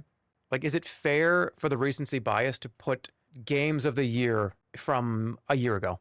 And my idea was that I think like 2 or 3 years had to go by for you to remember if you loved it as much as you say you do. But then I said, whatever, who cares? Let's see how it fares against Diablo 2. Let's see how it fares against a lot of these games. I don't know if this is a 3 or 4. I think it is genuinely one of the best games for what it does. But I would be kind of full of shit if I told you that it shouldn't be 4, just because of how much I've played this without you ever seeing it. I love card games. I'm a big, blackjack, obviously. Poker is cool. Casino games they're just fun to me. Poker is cool. Blackjack is cool. I love the kind of card stuff. I collect cards. I have, like decks of cards. And just the absolute sheer amount of time that I spent in this game is uncountable. The hours. It's got to be in the hundreds or thousands. Not the hundreds of thousands. The hundreds or thousands. But should it be next to some of the other ones? I'm going to give it 3, and when I see it in front of other stuff, I can make a decision. This is the easiest 4. Binding of Isaac. Hold on, I got to turn the volume up. Yeah, Binding of Isaac, all the way from the original Flash game to where it is now. I think this is Edmund Macmillan's best game. I think it's not just Edmund Macmillan's best game, this is one of the best games ever made. And I think it took a while to get there. How this game was when it was the first Steam release was good. And then he just kept adding more and more and more and more and more to a point where there really is an uncountable and undoable amount of things to do in this game. I have thousands of hours in Binding of Isaac across 3 different consoles. I probably have played... my entire friend group was obsessed with this too. Every day we talked about it. Every day we would screen share this game to each other. I don't know if you guys remember Boo Man from the old videos and some of the old content. He was a encyclopedia for this game. And we would be in calls all day and I would be trying to, I'd be playing. I'd be like, oh, I just picked up, hey, what is Mom's knife? What does that do? And he would just try to chime in and be like, oh, it's, Mom's knife. He would just give the exact item description. He knew every single thing. That's like how much we just played this every single fucking day for like 2 or 3 years. And Pooh is in the call. What a weirdo. What is wrong with me? Like, I don't know what the hell I was doing. It was just like too much coffee. It's just like a means to like, hey, look, let me like be the jumping off point for people to participate in things. It's just like, I'm just a fucking weirdo. Zelda is, this is based off of the Zelda formula. I think this is, better than Zelda. Binding of Isaac, I think, is better than Legend of Zelda. Should I hold the shield up? BioShock Infinite.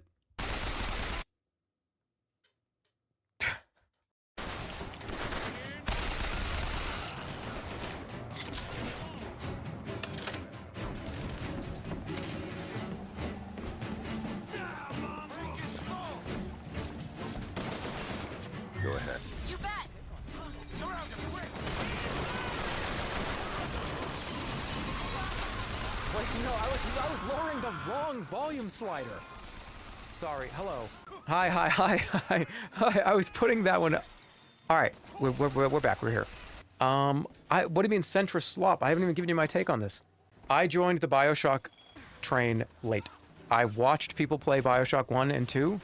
I didn't really play it myself. I did enjoy it, what I saw. This was my kind of introduction to the series as a player.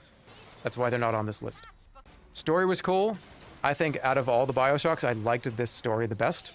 BioShock 1 is probably... Actually, that's not true. BioShock 1, without spoiling anything, the BioShock 1 stuff... This game always, at least the BioShock games, had these grand reveals that were crazy. I kind of caught on to this one's, I want to say pretty early on, but I wanted to see how they were going to actually do it. You're going to get crucified for this one? I just said that I thought BioShock 1 was cool. I just didn't play it. I didn't really... Look, if I played BioShock 1, maybe it'll be on this list. Get your shield up. Infinite was trash. 3 was hated for so long. Can I give my take? The first 3 hours of BioShock Infinite is a masterpiece. I love the first, like, 2 to 4 hours of this game. When you actually get to Columbia, and you get the reveal of Columbia, and you go down and you get the circle song, it's just like, whoa, this is weird. And everything's so beautiful and so wonderful. And then the game kind of starts to get going. You're like, wait, this place is fucked up. This place is weird. I think BioShock 1 is probably a way better game. I just did not play it. There's my take. Do I think this thing belongs on the list with everything else? I'll give it a 1. Because let's find out. Because BioShock is going to go up against something like Super Adventure Island. Ooh. I said a warhead. I said a warhead. Help. Blueprints. I'm going to talk shit about somebody in this offline chat, by the way.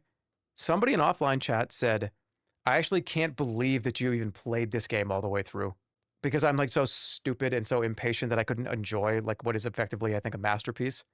Implying that like I have so bad ADHD that I can't sit down for 1 minute and play something, enjoy it, and get it right. This game is amazing. I will give you a negative on this game though. I think the whole point of the game, getting to I can't even say this without spoiling shit if you've never played it. The discovery period of this game where you're finding out what everything is and what everything does is what puts it so high up on my list. It's one of the most unique experiences you can ever have. It's like a shuffling it's like a card game, but it's not. You walk around on the cards. It can be very repetitive. It can be very grindy, especially because you have to do very specific shit that requires very specific random shit to happen, which can be pretty frustrating and pretty annoying. It's like a board game. It is like a board game. Late game gets too grindy, but the story as it plays out is cool. All the little magnifying glass to see hidden stuff. You have to go into this game with the patience that you are going to play it and care about it. And even if the game is a frustrating, grindy mess somewhere after the halfway point, the end result is worth doing. Now, we have a finite amount of time on this earth. Do you really want to put 40 to 100 hours on this one? How can this game be grindy? It's because there's RNG on top of RNG. So you have a layer where this thing needs to happen for you to continue. So this very specific thing has to happen already in a game that's dice are rolling to even get the ability to even get to this point. So dice roll on type of dice roll on type of dice roll. It's just RNG all over it. It's just all RNG simulator. Holly and I actually played this together, and it was a wonderful, wonderful couch kind of get out the notebook and write notes about, oh, what was that? Write that down. We should probably remember that. It very much is a write everything down kind of game, especially late game. So Holly carried you. No, you see, he can never do anything. So somebody else had to do it for him. That's the only way. So his girlfriend is smart, so his girlfriend did it. That's the only way he could do that. He's too stupid. He's my stupid streamer. He's an idiot. He's an idiot. I hate him. I hate him. I love him. I hate him.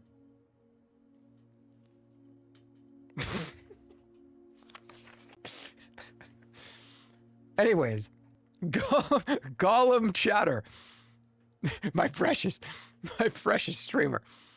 It's fantastic if you have the time. It was one of my top games last year.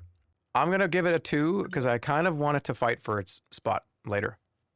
Call of Duty Modern Warfare 3. This shouldn't be on here. Grandpa is the only reason why this is on here. I made a you know what? No. You know what? I have to fucking do this. I have to do this. This changed my whole life. This changed my life. This changed my whole life. It changed my entire life. Why did this change my whole life? Because I was a YouTuber and I was making YouTube videos and my channel was doing okay. My channel was doing all right. I made this character up and I made a series of Modern Warfare 3 videos. And they got on Machinima. They got like spread around. People thought they were funny. It was a character that I did in Modern Warfare 3 for like a year straight. This was the first time I ever got like a viral video. This Modern Warfare 3 Grandpa, at the time, when we're talking before viewer inflation, by the way, that Machinima Grandpa video got like 280,000 views. My most viewed video at the time on my channel was like maybe 10,000. Maybe like 5 to 10,000 views, period. A ton of you came over from those Machinima videos. And it's one of the reasons why I continue to get larger as a YouTuber. Because of this stupid ass game. And I loved it because this game, I have to give it at least a 4. It's not stupid, it's just, I'll deliberate when I come back. But it literally changed my whole life. I went from being like a 10K Andy on YouTube to being like a 200K Andy on YouTube in like a week because of that game and because of that character. I'll be back. We'll deliberate. You peaked at Grandpa? I mean, that's not even true. I peaked at Dollhouse. There were 2 different peaks. There was the YouTube peak, which wasn't even Grandpa. The YouTube peak was Jerma Rumble Live. And then the Twitch peak was Dollhouse. And then now, wherever the fuck we are now, okay? Please play Chapter 4 of Deltarune. You can use the Grandpa voice in it. The person's trying to use nostalgia for me to play Deltarune. Okay, I gotta go to the bathroom. I'll be back. 2 minutes. I'm back. So I was asked, but do you think fondly back on that game? I think fondly back on the videos that I made. And if we're talking about impact, sure, me and my brother and sister playing Mario Brothers is very impactful, but so is growing my YouTube channel. That's a big impact. That changed everything. Me opening up and playing that game and creating the videos that I created had a profound impact on my life. But does it belong where it belongs? It's a good question. Pull up one of the videos. We'll watch okay. This is going to be a 3rd seating stream. Is it actually, I thought Machinima deleted all these videos. Is it still there? Oh, this is the one that I got to upload. That's right. Let's see, does this hold up? Watching 15-year-old videos. That's apparently what we're doing now. There, yeah, 177,000 views. That's just on my channel. It had like 300,000 on Machinima's channel because they uploaded it too. That was the whole deal, is they uploaded it and then like a day later or so, I could upload mine. Okay, give me 1 second. Hello, everybody. Welcome to Modern Warfare 3. If you're as excited... Hold on. Now, everybody don't get so excited. This video looks like shit, by the way. This is old YouTube, back when 720p was a big deal. Hello, it's Modern Warfare 3. Just literally Peter Griffin. Okay, here we go. Hello, everybody. Welcome to Modern Warfare 3. If you're as excited for this game as I was, being one of the top 10 players in the world, that's right, this is Jerma's grandfather here. Not Jerma, he's not as good as me. He can't give you the tips. He can't give you the strategies that I can. So let me just tell you that I'm one of the best players in the world, and I'll show you right here. Look, I just kicked the fuck out of here, buddy. And let me tell you, I have so much confidence in my game. If I die one time in this fucking gameplay, then I'm gonna pay everybody $6,000. You understand me? That's how good I am. I usually put up 400. I was doing that joke years ago. Jeremy! Jeremy, come down here! What? Hey, how do I restart recordings? I can't hear you. What? Come here, how do I restart a recording? What are you doing? You're recording it? I just fucking told everybody I was gonna give him $6,000! Whoa! I don't have that kind of fucking money! Gee, it's F9! It's F9? Yeah. Okay, well, I just... Hey everybody, it's Jerma's grandfather here, bringing you a first ever Modern Warfare 3 gameplay on his channel, and I'm gonna tell you all the tips and all the strategies on how to be the best player in planet Earth. And I'm pretty good at this game. I'm not that good, but I've been, people have told me that I'm pretty good. Okay, hold on. I don't think that was for the joke for a video. I think I actually tried to shoot that guy and he was a teammate. So it actually kind of played out. It was like an old person playing the game. So this gun is the Scar L and the attachments on it, and you're gonna be the red dot sight, and it's gonna have less recoil, and the perks are gonna be Hardline Pro, sleight of hand. Back when people cared about this. I don't remember the third one. So I found that if you want to be lighter, you want to throw all your grenades out within the first 2 seconds of the game. That's funny. And every time you That's respawn. funny. Because you don't want to carry that extra fucking weight. You know, that's just extra weight. And if you happen to hit somebody on your team with a flashbang, fuck them. And another tip I want to give you is always unload your entire clip whenever you shoot the gun. Because it just scares people away. They see the spray and they get scared of you. And that's how you show real dominance. You say, here's my gun, and here's me unloading the fucking whole clip on you. And hold on, I have to diarrhea. Okay, I'm back from diarrhea-ing, and I got another tip for you. Diarrhea as This a verb. one is for Okay, wait. Diarrhea as a verb was the funny part of that joke. communicating before the game. You always want to make sure people understand what your plan is, because you have to make sure they know what you're talking about. So make sure, here's an example. Has anybody in here seen the new movie with Adam Sandler with his big balls? Wow, you're old. Shut up, all right? Jesus, fuck. Here's a scoreboard from the game, and as you can tell, I got 13 kills, and 15 people in the game said I was a cool guy, and they got rid of deaths. There's no more deaths. I did not doctor this photo. So it looks like this for everybody, and if it doesn't look like this, then you have a computer bug. So I'll talk to you guys later. See you, have fun in the game, you fuckers. Okay, so I made this video, and then Machinima was like, we loved it. Can you make 10 more of these? I was like, yeah. And I did. There's like, and then they deleted all of them. There were, I think, at least 7 or 8 or at least 10 grandpa different shooter videos. And I think they deleted all of them when Machinima got liquidated. But yeah, what do we think? Can we give that a score? Can you guys give that a score? If you had 1 to 4 stars, how does that hold up now? It was like a 2 or a 3. All right. Another channel actually re-uploaded some. There's a playlist, but by a lot of them re-uploaded. 17 of them are re-uploaded. Damn. There's almost all of them have been re-uploaded. Oh shit. That's a trip down memory lane. 10 minutes per game. This is going to take a while. Dude, that's not fair because I just watched a grandpa video.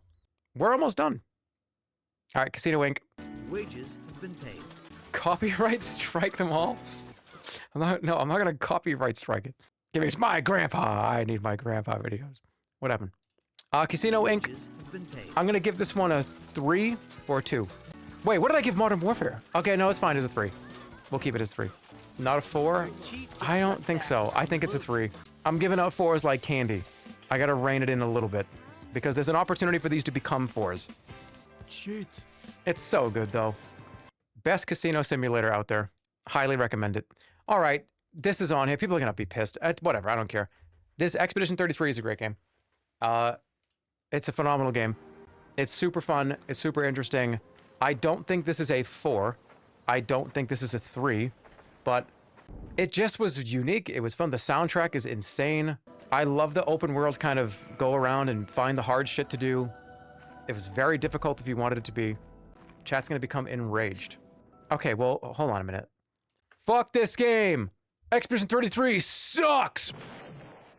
All right, I'll see you next stream. All right, haters, we're out of here. Fuck that game. See you next time on the next stream. Stream's over. Goodbye. Take it easy.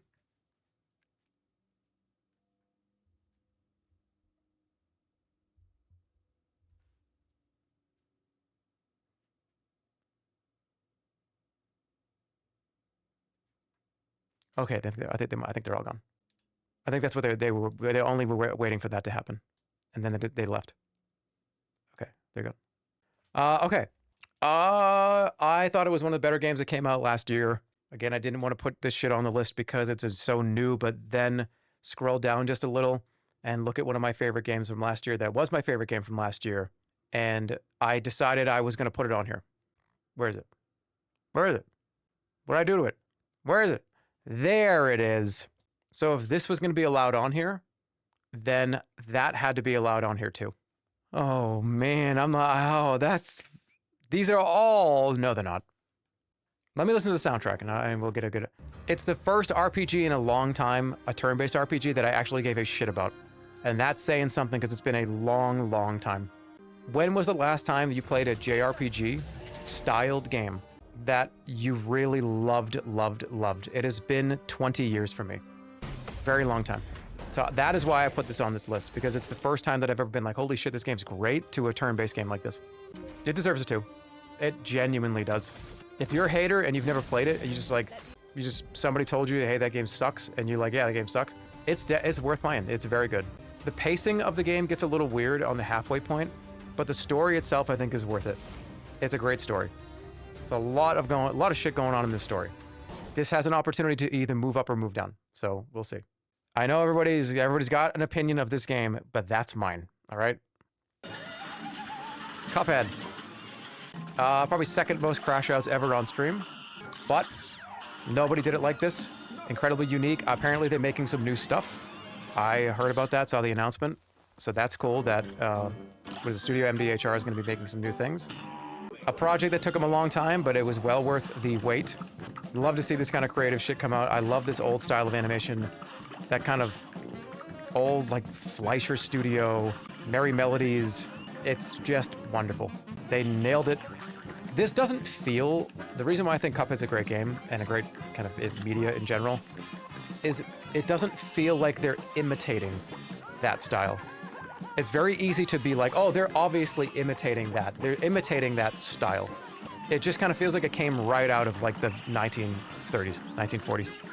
So whoever the art direction is, whoever the art director is for these games, for this game, is very much a love letter that they very much took very high amount of care in. So I can't speak for the show. I didn't see the show. I'm just speaking for the game. Soundtrack, phenomenal.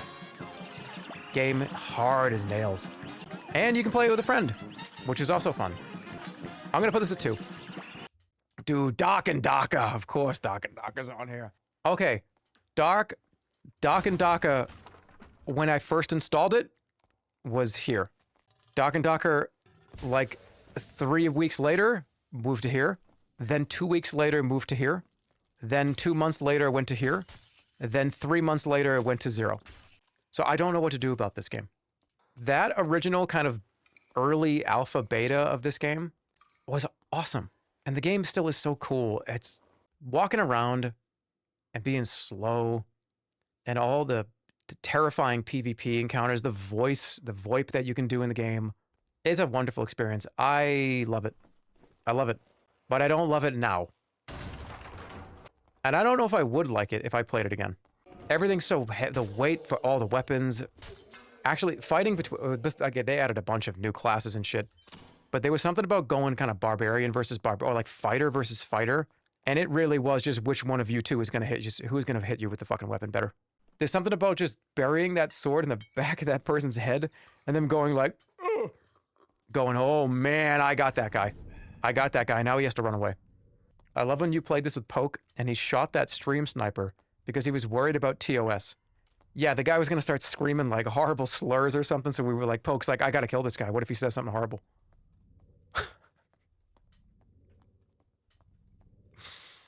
Poke has so much good content in this game. He is like the dark and darker guy for me. Like he had so much funny shit with this. Tons of, if you go to Poke's channel and just search Dark and Darker, there's like a dozen or 2 videos of this. I don't know if it deserves, I'm gonna give it a 1. We'll see if it can fight its way up. All right, everybody. This is where we're getting to the hard shit. We don't need to show the gameplay. We don't need to show everybody knows what these are on this channel, especially. I'm just gonna do it. I'm not even gonna think about it.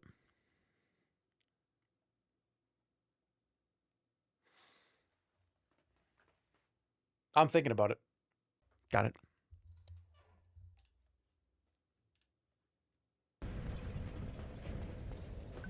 Three, 2, 1. Why is Dark Souls 1 not a 4? Bloodborne is a 4. Elden Ring is a 4. Dark Souls 1. I'm gonna make a lot of people mad when I give Demon Souls a higher rating than Dark Souls 1, the remake. Oh man, I'm gonna get fucking killed. Okay. I'll tell you why. This game and all the shit around it, you could say Demon Souls, you could say Demon Souls deserves the 4 stars, not Dark Souls 1. I played this before I played Demon Souls. I went back and had to play Demon Souls much later because I didn't have a PS3. Demon Souls was a PS3 exclusive, and I didn't have a PS3 at the time. But this franchise, this Dark Souls franchise, started an unlocking of my favorite genre of video game, I think, honestly. And it's the grind for souls, level up, very difficult, spooky, weird, janky, kind of rogue-like, but not really kind of game. I think it was just from here, I cared so much about this genre and this company after this. How is it a roguelike? Because when you die, you lose all your shit. If you die twice, it's all gone. Resetting the zones when you sit at a bonfire. I mean, it's like a roguelite. With roguelike elements, whatever you want to call it. I originally had these two would be flipped, but I played these two recently, and oh my goodness, did I not enjoy this as much as I thought I did. I played this recently, and I talked a lot of shit about this game years ago. These two flip-flopped on me, because this is a better video game than this, but this game, I just was so much less frustrated playing this one the 3rd and 4th time through than this one. Because I've beaten all these games 5, 10 times each. Getting through this game for the first time was awesome. Playing this game for like the 5th time, especially after you haven't played it for a year or two. Like I said, I've told this story before. I played this with Holly. She sat right next to me, and every other area I looked over at her and I said, oh, hey, by the way, this upcoming area sucks.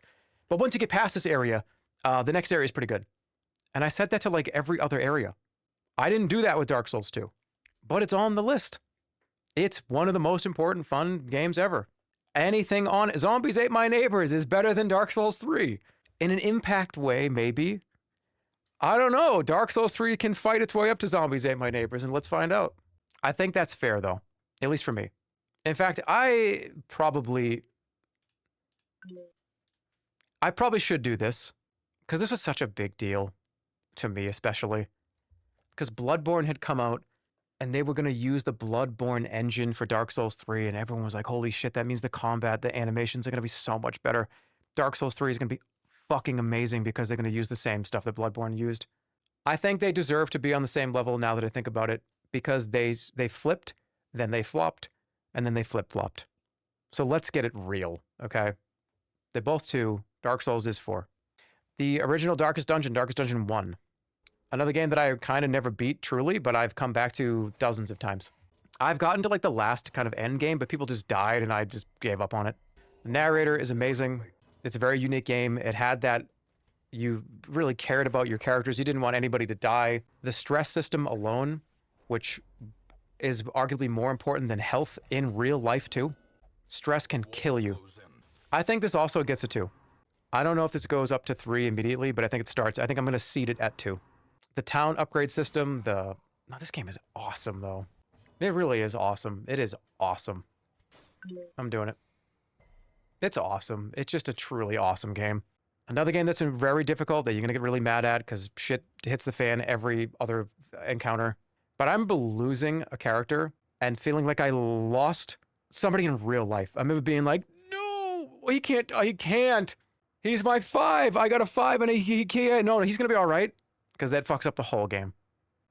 Day of Defeat, another 4. There's our 61st 4. Oh my goodness, it's going to be freaking impossible to go through all that. Day of Defeat is a banger, another Valve game. Oh no, Valve didn't make it. It is the best World War II shooter. In that same era of like Team Fortress, CS, Counter-Strike 1.6, Day of Defeat. I would love for them to make another, like, military game like this. This footage is from DoD Source. That's fine. Same concept, same thing. I think, but the original DoD, man, it was so much fun just to... All these weapons felt good. I think out of all the video games I've ever played, every single weapon in this game felt fun to shoot. Especially those single shot, like... Oh. If you landed a good shot with that, like... I was like, damn, I just got that headshot. It's awesome. Right there, well, that's an interesting name. That kill right there was awesome. He probably felt so great. Didn't it inspire Insurgency? It inspired a lot of stuff. It inspired a lot of the military games that came out after this. A lot of the kind of squad-based. This is not a squad-based game. It's more of a... Because they're classes, aren't there? I think there's like 2 or 3 different kind of classes you can pick from. Dude, I want to play this game too. Awesome. I changed my mind though. Because I don't think this was my alt game. If I was kind of bored of TFC or bored of Counter-Strike, this was like the side of bacon with the pancakes and the orange juice. Still lovely, still delicious. But I don't know if it wasn't a main course, greatest thing ever kind of game. That was definitely a side dish for Team Fortress Classic. Okay, cool. Yep. Day Defeat, great. Diablo 3, already gone. Dusk. Best boomer shooter, like. Had a lot of fun with this one.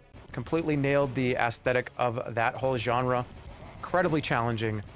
Super fun to play. The speed, I love the survival kind of mode that you get into. Boss fights were awesome. It was funny, it was interesting. And a lot of people have tried to make games that are like this, and I don't think they hit this well. The boomer shooter kind of, look, I made a boomer shooter game in 2025. There's a lot of these. Only some of them actually hit. This one's one of them. Man, this makes me just want to play it again. Yeah, the double shotguns. Also, went on to make Iron Lung, which is now that Markiplier movie, which Iron Lung was great too. It's David Szymanski. Also Chop Goblins, which I streamed as well, which is fun. So really, really cool. I'm very happy to give this a solid 2. I think it deserves to be in that slot, in that seed. There's a game here that I guess we could do this one. Elden Ring is a 4. It is a 4.0. Opening that door for the first time. This was the culmination of every single Souls-like. Because you just knew, holy shit, look what I'm about to get into here. We had so much fun on stream with this. This is probably top 5 of all time. So much fun on stream, so much fun doing mod stuff. All of the, like the bingo thing that Stir and I did. Even watching other content like that, because like the bingo brawlers stuff. All ancillary content outside of me just streaming this game. I've watched so much shit. I've experienced so much shit. I've consumed lore videos. Encyclopedias of lore videos. It was so goddamn good. Dark Souls 1 is a masterpiece. Elden Ring is just everything that they wanted to make and mushed into one game. And Shadow of the Erdtree came out at a time when I don't know, I attach Shadow of the Erdtree to not really like a great time in my personal life. And I remember playing it, and I remember, because I streamed it once or twice, but that was a kind of a lot of fucked up shit was going on. And I've opened up that game since the DLC, and I've gone through it, and it's kind of weird. It's like an eerie, good feeling of like, oh yeah, I did play the fuck out of this. Remember how like, I felt like shit wasn't really going that great, but I was playing this and it was a lot of fun. I don't know if the DLC was like the best DLC, but it hit at the absolute perfect necessary time for me personally. So, and I was looking forward to it so much. You talk about a kind of and it was like a sequel. Shadow of the Erdtree was more of a sequel than a DLC to me. Oh, it's going to be as big as Limgrave. Bro, it's legitimately like 5 Limgraves on top of each other. So many boss fights, so much to do, so many things to explore, so many secrets. It's just, it's going to be hard to not make this like somewhere in the top 5. Just, it's going to be hard. Putting this and Bloodborne together is going to be difficult, truly. But yeah, I believe it deserves to be there. I don't know if very many people are going to disagree with that. Okay, here's Enshrouded. Kind of a surprise probably to some of you that this is on here. This is an awesome game to just chill and eat a sandwich and just explore. This surprised the absolute hell out of me, how much I thought this game was fun. The whole premise of the game is you have this little part of a map that you're on, and there's this kind of, it's the shroud, the enshrouded shit. And you can only be in the shroud for, yeah, see, like 5 minutes. You can clear the shroud by destroying this little kind of weird alien heart thing that's kind of somewhere in the vicinity. But you get Elden Ringed like 5 times in this game. This game is playable with a lot of people. There are servers that are thriving right now. It's a big kind of RPG where you have a character that you level up. It's just, there's so many little crates and treasures to open. It's not like a survival game. You might see that bottom, it's not like, oh, you get the dirt to then build the dirt house. No, it's mainly like an RPG. I think it's wonderful. 3D Terraria Breath of the Wild. Yeah, the traversal is so much fun too, and the game is hard. It is not easy. It's got bland combat. Yeah, that's fair. I think the combat's not the strong part, but the strong part to me is the whole package of like going and exploring like this person is doing. And the fact that you can play it with so many people, I think adds to that. Like, I mean, look at the combat in, like, you swing the sword, you shoot the magic spell. That's pretty much all there is to it. There's a lot of games that fit into that category of, yeah, swinging the sword at something is just swinging the sword at something, but it's the package around everything that I think makes it more fun. And they still update this game, and they still push a lot of shit for this game. This game gets a lot of support. I'll give it a 1. Oh, fistful of frags. I have to be honest. It should be there. One of the most fun shooters of all time. And it was a mod, and then I believe it was like a standalone at one point. I think they did a standalone. If you've been desperate for a Western shooter where you got 6 bullets, or 2, or 5 shots, and not pink lights, yellow particle effects. If you are sick and fucking tired of that shit, this was the game that was right up your alley. I don't know how active this game is anymore, but it's genuinely one of the most fun games of all time. Every shot you did mattered. Every click mattered. Getting on that kill streak was so much fun. Getting that, what was the gun? The one-shot gun. It was huge. It was a big handgun. I think that was a teammate. This game had the NVIDIA swag bag. Oh, I forgot about that. Yeah. If I could just like, you know, maybe we'll like fucking revive this game one day and just like fill up like 10 lobbies worth of people, because it really is so much fun. And we used to do that. I used to stream this game when it was actually kind of popular and relevant. Oh man, there it is. No, that's the Schofield. This is my favorite gun, the favorite default gun. But there's something about that. I can only shoot a few times, so they need to count.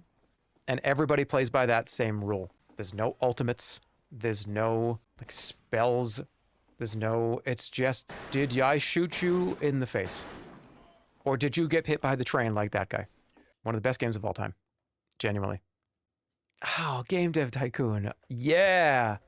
Who didn't play this for hours at a time? This was a banger. I just drank that weirdly. Yeah, this is a simulation game, tycoon type game, obviously, where you're a game developer and you start in your bedroom or in your garage and you have to make games, and you can do different genres, and you have to decide what engine. You have to read the news to see what games, what like actually is like making waves right now. I love the little bubbles. You skipped Fable? Thank you. Damn. If you've never played it, I highly encourage you do. It's up there with all the other Tycoon games that have been on this list that I've played that you may not be on this list, but you may have liked or I may have liked. I think it's a 1. Bro, you skipped Fable and Fable 2.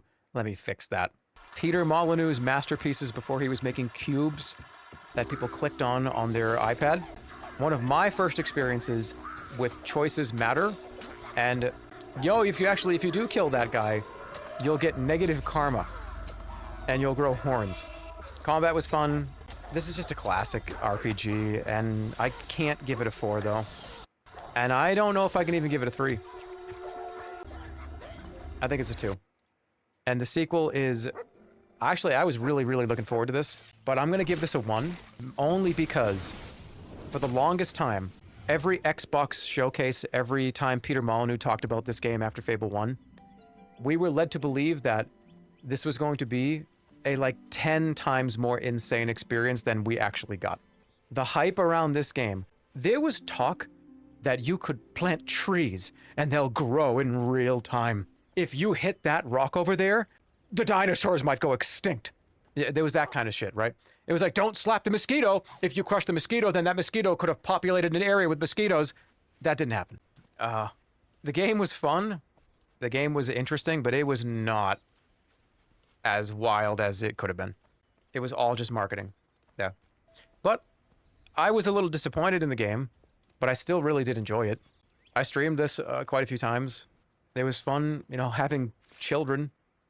You know, you can get married, you can like, can't you just like have, you can just like have sex without condoms in this game. Can't you? That was like a big feature. That was a big feature of this game, was making sure that you could have sex without a condom. It's a selectable thing in the menu. You did that on stream. Yeah. Yeah. So what? You can get STDs too. Has any other game let you get STDs? No other game lets you get STDs but Fable 2. It's the only one. Darkest Dungeon, you can get STDs. You can get STDs in Leisure Suit Larry. Well, I know that. But I had to eliminate all these. Is this TOS if I open one of these? I feel like some of these games might be TOS. I can't click them. Okay, Fable 2. Yep. Yep. Let me get this out of the way. It's not going to be rage bait, but it's going to rage you. It's great. It was such a pinnacle of, it's like the physics engine. Every box you broke, look at everything can break. The gravity gun, the story, the episodes, episode 1, episode 2. And then they just never, it just ended on a cliffhanger. It's a great game, but I liked Half-Life 1 better. The boat level almost made me throw up. Would I give Half-Life 1 a 3? I'm gonna give this a 2. Half-Life 1 was a 3, right?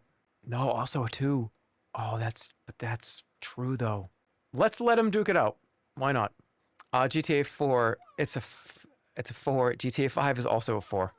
I don't even know if I can compare these two. They're just both immaculate video games for different reasons. Again, talk about impact. This game, especially the fourth one, it's just so much YouTube content came out of here. This is back when YouTube videos were just barely blowing up. People were making crazy GTA videos. It was just, everybody was making them. There was so much funny shit, so many funny mods and hacks and stuff to be played here. Rockstar just does not miss. They really just don't. I said this too.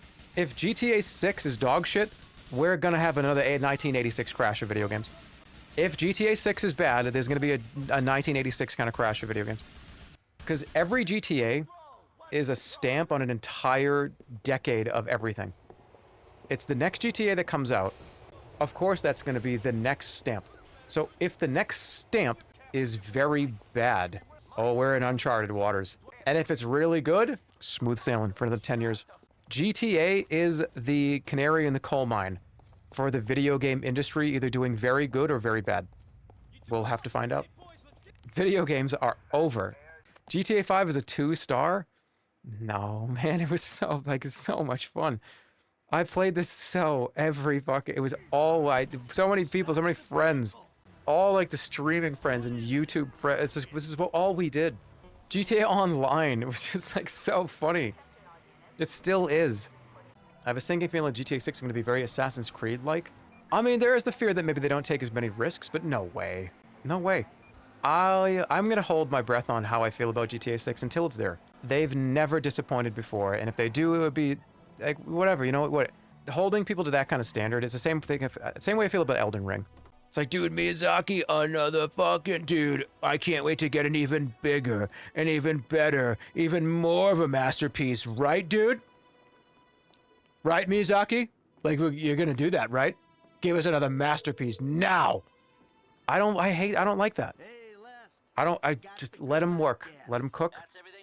If they want to make something small, I don't know. I just don't want people to get too bent out of shape about. This has to be so incredible every time. So saying, man, GTA 6 is going to be fucking incredible. It's going to be Ocarina of Time. It's going to be GTA 5, better than 4. Let's just see what they do. They're both 4s. They're both great. So much fun, crazy shit. They're best games of all time. They're up there. If that's not good next to that. He's got Half-Life 2 as 2 stars and he gave GTA 5 only 4 stars, Rick. This is a good one too. Hand of Fate. Hand of Fate 2. Very good game. Very fun. So many mechanics, so many unique ways to play a video game. The uniqueness alone, it's at least a 1. I don't know if this goes into 3 territory, but it's definitely at least a 1. I think I'm gonna give this a 1. Another game that I started to play on stream like a month ago and I just didn't play it again, but I want to play it again. It's awesome. It's no Wonder Boy 3.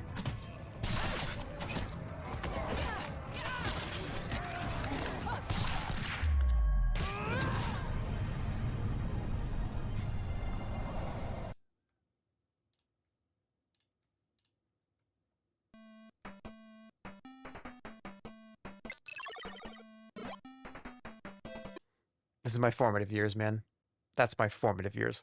You're talking about me developing as a child and growing my brain. It was to this game and some others in this era. It didn't work? Fuck you. Get out of here. Okay, Hearthstone! Fucking get out of here. The only reason why I was on there is because of Battlegrounds. Battlegrounds Hearthstone is... Can I rate Hearthstone Battlegrounds? I don't want to rate Hearthstone the game. I just want to rate the Battlegrounds version of the game. It's your list, man. All right, so that's how I feel about Hearthstone. But how do I feel about Battlegrounds? Because that's the only thing that I play and the only thing I care about, and it's the best thing that they ever did to this game. After like expansion 8, I just don't give a shit about this anymore. It's too many cards, too much power, too much fucking characters, too many new characters, too many portals they opened. Hearthstone 1.0 was fun. I liked it a lot. Hearthstone Battlegrounds, especially the early Battlegrounds, was peak Hearthstone for me. No Hearthstone is real, but explain Harvester. I'm going to give this a rating. Let's let it fight, because I think about Battlegrounds and how awesome that was and how much fun it was. And I still play it sometimes. I did eliminate Harvester, didn't I? Yeah. No. Get it out of here. I don't want to see that again. I did Hitman 2016 Plus. To me, they're all the same game, just with added levels and added DLCs, effectively. Hitman 2016, Hitman 2, Hitman 3, it's the same game. It's just I'm rating that era of Hitman, effectively. Which is that fair? Probably not, but it's my list. Wonderful. Great. Stayed with the ability to do whatever you want. Some of the levels were so huge, so engaging. I cried laughing at this. It's just so funny. They hit the nail. They were just so good. They're masters of this kind of genre. And I'm glad that they took what everyone said about Absolution, which, hey, Absolution sucks. And they said, oh, fuck, Absolution sucks. We may as well go back and make Hitman the way that we should make Hitman, the way that we originally did. And now they've been riding on these banger... Everybody loves this franchise again. I'm gonna give it a 2, that era. All right, hold on. We only got like another... Dude, we're gonna get this done in the next like hour. All right, House Flipper, you know it's gonna be on this list, not because the game is particularly my favorite game of all time, but it created an environment where this is mainly video and stream stuff. Without streaming, I don't know if I would really put this anywhere, but the dynamic of going back with the chat and decorating the rooms and the fun, like cleaning up the trash and flipping the house, just the base game itself was so much fun. And then what it spawned, it had a huge impact on this channel because we made it that way. We made sure that. I wanted it to be that way. Doing the House Flipper Invitational stuff was just a means to do something fun. That's it. There was no other motive on it.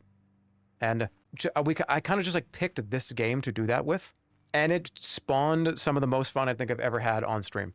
House Flipper 2 comes out, continues that. But I think House Flipper 1, it sits in a spot in my brain that cannot be replaced. I don't know if it's a 4, but it's definitely like a 1 to a 3. And I think that means it's probably like a...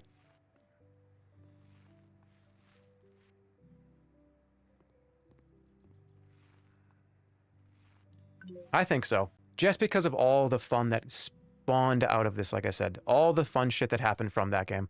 Dozens of streams, tons of events, just so much shit around it that was just worth... It's worth putting it at 3. All right, and, well, this is age restricted. Okay. Let me open up a different tab. Showing gameplay, this is going to be tricky because it's just a movie. It's an FMV game. Wait, let me copy the link. Hold on a second. Can I just open this link? I can. All right, hold on. So this is an FMV game, and it's not the traditional FMV game. This game can't even really be explained or described. I can't even really show it off. It doesn't really make any sense unless you play it. It's a game where you go through video files, and you're trying to figure out... It's just like, I don't even want to tell you what it is. So how the game works is you're trying to solve a mystery, and everything in these scenes, so much of this shit can be interacted with, which plays another video. So for instance, you look at his eyes, right? You're gonna go to another scene that has this guy in it. This was one of my game of the years when it came out a few years ago. Like if you click on that glass on the table, it will play, it'll go to another video where that glass was in the video. This game, I was high as fuck when I played this, and this game moved me. At a point in this game, it literally moved me. And I will never forget it. It's a great experience. Don't look up anything. Just play it. Like, okay, let's see her. Okay, she doesn't have any other videos. That cup's got another video, though. You have to piece together this big, weird story. And it literally was moving. It was crazy. One of the most unique, most fun, most interesting things I think I've ever done. Gush or no gush? Mega gush. I don't want to show anything else. It's stitching together a story based on things that are in the last video you watched. Just experience it. That's all I need to say. It is wonderful. I think I'm going to take another break. Mega gush warning? What do you mean? Yeah, here you go. Let me see if this gives a good explanation. Immortality is a 2022 interactive film video game developed by Sam Barlow and published by Half Mermaid Productions. The game is based on the fictional model-turned-actress Marissa Marcel, who had starred in 3 movies from 1968, 1970, and 1999, but which were never released. Marcel has since gone missing, creating a mystery for the player to solve. Done. Done. That's all you need to know. And it is a 2. Sweet. I'll be right back. And we will continue. Is there a fuck scene in that game? I don't know. Is there? Is there? All right, be right back. Hello. Okay. Here we go. What's going on with this? Why is it so light? Is that better? That's better. Okay, that's better. All right, here we go. Jump King. This is another stream game. Why is it red? It's just the lighting. I want to give this an elimination, I think. But it had to make the list. I never played the DLC. I only did the base game. But it was a lot of fun. So addicting. Just the addicting nature of this game. Forget about all the crash outs and all the times all the curses. I'm not talking about swear words. I'm talking about actual physical curses that I put on this game. Forget about any of that. The addicting nature of the game was up there. This was a huge meta on Twitch for a long time. It was just dominated the whole platform. I think just because of that, it should be one. I did never do the DLC. I saw what the DLC was and I said no. Absolutely not. No, thank you. But it's fun. It was very fun. I enjoyed it very much. Okay, Left 4 Dead versus Left 4 Dead 2. Which one of these is getting 4? Because I'm not giving both 4. In fact, I might just remove one. I can't do that. Foot. Look at this shit. Hey, whispering oath. Left 4 Dead 2 is so good. But it's okay, Left 4 Dead is another case of both of these games are so similar that it really is just it's both of these that I would put in the same category in my brain. I don't separate them out that much. Like GTA 4 versus GTA 5 are very separated. GTA 1 is very separated. These two are very much the same game in my head. So I don't know if I should just give Left 4 Dead 2 a rating and then just drop the first one. Left 4 Dead 2 even has all the maps from Left 4 Dead 1. Adrenaline shot here. But Francis, check your fire. I'm doing this just for practicality's sake. I did not shoot that. I merged it into this, and it's a 4. For sure. Across every console, every PC, nobody's done it like this since, and I don't know why. Why has there not been another wave-type defense survival shooter that was this fun? You gotta give more games a 3, maybe. But this is definitely not a 3. You know, when I'm all done, I'm gonna go through them and give them one more vibe check, and we'll see. But Left 4 Dead, dude, I just remember being on that rooftop and fighting that. No, it's a 4. Everybody locking themselves in a bathroom and realizing that that's a terrible thing to do, but doing it anyways because we thought we were better than everybody else at the game. We were going to do it right this time. We were going to defend the bathroom better than everybody else did when the tank comes. That's a 4. That's a 4. So that changed your life. I mean, maybe. Maybe.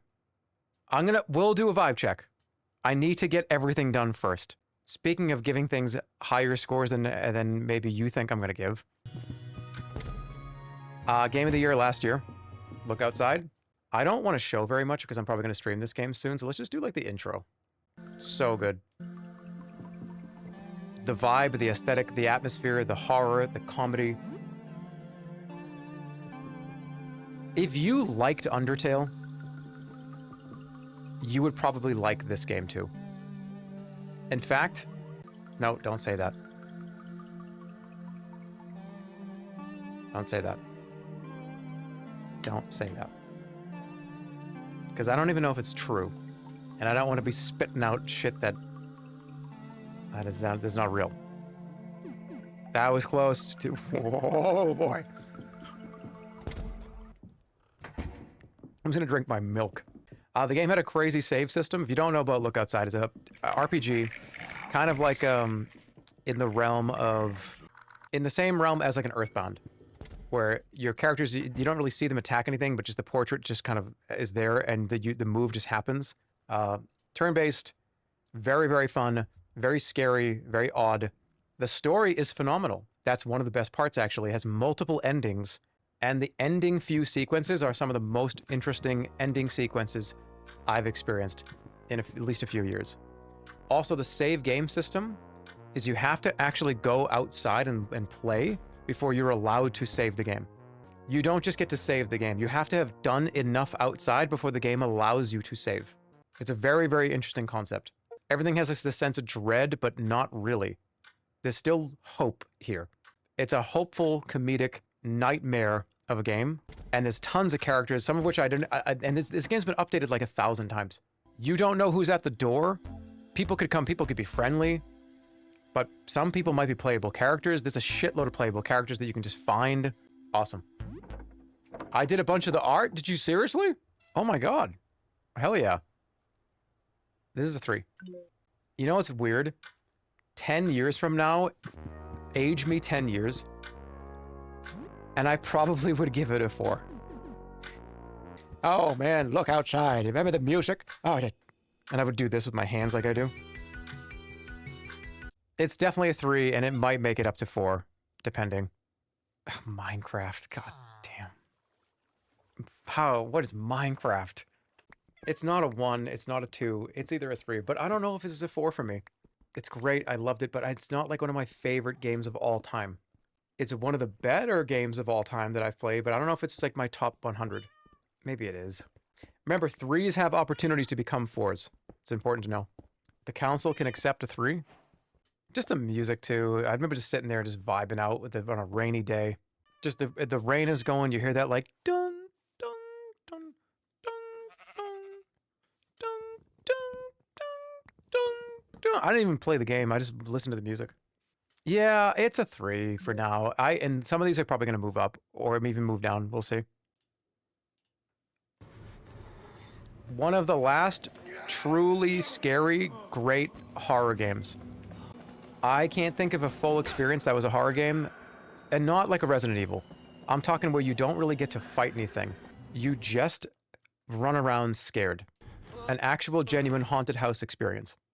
This was up there pretty high. It's one of the scariest, and I don't even know how well it holds up, but back when I played it for the first time, it absolutely held up. Whistleblower was a full other game too.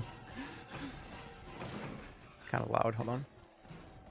Yeah, being chased by something in any game is awful, and this whole game is like run away from the thing you're being chased from. Plus the camera, running out of batteries, having to use the night vision. Let me see the night vision section. Yeah, right here. A lot of the game was through this lens, and you had to play through this lens.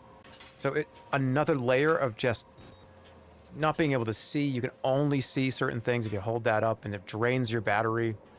It's phenomenal. And nothing's quite hit the same since then. When did this come out? 2013. Anybody got any recommendations for a horror game that's a pure horror game? Where you don't actually fight anything, you just have to be scared for like 14 hours? Because that's what Outlast was. Soma. Alien Isolation. I played Alien Isolation. Soma. I've seen a lot of Soma. I'm giving this a 2. Overwatch. Overwatch is on here because it was the Team Fortress 2 killer. It was the game that was going to take over the world, and Team Fortress 2, its big influence on Overwatch. Blizzard was making a Team Fortress-like? No way! They put so much effort into this, so much time into this. The original 2016 launch of this game, I loved it. I thought it was great. It's just a year or two after that, I just think they just dropped the ball. I just think that they dropped the bag, they dropped the ball at the end zone. This went from being what I was genuinely going to probably transition from the TF2 world, because I still was in there, I still was playing it a lot, to maybe I'm going to pick this game up and actually take it pretty seriously. It went from that to, the game was kind of fun in its beta, years later. But that initial period, that first year or two of Overwatch was so awesome. It felt like you were in the ground level of a new biggest thing in the world. And I just kind of dropped it a year or two later. I'm going to give it a 1. I think it actually deserves to be there. At least that initial period. One of the best indie games ever made. Papers, Please. I've experienced this game a few times. It's one of those try and spot the thing that's not supposed to be here, but in the most fun way possible. It got really stressful, it got really challenging. Thankfully, there's no time limit on this stuff. It's not like, oh my god, you have to do this. You do for money. You'll make more money that way. But to experience like the whole game, you kind of can just do it a little bit slower. I didn't play Oberdin, so I don't know how that compares to some of the other games that he has. But I think that this one is pretty high. I think this is one of the best indie games of all time. And I think it should be like required reading for a lot of you. Is it a 3? Oberdin is a masterpiece. The problem with Oberdin is the visuals just give me such a headache. It's hard for me to play it. I wish there was like I just turn off all the visual stuff. That's a skill issue. I know it is. You know what's kind of crazy about Oberdin? If you like Oberdin, you will like Immortality. They're very similar in the, look at this, get the information for what happened to this guy, and where was he, and here's this other thing, you can jump around. It's kind of similar. Immortality and Oberdin are very similar games. They're in that same world. Are you admitting that you're immortal? No, that's impossible. I'm going to give it a 2 for now, and I'm going to see how it fares, because it could just go wild up to 4. I'm very curious. That might have been a mistake. It might be 3. Good old Peggle. Oh, good old Peggle. Do you know what I mean? Who doesn't love Peggle? Do you know what I mean? Do you know what I mean? Yeah, it's great. It's awesome. PopCap, back when PopCap made amazing games and they weren't just a way for EA to sell fucking in-game app purchases. PopCap was awesome. Didn't they have this actually in a mod in World of Warcraft because it was so popular at one point? Dude, what was that? What was what? Where's Peggle 2? Peggle 2 is not on my list because I think Peggle 1 was more fun. Oops, sorry. That's 2. Ooh, all right, let me get a couple of these out of the way. This is on here because it was crazy. Postal 2 is a crazy ass game. You've never seen a game before where you can like piss on people, you can hit people's heads off with shovels. This game is fucking crazy. It might even be TOS. Wait, is this game TOS? No? Okay. Wait, somebody said yes. Oh! Not anymore? It's a blood, piss, and puke game. Yes, it's one of the first precisely blood, piss, and puke games. But I had a demo for this very early on as well. I had the demo. It's to go pick up some milk. And I would love to give this a rating more than 1, but I'm not going to. It just had to be on this list. But I'm getting rid of it. It just loses to everything here. Here's Raven's Cry. Tossed away. Christopher Raven, you stand accused of murdering an officer of the Spanish Navy. The penalty for your crime is death. And yes, it has to be here because of that video. That's the only reason why it's here. You're gonna regret this, Toronto. Kill him!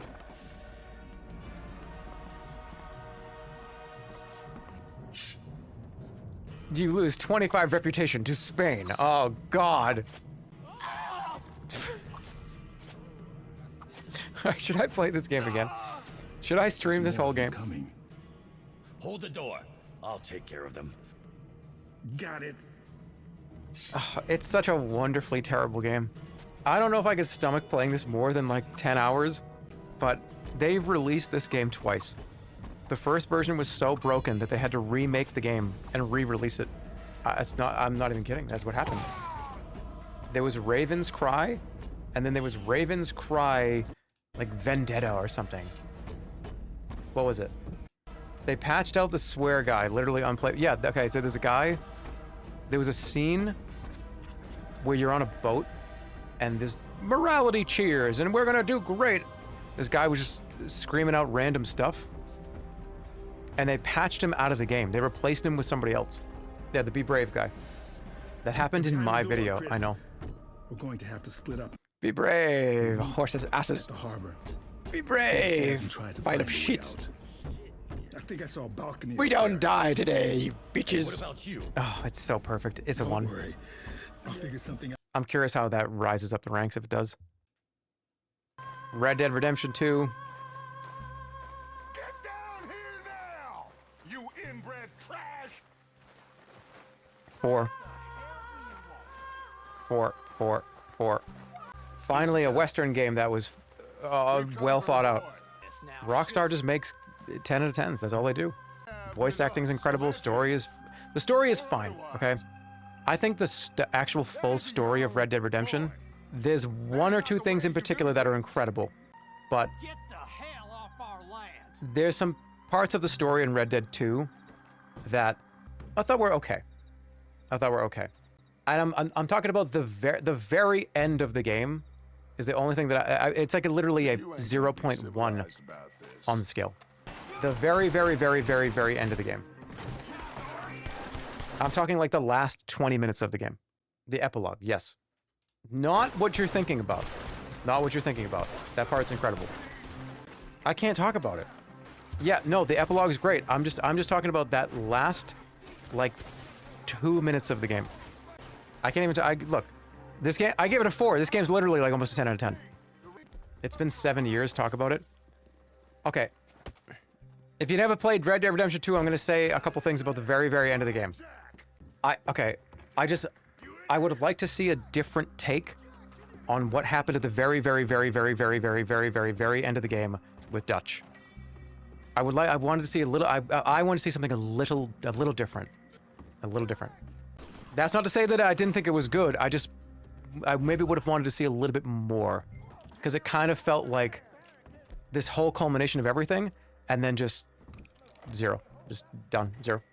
I wanted to fucking talk to that guy. I wanted to hear more. They were handcuffed by Red Dead 1. Yeah. I just loved Dutch as a character, and I wanted to talk to him and hear more shit. I didn't want him just to kind of like sleeve into the bushes like Homer Simpson.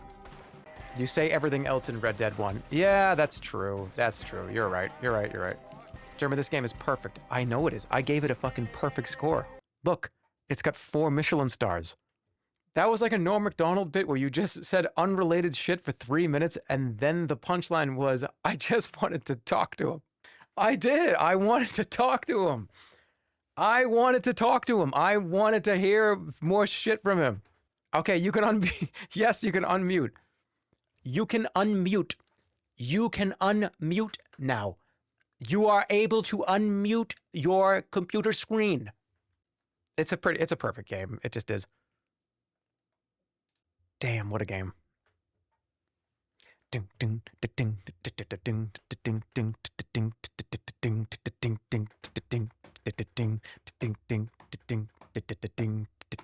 can't do it. This is age restricted. Resident Evil 2 Remake. One of my, I think it was my game of the year. Resident Evil 2 is wonderful, fantastic. I don't think I need to see the gameplay. We already know what it looks like. It's a wonderful third-person remake of the second game, which is one of the top games.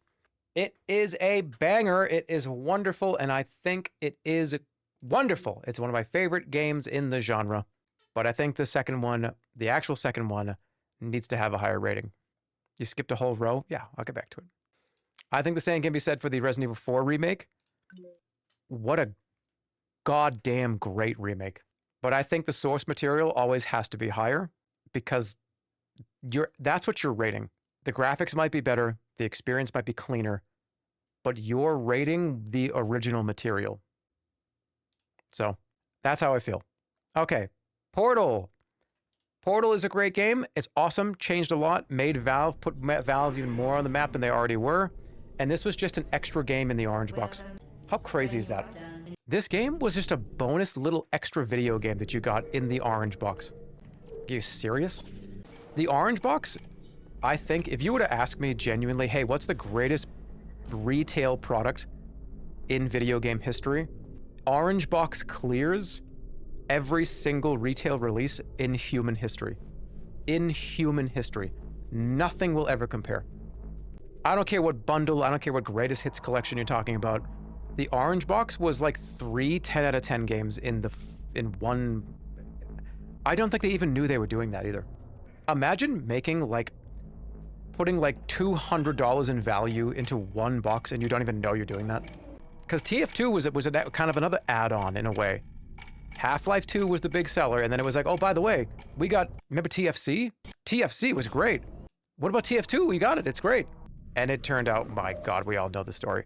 I unfortunately don't really love Portal like some of you might, but I do think it belongs somewhere around here, at least for me. And Portal 2, no, you know what? Portal 2 is...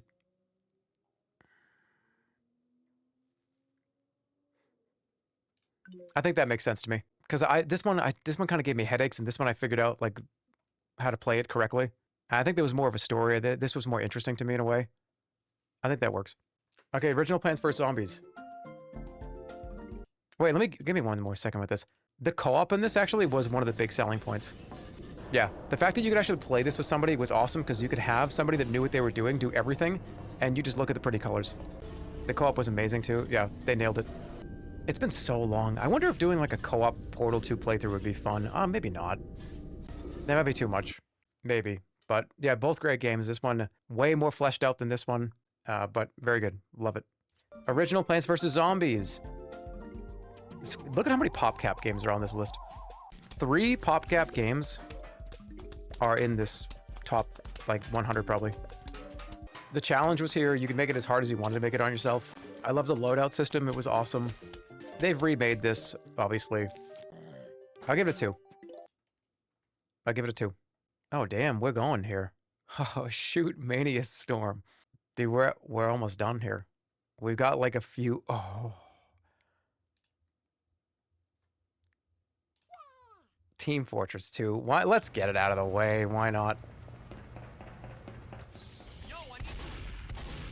I have spoken, let's call it maybe 400 or 500 million sentences on my YouTube channel and on my Twitch channel. I would say probably 40 to 50 million of those sentences were related to this game. I think 10% of everything I've said over the last decade has been about this game. You want to talk about impact, you want to talk about how it changed everything? It's this game. My whole life took a pivot when I installed this game. From the YouTube stuff to the other content, to it all started with me playing this game with fraps on. Kind of like I talked about with Modern Warfare 3, but not even close. It's the reason why I started making videos. This is the reason why I'm in front of this camera right now. It's the only reason why I'm here. If it wasn't for Team Fortress, I would not be sitting in this chair. I'd be doing something else. Whatever it is, I don't know. But, oh, is Man vs. Machine coming out? Is that Man vs. Machine stuff coming out? I want to play it so bad. This was his game. Oh, this is... You want my prediction? Here's my prediction.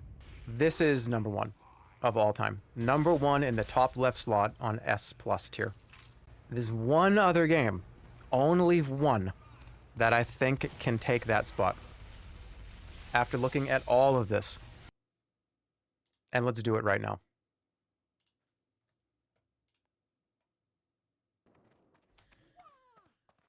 World of Warcraft. To a lot of you watching right now, this is like the Yankees probably in 2002, 2003, where you're just like, no, the Yankees win! The Yankees win! I know. I will never understand WoW. I know, and that's what I'm talking about. That person just got destroyed. But everything. I've been playing this game for like 25 years, and I still play it. I got Stir to play this game for like 3 days. Do you know how difficult that was? Do you know how hard it was to do that? I got him to play it.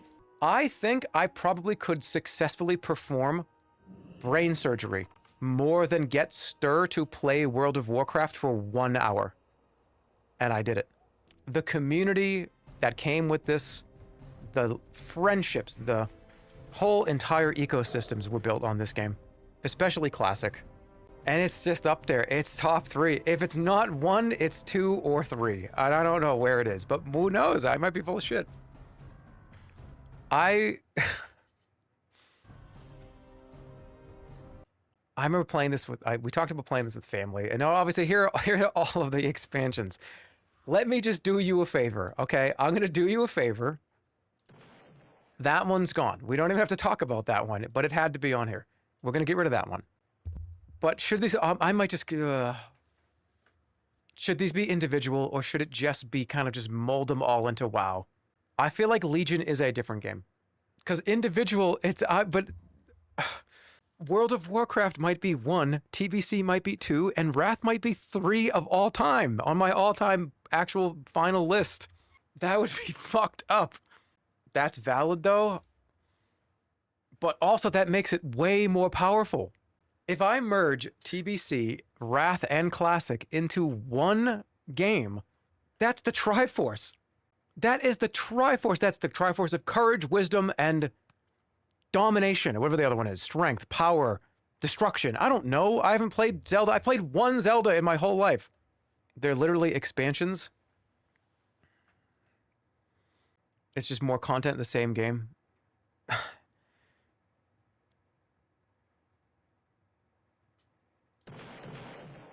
Oh, that hit me in real life. Okay, WoW is one entity. But what about Legion? So that's classic WoW though. Classic WoW, this is not classic WoW. This is different. This is a different game. Yes, I swear to God it is. And it's a fucking 1. Okay, classic World of Warcraft. Or post-classic, but not quite dog shit yet, World of Warcraft. Cataclysm was better than Modern. Yeah, but it's look, we sucked it all into one. They are different, chat, you're crazy. What are you talking about? These two are very different. I'm going to say classic era WoW is up to Cataclysm. That's kind of makes sense to me. Why did you eliminate TBC and Wrath? Did this person did you just get here? Okay, that's what I'm going with. That's what I'm going with. Let's talk about the coin game. This game is sick. What an awesome game this was. Playing all these arcade games in 3D. Why did you eliminate those? Oh, that's funny. I had a lot of fun with this. I'm going to give it a 1. Because it was sick. It was so much fun. There was so much to do. The person that made this game updated it like 1,000 times. There's so much good content in this game. I've gone back to it multiple times. It's a solid 1, and I think it's going to go pretty far. Okay, we jumped around way too much. There's like 10 left here. Oh, fuck.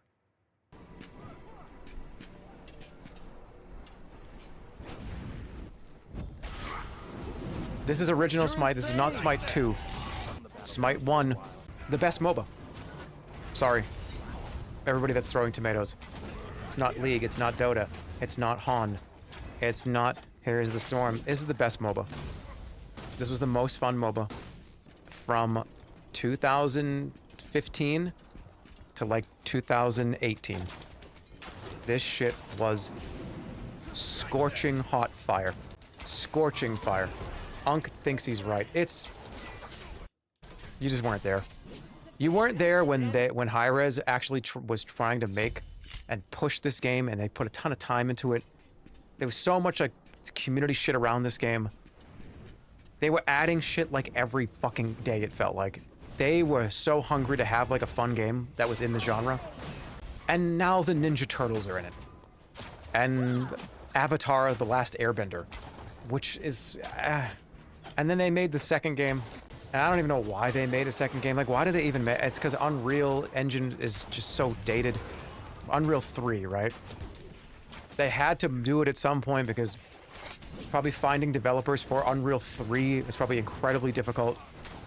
But I don't know. I don't know how you fix that. It was more fun as a casual MOBA. That's how I played it.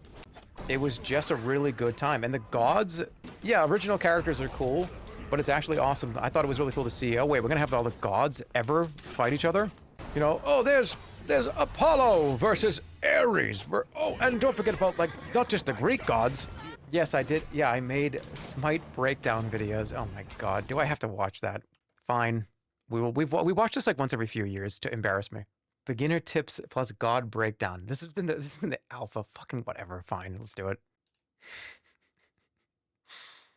The game was really good, and I will defend Smite 1, especially early Smite 1, against anything. Okay, more embarrassing content. Here we go. Is everybody ready to get embarrassed for me?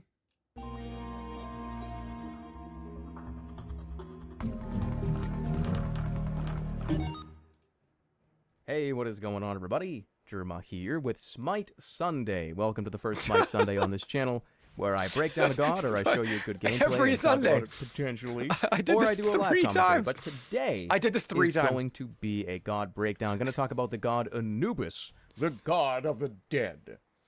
And the reason why I'm picking Anubis first, this video might have the least amount of views on my whole original channel, is because Anubis is one of those characters in this game that he's not a free god. He's not one of the free gods when you install the game. But he's the one that I feel like everybody unlocks first. True. And then plays him completely incorrectly. I was one of these people that when I first downloaded this game, I said, oh my god, Anubis, the god of the dead. Oh, I gotta get this guy. I gotta play with him and see. He's so cool. And I would just get trashed on. And that's because Anubis is one of the most damaging gods in the game. But he also dies incredibly easily and incredibly quickly. So I figured because of my early struggles with Anubis, Why is your voice so handsome? A good one to start with. Anubis, it's the god of the dead. The radio the YouTuber Egyptian voice. Lord I'm making a video voice. That's not even true, but it's Anubis, the god of the dead. So instead of reading off of the wiki page and telling you all the damage numbers, which are very, very easy to find on the internet, I'm just going to tell you what the moves do and when you should be utilizing them, when you should be not using them. I'm not going to tell you what the moves do or what they are, but like just go Google that. Which is Plague of Locusts. It's on the 1 key, skill key number 1. And upon activation, Anubis will stand still and launch out a bunch of bugs at people in a cone. Kind of disgusting. It lasts for 3 seconds and ticks for damage every 0.5 seconds. So when should you use this move? Now, I would typically say that this should be part of your non-ultimate combo. I'll get into that in a few minutes. So it sounds like an AI voice. But as part of your when should you use this move and ticks for damage every 0.5 seconds. It does sound like an AI voice. So when should you use this and launch out a bunch of bugs at people in a cone? Kind of disgusting. It lasts for 3 seconds and ticks for damage every 0.5 seconds. So when should you use this move? Now, I would typically say that this should be part of your non-ultimate combo. I'll get into that in a few minutes. But besides that, this move, although it does a ton of damage, you won't really be using this early game, and here's why. Anubis does not have any escapes, and if you don't know what an escape is in this game, it's a jump, it's a dash, it's really any way to distance yourself from another god or from another player. So trying to utilize a move like this when you have to stand completely still, you're just going to get destroyed by the other lane. That would have been awesome if I died right there. You're level 1, level 2, whatever, like really very, very early game. You're up in the lane with a buddy of yours, you're in playing Conquest, and you have this move, you go up and you use it on a minion wave, and you're standing still, the other team sees you, they know you're Anubis, they know you cannot get away, so they jump on top of you. You gotta play it safe, and standing still up at level 2 in a minion wave when there's 2 other guys about to kill you is really not playing safe. This is good advice for this is called beginner tutorial. Early game for Anubis, I would say. But we'll get into that when we get to that. Also, that kind of leads me to another point about some beginner tips for you guys. Standing still is bad. It's very bad. If you stand still in this game, because everything is a skill shot, well, most of the things in this game are skill shots, there's so many stuns, there's so many slows, there's so many people that will be able to hit you with all of their moves. You don't want to be standing still. So that's another reason why the number 1 is not the best choice early. I don't like hearing him moving act on, like he let's talk knows about his things. 2, which is arguably his best move, Oh, stop and that it. move is called Mummify. And basically, this is just a stun that you can do very, very frequently, and it wraps up anybody you hit with it. Do you guys want to watch the rest of this? Do you really? This is an offensive and defensive move, because if you're trying to run away from somebody, landing one of these can literally save your life. He doesn't have a dash, he doesn't have a jump, but landing a Mummify can really get you away, especially if you use something like Sprint. You can get yourself out of a lot of trouble. And there's not very much else to say about this move just yet. We're going to cover Anubis' 3 and 4, and then return to this bad boy and really talk about the bad. You don't have to stand still to use it. What's the most viewed part of this video? It's a little bit better in Team Right here. 2. You wrap up an enemy with your Mummify, and you instantly place your grasping hands underneath them. Oh, that's and a while good they're tip. still wrapped up, getting them in the cone of your locust swarm, you do your intro. 1 instantly as well if you're close enough. The intro, and then it falls off like crazy. I guess you're assuming That's called I accidentally clicked this, and I didn't want to actually close watch enough. this. It takes some What happened practice here? but late game you can really, let's just say for instance you do this to somebody at level 20. You're both max level, both of you are equally as fed, and you don't kill them. This person knows you don't have any moves left. You did every single move that Anubis had, and your ultimate's on cooldown. They know your ultimate's on cooldown, because why wouldn't you have just ultimated them? So they might just come after you and just smoke you with some of their moves, because Anubis dies very quickly. So it's gauging these situations and knowing, okay, is there somebody in the jungle? Do I have a teammate nearby? Can I just kill this guy instantly, ticking over time? If you're 1, you just people in a very, very large, you miss your Mummify. A raw Sunday. I'm going to break down Eric. Going to break down his moves, going to break down how I play him and some of the things you should be doing as Ares, and that's going to be next Smite Sunday. So thanks for tuning in, guys. I really do appreciate it, and I'll see you guys all next time. Okay, how many views did this video have? Let me take a guess. I think this video has 40,000 views. Let's find out. Of course. Take care. 73,000 views. That's from hate watchers in the last few years. I've shouted this video out before. Those are hate watchers from the chat, for sure, without a doubt. That video had like 10,000 views for like 8 years. It's just hate watchers. It's fine. All right, let's keep going. Smite, it's a great game. It's my favorite MOBA. It's my only MOBA, let's be honest. Oh, that's like Hank Hill. You know, that's a solid 2. It is. It's memorable. I keep it up there. I remember it very fondly. But I don't know if it crosses into the territory of, it's like 3 or 4 Michelin stars. Dude, Tactical Intervention. Okay, Tactical Intervention is one of the best awful games of all time. This was made by the guy that made Counter-Strike, and it was a huge deal at the time. Everybody talked about this. The guy that made Counter-Strike is making a new game, and it's gonna be fucking crazy. This is the best, goofiest, weirdest game I've ever played. There was a highway level on this game where you drove around in cars that were as light as a box that came in from Amazon. Like 40 pounds, like 20 pounds, 10 pounds. It was like a piece of furniture. It was like an IKEA furniture box. And if you crashed into somebody, they literally flew. The cars went flying. I have a video on this. Pull up the video. I'll pull up the video. After that, I'm gonna take one more break and we'll pull it up. But let me just explain this first. Me and Stir have made a few videos on this each. His videos are hilarious. The stuff that we saw in my video was just it's just so bizarre. Everything feels like it's in times 10 speed in the highway mode. I want to say the gameplay was not really that horrible. It was just so funny. There's people puke in this game. There's people, you have to like go rescue people and they just kind of, they just puke all over themselves. The game is outrageous. It's so weird. But it's not on here because I really like the game. It's on here because I remember how fun it was to make these videos.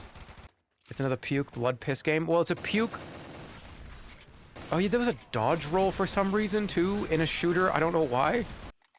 We'll watch pieces of the video when I get back. But it's gone. Let's not and say that we did. First person roll is sick. Somebody said it got really pay to win. Really? All right, BRB. We only got like 30 left. So we're definitely going to get past the seating part. And then I'll see if I want to, because the actual ratings are not going to take that long. But I think we'll do that tomorrow. We will do the actual Here we go. Let's freaking go. Tomorrow afternoon. Everything is leading up till tomorrow. The epic climax. That's right. Be right back. What's happening? Hey, perfect time to come back to see the Pizza Tower rating. Oh, tactical intervention. Whoops. I love how we're just watching videos. This is just a watch old video stream. 720p. Dude, this has 720. Hell yeah. Okay, so tactical intervention, again, one of the reasons why it's on this list is because of videos like this. Everything is so loud. You are so loud. You are so loud right now. I'm sorry. Your microphone is so fucked. Hey, look at this card. Oh, Dude, you can control this. You just... What is the objective? Oh my god! That wasn't even a player. That wasn't even a player. Hold on. That wasn't even a player, dude. There was just some guy on the highway. Like, why did they make this game like this? What is the objective? Like, look at this dude. That dude was already out of the car. It's fucking outrageous. God, dude.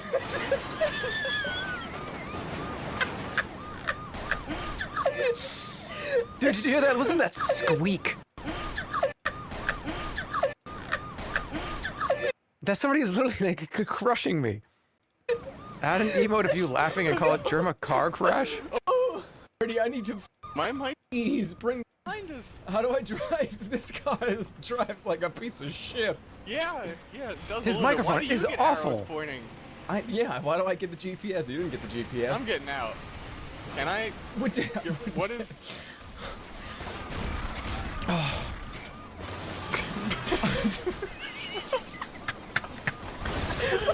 What the fuck just happened? I can't. I can't. This is the hardest I've laughed in a long time. Hottest. Wait.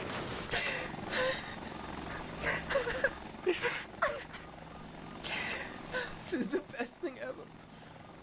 How's this guy doing? He looks like he's... Oh, it's Boo! He's just like looking at me, just beeping. He's just... Alright, it's been a long time since I've seen this. That's pretty good. That was fucking crazy. God. This has 1 million views. When did this get to 1 million? Damn, okay. Almost at 1 million subs. Wait, how many? 9? Okay. I'm at 994,000 subscribers on my dead channel. I need 6,000 more subs so I can get my YouTube gold bar. All right, let's finish this up. But yeah, that's why it's on this list. Tactical intervention is just so broken and so weird. You can't even play it anymore. The servers are off. You can't even buy it on Steam. I don't think it even exists. The game does not exist. Anyways, let's go. We've got some more to do. We got a decent amount. We should be done within the next hour. Hold on. Wait. I need my thing. Thank you. Okay. Where were we? I just did Tactical Pizza Tower. Awesome soundtrack. One of the best indie games of the last few years, at least the last few years. It's at least a 1.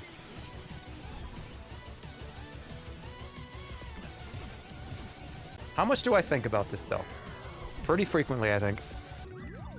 Art style is amazing. The gameplay was fun. It could be frustrating at parts just because of the nature of having to run and get stuck on the walls and stuff. But the whole entire package, there's a lot of content. Boss fights are awesome. The ending sequence is one of the most stressful, fun, engaging ending sequences of a game in recent memory. 2. Yeah. Oh yeah. Yep. Okay, wow, we have... Oh, Shoot Mania Storm. Jerma, what the fuck is Shoot Mania Storm? Well, I'll tell you. Shoot Mania Storm is I don't think it's even available anymore. I don't think you can even play this. But it's an old, kind of single rail shoot game where one hit killed anybody. And it was all right. It wasn't like I wouldn't say this is a life-changing experience, the game. But what was a life-changing experience is I got to go to E3 and play on a giant stage playing this game in a big tournament with a bunch of other creators. And it was one of the first experiences I ever had being invited to something like that and going, wait a minute, I just make YouTube videos. I'm getting invited to do something cool? Oh, that's different. And I was on a team with Stir. It was me, Stir, and I think Incredible Orb was on this team too at one point. But I don't think he could play because he was international. I think you had to be like US based or something. I don't remember what the logistics was. But it was also MLC Stealth, I think, as well. Shoot Mania Storm. Now that's a name I haven't heard in a long time. Yeah. Yeah, and it was awesome. It was that whole trip was such a fun time. It was just getting together, and I had not really spent very much in real life time with a lot of these people at this point. So I had spent a little time with Stir, I think, once, but it was to see all these people that you talk to online, and like, oh, we do this YouTube shit. Oh yeah, hey, how are you? Hey, nice to meet you. Wait, I already know you. We talk like in calls all the time, but like, what's up? It was cool. So that's why it's on this list. It's because of the experience I had during this. But the game was still pretty fun. It actually was a pretty good game. If you like Rat's Instagib, it's the same game, but just a lot more going on. I'll keep it yeah, that's fine. That's okay. It's the memories of that experience. What's the plugin for the UI? Why is it consistent with Trackmania? I want to say that this is... hold on. This is made by Ubisoft Nadio. It was a spinoff to Trackmania. Holy shit. Why did this not take off? I feel like it actually was a pretty good game too. Like, I wonder why people just didn't really play it. I love this Lord of the Rings game. Shadow of Mordor. Shadow of War is also great, but I'm going to kind of put them into this one, and this is the one category I want to use. It was fun just to run around, and the Nemesis system was one of the reasons why I wanted to put it on this list. Because having somebody that you kill, or that kills you, turn into this big bad boss that kind of follows you around, and then they never used it ever again. They built this whole algorithm, this whole thing based around a character that becomes your rival, that you have, that's strong. It will come and kick the shit out of you. If one of these random shitty orcs kills you, there's a chance that he'll be like, oh yeah, you fucking wanker, and that's exactly it, and he'll put his hand up and it's like, boom, there he is, now he's your nemesis. It was so much fun. Monolith made some awesome fucking games. Everybody wished that we would see more of the Nemesis system, that it just didn't really ever happen ever again. It's patented, that's why. The hardest difficulty, the Nemesis can be impossible to kill. It's just an overall great game too. Action RPG, Lord of the Rings, voice acting's great, story is good. It's a solid 1 to 2 game experience, I think, for my memory. You know what? I'm gonna give it a 1. I'm gonna give it a 1. I think it's just a solid, great, not eliminate this immediately game. This is one of the best games, probably the best indie game ever made. It is surely up there. And yes, is this life-changing? I don't know if it like changed my life as much as it changed. I just played it so much, and it was something that I cared about very deeply. Multiple times I've gone back to, again, 4 stars doesn't necessarily have to mean it like, I was like, what's going on? Am I doing that? I want to say that 4 stars can also mean something that a game that you loved so much that you went back to play it potentially more than 10 times over the course of its life cycle. I have started Stardew Valley probably 20 times.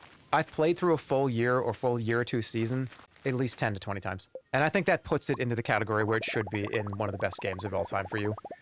How many times can you play a game over and over again before you admit that it is probably one of your favorite games? So that's my reasoning for it being 4. And probably a ton of other people's as well. Wonderful, wonderful game. Super Meat Boy. Not as high as Binding of Isaac for me, but still pretty high. It's awesome. One of the first OG, oh my god, it's so hard, platformer games. Especially ones that released in the mainstream. Because before Meat Boy, we had games like Boshi. Like, I Want to Be the Boshi. And those were the like, holy fuck, dude, it's impossible, it's so hard. This kind of took that stuff into mainstream. There were others in this category that did kind of it's insanely difficult. You're gonna get killed 5,000 times, and it's super hard. And dude, Boshi was huge on Twitch for back in Justin TV. I remember everybody playing that. Warning, it's Boshi time. Yeah, that's an emote literally for that. Clap, rare spam. Those are good days too. That was OG Twitch and Justin TV. I'm sad I never played that game, because I probably would put it on this list. if I actually played it and not just watch people rage at it. But yeah, Meat Boy, classic, wonderful. I don't know if it's a 4, but it's definitely a 2. It's not a 1, it's definitely a 2. All right, Sims 3 and The Sims 4, these are both not 4s like Sims 1 and Sims 2, but I think they're both solid. And I'm going to put them both here.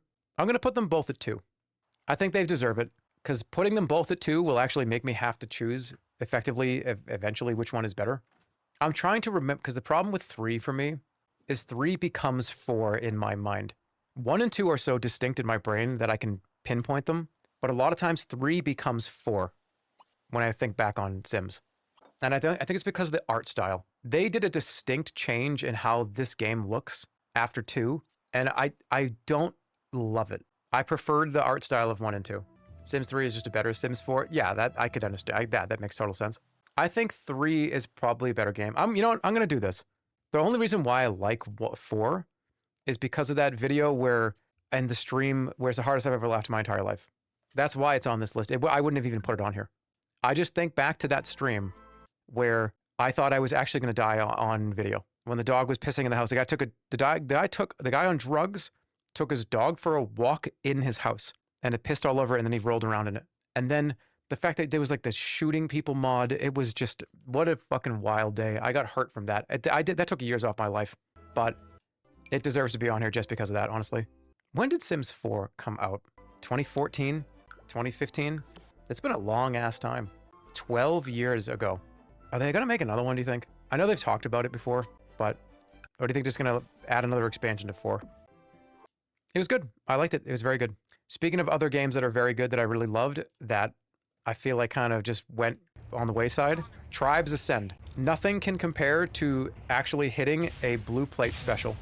I wish that this game would just come back. Stir is such a huge fan of this franchise, and when Stir is going to do a list like this too, I would imagine he's going to have one of these on there.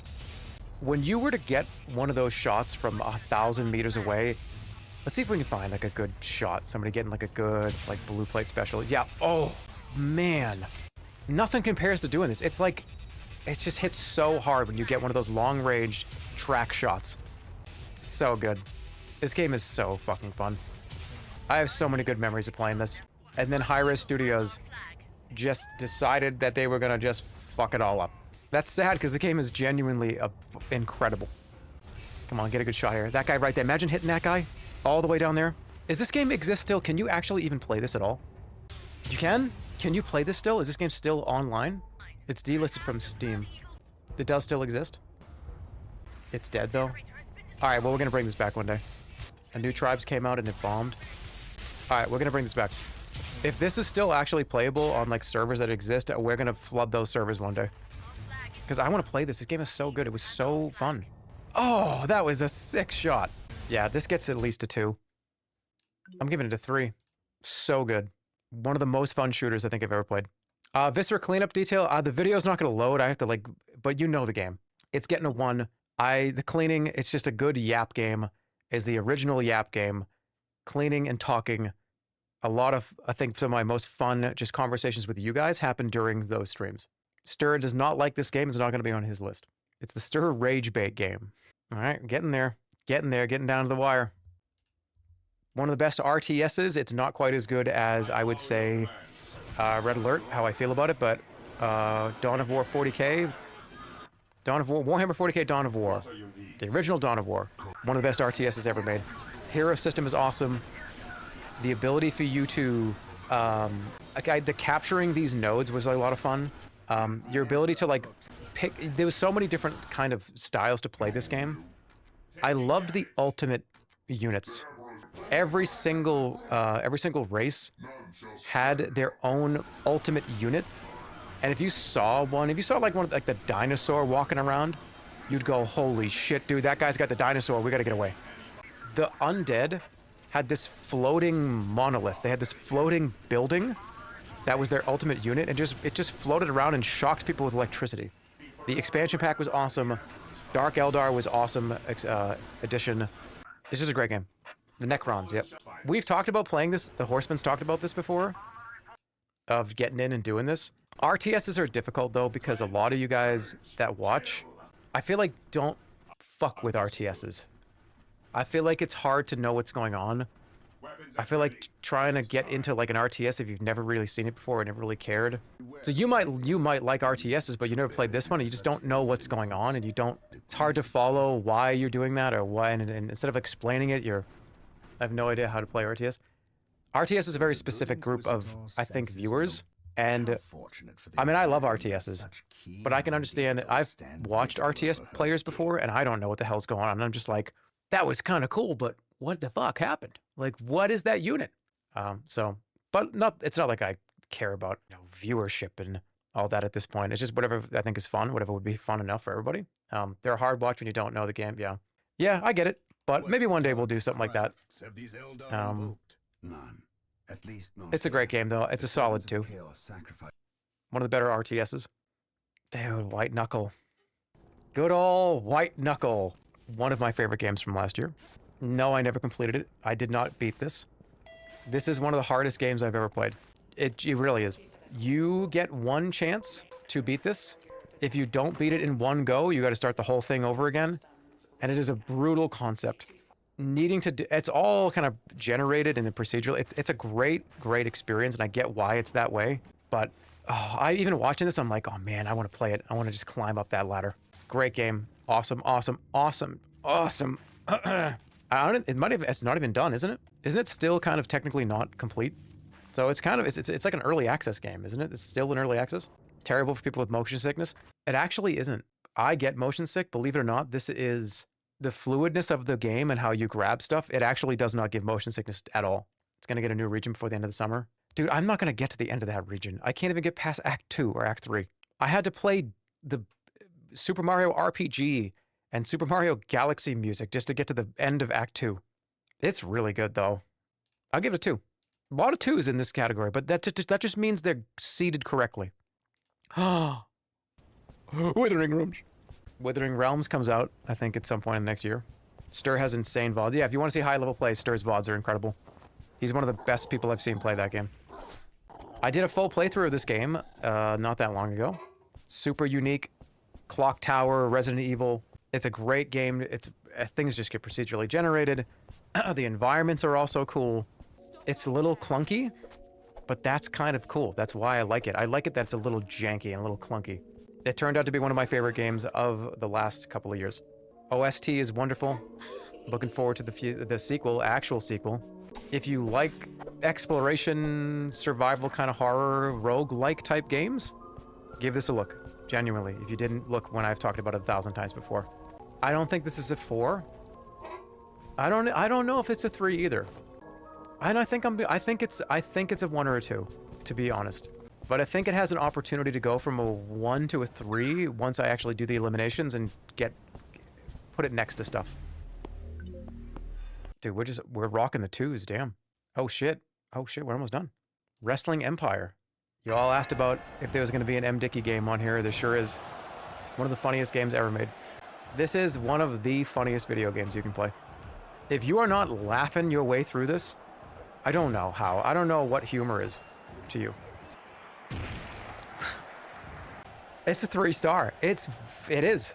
There's no doubt in my mind that the amount of joy I got from this experience, the maybe 20 to 40 hours I put into this, I went back to it one other time off stream.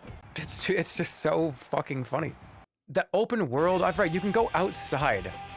Kind of like Hard Time. Just there's an operating world out there where everyone just like walks around and you can just beat the shit out of each other.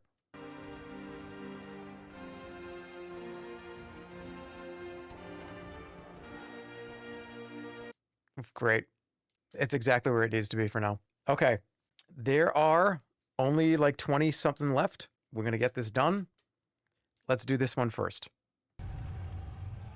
But what a perfect timestamp too. Oh my god, this is the perfect place to talk about why this game is the best boss fight in video game history. You were at my side. Wait, we got to see the lead up to that though.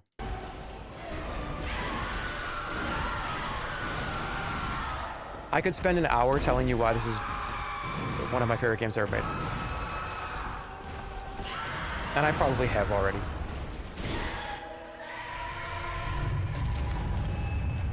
Almost every area in this game is very well made. I don't look back on some of these zones that I've played in and go, oh, that was like okay. Oh, this zone kind of sucks. Maybe one of them. Maybe. You were at my side all along. That like Victorian era, like werewolf sort of British old clocks on the big clock towers. My guiding moonlight. No one's ever done anything like that before, really, and no one's going to do anything in the future. This is From Software's single greatest thing that they ever made, next to Elden Ring. I just wish it was 60 frames a second.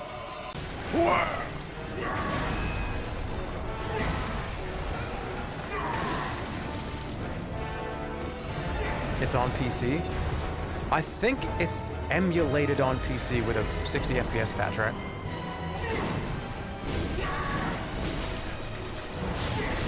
It emulates pretty good. What a great game. This was in the era too of where From Software was just, they were kind of just making Dark Souls games, and this was going to be a little different. We're like, well, how different? What do you mean? I remember seeing the initial trailer and teasers for this game and being like, what the fuck is this? This isn't Dark Souls. There's no medieval guy with a knight suit of armor on. I love the setting. The DLC is awesome. Those last few areas in the DLC are some of the best zones in the whole game, period. I love that research facility. It's just so creepy. You probably can't even hear me talking right now because of the music, but, you know, it is what it is. PlayStation 4 exclusive, and it's a exclusive in my mind in the top 10, probably. You know it. I know it. We all know it. Bloodborne is the best game, single player probably, of all time. Oh, it feels good. Hey, what about Blitz the League 2? Remember this game? Blitz is on here, the regular Blitz, as a arcade game, which you'll see in about 5 minutes. Again, you give me a game where I can just punch and kick somebody, and it's probably going to end up on this list. Let's see when somebody gets it like the Mortal Kombat style bone-breaking close-up. Come on, let's see it. Somebody shatter their... Oh yeah, your balls can explode in this game. I forgot about your ball exploding.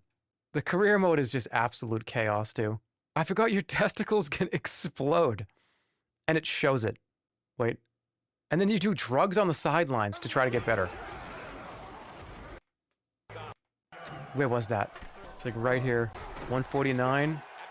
Okay, here it is. Let's see what happens to this guy.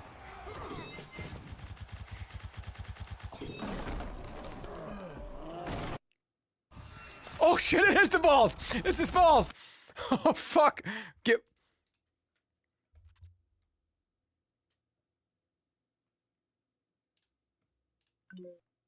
It's a good game. Original Dead Rising. I have fond memories of the stream of this game. It's Capcom, when Capcom just continues to not miss. The best part about this game is just the stress of having to deal with all the people. Giving somebody a gun in this game and having them not know how to use it is so funny. Or trying to run from point A to point B with 2 survivors with you, and you end up hitting one in the face like 5 times with a baseball bat accidentally because they're standing in the middle of all the zombies. Dead Rising 3 rules. I only have Dead Rising 1 on here because I think this is the one that I have the most fond memories of. Dead Rising 2 was good. Me and Stir played Dead Rising 3. And I think that was fun to make as a video, but not the same kind of memories I have playing this game and how fun this was. Dude, we got another 2. It just is. Very good. All right, this is the Demon Souls remake. No. This is Demon Souls. This is just Demon Souls. This is Demon Souls original. And I'm going to give this a 3. I also would give the Demon Souls remake a 3. So pretend that it's on this list because they're effectively, I'd put them in the same place.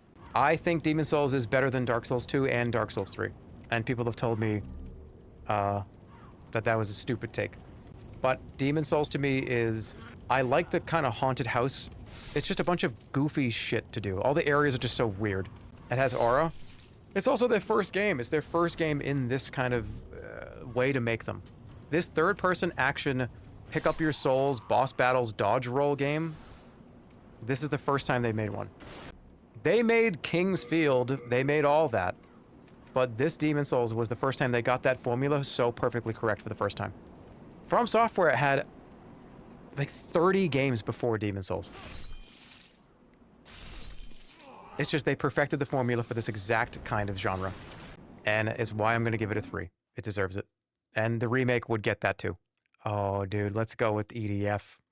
EDF. EDF. EDF 4, specifically. Was there anything more fun than just getting a group of friends and just shooting monsters? And I know I used that argument against why I don't like Diablo 4. Because I just used their... That's like what they did in press releases. And I just kind of said that. But not if it's a Diablo game, right? If it's not a Diablo game, then slaying monsters is great. There's 500 levels in this game. There's so many weapons. Collecting the weapons was so addicting. It has some of the most fun gunplay. Just perching up somewhere with one of the long-range rocket launchers and just smoking people. Especially those frog enemies. Getting a frog right in the face with a rocket launcher from like 3 miles away. It's a fantastic video game. Awesome co-op game. One of the most fun co-op games ever. And they've made the same game like 10 times. So if you play EDF 4, you've played probably all of them. But that doesn't mean that they're all not amazing. The scale is fun. The amount of enemies on the screen is amazing. EDF is going to get a...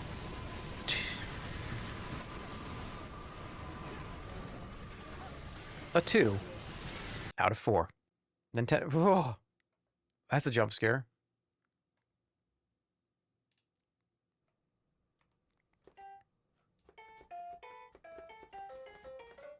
Those of you that don't remember what the Labo was, it was a Switch 1 game that was building... I can't listen to this guy right now. It was building cardboard toys. What am I drinking? What like weird potion is this? It's this one. So you followed the instructions on the screen, and you built this thing, and then that thing could be played as a toy, whether through the Switch or not. No, I'm fine. It's okay. I actually loved these things. Tons of fun on stream. Did I eat that? Ate it. Wasn't even that hard. You know, I was actually thinking of like what a funny joke might be. This is comedian Jeremy. This is comedy Jeremy. Like, okay, here's the Nintendo Labo. Are we ready, guys? Here it comes. And then just burn it in front of you. That would have been awesome. That would have been sick. Oh, dude, comedy Jeremy. Yeah, I miss that guy sometimes, you know? It was just you getting wasted? What the fuck? No fucking way. No way. No way. I'm wearing the same shirt that I wore 10 years ago. Dude, that's weird. That's actually creepy. I'm like, nah, I can't do that. That's creepy. Why do I have this shirt still? Like, oh yeah, do you make the fishing rod? Oh yeah. It was so much fun though. It is some of the most fun I've had on stream. The actual toys, I did all of them. I did every Labo. There was 3 or 4 of them. It was so much fun. I'm gonna have to. I want to give this. I'm giving it 3. I'm giving it 3 because it was so fun. Those streams was so much fun. I remember them so fondly. I cannot play any of this, but I'll mute it so you can see. This is Rock Band. Rock Band 3 specifically. Going back to my college years and everybody having an instrument that they played. There was the guitar. There was the drums. There was the singing. This was a way to bring buddies together and just have a great time. Didn't matter how good you were, how bad you were, the difficulty was fine. I missed this era. This was an era of, yeah, this harmonics had a stranglehold on the entire video game industry for a few years. But yeah, rocking out and having one of your buddies just be like,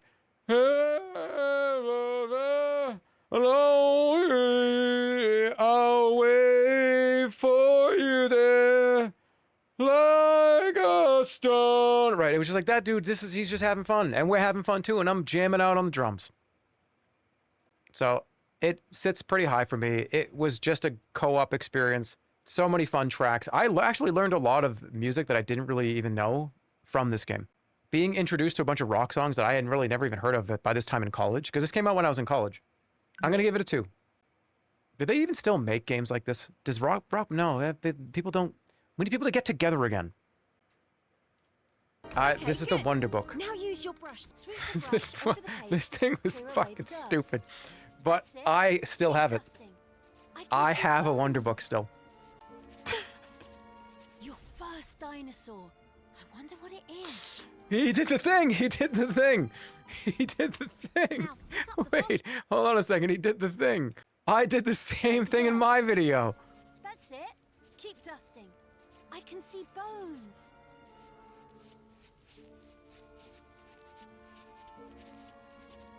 Your first dinosaur.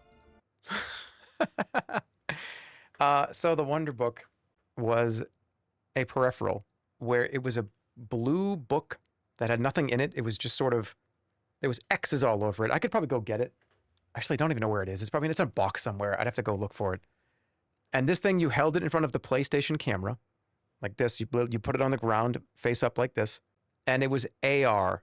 So it would pick up from the camera and put shit in your hands in the book. And it was actually really kind of fun to play. I can imagine being 12 and loving it.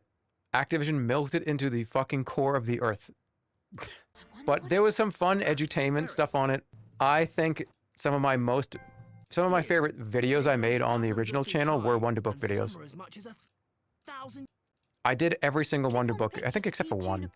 Cause see, yeah, you had the PlayStation Move camera thing. You know what I'm talking about? That little like dildo thing. You know what I'm talking about? The PlayStation Move thing. You know what I'm talking about, right? What? It's like 10 o'clock at night. I can't make some fucking R-rated humor. Oh, I didn't even hear him. Just call out Juniper. He didn't say anything. That worked. Now select. Okay, but anyways, you had the PlayStation Move things. They lit up. You could have said microphone. I don't give a shit. Really hard so she can see it. It was so goofy. You needed 3 different peripherals to even get this thing to work. This was probably like a $300 investment. Or more. I don't even remember how much those things were. This shit's getting a 1. Yeah. All right, WWE 2K14. What did we do? The last 10, the last 15, last 20. WWE 2K14. Why is this on the list? Because this is the last WWE game where people could have hands that were as big as their body. This is where all the Jerma Rumbles were made. Were made in 2K13 and 2K14 specifically. The character creator was so good. I made a 1-for-1 pixel-for-pixel Earthworm Jim. I ain't ever seen anybody make something that good. I'm gonna toot my horn a little bit. That Earthworm Jim in Jerma Rumble 3 was... I'm not sure anybody's made something better. Just to be accurate and be honest. But yeah, it was... These were the games that I made all those videos in. Unfortunately, it ran like absolute shit if you had more than like 100 created characters, which I did. But as a wrestling game, I actually don't know. I've never played it. I have no idea. What's the gameplay like in this game? I don't know. Maybe it's good. I only had CPUs fight each other, and I just made characters. It's a 2. Oh, this is my video on this. Okay, this is the U-Star in the movies thing. More PlayStation 3 slop. PlayStation 3 iToy slop, whatever it was called. You little shit, it's not a tumor, okay? I'm gonna strangle your parents, okay? That's what's gonna happen to them. I'm gonna put my hands around their neck and strangle them. The best part about this is the SNL live studio audience kind of thing of looking off to the right side to make sure I'm still in frame, as if I'm reading a cue card. Shit, it's not a tumor, okay? They do this on SNL. I'm gonna strangle your parents, okay? Like right here, ready? Happen to them. I'm gonna put my hands around their neck and strangle them. That kind of like look off to the side of, I gotta make sure I'm saying the right shit, and what do I say after this? Tonight's homework is page 25 of... What's the matter? So much fun to do this though. It might be a tumor. You little shit, it's not a tumor, okay? God. Maybe I should play this again. You put yourself into movie scenes They cut out the actor and you replace the actor. Lost isn't dead, sir. She passed away last night. They give you like a karaoke style prompts to read, and then it plays the scene. He's over there, right? Yeah, let's be an actor for once.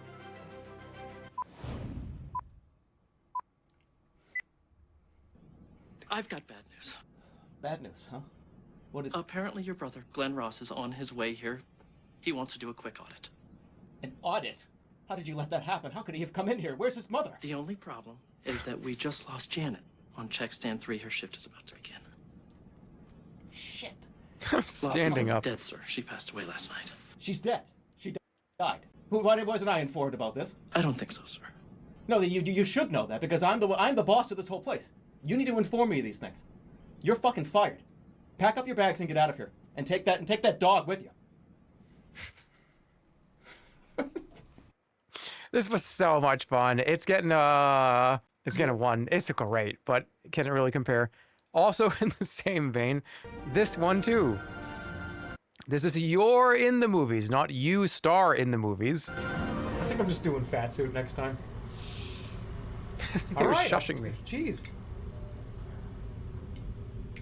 Rates this film E for Dial everyone? M for a menu. Today's meal is murder. There's plenty to eat when murder's on the menu. Murder Who at the even mansion. dies here? Everyone has a motive.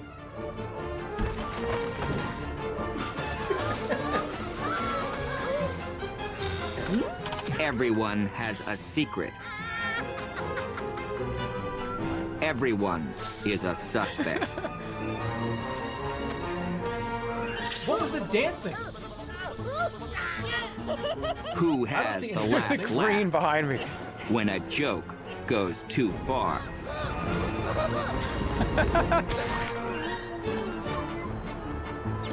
But who is to blame?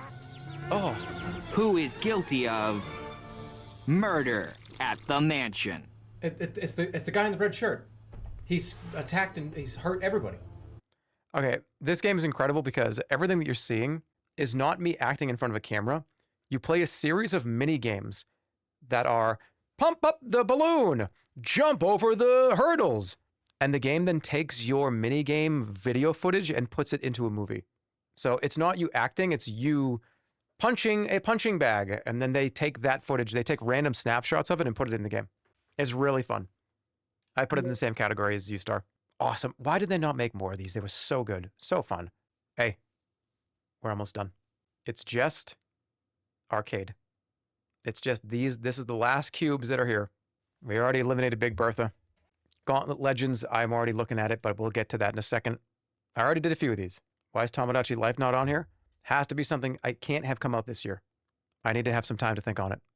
So where do we stand right now? Because as of right now, there's almost 101 stars, 85 2, 53 3s, and 74s. Oh my goodness. I feel like that's going to change very soon here tomorrow.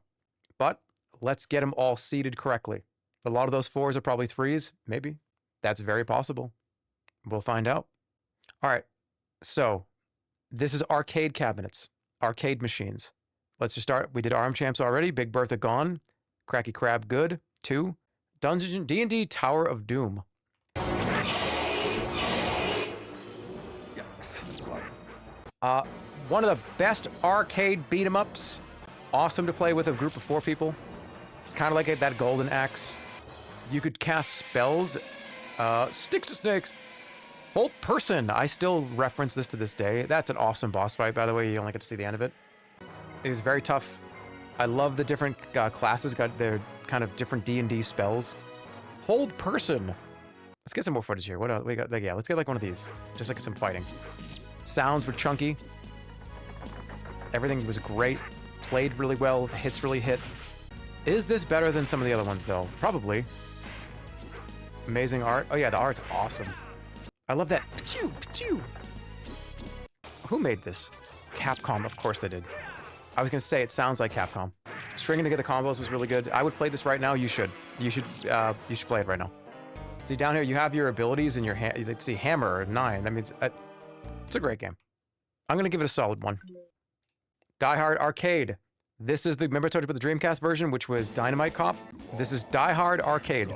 It's the arcade version, and they didn't have the licensing to make it on the Dreamcast, but it's still a great game. This is the better version. I probably spent, in total, like $200 on this game over the course of 2 or 3 straight years playing this every weekend. That's probably an exaggeration, but it might not be. I remember going to the arcade and just dumping whole dollars into this. Definitely better than, where I would put it is better than the D&D one. One of my favorite arcade games of all time. One of my favorite arcade cabinets of all time. The quick time events were awesome. It was super fun just to pick up random shit on the ground and shoot it. Awesome co-op game. 3 stars. Deserves it. Dude, Gauntlet Legends. You are now entering the Chimera's Keep.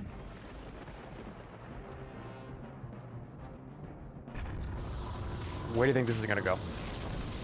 Judging by how many times you've heard me repeat the narrator's voice lines over the last 15 years, do you really think it's gonna be lower than a 2? It's 4. This game tracked your progress, and it was awesome to kind of go up there and punch in your password and your initials, and you'd go up there. You know, you might be up there with a few strangers. It's just, oh yeah, hey, you know, J-E-R, and then here's my little password. Oh, what's that? I've got like a level 50 wizard. What are you rocking with? Don't worry, I'll carry us. What do you need? You want us to kill shit? Because then you would level them up, and they'd get experience from doing it. I was that dude. I would love to do a Horseman stream of this, but I wonder how good this is to watch. Does it still hold up this many years later? I'm not even sure how we would even do that. I've beaten this game probably 50 times in the arcade. Made by Atari. They developed and published it. Atari developed Gauntlet Legends. They ported this to the N64 at one point, but the arcade version is way better. The N64 version runs at like 18 frames a second, like 10 frames a second. This one's the best version for sure. I think it's a different game too. Metal Slug, classic. Somebody actually was screaming in the chat yesterday saying, "Where's Metal Slug? How can he not have it on his list?" Here it is. I'm not sure it's as high. I'm gonna give this a 1 because I'm debating, but no, I think that's good. I think it's good, and it can rise up the ranks if it needs to.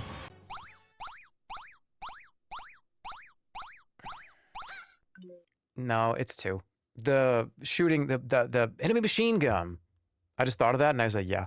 Mortal Kombat 3 stars. Boom, done. Don't need to read it. Don't need to say anything about it. This is the best Mortal Kombat in the classic era. Best characters, best character kind of class synergies. Whatever the fucking that word means. Who cares? Look it up. It's got the best character. What is the word? It's got the best characters. Move on. Just say characters. Cabal and Smoke were my 1 and 2s. Roster, thank you. Variety, thank you. Cast, thank you. Selection, thank you. Movesets, thank you. Thank you. Thank you. Metal Slug, come on, dude. Yeah, I could do a like 25 hit combo with Smoke in this game, and I would beat all the older kids. All the like adults would come up to the machine, and I would destroy them. Best Mortal Kombat out of 1, 2, and 3. But I think the first one was the most impactful, but I think this one was like more fun of a game. What did I give Mortal Kombat 1? I think I gave it 4. Where is it? Super Nintendo. No, I gave it 3. Okay, no, that's fine. I think that they're on the right place. Look at all these games. Look at all these games that are about to be eliminated in one day. Okay. Yes. I think 3 is perfect. Fatalities were PogChamp. Original NFL Blitz in the arcade is also a 3. This is the first cabinet I would go to at the arcade every time. I would find my way there. I would just be shuffling through everybody. Where is that Blitz cabinet? Because I'm getting there, and I'm gonna get 5 touchdowns in a row. Let's go. One of my favorite arcade games. Not necessarily one of my favorite video games of all time, but one of my favorite arcade cabinets of all time. But not quite all the way. There was just something about, because I don't even like football, but I like NFL Blitz football. NFL Blitz League is also good. They're in the same category, but I think this one is better. This one's more fun. More arcadey. All right, we got one final break coming up. We have We're in the final 10 to rank, seed. And then I'm looking forward to this. Tomorrow afternoon, we're going to do the actual game. And it's going to be heartbreaking for all of you. And me. Let's do one more break. I'll be back. We'll finish this up and we will see. I'm kind of curious how it all breaks down. I'll be right back. Last break. Okay. Shall we? This is the final 10 games, and then we're going to see how it all plays out. I'm very excited about this. I'm very interested in this. I'm very excited. Where's Pac-Man? The original Pac-Man. Not very high. Not really.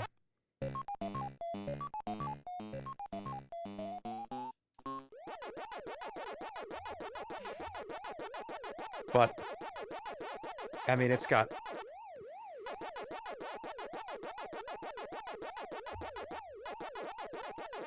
Am I allowed to make this lower than a 2?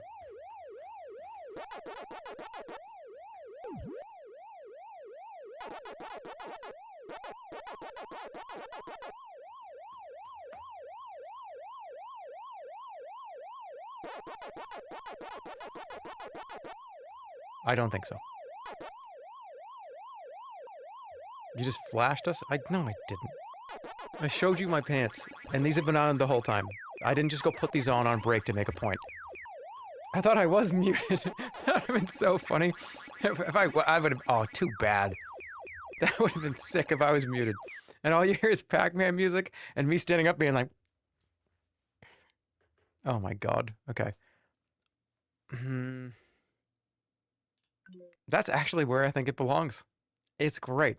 But I don't think... I think it needs to fight for it. I think I need to see it fight for it. Do I really love Pac-Man? Because Pac-Man's going to have to go through a gauntlet if Pac-Man truly deserves to be up at like 2 or 3. You love his wife.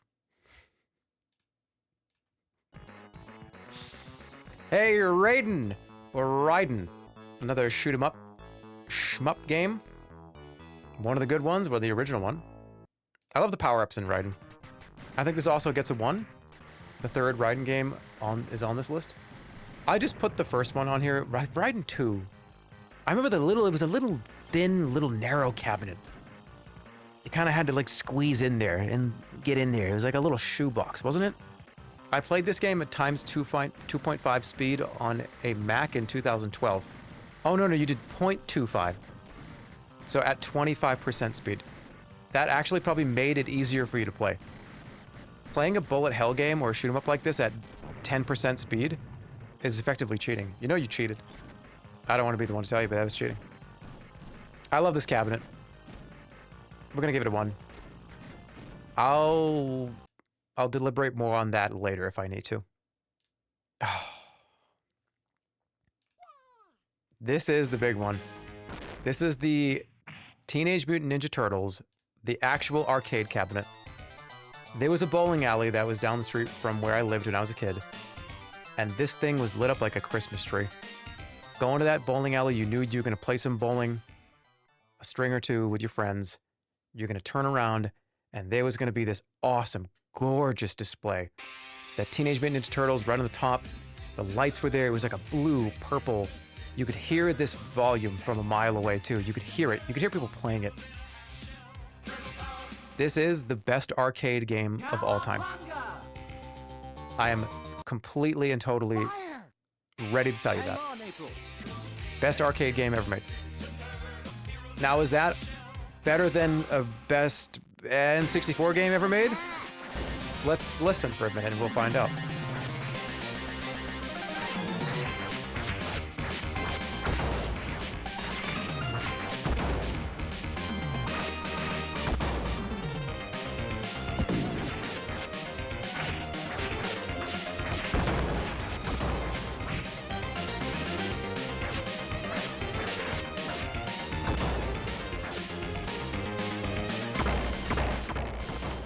Somebody said Turtles in Time is better. I'm sorry, I can't. Turtles in Time. That's like me picking between which one of your twins do you like more?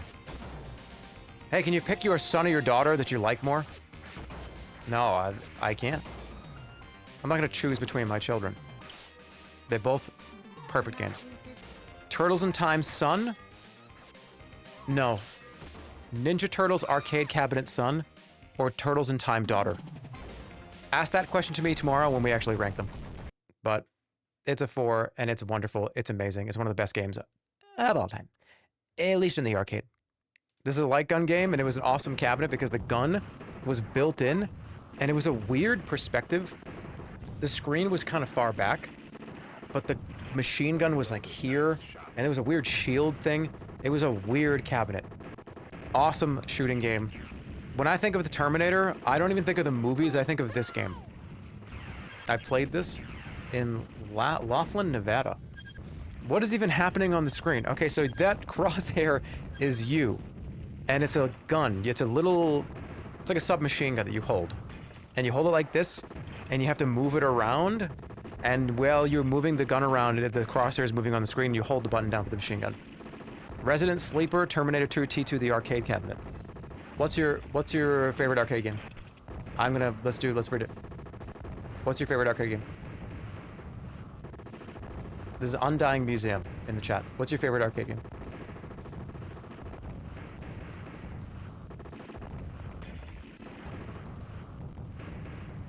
Super Frog. That's bait. It is baiting. It's a 1. Definitely up there. It's good. This is where most of the light gun stuff is. House of the Dead 2. I just love the boss in the second boss in this game is so weird. The one that goes like, he's like a weird bat. Where is he? All these light gun games are probably going to be in the same tier. This and Time Crisis are definitely probably one and the same in my brain, but they're very, very good. I got this on free play for my birthday and I played it the whole time. Yeah. Now that's a core memory, which is why you should give it more than 1 star. Just a great game. The voice acting is so atrocious. The acting is so horrible in these games too. Wait, there he was. This is him, right? Yep, there he is. Doesn't he go like... Yeah. Look at how hard this was. Just a coin eater.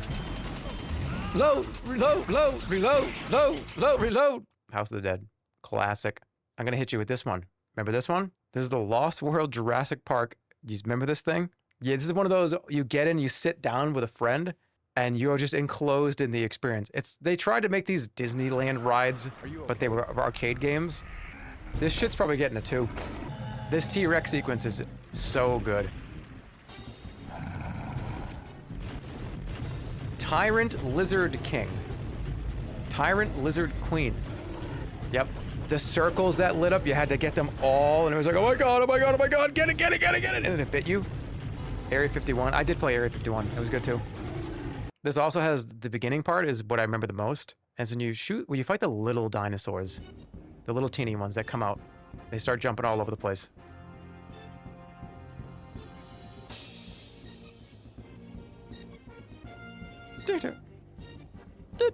Where is it? It's like right here. Where's Sarah and Ian? They went to the laboratory. You can find them with... It's like right here. No, that's the raptors. Is it later in the game? But this is great. I love it. I think it's 2. I think this is probably... I had more fun with this than I did probably with the other ones. Especially because you play with another person. You play these with other people too, but it was just so much more fun to sit down, get in that little unit. Also, another one of these 4-star experiences, of course, it's going to be The Simpsons. And because, let's listen to this because it's fun.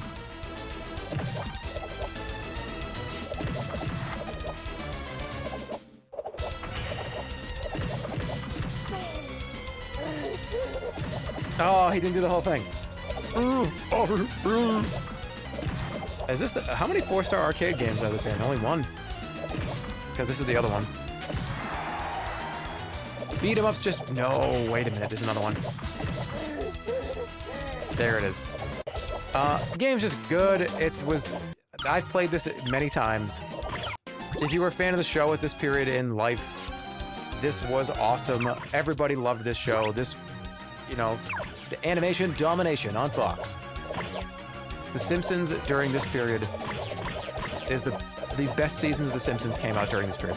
So not only did they have one of the best TV shows, they had one of the best games too. Isn't that crazy? Imagine if they had made a movie at this point, not decades later. Imagine having one of the best video games, the best TV shows, and the best movies all within a year or two of each other. That would be crazy. It's a 4. All right, almost there. Time Crisis, it's going to be a 1. Shoot him! That action, stepping, shooting. This is the game that introduced that recoil. The like recoil light gun. Actually, you know what? This might be a 2. I deleted tons of money into these games. All the way through Time Crisis 2, 3, 4. Such a unique mechanic that only they were really doing. There were so many other light guns, but that duck, hide, and reload was just something that they just patented. This also probably was the cleanest light gun game. It felt the most fair, and I think the best calibrated. There was just something about how this one felt. I think it's like the good 60 FPS. Boss fights were good. It felt kind of fair. You got 4 lives, which felt, what was it, 3 or 4? It was 3, but you could get extras. There was health like hidden in barrels and stuff. Yeah, it's 2. Virtua Cop. This was a Sega Saturn game, but also an arcade game. I just loved when you shot them multiple times. They did the like, go, go, go, go! This is a downgrade from Time Crisis. Yeah. It's a good game. I had a lot of fun playing this. When it was on the Saturn, too, it was really fun. I played this at a friend's house. I destroyed this game once. You mean broke it? I think it deserves to be on there, but maybe I should just nuke it. What is going on? Why is Wheel 'Em In and Big Bertha the only 2 eliminations that I have here? I took too much shit from chat. You guys just bullied me into deleting those. The second of there's 2 wrestling arcade games. I already rated one of them. It was for the PlayStation as well, though. This one was only for arcades. This was also at the bowling alley. What a great bowling alley. They had so many great bangers. There were 3 cabinets at that bowling alley. It was Ninja Turtles, this wrestling game, and then it was a light gun game, and I just don't remember. It's out of my brain. It was awesome. You're being too lenient? Well, I'm not going to be able to be in about 24 hours. It's good. It's a 1. This game could have like 7 people playing it. The X-Men beat 'em up game.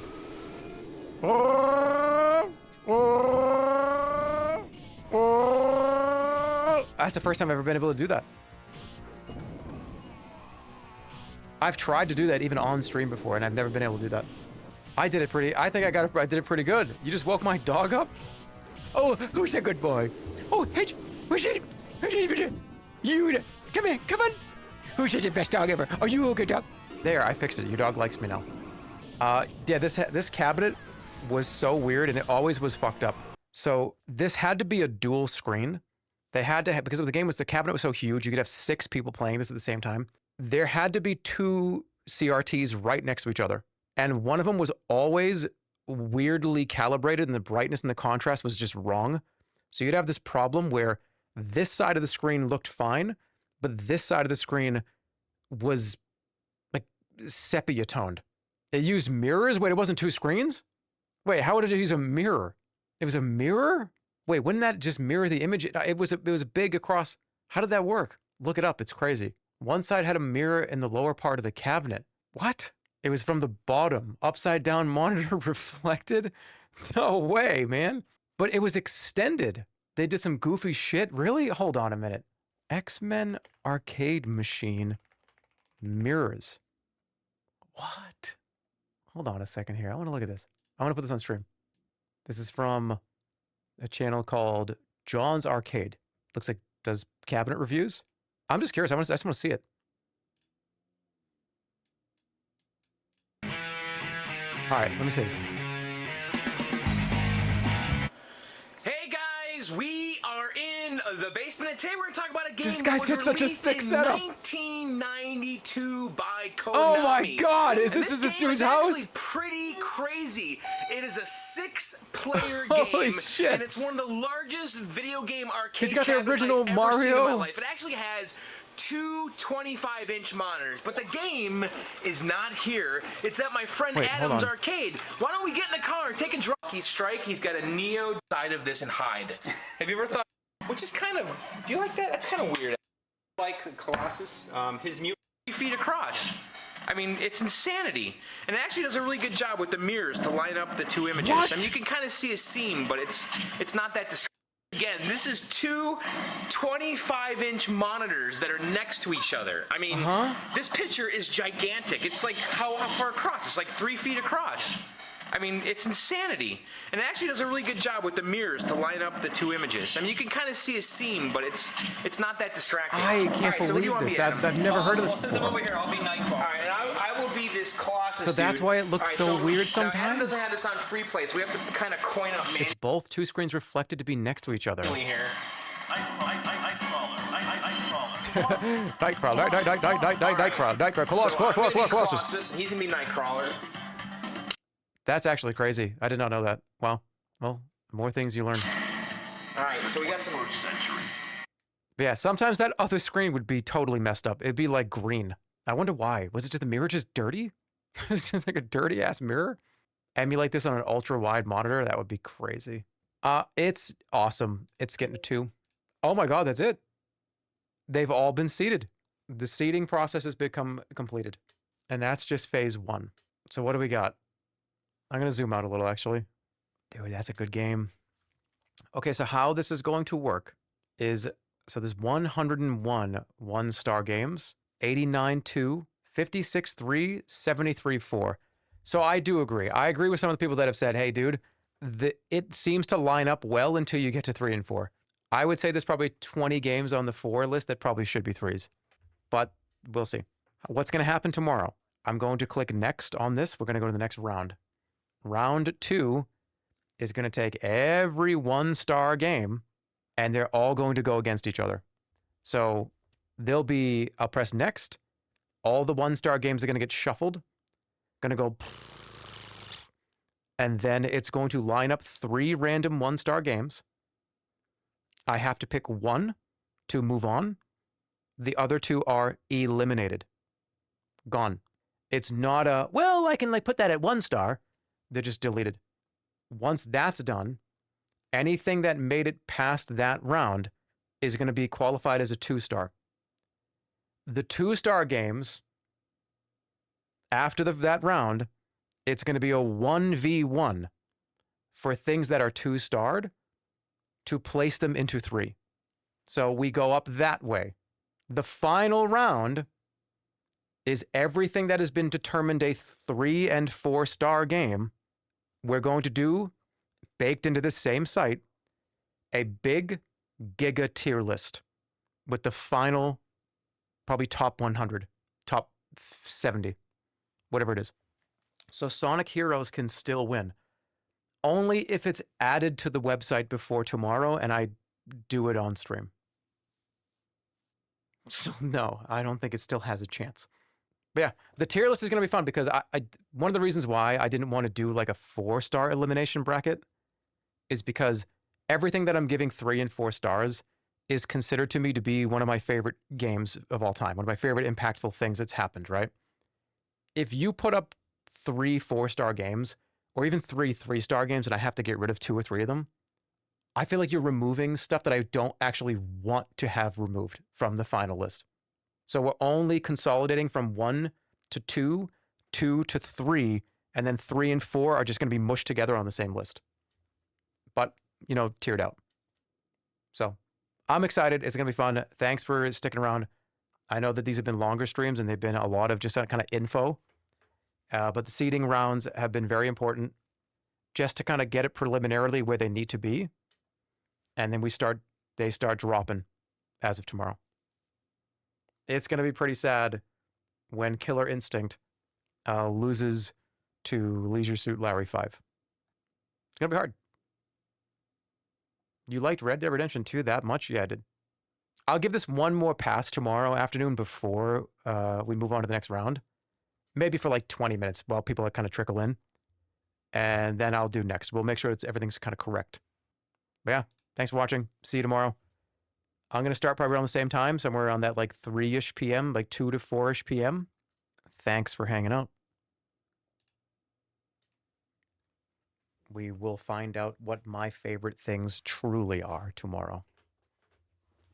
And that stream will be one stream because the nature of these elimination rounds coming up are 3 games are getting eliminated in 1 click, right? So it won't be 14 hours of seeding. It'll be probably like each round after this round here will probably be like 1 to 2 hours each. But yeah, take care. See you tomorrow. Thanks for watching. I'm excited. I told you this was going to take a week. Bye-bye.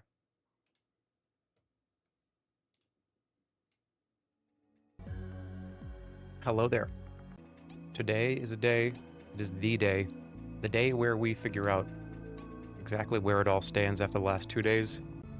If you've joined us the last couple of streams, then this is the culmination of all of it. We have a couple of, I will explain what is going to happen. I'll explain the rules. But for now, let's get the ads out of the way. And I will see you in a few minutes. I've got a tea going. I'm ready to rock and roll real soon. Yeah, I saw the Ocarina of Time. I saw the, yeah, perfect timing for them to do that.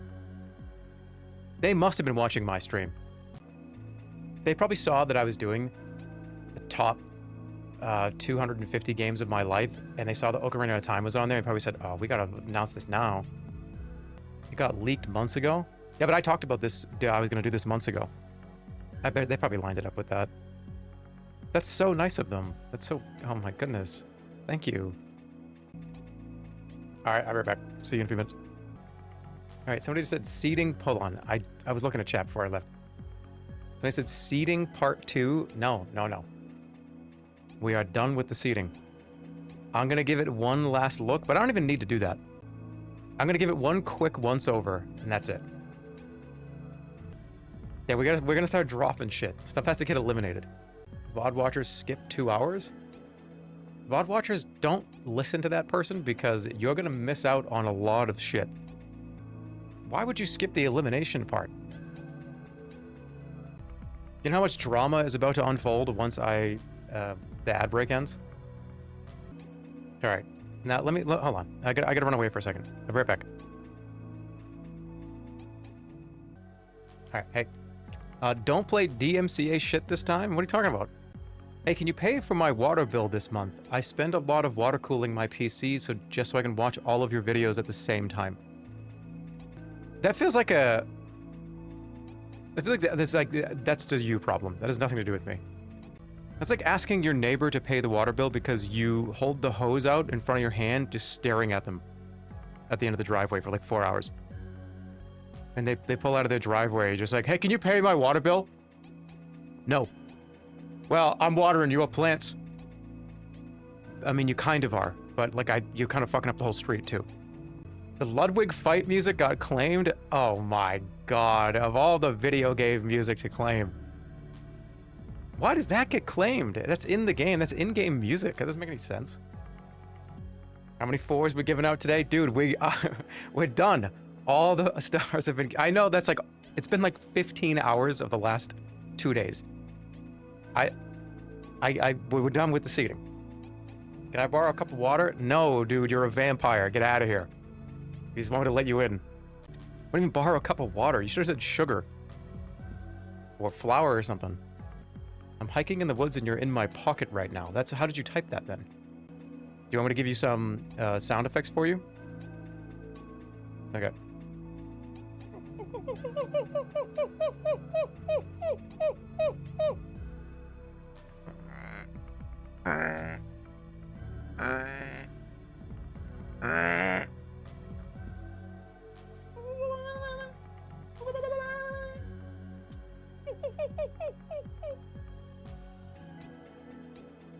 You're accidentally gonna lure a cougar to this person. No, turn me down. Where are you? That person's a liar. Let's play. That's a wounded animal noise. You're gonna attract predators. Okay, everybody. Hi. How are you? This, as you see at the bottom, 364 out of 364 games have been seeded. I'm gonna give you one pass before we move on. Where are my headphones, you idiot? Hey, is he gonna complain about the headphones he wears?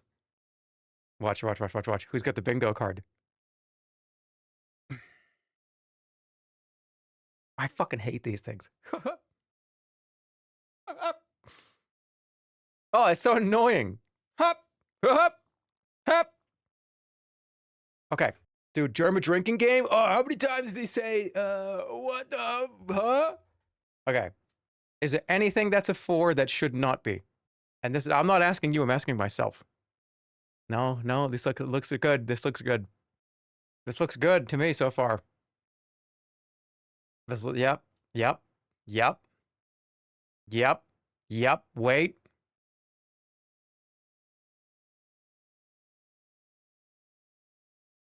What do you mean I'm not a bot? I'm not a bot? Why does it think I'm a bot? Okay. I think it knows. All right, hold on. Give me 1 second. Give me 1 second. Give me 1 second. I think I know what happened. Hold on. Give me a second. BRB. The stream might go F for 5 seconds. Hold on. Give me a second.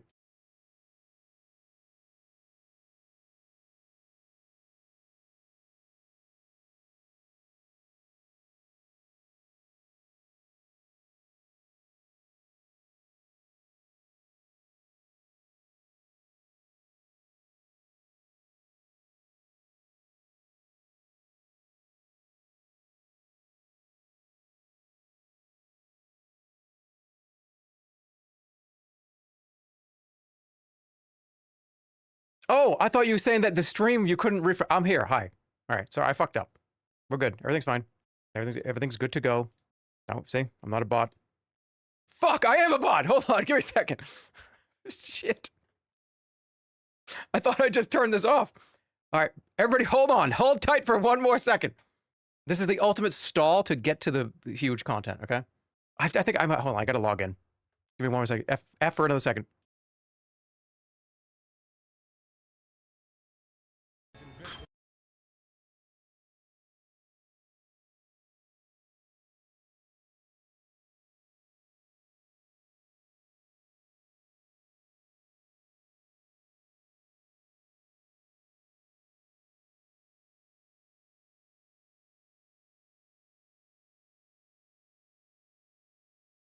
Hey, the VOD's gonna be all right. Everybody, nobody talk for 5 seconds.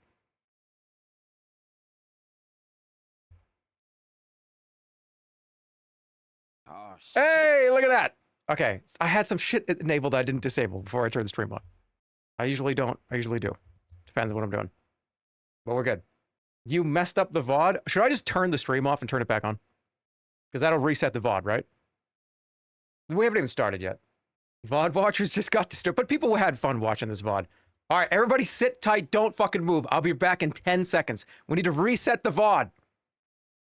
This is the ultimate procrastination. Okay, this VOD, you're the only guys that are going to see this. I'm going to tell the VOD channel not to fucking put this up. This is not going up. Everybody don't move. This is Patreon content. This is literally Patreon content. Wait, the VOD's fine? VOD's fine? VOD's fine? All right. You guys figure out if the VOD's all right. I'm going to do my fucking pass-through. Yep. Yep. I actually think this might go up or down. Lost media. Yep. Yep. Yep. Yep. Yeah, I think I'm ready. I think I'm ready to go. I think this is going to be good to go. Do we have it confirmed that the VOD is actually fine, though? Holly said the VOD was all right.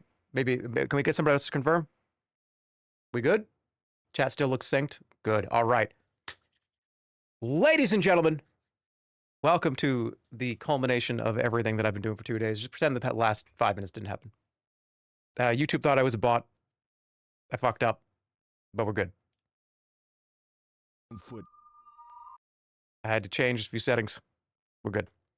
All right, it's time. Are you ready? There are okay, round 2 coming up. What's going on, everybody? Welcome to the culmination of everything. This is the second round coming up here. Thank you for joining me the last 2 days here. If you were here the last couple days, we did some fun shit. We seeded every single video game that I've ever cared about, truly. And if you see at the bottom of the screen, there are seeds there. You've got 101 1 stars, 89 2 stars, 56 3 stars, and 73 4 stars. What I'm about to do when I click this next button is we're moving on to the elimination rounds. Every game that has been rated 1 star is being put into a shuffle pool, which then I have to eliminate 2 in a choose 1 scenario out of 3 games. Only 1 stars, and whatever gets picked moves on to become a 2-star. Why is Spore not on here?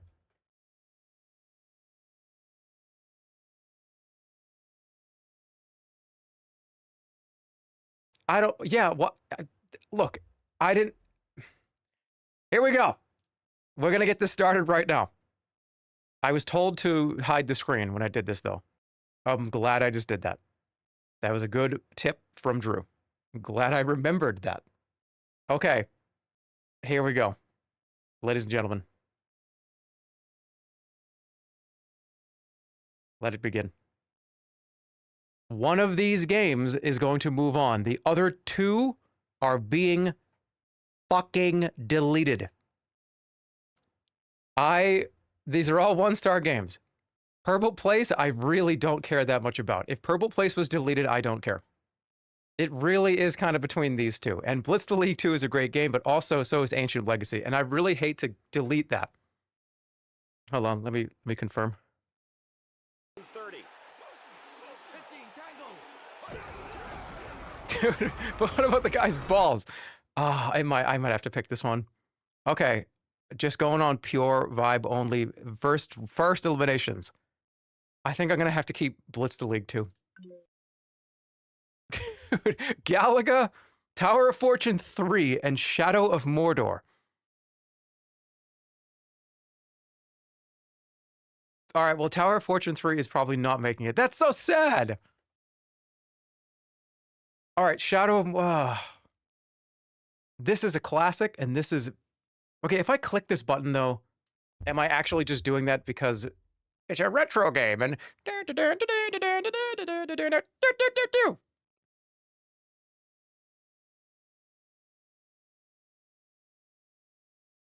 Is that why I'm clicking it? I don't even really play this game, though. I've played this game a shitload of times. This just has to be on here because it's a video game that is so important. Galaga invented the Nemesis system. Fuck. But that means these 2 are gone. I kind of want this up there somewhere. But then I see myself in the arcade as like a 7 or 8-year-old. But then I see myself as a 37-year-old laying down with this on my chin, like right here, going like... This is 3 distinct periods of my life. Okay. I've made my decision.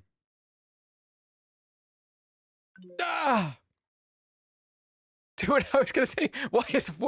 no, this is World of Warcraft Legion versus Power Rangers the movie. Oh, fuck, come on, dude. This is a Warcraft buff. This is Warcraft gets a buff. I don't want to lose Power Rangers the movie.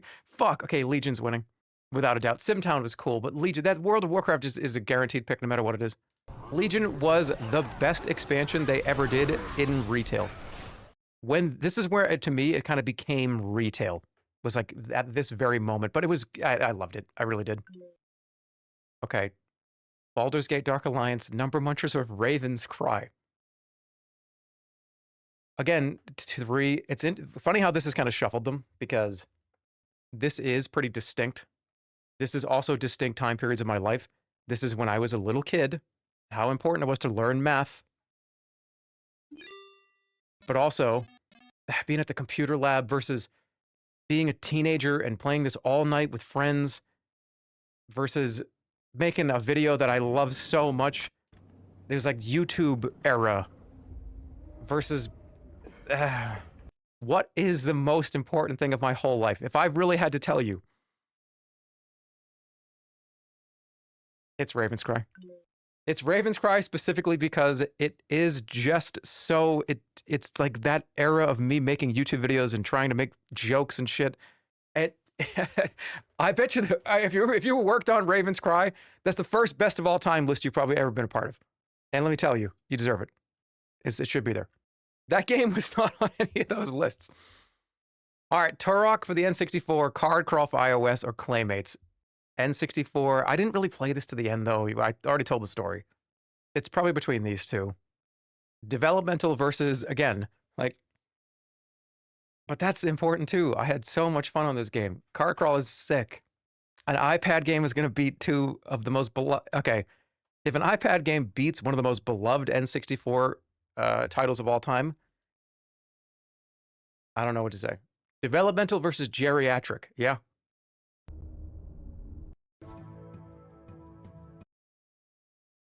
I just want to look at them. But I think it's gonna be, I don't know. This video it's for one of their other spin-off games, but iPad Andy. Donkey Kong Country just did that level but better.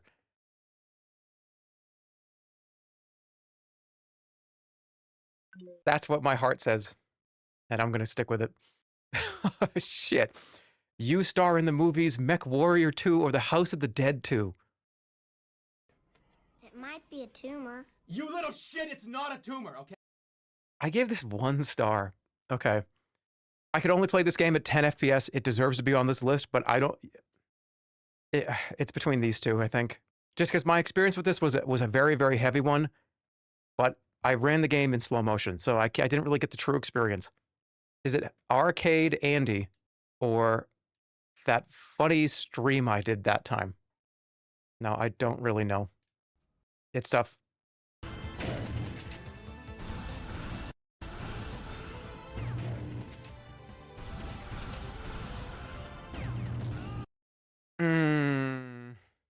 I think these have buffs, because not just a buff for me, but a buff for you too in the audience. Because I played this maybe twice in my whole life, but it was incredibly impactful for 1 star. I played this probably 100 times, but it is as impactful as this in my brain. It just is. I remember just drinking during this stream. It was so much fun. Drinking hard ciders and just fucking around for like 8 hours, whatever it was. This was some of the most fun I've had on stream, period. But this is like one of the best shooters, one of the best arcade games. Okay, I'm going to go based only on exactly what my mind... Okay, there's 2 devils on me. There's no angels here. There's just 2 devils. They just both have different agendas. This is the YouTube content demon. And this is the video games are fun, good video games. This is a game demon. This one's yelling at me about content. Like, dude, you know, how many views that one got? That got you like 500 subs in 2 days, dude. Remember how much fun you had? Don't you understand? House of the Dead 2 is one of the most celebrated. Sorry. House of the Dead 2 is, dude, fucking, what's up with your voice? You blew it. Mario Strikers Charged, You're in the Movies, or Wizards and Warriors. Oh yeah! I'm leaning towards this. Yeah, I think so. A lot of good childhood memories with Wizards and Warriors. I've already told these stories a few times as I was doing the seating. But this was so much fun. I just gave one of these a high rate. One of these has to go, right? And I think the other one is probably better. Why did I wear a big naked fat suit?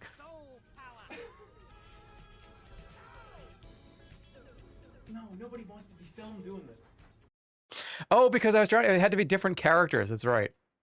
I think this loses the childhood buff just because I didn't really... It's not that I don't care about this, it's just it receives the lowest of the childhood buff. As much as I do love this game. I'm going Mario Strikers. This one is... Alright, this is not fair. Because Desktop Destroyer deserves to be at 3. Yeti Sports versus Mega Man X. Am I just LARPing with Mega Man X? I feel like I might be. I think I might be LARPing with Mega Man X. I played a lot of Mega Man X, but I'm telling you right now, I spent more time in Desktop Destroyers.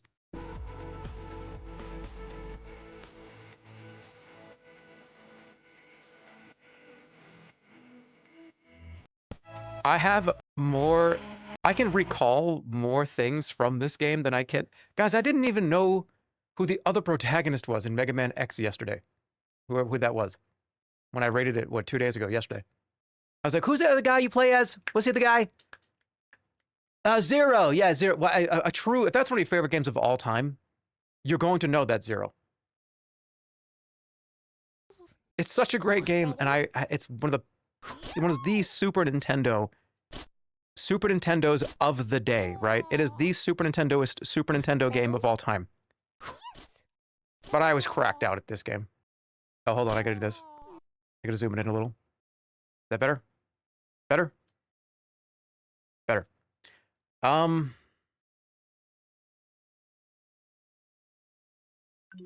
made my choice. I'm sorry, but Mega Man X has been eliminated. Game Dev Tycoon versus... I'm leaning towards this. I think it's Game Dev Tycoon or T2. This was on the list for a very specific reason. I already told you why. Big thing, getting invited to like E3. That's awesome. Was a cool game, but it's between these two, I think. And these ones are... Obviously, this is the arcade. I talked about the machine gun, how much fun it was to use it. These are tied for me in my brain. It's gonna be... I don't know. I can't pick between them. It might actually have to be this one. Okay. But I played this so much. Okay, why can't they all make it to the final list?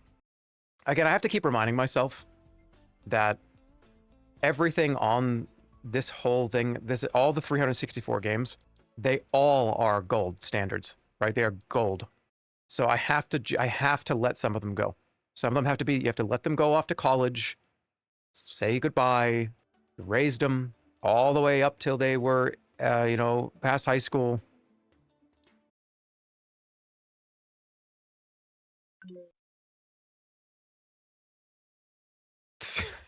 It's this one. Do I even need to pick? Or is it just this one? It's definitely the it's the WrestleFest arcade game. Adventure Island's great, but this one is so much fun. It's the wrestling game. You're acting like you made these games. Raiden's cool. It's arcade also. This is arcade Super Nintendo. We're going with WrestleFest. Theme oh! I'm sorry, everybody. I've made my decision.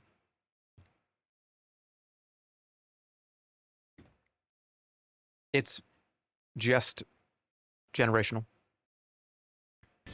This one sucks. I hate that it shuffled these together. Because if I really cared about it, I would have made it at least 2 or 3 stars, right? But when they're next to each other, Marvel vs. Capcom 2 versus, but Theme Hospital, Candy Stand Bullpen Blast versus Marvel vs. Capcom 2 versus Theme Hospital. Present them.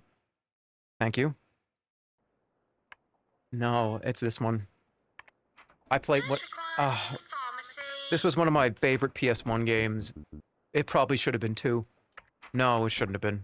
Doctor required in standard diagnosis. Sponsor bias? No, Theme Hospital.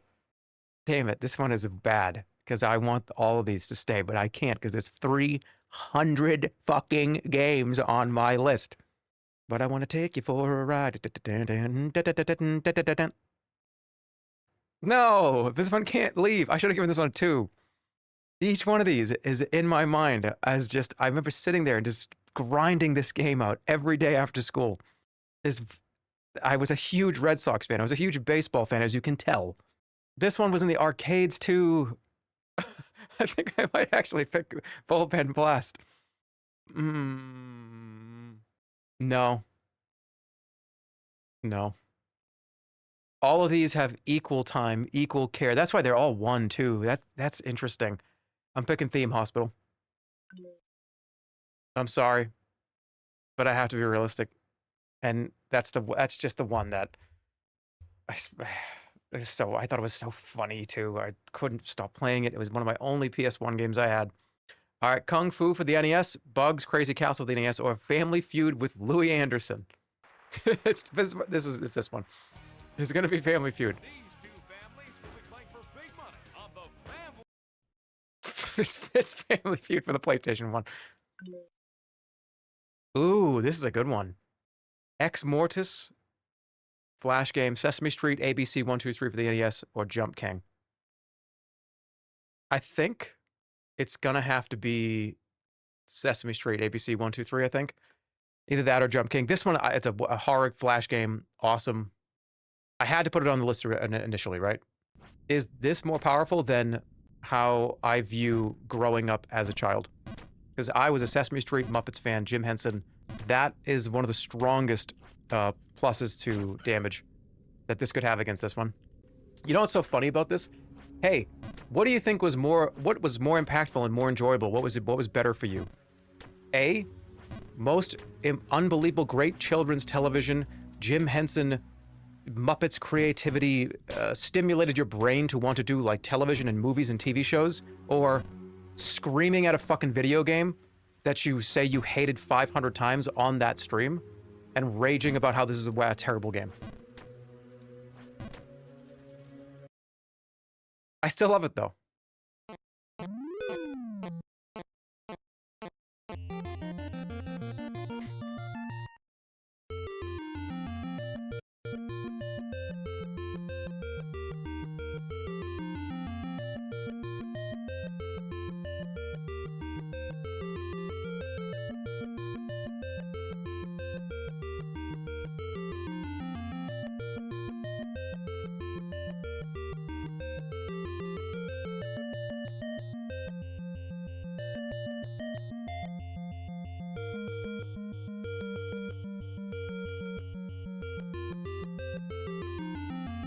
Sesame Street ABC 1, 2, 3 for the NES is the winner.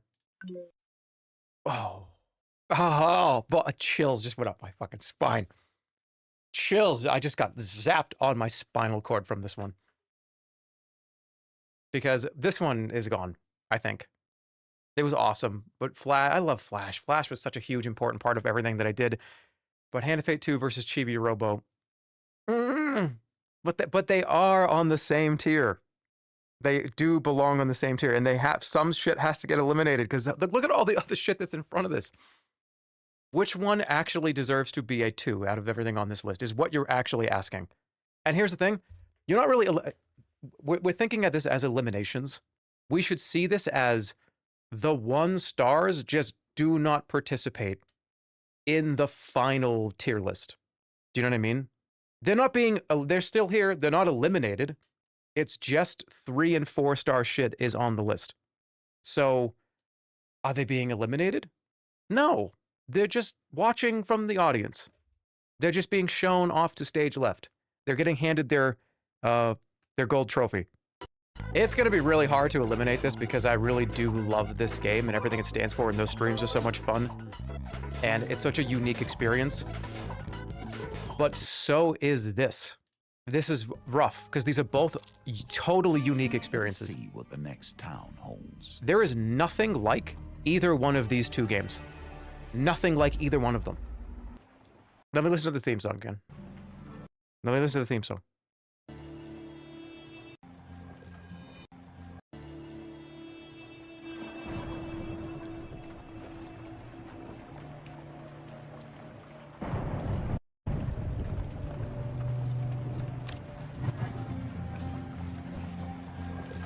Every part of this tale is a part of your history, a part of the reasons that bring you here.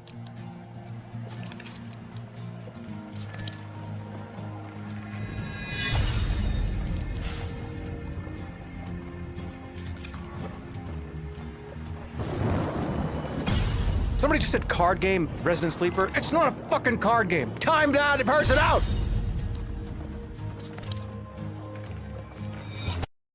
You just made my decision for me. The winner of that round is Hand of Fate 2. It's not a card game. Okay, sorry, Chibi Robo. You're awesome. But, SOCOM Navy SEALs versus, that's an oversized mug? No, it's not. It's a normal mug. Pac-Man, the original Pac-Man, or Contra. Contra, NES, PlayStation 2, or kind of OG arcade. I like that these are here because this truly is a test of like which one of these do I think, because these are all classic, extraordinarily important games to me and the world in general. Pac-Man versus it's gonna be Contra, I think. It's either Contra or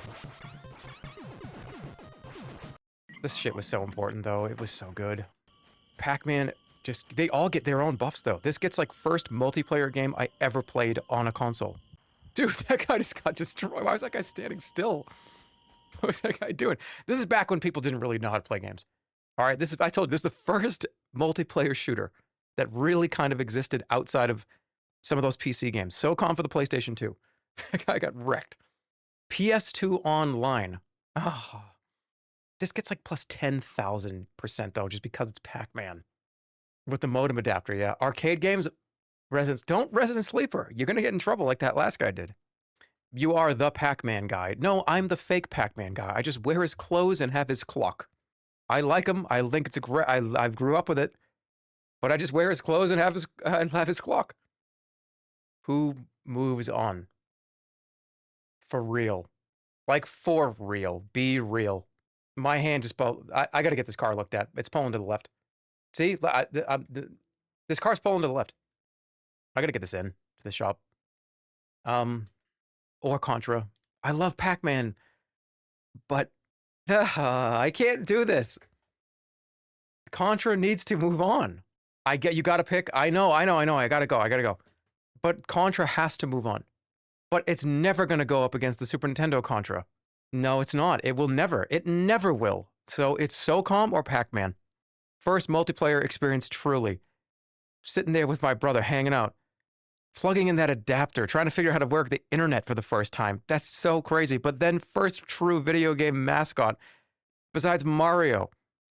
Imagine Pac-Man not making it through on my list. I have his clock and his pants. I can't not have it move on. I can't not have that move on, but I don't even play it. SOCOM, US Navy SEALs is the winner. Oh my God. Oh my God. I think that's accurate. I do. Because the other Pac-Man game is on here, and it's going to be like a 4-star game. I like the goofy, weird, like walking around with like a smile on his face Pac-Man. Okay, we got Base Wars, Gearheads, or Snoopy Sports. This is a good tier because all these could make it. PC nostalgia versus NES nostalgia. Which one is more powerful? This one deserves a Resident Sleeper. Stop Resident Sleepering in my chat room.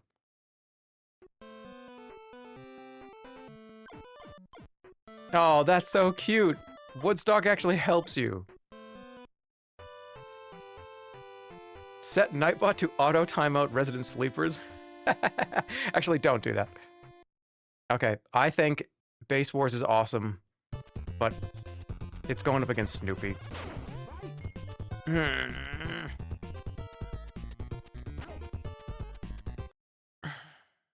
It's Gearheads. You might think I'm crazy, but you will never know what it was like to mash one side of the keyboard with your friend on the other side, screaming at each other over this dumb little game. I played a lot of Base Wars. I played a lot of the Snoopy game, and the Snoopy, I love Snoopy. Snoopy's a wonderful character. I love it, but I don't think anything compares to Gearheads in this tier. Fable 2, Black and White or Missile Command? I think I already know the answer, but just to be sure, I don't think it's... Oh my God, it's definitely not Missile Command. So awesome. What a classic arcade game that was ported a million times to everything else. But it just does not hold a candle to either one of these two. And it's just a question of which one of these two do I want to move on, and which one do I not care if it goes and gets its trophy and leaves. Is Fable 1 still on the list? Absolutely, yes. I think Fable 1 is better than Fable 2. So, and this game is awesome. This is one of the most fun games. So unique, the God aspect of this game. The streams of this game were so much fun. I've already talked about it. We already went over it. It's Black and White. That is the winner. Black and White for PC. Congratulations. Simpsons Hit and Run versus Wirehead for the Sega CD and Amnesia. You know what's crazy? This is the tuber list, by the way. This is the YouTube streamer content creator. Which one? Because I made like 20 videos early on this game with these mods, the Amnesia mods. But I didn't do any of these besides the only reason why I did them is to make them content. None of these I have like some old memory of playing this with friends. None of them. They were all solely for content. I bought this and I got the Sega CD to stream it and make fun of it. And my God, was it a good time. He used us. This game was so stupid. But it's so good. There's so many stupid ways to lose and to die and shit. All right. I'm gonna have to. But Simpsons Hit and Run is all your favorite stream. You guys all love this. How can I eliminate this one? Okay, this is your favorite stream. That one was my favorite stream. What's more powerful? Again, I hallucinated during this game, but I didn't not love it. I look back on this and go, man, that was like a great day, wasn't it? All right, stop being biased and watching the other. Yeah, I did equally watch the videos. Because I was about to click this after they flew off the cliff. Bring him in.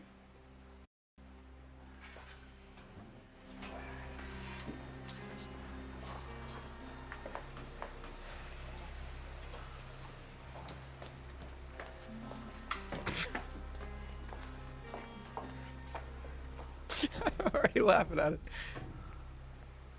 Come on, let's get this thing over with. All in good The guy with the glasses. Brain surgery is one thing. Knowledge Okay. is quite another. Simpsons Hit and Run, congratulations. All right, Coin Game, Toe Jam and Earl, or Twisted Metal. Of these three, it's definitely not Toe Jam and Earl. It's either Twisted Metal or the Coin Game. Look at how cool this is.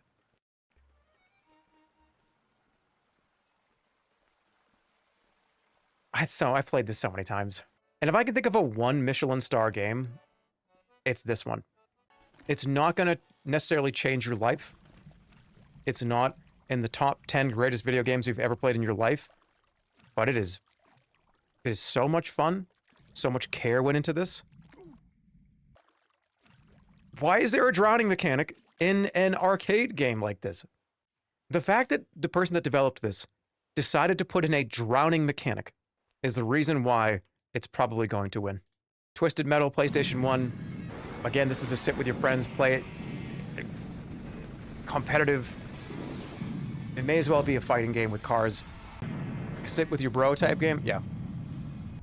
Yeah, this is a sit with your bro and try to get every single ending cutscene. Toe Jam and Earl's cool, but it's not Toe Jam and Earl.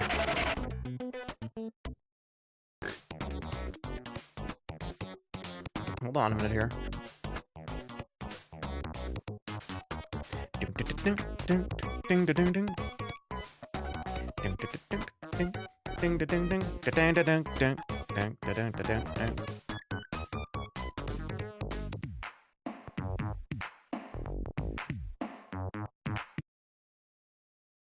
Coin Game is the winner. Clock Tower 3 for the PlayStation 2, Super Mario Maker for the Wii U, or Black Belt for the Master System. I think it might actually be this one. Okay, in little kid years, I probably put like 10,000 hours into this game.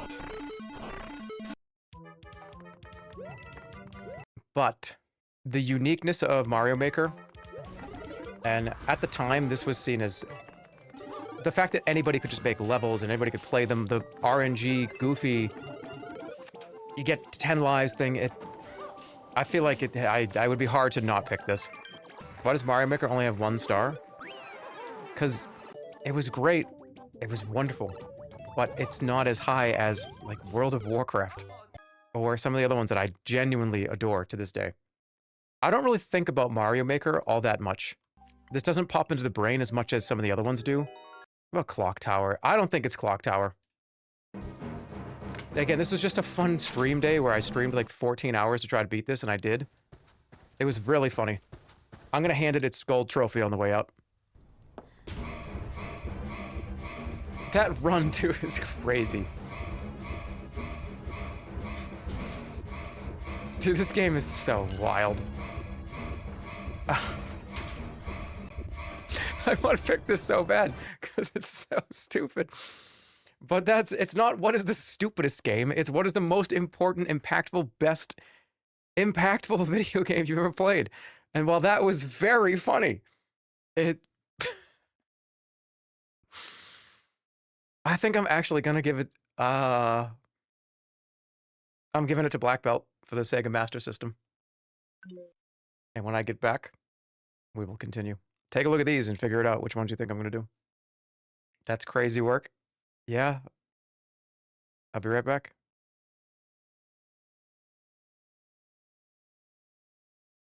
I come back and sit down and I see if you read this, you've been cursed and have 7 hours to live. What the fuck, man? That's the first thing I read. Somebody undo that.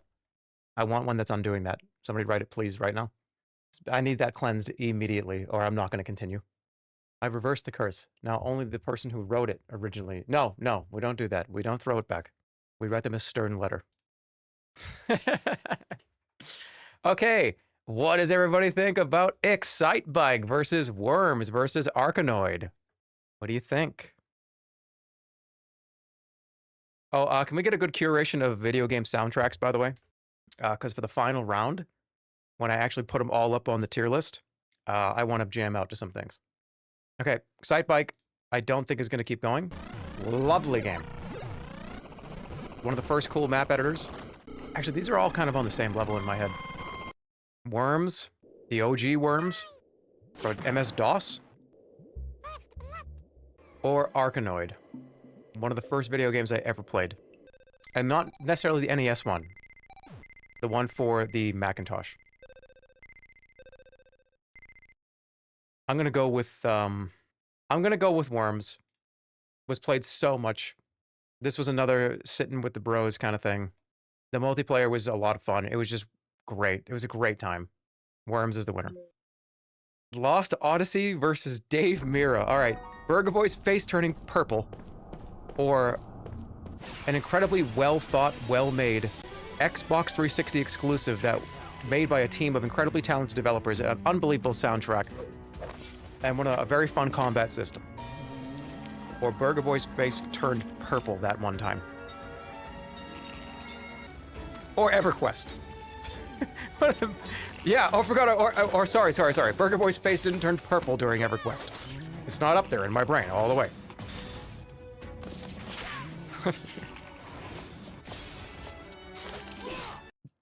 Okay, EverQuest is probably not it. It's important to the entire video game ecosystem, but not necessarily to me. World of Warcraft was that for me. It deserves to be on this list. I did play it. I did enjoy it a lot. I had a lot of time in it, but it's not as important as these two.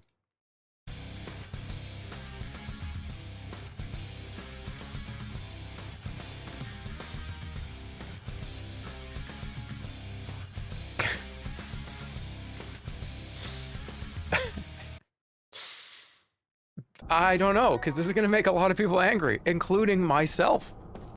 I think a lot of people don't know about this game. You know what? Dave Mirra BMX is such a hilarious game. I don't even play it for the fun.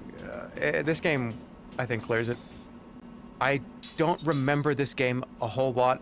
I haven't played it in 20 years. But I remember having a lot of fun. OST is incredible. They went on to make some more great shit, and I think they did a great job. Lost Odyssey is continuing on. Sorry. Mega Man Soccer versus Knights of the Round versus Rampage. Okay. Good beat 'em up for the Super Nintendo, or Mega Man Soccer was so good.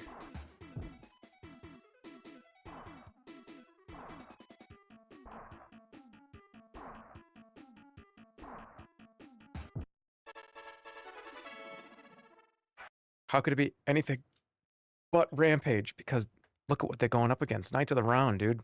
Do you really think that Knights of the Round is not going to beat all these?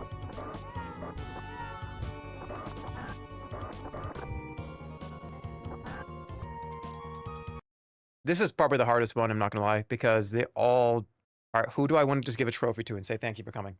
Thank you for coming. Thank you. Oh, Mega Man Soccer. Thank you for coming. Thank you so much. Oh, no, we were delighted to have you there. Did you like it? Did you have fun? Thank you. Yeah, I'll probably check you out another time. Here, no, your trophy's over here. Thank you so much. Appreciate it. Appreciate you. Thank you. Knights of the Round. Come on up here. That's you right there. Yeah, well, hey, what's up? Come here. Hey, good. Thank you so much for coming. Yeah. Ow. Ow, my hand. Percival, please. Yeah, no, the trophies are over there. Awesome beat. You guys have one of the best beat 'em ups of the Super Nintendo. That's why you made it to my list. Hey. Hey, I was gonna say, hey, Mo, big take care of Larry, but the three of you, you're actually, you're Lancelot, Percival, and King Arthur. You're not the Three Stooges. I'm sorry about that. Hey, keep an eye on that one. He's got a strong grip. Almost calls it the Three Stooges. Rampage wins. Enshrouded, this is kind of a more modern one. Enshrouded, Dark and Darker, or BioShock Infinite. You know, I kind of want to give this to Enshrouded, but I don't think I'm going to. I think Dark and Darker was just so, I was so obsessed with it for so while, it was a long time. Even off stream, I just kind of played it and enjoyed it. And again, I'm talking about early Dark and Darker. I'm talking about the first 6 months of Dark and Darker. It felt like a totally new experience that I've never had before. I've had the Enshrouded experience a lot of times. I just think they did it very, very, very, very, very well. And I would continue to play this. Fantastic game. BioShock Infinite, I think, is just the odd one out here. Yikes, that's kind of loud. Now, again, I'm not saying that BioShock Infinite is a better video game or a worse video game than Dark and Darker. But there was a certain feeling I had while playing this that I hadn't had in a long time. It's Dark and Darker. Okay, we got another beat-em-up, top-down shooter with blood, or The Sims 4. The Sims 4, Dungeons & Dragons, Tower of Doom, or Loaded for the PlayStation 1. I'm just thinking about the mods. Again, the only reason why Sims 4 is on this list in the first place of my top favorite things I've ever done in my life as a video game is because of the, like, goofy Adam Sandler and police mod that we could put in, and the people that float in the helicopters, and you could crash cars through the buildings at people. It was just, it's the hardest I've ever laughed in my entire life. I think about that hardest you've ever laughed in your whole life. I've never seen a comedy movie. I've never seen anything in real life. No comedian has ever been as funny as this. Ever. But I think this did permanent damage to my body. Versus the PlayStation 1 Loaded, which is, it's great, but I'm going to hand it. Loaded, congratulations, go get your trophy.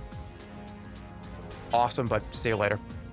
Can an old beat-em-up from the mid-90s survive Chuck Schnozwell shooting that guy with bread for a head in the face with a shotgun? Man, I don't know.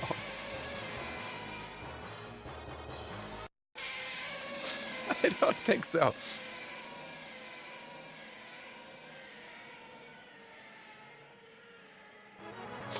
I don't think so. Shit.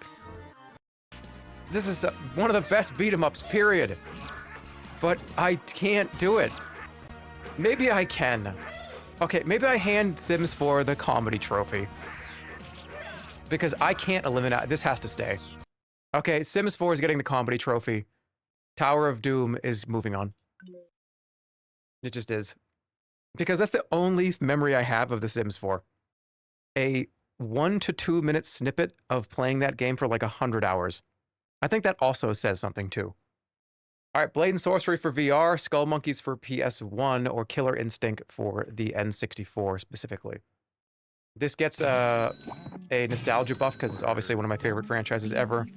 Neverhood's my favorite game of all time, or is it? But I don't think it moves on. I'm going to hand it the trophy. I'm going to hand it the second best trophy. Thank you for coming. Your big brother is going to get the real trophy, but you got to be here. And you get a trophy too, because your game was kind of cool. So is Blade and Sorcery? I might give it to... No, but Killer Instinct was so good.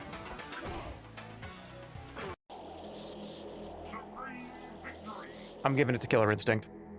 Only because VR was awesome, and this is a great VR game, and it's so much fun. I would play this right now. If you told me, hey dude, sorry, the universe has changed course, you are no longer doing this. You are being teleported into a VR helmet and you're playing Blade and Sorcery for the VR for 1 hour. I'd be like, that sounds amazing. That sounds great, dude. Sure. That sounds awesome. Thank you for doing that. But I think it's going to have to get that etched onto the trophy. Right? What the last 3 sentences I said, etch that onto a trophy, because that's what the trophy it deserves. Go with Killer Instinct. Fast Draw Showdown versus Golden Axe or Virtua Cop. This one's for the Wii specifically.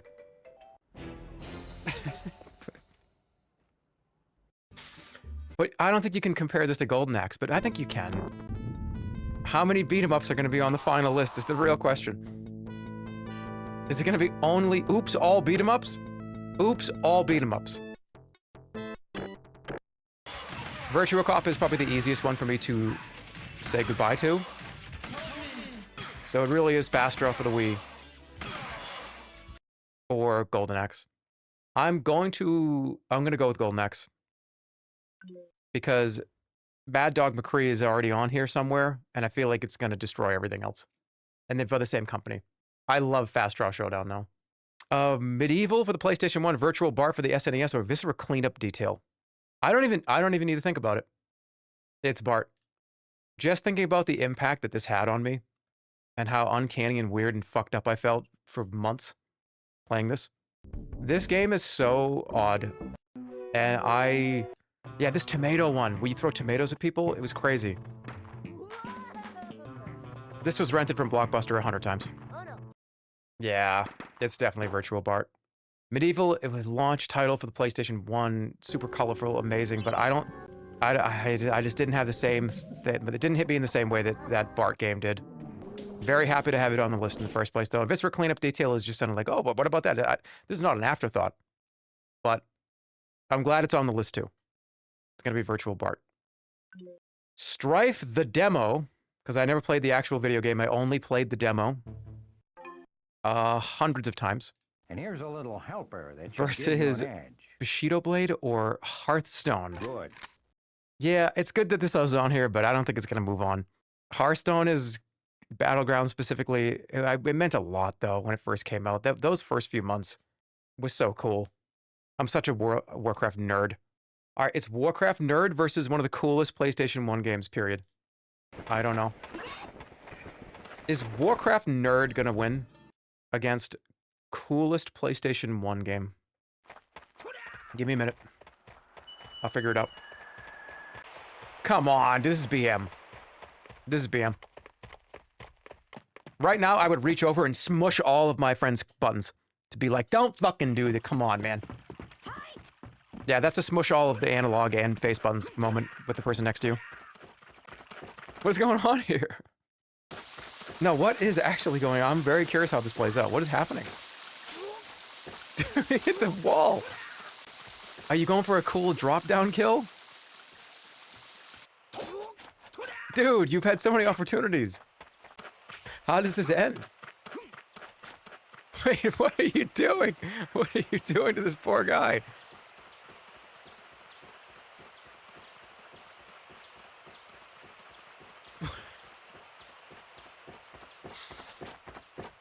Do you have to last a certain amount of time at this level? I'm curious. Maybe you do. Maybe you have to survive. Oh, showing off the map. Showing off the whole map. Oh, shit. They're still going. They're still going. They're still going. Still going. Still going. Still going. Still going. Still going. Still going. Wait.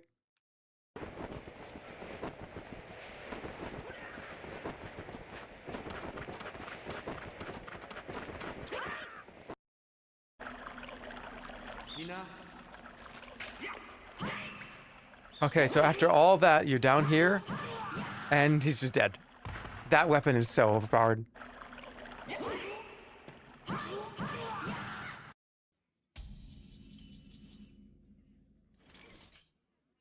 Card game again. No, but you don't understand. I was so desperate to play this when it first came out, and the Battlegrounds is still something I play a lot. Hearthstone wins. I'm sorry, it just does. I have to be completely honest. I can't lie to you. It's Hearthstone. All right, go ahead, throw the tomatoes for a minute. It's fine. I'll take the tomatoes. I'll take the tomatoes. Wonder Book, which is for the PlayStation 3. Trauma Center for the Wii, or Die Hard Trilogy for the PS1. Okay, good. It's realistically Wonder Book versus Trauma Center. To take a closer look. I think actually Trauma Center might win here. I had so many sleepless nights in college trying so hard to beat this almost impossible game at some of the later stages. This game was hard, it was stressful, it required multiple people to sit there and go, yup, nice dude. Nice dude, easy, easy, easy, easy, slow down, because it was a Wiimote game. You got this, man, you needed 2 or 3 hype men to play some of these Wii games. There had to be one person behind you being like, yup, yup, yup, yup, yup, yup, there it is, there it is, there it is, there it is, dude, there it is. Easy, yep, clean, clean, clean, got it, nice dude, awesome.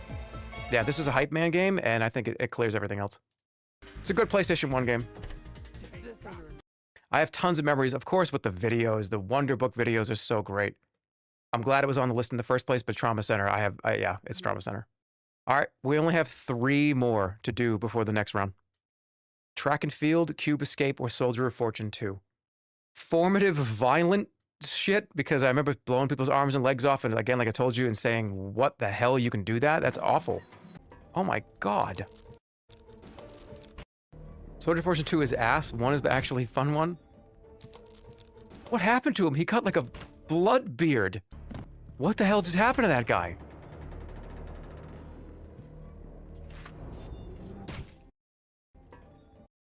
Oh my god, this game is— I told you this game is gnarly. That must be it. This game's fucking gnarly. Rusty Lake Cube Escape. Awesome iPad game. Oh man, what a great game. I'm about to pick this. Yeah, it's such a great series. It's an escape room iPad game. Yeah, you're gonna write it off after I said that, but you'll download it one day because you're gonna see it pop up on the App Store. And as just like, oh, whatever, you know, Jerma sucks, so I'll download this because he's an idiot and I'm gonna see how bad it is. And then you're gonna get sucked in. The word iPad game is gonna melt from your brain, and you're gonna play all 15 of those games, and you're gonna be like, I want more of those, please. That's a recycled joke? From when? That versus Track and Field for NES, it's gonna be hard. Because Track and Field is a mash button game. Ooh, that was a good shot, dude. You said Busch Light was good. I drank Busch Light for a joke for 2 weeks. Didn't we already clarified that? Damn, this guy's good. Okay, it realistically is NES formative versus 35-year-old iPad on the chin. Because this is cool. It's whatever. I had the disc. I remember being grossed out by it, but that's why it's so memorable. The shooting was actually pretty good, but I don't think it beats these two. NES mash button as like a 10-year-old. Cube Escape wins. Overwatch versus Comic Zone versus Arm Champs 2. Guys, I don't even need to see anything else. It's Arm Champs 2. I don't even need to think about it. The amount that I think about this game, it's in there once a month. I say, no way, no way. It's gonna beat Overwatch. Yeah. I think Comic Zone even beats Overwatch. I feel like it's a little unfair to Overwatch, though, because Overwatch is a good game. I liked the original Overwatch. I haven't played Overwatch 2. I don't even know what the menu looks like. But every couple of months, after the first 6 to 12 months of this coming out, it lost like a half a letter grade until it became an F. And I don't think any other game I've ever played has really done that. It started as like an A- for me. It was like, oh, damn, this is actually, damn, all right. This is like an A. This might be even like an A+. And then every 6 months, it went from like A+ to like A, and to like B+, then to like B, then to B, B, B, C, C, C, D, D, D. And then I was like, I don't really care about this anymore. I don't even know why. I can't even tell you the actual reason why that is. It just felt off. It didn't feel like as fun. It went like all over the place. I wasn't a fan of some of the new characters that they put in. I thought they were just kind of like, it's all right, I guess. All the micro balancing. Yeah, they would nerf people, then buff people. They would nerf people, then buff people. Like every other week, it felt like, yeah.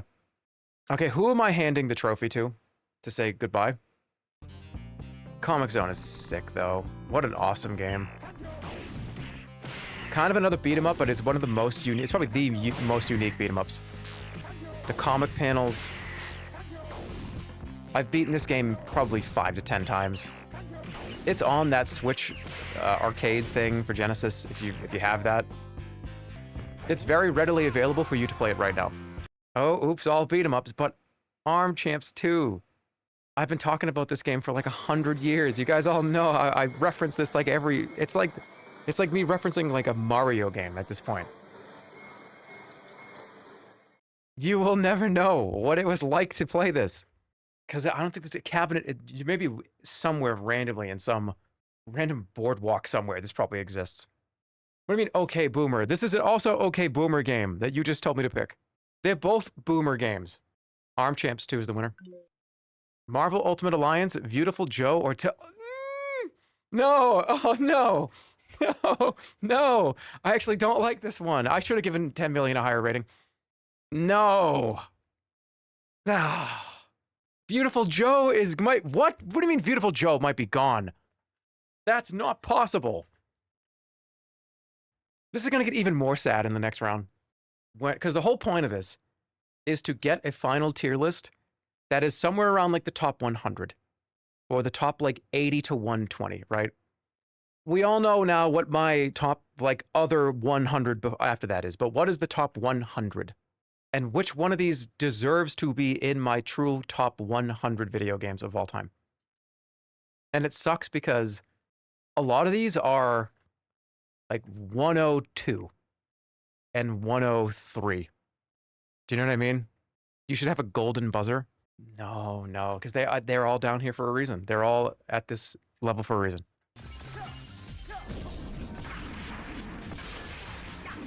So good. Beat him up, Andy. This is also a beat him up. Beat him up with your bros. Beat him up in slow motion.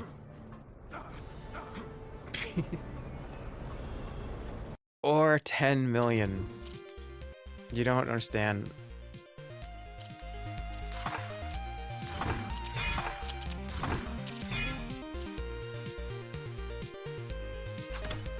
This is the first game I ever streamed.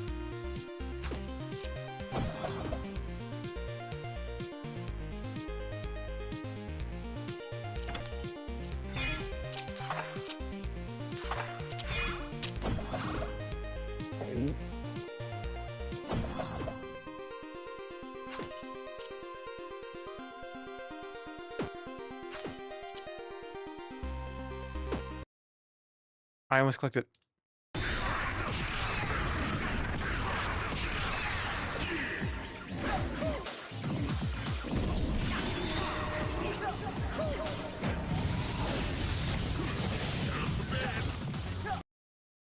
It's not Ultimate Alliance. But these two this is one of the last rounds, and it absolutely makes sense.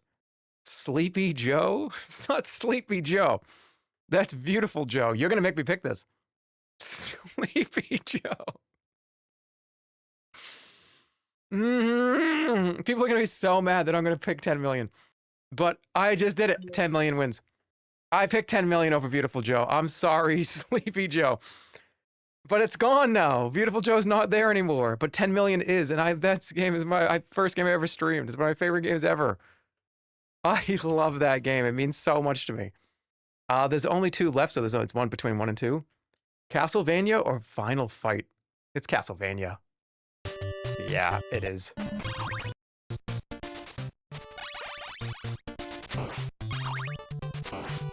I just got back and he already sucked.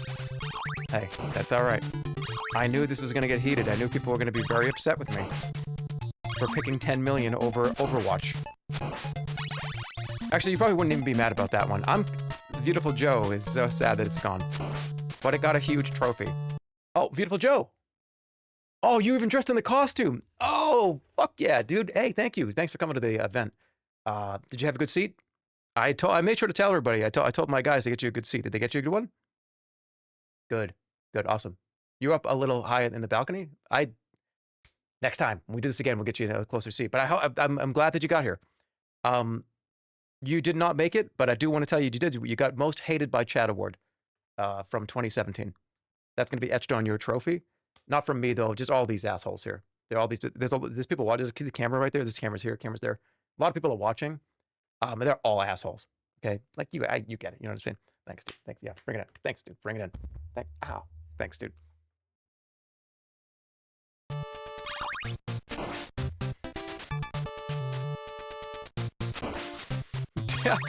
Daffy. Imagine, like, tapping up Beautiful Joe. Isn't he like 3 feet tall? How tall is Beautiful Joe? He's like 2 feet tall, right? I apologize on their behalf. Castlevania, again, formative game, was one of the first games I've truly ever really played. I loved it. It was amazing. Final fight, beat him up Andy. But this is one of the best beat 'em ups. But this is one of the best beat 'em ups. But this is one of the best beat 'em ups. But this is one of the best beat 'em ups. Yeah, we've heard that line. And it truly is. But it's Castlevania for the NES. Okay, I need to make sure that I need to look at something here real quick. Castlevania, congratulations. Okay. This next round. Yep, I'm glad I did that. Okay. This next round. Congratulations. Thank you to everybody for playing. Dude, there's no way that fucking virtual Bart is going to beat Metal Gear Solid 2. Or is there a way? Because this became a 2-star game. It might be hard to do some of these.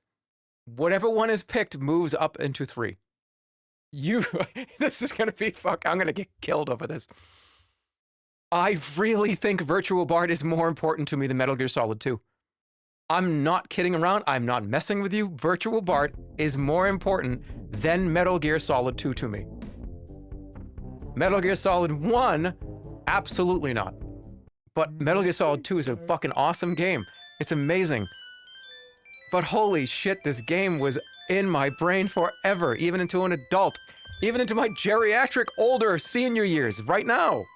This not being on the list, I played this, I thought it was great. It's an awesome game, Metal Gear Solid 2 classic. It's a fucking 2 Michelin star. It's amazing.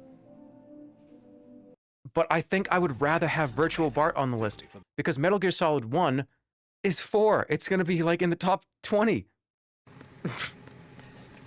I knew this was gonna get weird because we're taking the most important things from me, right? Look, I can tell you, I think Metal Gear Solid 2 is a much better video game than Virtual Bart, right? But I don't think it's as important in the grand scheme of my life as Virtual Bart is. No shit, Omega Lol. Yeah, no shit. But I think Virtual Bart has to fucking move on. And I'm gonna fucking do it. I'm doing it. Virtual Bart just beat Metal Gear Solid 2. Oh, this one's gonna be even harder. No More Heroes 2 versus Immortality. Okay. Dude, Immortality might just be one of the best games I think I've ever played. Again, this is unfair to No More Heroes because I know No More Heroes 1 is on this list. So No More Heroes almost has 2 lives. Immortality is, I don't want to show that much because it's one of those games where if you show too much, it's age restricted, but we already saw it. It's an FMV game. You kind of need to just play it. It's a mystery. You're solving a mystery about an actress that's it. There's a mystery about an actress and it's crazy.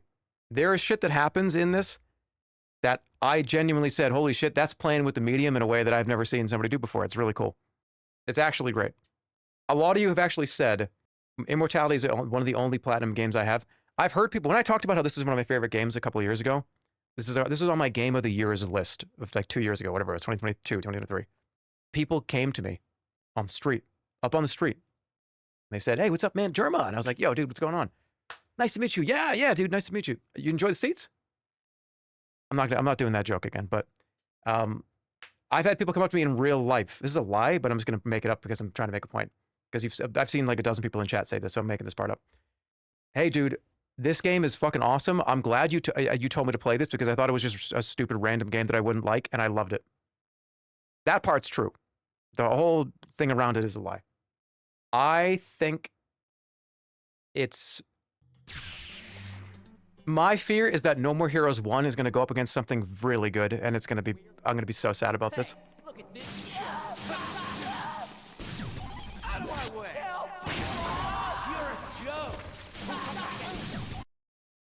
It's such a fun game.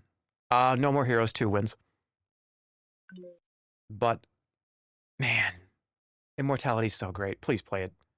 It didn't move on. But, oh, Cube Escape versus Monopoly for Super Nintendo. So much memories. It's going to be impossible to beat this. Cube Escape is sick. It's so good. It's a great game. But I think Monopoly is safe. It's so unfortunate to say that, but it is. One of the most formative games I've ever played. I love that Super Nintendo game. I used to quote it all the time. We'd be at like school lunch. And somebody would walk away from the lunch table and I'd go, "Don't you be coming back here now." And I say that as an adult. Monopoly wins. Super Hot VR versus Star Tropics for the NES. I'm so mad that it's probably gonna lose. It got 2 stars though. Remember, these are Michelin stars. But what actually deserves to be on the top 100? For me, not for you. Not for everybody else, for me. It's Super Hot VR. This is one of just the coolest games ever. Super unique with the medium. A VR game that felt like it could only actually work in VR. Genuinely could only be played in this instance.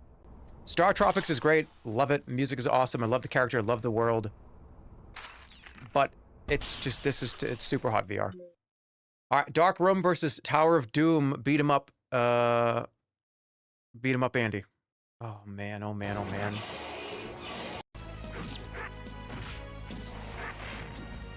It's Tower of Doom. I love a Dark Room, but it's Tower of Doom. Did Tower of Doom come all the way from 1 star? It did, didn't it? I love this game so much, though. I'm glad it was here. Jerma really likes the beat-em-offs. They're fun.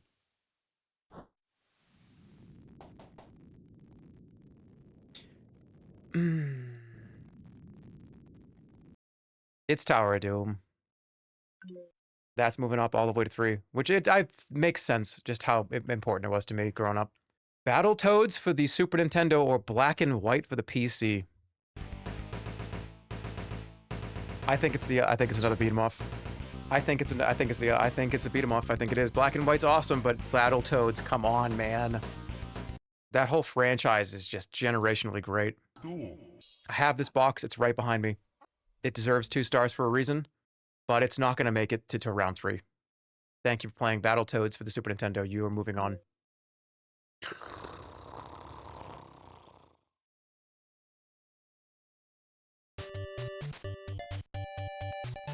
Castlevania for the NES or Donkey Kong for the Game Boy.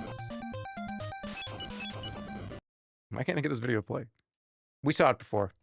We've seen it before. That jump upside down mechanic. The first level, all the fun kind of puzzle little... It's more important than Castlevania. Castlevania loses to Donkey Kong 94 for the Game Boy.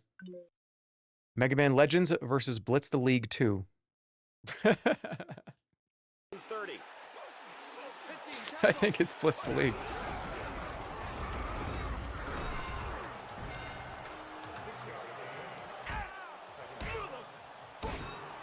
Dude, Mega Man. Is Mega Man gonna lose to 2 goofy ass games? Mega Man might actually lose to 2 goofy games. No, it can't.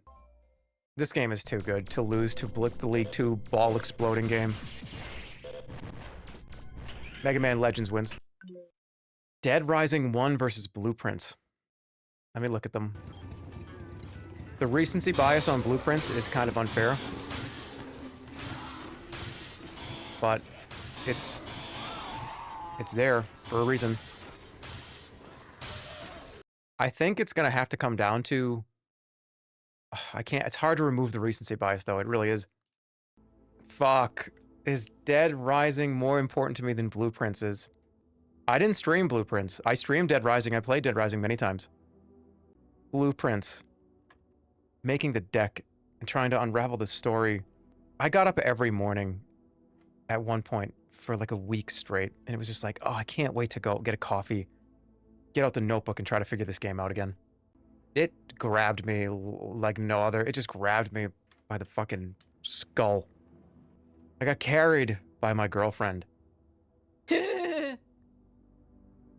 And it was such a fun experience. That versus one of the most wild, wacky... It's wild and wacky versus mystery and getting up in the morning and really kind of just getting there. It's mystery, it's engagement versus wacky. And wacky gets a huge buff on this channel and in my life. Oh, the survivor system. It's too iconic. It sucks that I gave this 2 stars. But I don't think I should have given it 3 off the bat, though. It needed to fight for it. And it's currently fighting. This is hard. The quality time with Holly must hold weight. It holds a ton of weight. You have no idea. All right. Let me consult. Let me consult God for a second here. Let me see what God says.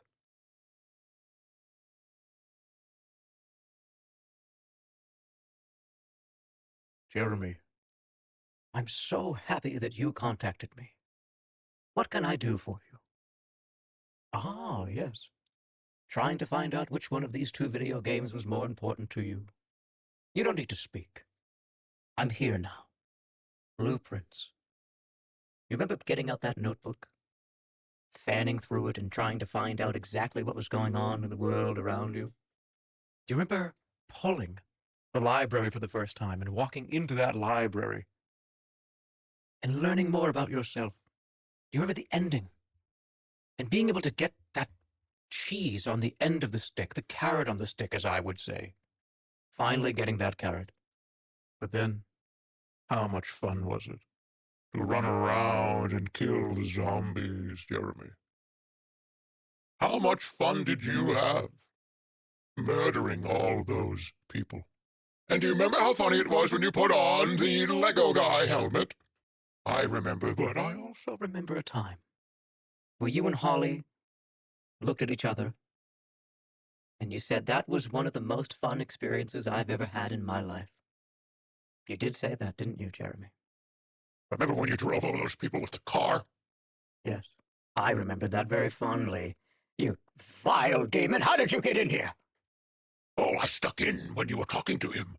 Oh, yes. You didn't hear me, did you? Of course I heard you come in, but I'm more powerful than you will ever be. Pick the violent one. Pick the one where you kill. No, pick the one where you learn. Make the right choice, Jeremy.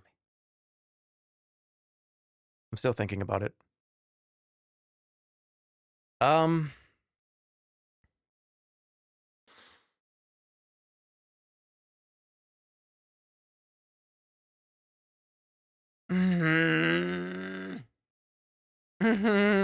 It's not fair, because one of these needs to stay. Blueprints. I'm sorry, everybody. I did it. I'm sorry, everybody. I did it. I had to. I thought about it. I played that game with my mother. My mother was here on a trip, and she could play it too, and she was interested. She was like, "Oh, that's interesting. What about that door?" Oh, man, it was so good. It was awesome. Sorry, everybody. Dead Rising 2. Congratulations. We sat around the video game campfire and played that game for like 3 days. Okay, Trauma Center Second Opinion for the Wii versus Mario Super Baseball for the GameCube. This has a baseball buff, which is very powerful, as we know. And I don't think I need to think about it much more. I've ranted and raved about how I want another one of these games after the one for the Wii. This one's the best one. It's got the baseball buff. Trauma Center, awesome. Glad you made it this far. Hype man game for the Nintendo Wii. One of the best utilizations of the Wii, but you cannot beat the baseball buff. Super Fire Pro Wrestling versus Jammer Lammy. It's Jammer Lammy. As much as I love this franchise, there's other wrestling games on this list that I'm glad it was on here, but it doesn't need to be on here. I put this here specifically because I wanted to see how it fared against the other wrestling games, and Jammer Lammy clears this. Without a doubt. Watch this go up against Parappa the Rappa. It's going to lose, unfortunately, if it does. I'm going to take a break after this. I'll be back. We'll continue. We got quite a bit more to go, so.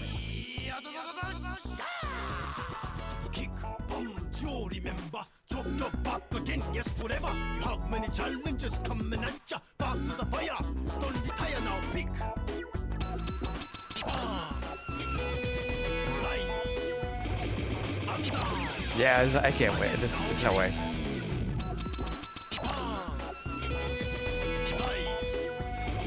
I'll be back. long as I do my chore, nobody ever talks to me no more. But if a baby wants to come crying out loud, do you think you could play and calm it down? Or if you wanna play, how would you play? Slot the lap and down or away? I just wanna know, can you really go without guitar in hand? I don't know. Coming at ya, fly high.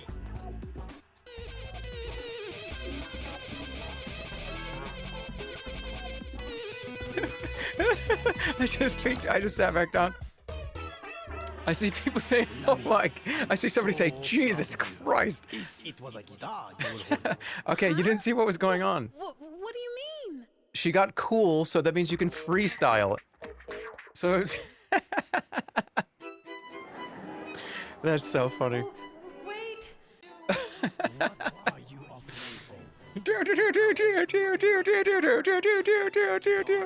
Jesus Christ. Alright, I'll be right back. What's up? Yeah, Jerma Lammy is going to clear this round. Congratulations, let's go. Oh, wait a minute. It gets another chance. No! Wait, no, I did pick this. I picked this over Beautiful Joe, that's right. Oh, Smite wins. 10 million. You made it so far. You almost made it to round 3. Smite is definitely more important than 10 million. Yeah, it is. And I told you a million reasons why yesterday. It is. Smite is more important. Rhythm Heaven Fever versus Simpsons Hit and Run. I think this is a Rhythm Heaven. Am I actually going to send this thing to the final round? There's no way I'm going to do that, right?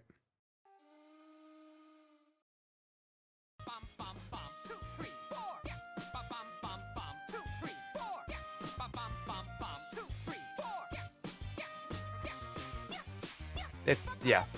I'm Rhythm Heaven Fever wins. I'm sorry, everybody that wanted me to pick the other one. It's not even close. Expedition 33 or Clay Fighter 63 1/3. Dude, Clay Fighter 63 1/3 is gonna get crushed from this. Recency bias is there, but it's not though.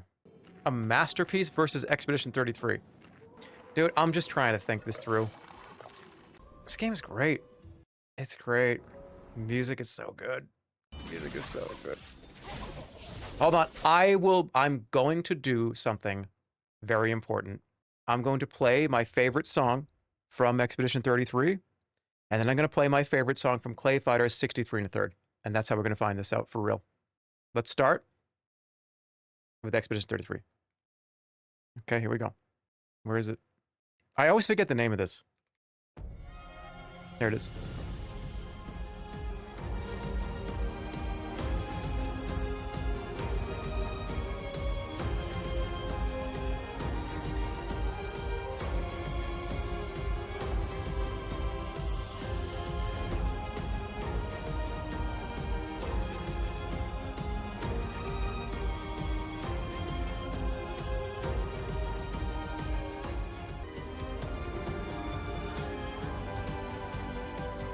Everybody hates this game. You guys fuck off. This game is a fucking great game. Fuck you. Go fuck yourself.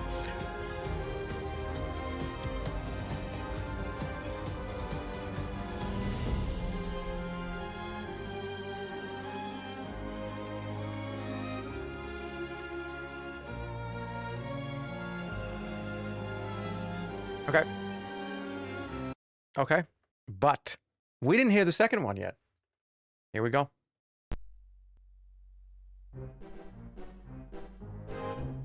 Interplay presents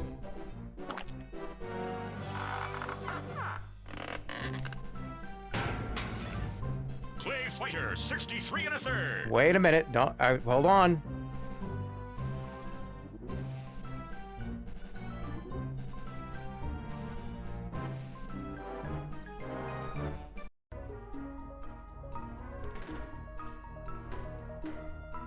Where's the intro? Where's the intro song? It's just the intro menu. Here we go. A mediocre crash one fateful day, turn mud-little creatures into clay, with heroes bent on doing right and twisted foes up for the fight. Clay fighter! 1-to-1 they set the stage. Clay fighter! Pounding clay is all the rage. That may have been all to the tale, but Dr. Kiln planned to prevail and re-release the meteor's goo and set more fighters on the loose. Clay fighter! They punch and kick and they do tricks. Clay fighter! And some are made as hard as Fuck you! Resident Sleep bring this? This is a great game. Go fuck yourself. Heroes have their way and force the evil goons to pay. Clay fighter! Blow by blow, no turning back. Clay fighter! Living mud on the attack, but who will win the final match? He said Tim Burton soundtrack. Tim Burton's. Oh, okay. You scream at everybody, and then everybody's equally upset with you. Any evil goons in the chat? Get out of here.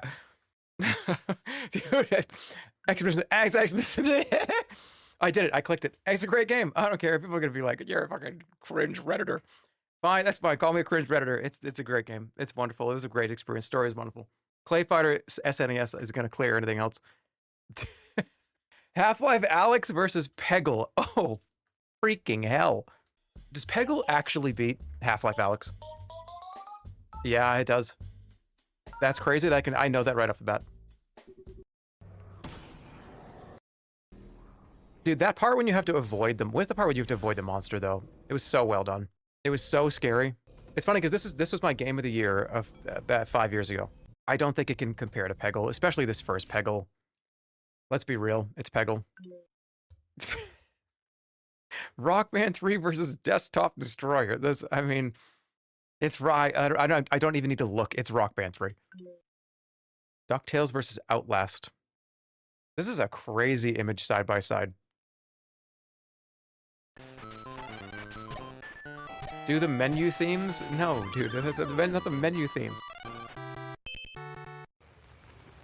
This game is so good, though, but it's hard to beat the DuckTales formative years. It's sad that this is going to go, because this is probably one of the only horror games, true horror besides Amnesia, that was on this list. And you know what? I actually think this may stay.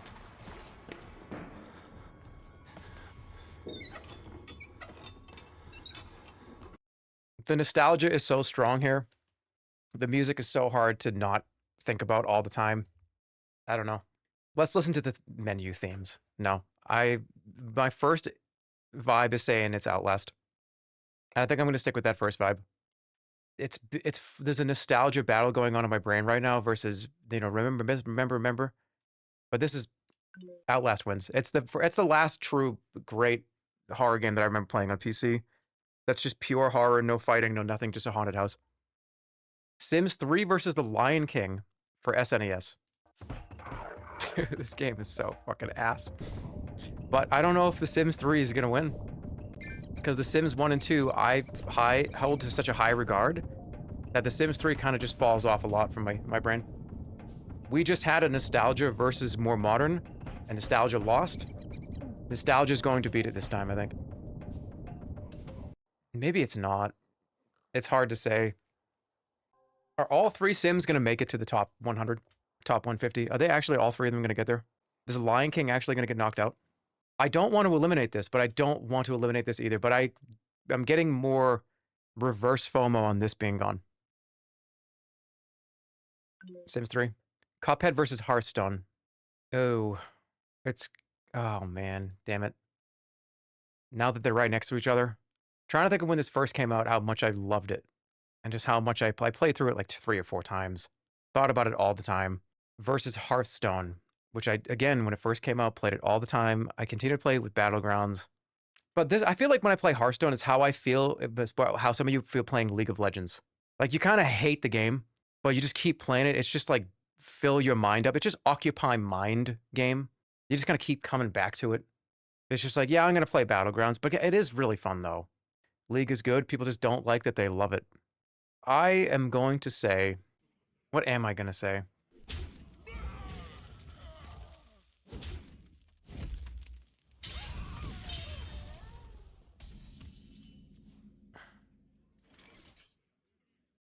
Hearthstone wins.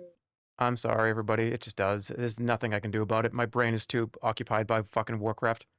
Plants vs. Zombies, the original, versus Mario Party 3 for the N64. Dude, it's Mario Party every time. It's Mario Party, I think, every time.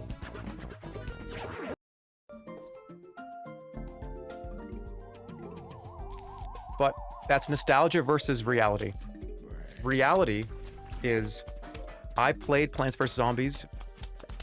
I've started and finished this game probably 30 times. When it first came out, I played through it 5 fucking times. A year later, played through it. A year later, it's like the Dark Souls of kind of Flash kind of games. It just is. I play through this once a year. I really play through this once every year or two. I played it on stream last year. Mario Party is something that I love, but I don't really play. I don't care that much about this.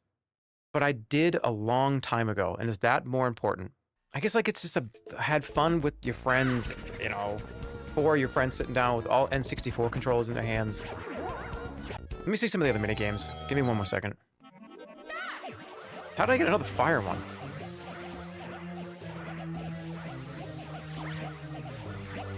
It's also one of the best ones. I know. To me, this is the best one. That's why it's on here.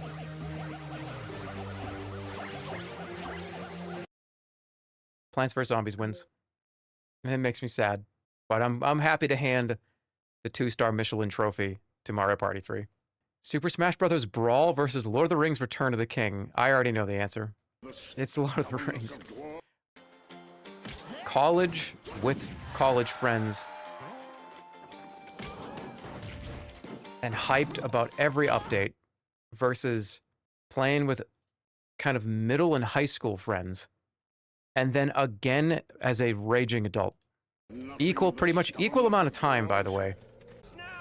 I think it's Lord of the Rings.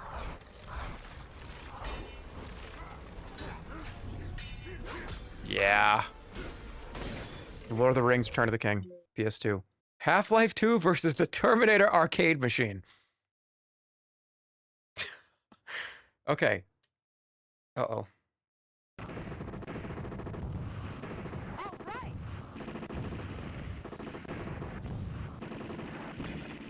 This was in my local arcade, and I always saved at least $1 to play this at least 2 or 3 times.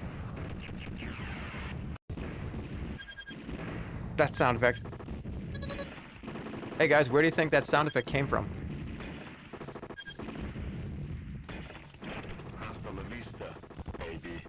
Versus Half-Life 2.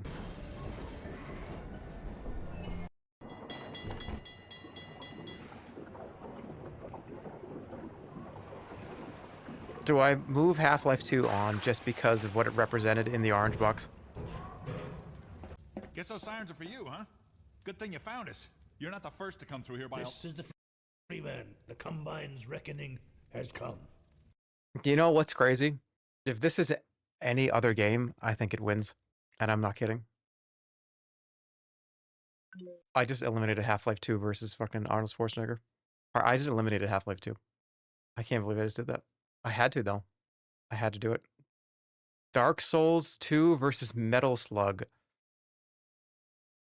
Dark Souls 2. It's Dark Souls 2. Metal Slug is awesome, and I have it's a wonderful, wonderful arcade game. But I don't think it can beat Dark Souls 2.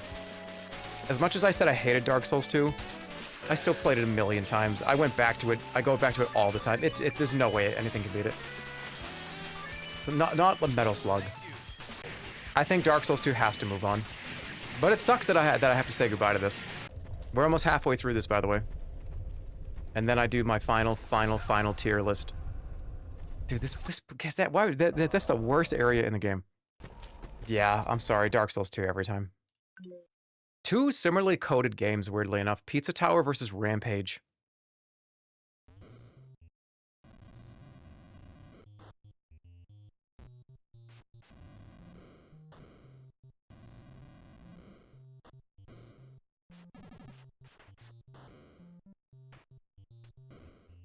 Although I'm like quietly just contemplating now.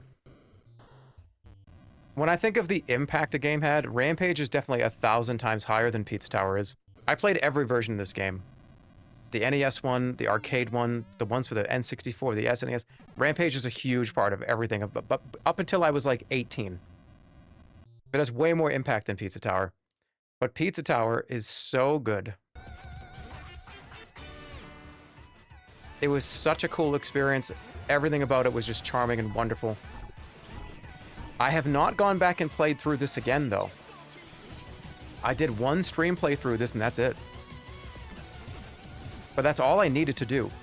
It really stinks to see this go, but Rampage probably just has to take it. Or maybe not, because this game is just so directly coded for my brain. It's Pizza Tower. Everything about that game was made for somebody like me to play it. That game was made for me, okay? That game was made for me. X-Men arcade game versus Fable. This is bad, because this one is even harder than the last three. I remember playing air hockey. Back when air hockey, when everybody played it way too rough and way too hard. And I remember one of my friends hit it too hard and it smashed and broke my finger. He's like, "Oh, it's sore, I'm sorry, dude." And I was like, "Ah, it's okay, it's okay." And my finger was definitely broken. And then we moved over to this machine. I remember it hurt so much every time I pressed the button to attack. It was just like, ow, ow, ow, ow, but the pain didn't matter. It was that important of a game. I played this game with a broken hand when I was 12. That memory versus Fable, which... Fable wins. Dude, SOCOM versus Super Smash Brothers. The original Super Smash Brothers. It's got... Yeah, I don't even need to think about it. It's Smash Brothers. I don't even need to think about it. Beavis and Butthead for Super Nintendo versus Balloon Fight. I told you this game was going to go far, and I meant it. I was not kidding. I meant it when I said this game, one of the most important Super Nintendo games. This shit is so important, it's just going to make it to fucking the third star tier. Need to... Wait, what did I do? You picked SOCOM? Wait, what happened? Can I go back? I can go back. Wait, what happened? What did I just do? My streamer is cooked. What happened? Did I fuck something up? You're getting one guide. Did I get one guide? You lying to me? Oh, wait. Somebody want to check? What did I just do? I picked Smash Brothers. Yeah, I did. I'm getting one guide. Okay. Versus Balloon Fight. What's more important for nostalgia? Let's dig deep. I'm 5 or I'm 12. I'm 12. Burps. Fart booger. Puking. Beavis and Butthead. Or I like to play this game. Mom, can you help me do a balloon game? Booger, booger. I like to fly and I eat cookies. Beavis and Butthead wins. World of Warcraft Legion versus Astyanax for the NES. Sucks that World of Warcraft has to win here, I think. Or does it? What's more important? Really? Legion was so good. The reason why it's important to me is because this is the last time I played WoW that I actually cared about it for real and put actual time into it for real. It was this very moment of Legion's existence that it was the best part of where retail was for me. After this, don't care. I do not care at all. So it's the last bastion of where I felt with World of Warcraft. This, on the other hand, is a very, very important game to me. But I think that is so... That kind of being the end of something that you love dearly, and you know it's the end of something you know dearly. Like, I just knew that that was it when Legion came out. And Astyanax is an amazing, great, side-scrolling kind of attack. It's great. But I really do think this is more important. Legion wins.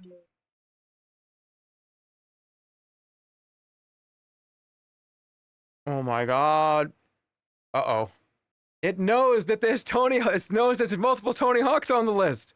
It knows. Original Tony Hawk versus, again, one of the last, where you know something is the last good version of something. Underground 1 and 2, where that was it. Everything after that was kind of like, it's all right. Tony Hawk 2 is already 4. It's already up there, so we don't have to worry about it being not there. Or like the Tony Hawk representation is not there. It's there, very much so. Just which one of these deserves to continue? And honestly, the soundtracks, different sound. I think this one, Underground's a better game. It just is. Underground's a better game for me. The nostalgia of it first coming up, but that's so powerful though. When this first released, do you remember how crazy that was? This was such a huge deal. This was one of the biggest deals ever, and I do think it actually probably, but Underground's a better game. If we're talking most important, most impactful, best things I've ever done, the first iteration of playing this, I think this has to continue. Because this is where it started. This is where it all began. Everybody was obsessed with this. It was a whole new genre was invented. It was just awesome. I think it's more important than Underground, even though I think Underground is a better game. I do. I think it's the original. Gearheads versus Golden Axe. I think this is where this ends. Because I think this is where this game loses. How many times have you seen this video, by the way, in the last 3 days? Goodbye, Gearheads. Everybody say goodbye. Golden Axe is gonna just crush it. Yeah, Gearheads, you made it this far, but this is where your journey ends. Golden Axe is the winner. Space Channel 5 or Killer Instinct? Our ratings are going up. Here they come. Watch your footing. What a lovely game.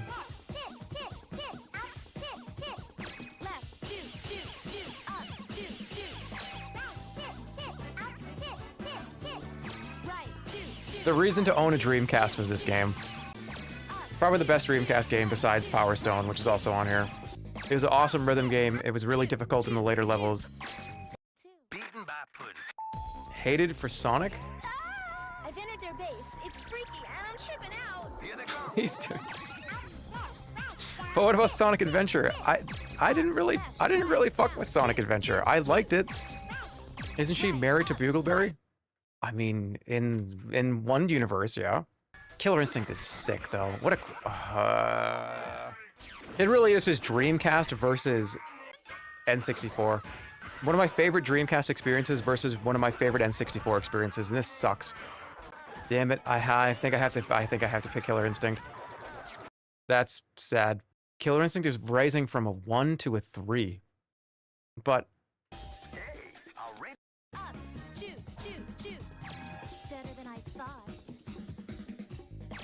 Space Channel 5 wins. It's just too unique. There's Rare made a great fighting game, but I'm happy to let that go at 2. Time Crisis versus Toonstruck. Dude, Toonstruck. This freaks me out. Yeah, and it's why it continues. Time Crisis is a great shooter. One of the best. I would put it under Point Blank, which it already is. I'm really happy to hand the trophy to this, but Toonstruck really was so fucked. And was a huge part of everything I was doing, especially when I was younger.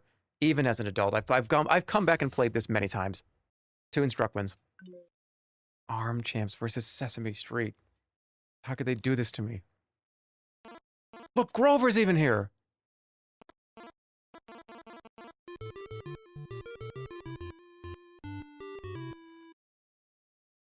Show the funny dance? Okay.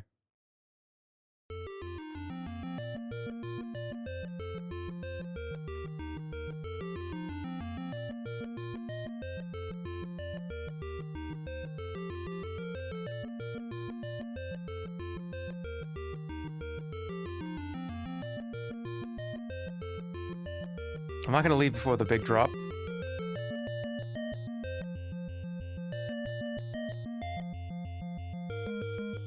Am I the only one that finds this creepy? Sesame Street wins. Oh, two messed up games back to back. Raven's Cry or the Cracky Crab game. It's Cracky Crab. No, it's Raven's Cry. It just is. Theme Hospital or GTA 2. Shit, this is where Theme Hospital ends its run. Because GTA 2, I think, is just nothing can stop. The one thing that I could say here, and but Okay, if I think Theme Hospital is genuinely a 1, am I okay with it just being a 1? Because GTA 2 is, it just is so important. But so is this. They both are equally important, both on PlayStation 1. Every other GTA is already on my list as like a 4. I have so many fond memories of both of these. If you, okay, gun to my head. Well, no, you know, you're blowing bubbles at my head. What the fuck? Leave me alone. If I have to pick one of these, just like right now, Theme Hospital wins. It does. This game was just so creative. It unlocked a lot of things in my brain. I didn't even really understand what the game meant. I just loved to play it. I loved to just make hospitals and the cast of characters that would come in. GTA 2 is so important, but in the grand scheme of things, I was still kind of not quite old enough to really get it that well. When did it come out? When GTA 2 came out in 1999. So I was 95, 6, 7, 8, and 9. I was 14 years old when this came out. I didn't play it until probably a year or so later, which, playing a game I wasn't supposed to be playing probably. I couldn't really truly appreciate this, but it was a huge part of me beginning like a teenager. But I think this one actually is more important. Theme Hospital wins over GTA 2. Withering Rooms versus U-Star 2? How can I pick between these? It's not possible. That old spearmint room. Okay, let's see the whole thing play out.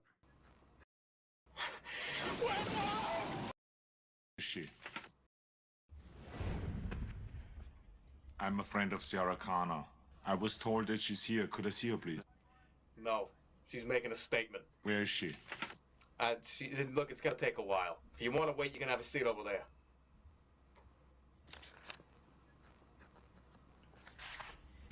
I'll be back. Sure you will. Okay, just get out of my hair, please. I got fucking business to take care of.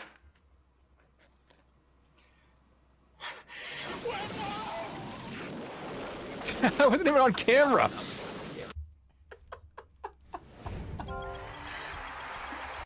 But Withering Rooms is a great game too. Withering Rooms is one of my favorites. Comedy stream versus video game. Comedy stream versus video game.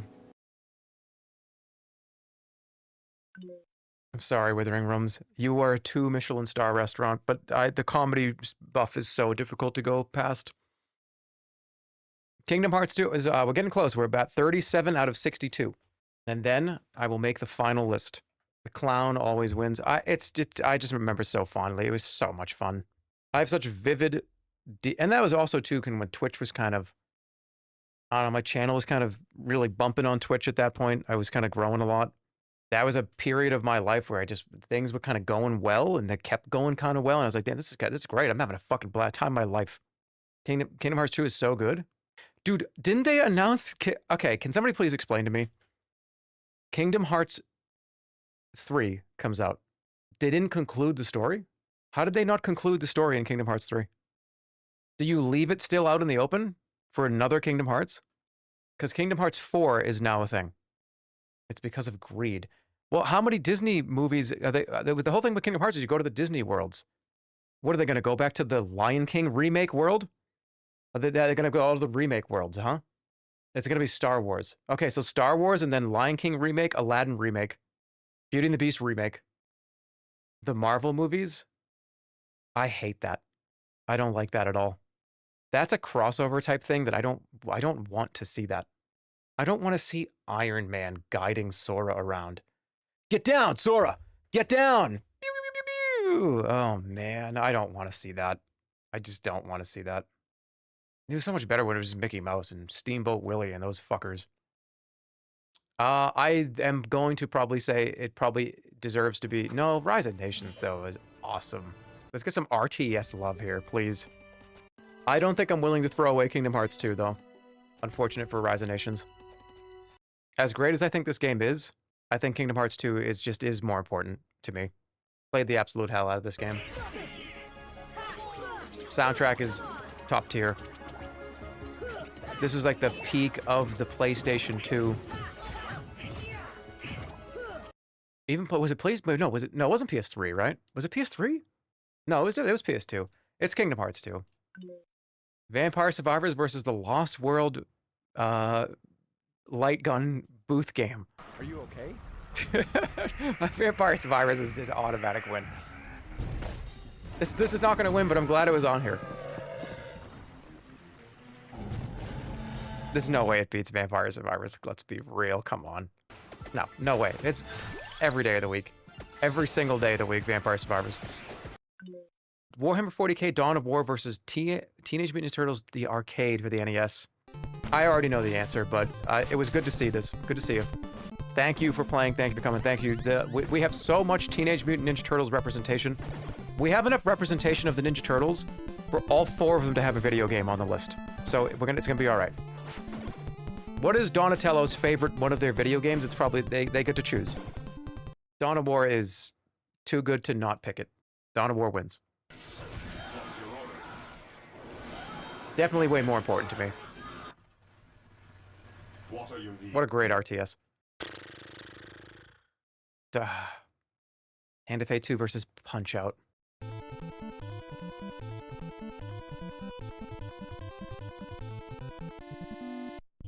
Super Punch-Out is more important to me than this one, but is this one more important to me than Hand of Fate 2? Yeah, it is. Definitely. Pretend to be playing?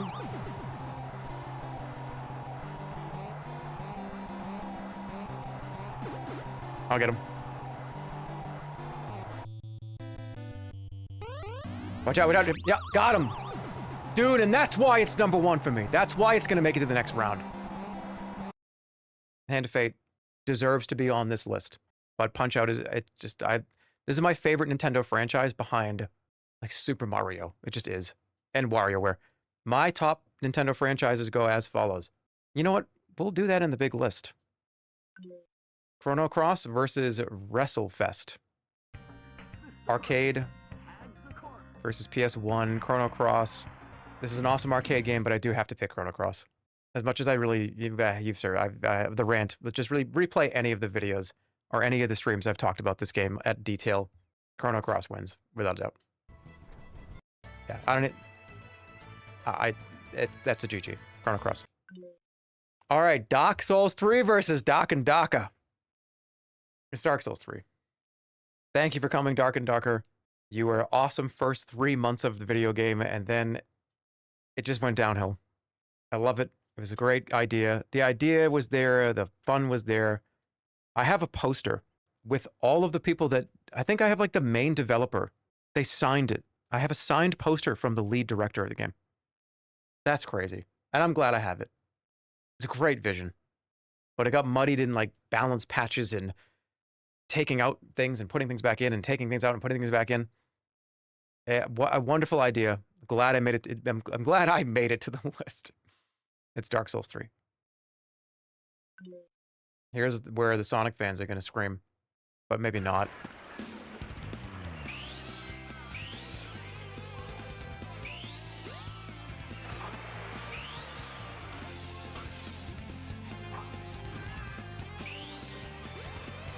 Dreamcast era when I loved it the most. Space Channel 5, Sonic Adventure, Power Stone. The Dreamcast sucks, laughing my ass off. You're right. But some of these were unforgettable experiences, especially when they first came out. Remember, you got to remember when these first came out. Not 25 years later when they've remade it, remastered it, and patched it, and there's been like 20 more Sonic games. Try to teleport yourself into the mind of a young dude that liked all these games.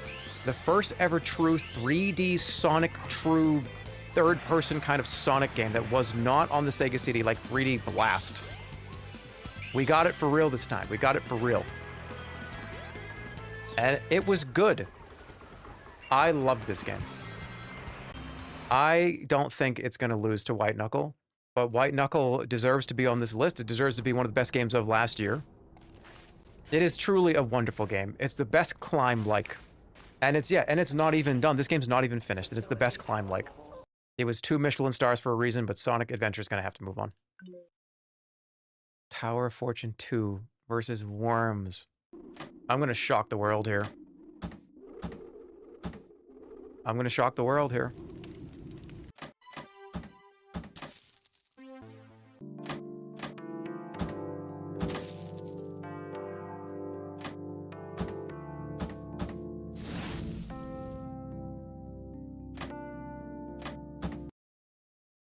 Okay.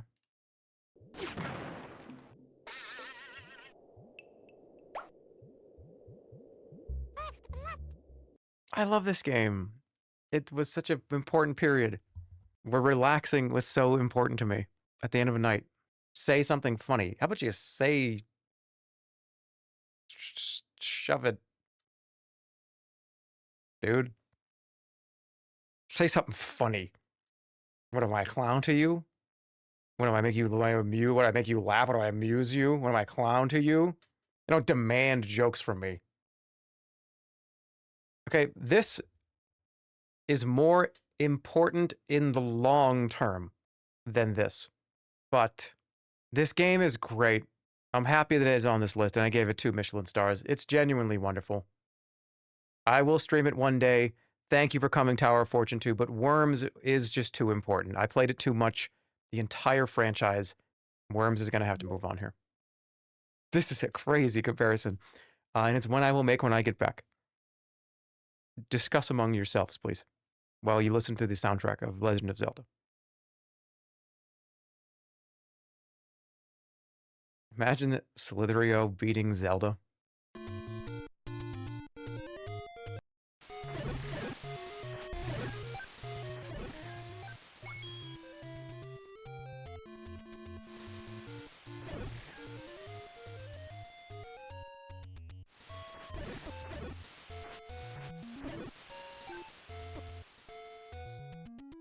Okay, I'm back. I love this comment. I'm at work and not looking at the screen, so I thought he was just silently contemplating like this for 5 minutes. I'm just sitting there quiet. That would be so funny. Okay. I've been away for a few minutes. I have given this a lot of thought. And Zelda is an amazing game. I love Zelda. This version of Zelda, I grew up playing it for a little bit. It deserves to be on this list. It deserves to be on this list. And again, I'm not picking one or the other. They all were invited to the award ceremony.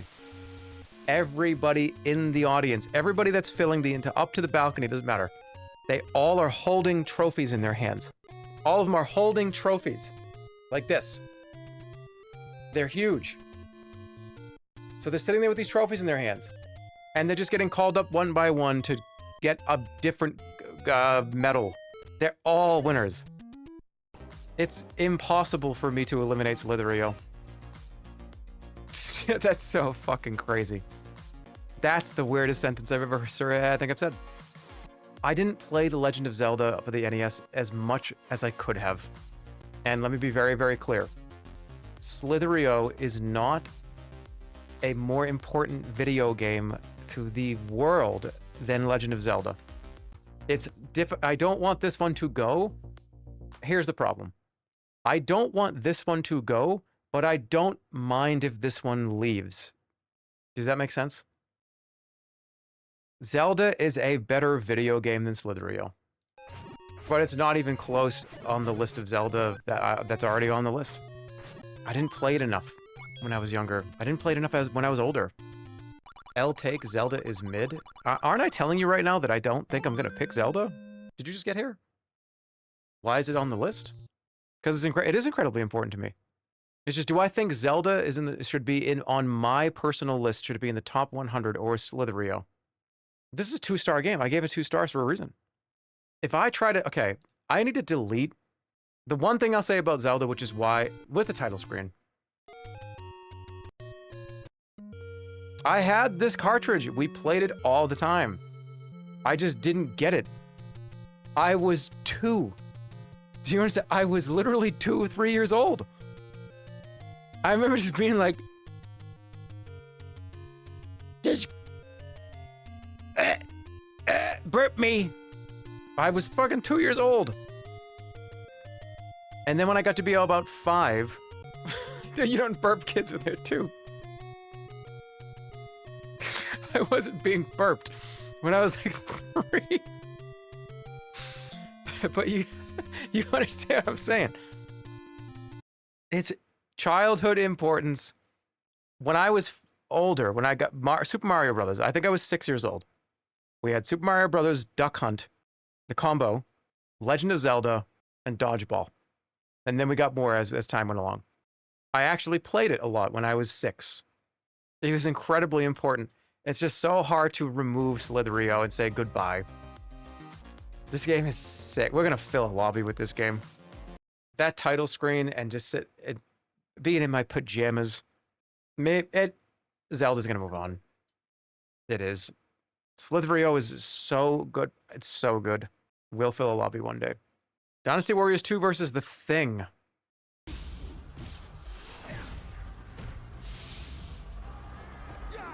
It's The Thing. Way too impactful, way too important to me. Way too important to everything that I was doing. So much fun, so many memes were made. I love this game for how awful and weird and bizarre it is and how just crazy it is. It is better to me than Dynasty Warriors 2. Again, the same logic from before. Dynasty Warriors 2 is probably a better video game, but that doesn't matter. It's just like, where does it sit on my personal do I give a fuck list? And I think this is higher. Super Buster Brothers versus Family Feud. No, it's... No! Such a great game, but I think Family Feud was always such a classic. I've played so many of these games. I've made so many references to these games. I've had so much fun playing them. A staple of this entire channel for 10 years on Twitch has been to play every version of this game, and this was the most fun. Goated game. Genuine 2 Michelin stars. Loved it. Awesome. Incredible. But this was just so much fun every time we've ever done it. It's always been just an absolute joy. Oh dear. Lost Odyssey versus Super Meat Boy. Tell the story again. Okay, see, guys. There was one time when I met a bunch of acquaintances, and we were hanging out, and then you know the rest. This is a long game. This is 1 billion minutes. This is 1 billion seconds. Why is this one whole video? This is crazy to have this as a whole video. Holy shit. It's a 24-hour video. Meat Boy takes it. Meat Boy takes it without a doubt. It is a Meat Boy win. 100 million %. Unfortunate for Lost Odyssey. Thank you for coming, Lost Odyssey. You're one of the best JRPGs. You are the best JRPG on the 360, and you were a great game. So much development time, so amazing, but Super Meat Boy is more important to me. You gonna do this to me? You gonna make me pick between hit the guy in the head, the referee with chair game versus the arcade one?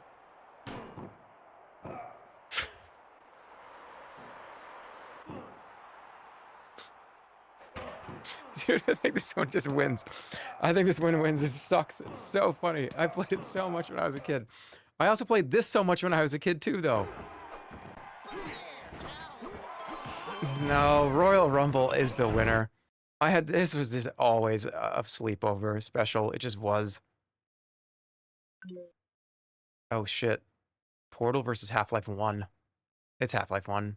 Portal is gonna get out of here.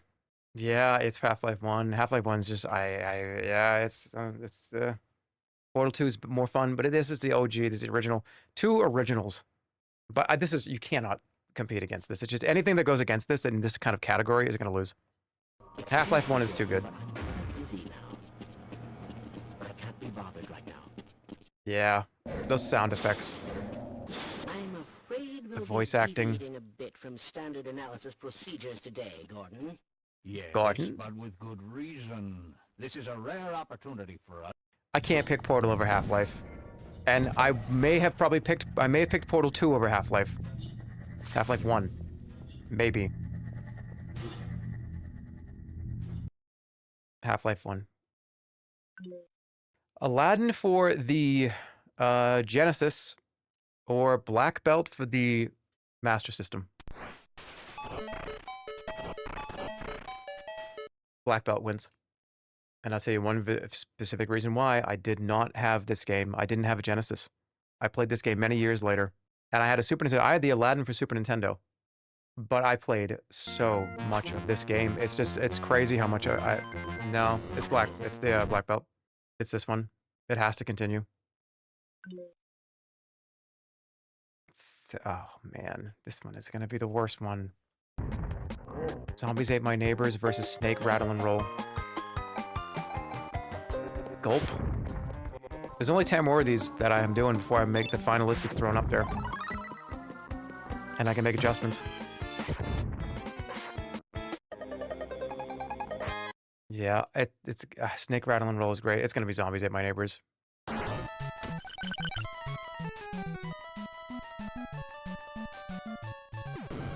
Is it though? This one was more important. Mario Strikers Charge versus Pocky and Rocky.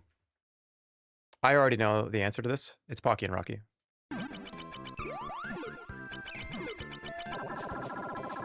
Yep. Don't need to think too deeply on this. Strikers Charge is a great Wii game. It's probably one of the best Wii games, but not just nostalgia. I've come back and played this many times. I raged at this game recently. One of the most fun SNES shoot-'em-ups. Yeah, Strikers Charge is awesome, but no, there's no going against Pocky and Rocky, at least head-to-head like this. Such a great Wii game, though, and I'm glad it was on the list. Thank you, Mario Strikers. Why am I thanking them all like they're...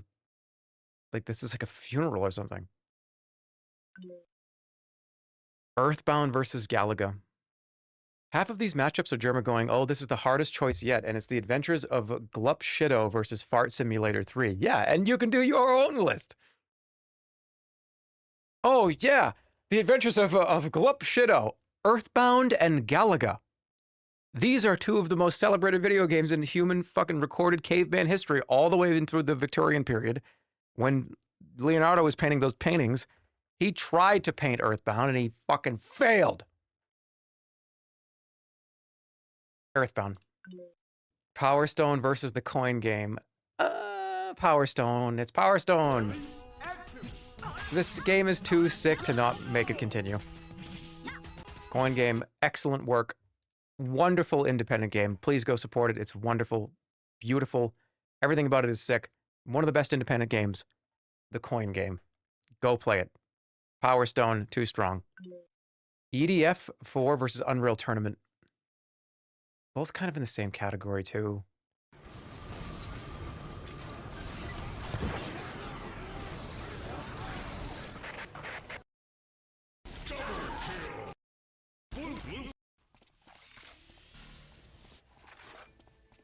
I have to consult God for this one again, I think. Because they're both equal. Life is paid. Get over it. The hell did he say? Blue flag taken.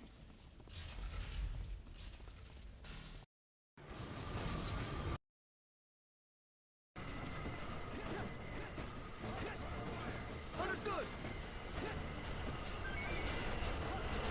I thought you were sitting there quietly for 5 minutes. It's EDF. Altered Beast or Papers, Please? Papers, Please. Papers, Please. I don't even need to... it's Papers, Please. WWE 2K14 or Claymates? It's WWE 2K14. Claymates is a great childhood thing, but this is... I made so many videos with this. 2K14 was just all the German Rumbles. We've talked about it. I gave my reasoning for all these. Resident Evil 7 or Dusk? Specifically in VR.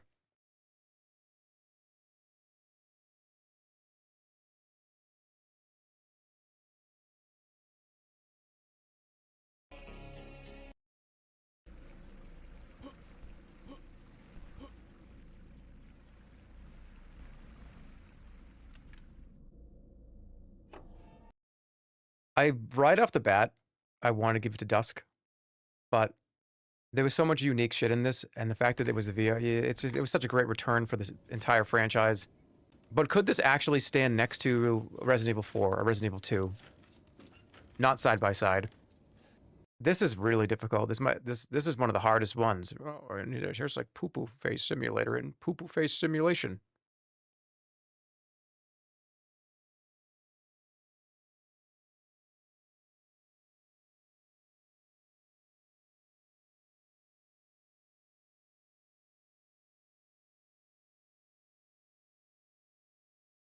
Dusk.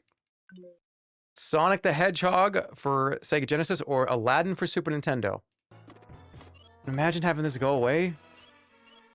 No, this cannot go away. It cannot. This is more important to the world, but is it more important to me? I don't think it is.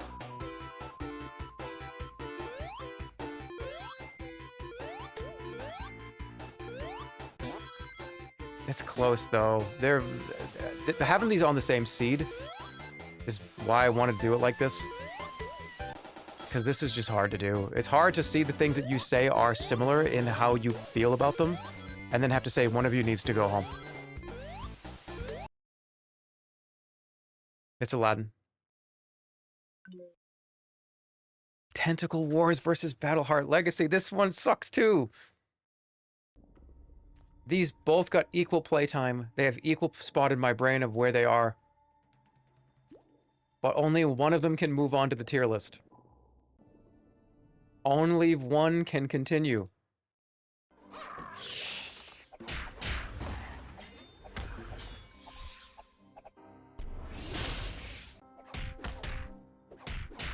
The fact that these are going to be higher than Half-Life 2 is so funny. It's Battleheart Legacy. Oh, dude! Hitman made it through! Hitman 2016 made it through because there is no more competition. Look at that, I got the buy round. I actually probably would have picked it, whatever's next to it. Alright, here we go. He killed the competition. Yeah, he assassinated whatever was over here. Alright, everybody. I need some OSTs, I need some music, because this is what you all came here for. This is what I'm here for. This is what the last month... Dude, this is like 6 months in the making of me trying to figure out what games I actually liked over like a fucking 100-year period. I need some good music. Holly made a playlist. It's my girl. All right, Hitman's moving on. Let me do this. Dude, this is crazy. All right, let me get that up here. Here it is. Every single game that you have seen is here, has been rated. We have Diamond tier, Fire tier, Gold, and S acidic power. It's Diamond, Gold, Silver, Bronze, effectively. It's just SSS, greatest of all time, period. All right, so we got a playlist. This song intro is pretty great to start. Let's go. All right, Josh, I'll play yours first. This is Unreal Tournament. Here we go.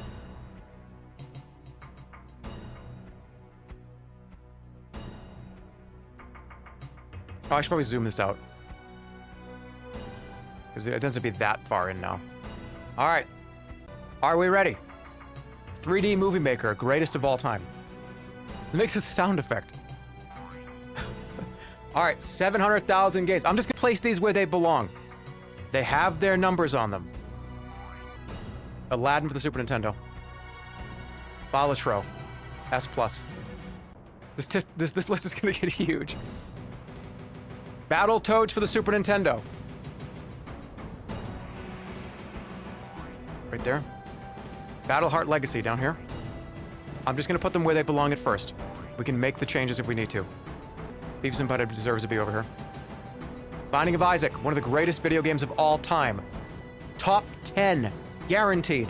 Bloodborne, top 10, guaranteed. 3D Movie Maker needs to move over here. Or maybe it doesn't, we'll find out. Come on, get over there! We got it. You have 100 top 10s? Well, let's find out. Black Belt, original 1 star, made its way through the rankings. It's gonna be down here for now. Blueprints. Let's put that here for now. Bubble Bobble. Bully. Modern Warfare 3. All right, let me take a second. Modern Warfare 3 is definitely not better than Aladdin and more impactful. Or Blueprints. Captain America and the Avengers, that's S+. Casino Inc., that's S+. Chrono Cross. Chrono Cross is more important than Modern Warfare 3. 700,000 games is more... No, it's not. Beavis and Butthead is more important than 7. Yeah, for sure. We gotta put Beavis and Butthead up a little higher. Higher than Modern Warfare 3. Bring this down. Chrono Trigger. Greatest of all time. Alright, well, how does this look right now? Binding of Isaac needs to move. At the current standings right now, Bloodborne is the best video game ever made right now. At the current standing. Chrono Trigger is in second place as of right now. Are you keeping score? Expedition 33 is up. I'm kidding.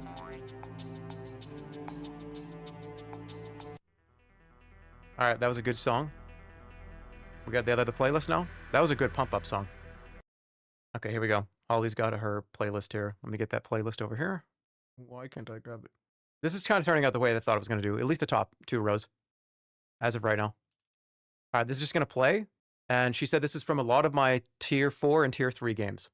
So that's pretty sick. Let's go. Oh, hell yeah. Starting off with a good one.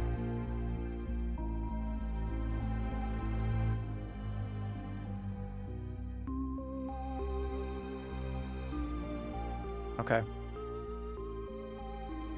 Isaac is up there. Clay Fighter for the Super Nintendo. Red Alert. Contra 3. Counter-Strike 1.6, that's up here in front of probably a few of these. Once I get like 20 or 30 up here, I'm gonna have to take a second because I want to make sure they're in the right spot. Dark Souls 1. Okay, Bloodborne. Is Chrono Trigger better than Bloodborne? No. Is Binding of Isaac better than Chrono Trigger? Oh shit, nobody can see anything! Dude, how intense! This guy's just pretending to do a tier list. Is Chrono Trigger better than Bloodborne? No. Is Binding of Isaac better than Chrono Trigger? How do I feel about that? No. Is 3D Movie Maker more important and better than Binding of Isaac? Yes. Is Red Alert better than Binding of Isaac? Is Contra 3 for the Super Nintendo better than Command & Conquer Red Alert? Yes. Alright, let me turn these sound effects off. Is Dark Souls better than Contra 3? Yeah. Okay, I'm alright with this for now. Dark Souls 2. Wait, let's do the other ones. Balatro.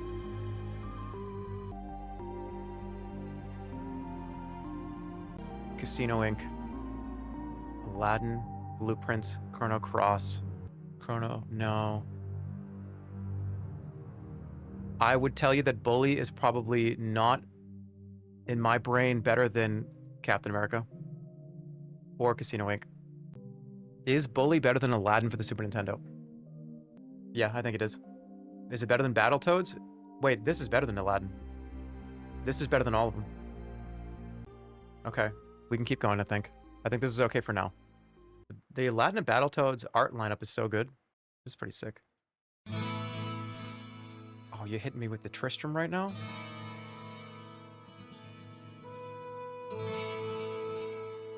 Okay. Dark Souls 2. Here are the Souls games.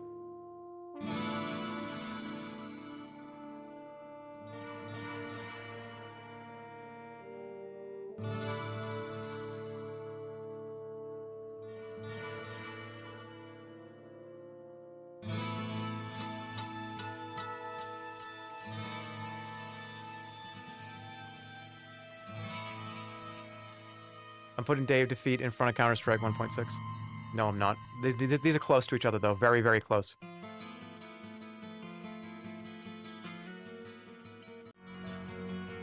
It's currently playing right now, so I might as well put it up here. Okay. Diablo 2 is better than Red Alert. Diablo 2 is better than Contra. Diablo 2 is better than Binding of Isaac. Diablo 2 is better than Dark Souls 1. Yes, it is. Is Diablo 2 more important and better than 3D Movie Maker?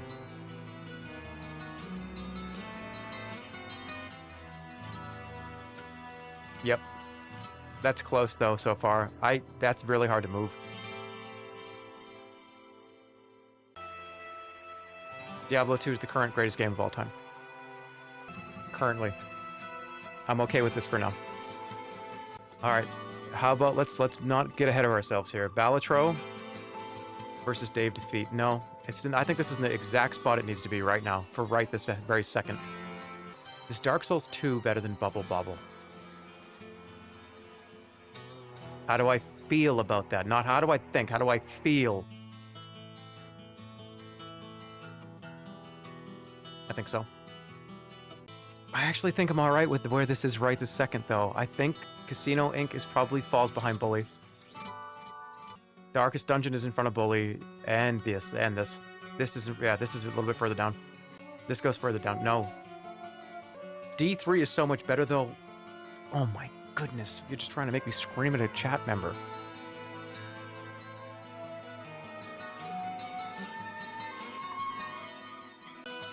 Okay.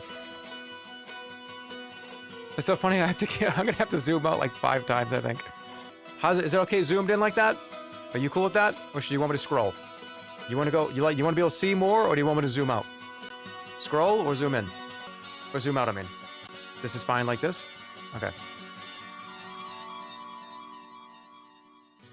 I think Dusk actually is higher than I thought it was. Tower of Doom is way... Modern Warfare 3 needs to be pretty far down here. Battleheart Legacy... Oh my god, both of these need to be... This is incorrect. Expedition 33 is definitely better than Modern Warfare 3, guys. Come on. As much as I know half of you want me to fucking nuke it. Alright, what about Demon Souls? I think Demon Souls is better than Balatro. And I think Demon Souls is better than Day of Defeat. Do I think Demon Souls is better than Counter-Strike?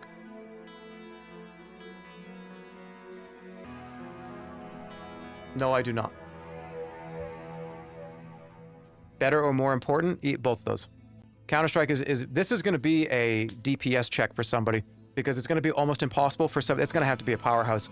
Because to me, this is right. This is like greatest ever in descending order. This is a wall that is going to be very hard to climb. It's going to take something that's almost a 4-star to beat this, because this is the highest I think you could be in 3. Okay, here we go. Diddy Kong Racing.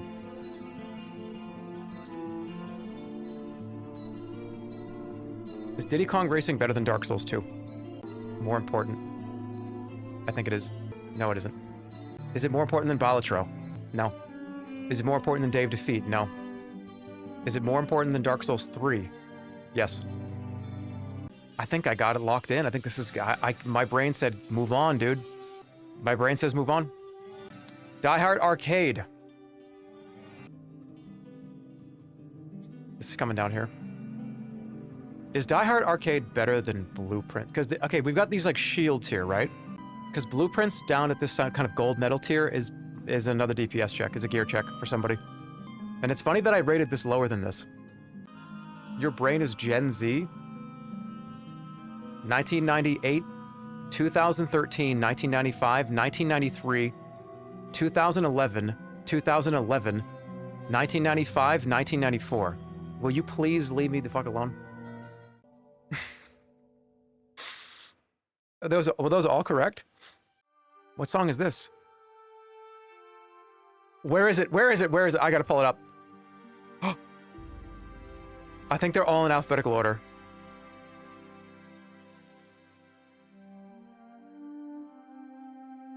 Where is it? Oh.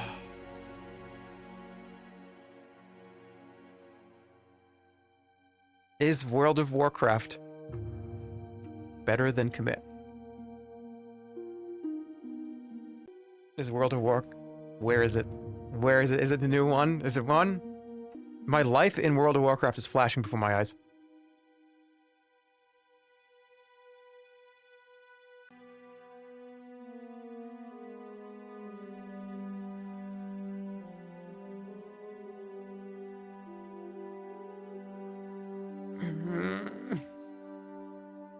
It's the greatest game ever made at this point.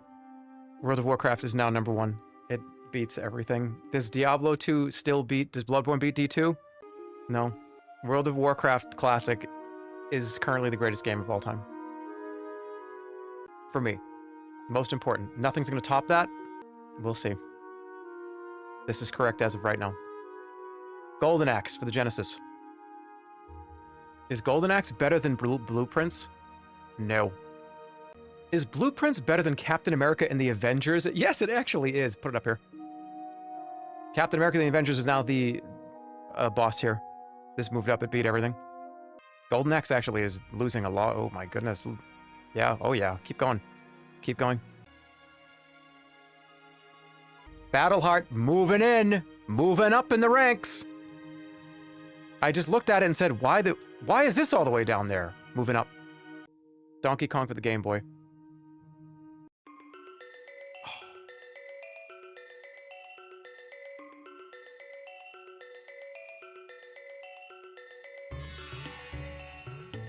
Chrono Trigger.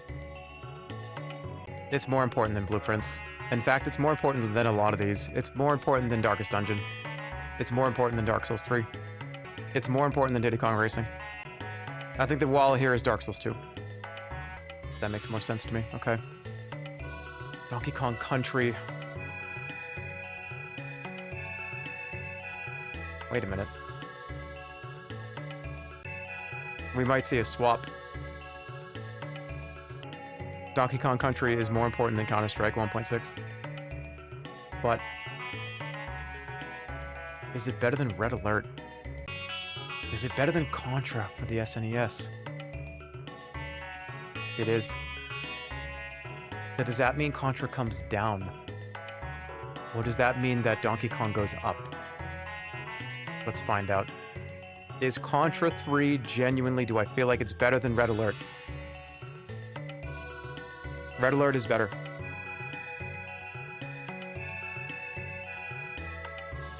Ladies and gentlemen.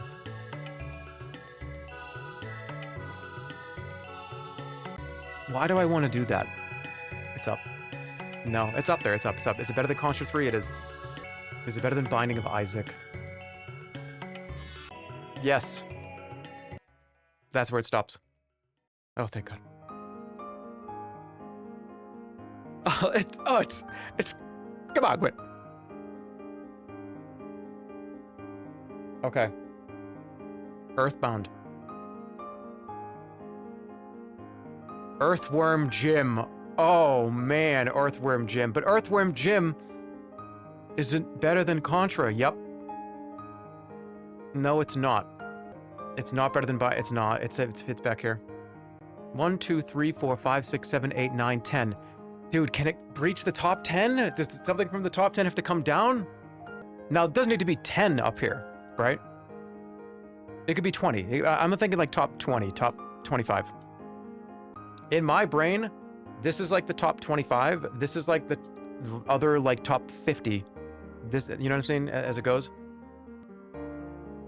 Earthworm Jim 2. Counter-Strike is better than Earthworm Jim 2. Earthworm Jim 2. Oh, man. I'm making a change here. I can't do that yet. No, I can't do that. That makes sense to me right now, right this very second. The tier list is not structurally sound. It's going to collapse under its own weight. EDF is not better than Earthbound. In fact, Earthbound is better than most of this. I know it, because I've rented the game like 5 times. Dude, Elden Ring. Oh no, Elden Ring clears Contra 3, clears Red Alert, destroys Binding of Isaac, it eats Donkey Kong Country, it devours Dark Souls.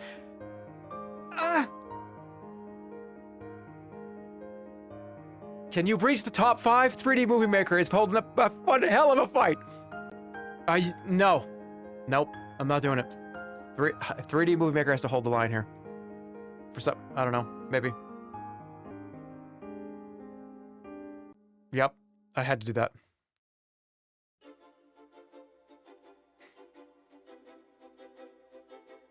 The Sims! Let's go get it. Where is it? Okay, the song is playing. Let's do all the Sims. Sims 1. Let's get them up there.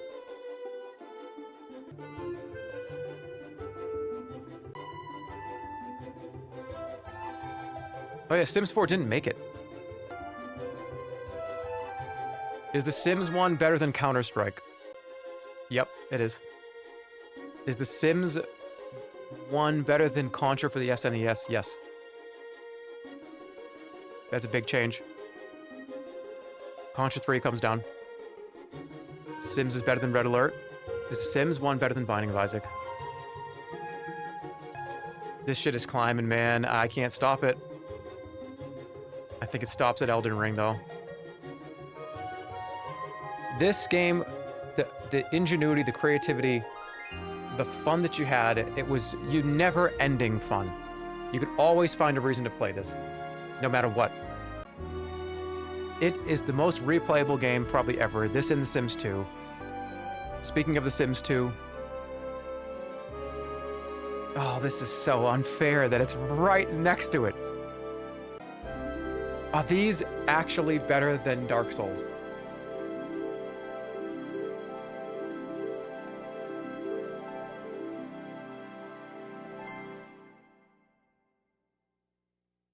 Yeah, I think so, and anything else below it is Donkey Kong Country.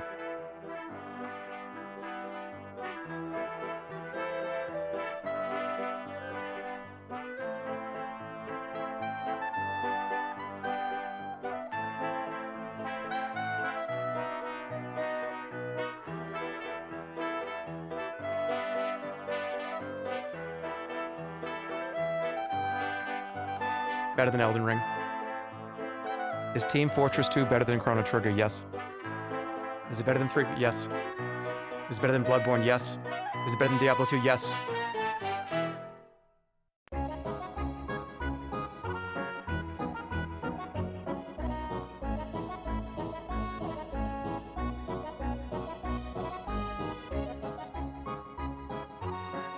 Team Fortress 2 had a massive impact on my whole life, as did World of Warcraft. Both equals in how much they affected my day-to-day life. Every second of my life has been affected by these 2 games. YouTube, Machinima, Dollhouse. Team Fortress 2 is the best game ever made. I don't think World of Warcraft can compete with it, just with how unbelievably it changed my whole life. This changed my... This was also... I had so many friends, so many interesting things to do in this game. TF2 is the best game I think ever made. This is going to be impossible to climb. This is the best game of all time. For me, right? But as of right now, that is accurate. But hold on a second. The one that's playing right now... What did I just do to it? Did I delete it? Where'd it go? What did I do to it? Did I delete it? I moved it up. Where did I move it? What happened to it? I deleted it. Where did it go? There it is. Is Mario RPG better than The Sims? Yes. Is it better than Elden Ring?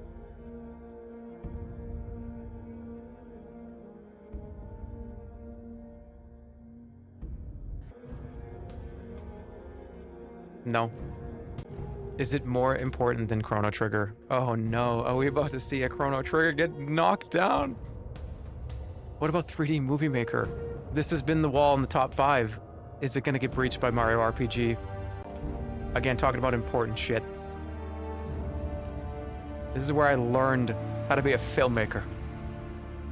Without this game, I would have never, ever, ever gotten into acting or making anything. Ever. Period. I became a director because of this movie. I became a writer because of this movie. Maker. Is it in the top 5 greatest things I've ever done? Greatest, most impactful games of all? It is. I can't move it. But I can do this. Ooh. No, I can't do that. But I can do this.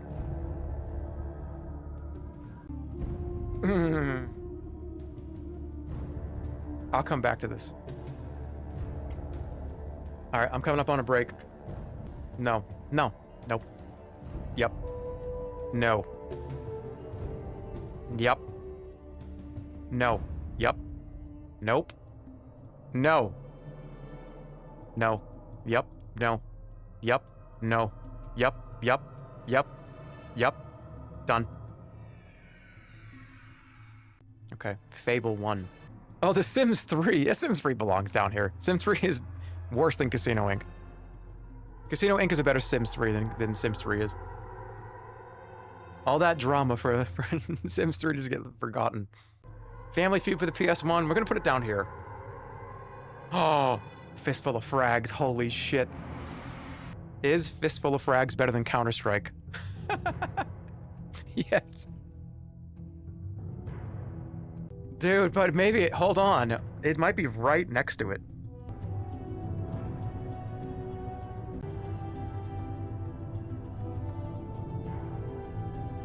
This looks correct to me. This actually looks even more correct like this.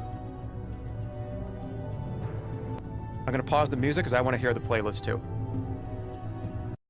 I'll be right back. I'm gonna take a break. I'll see you guys in about 3 minutes. We'll continue. We're making progress though. We're like at the third halfway point. I'll be right back. How you doing? All right, we can continue.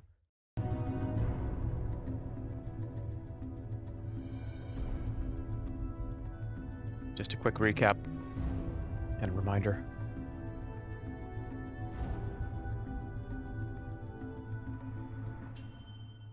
Are we ready? Okay. This is Resident Evil 1. Let's get it up there. We're going by the playlist. The dowsing rod of the playlist. Monster Rancher 2. Metal Gear. Let's do Resident Evil. Where is it? Oh, it's alphabetical, right? All right, Resident Evil 4. Resident Evil 2. We're closing in. Resident Evil 4. Oh my goodness. Is the remake. Original. Okay. I think that's good. Resident Evil 1.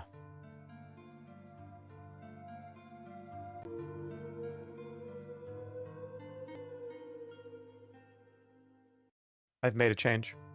I think Counter-Strike goes up. Red Alert comes down. But is Resident Evil better than Donkey Kong Country? Because it's absolutely not better than Elden Ring. Or The Sims. Or Dark Souls 1. Fuck, I think it is better. Counter-Strike is just... Counter-Strike's moving. I just keep thinking, here the... Go, go, go, go, go, go, go, go, go, go. Counter-terrorists win.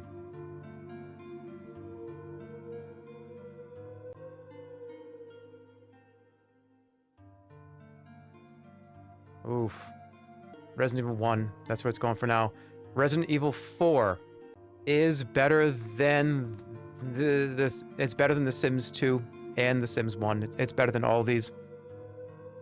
Especially for the Wii. That's Heroes of Might and Magic.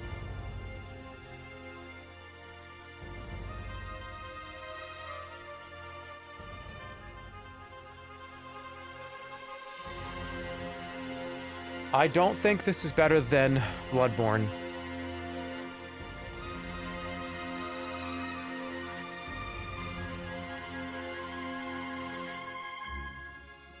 I think it hits a hard stop at Elden Ring. I do. I'm trying to find a reason to move it over there. I'm gonna stay there for now. Okay. Resident Evil 2. So good. So good, but I think it's better than 1, but I think... Okay, are these better than Earthworm Jim? Yes. Demon Souls clears Earthworm Jim. Day of Defeat clears Earthworm Jim. Let's put Heroes of Might and Magic up here. It's the one playing right now. It's definitely up in this list. There's no way it's not. What a wonderful, wonderful exploring game. It's so hard to put anything past Counter-Strike, especially the old one. The goat tier is looking a little bloated right now. It will. I know. Trust me, I know. I like it right here for now. All right, Red Dead Redemption 2. Let's go get it. It's gonna be up at the goat list. I love how I'm making one choice per song. So see you in 4 hours when this is actually done.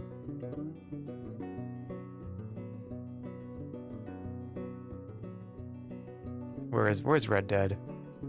Right there. Is Red Dead better than Resident Evil 4? No. What about Donkey Kong? No.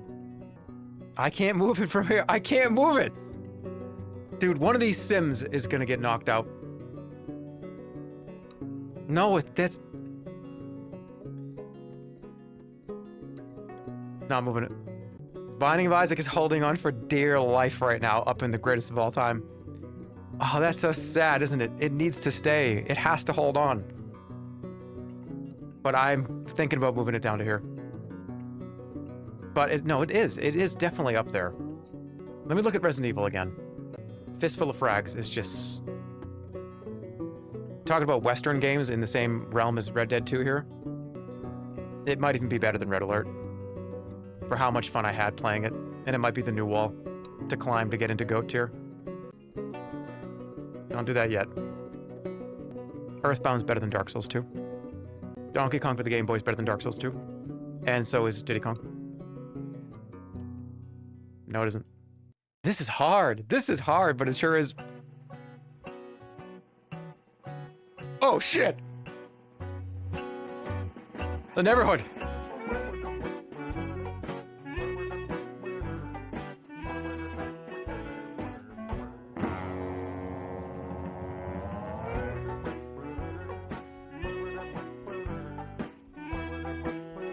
All right, how far is this moving up? Yup. Yup. Yup. Yup. Yup. Yup.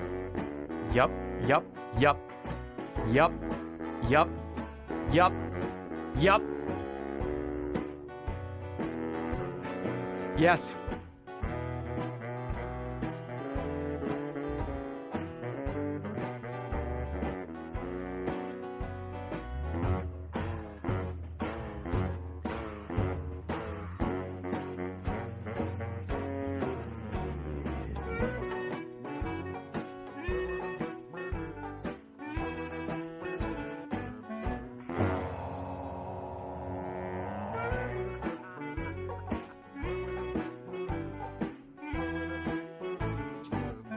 That's shocking, but again, this hit at a time that was so important to my development. Diablo 2, they're in the same, they're both in the same spot. I played this game hundreds of times. I reference it every few weeks. I listen to the soundtrack every week or two. I always have this in my brain. It is probably one of the greatest games of all time. It's one of the greatest things I've ever experienced. It changed my entire life. It did. It changed the course of my whole life, without a single doubt in my mind.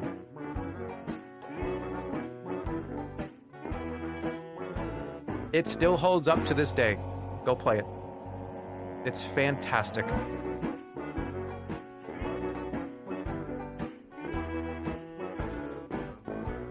And I don't think it can cross World of Warcraft. It's just too much of a mountain. It'll fall every time.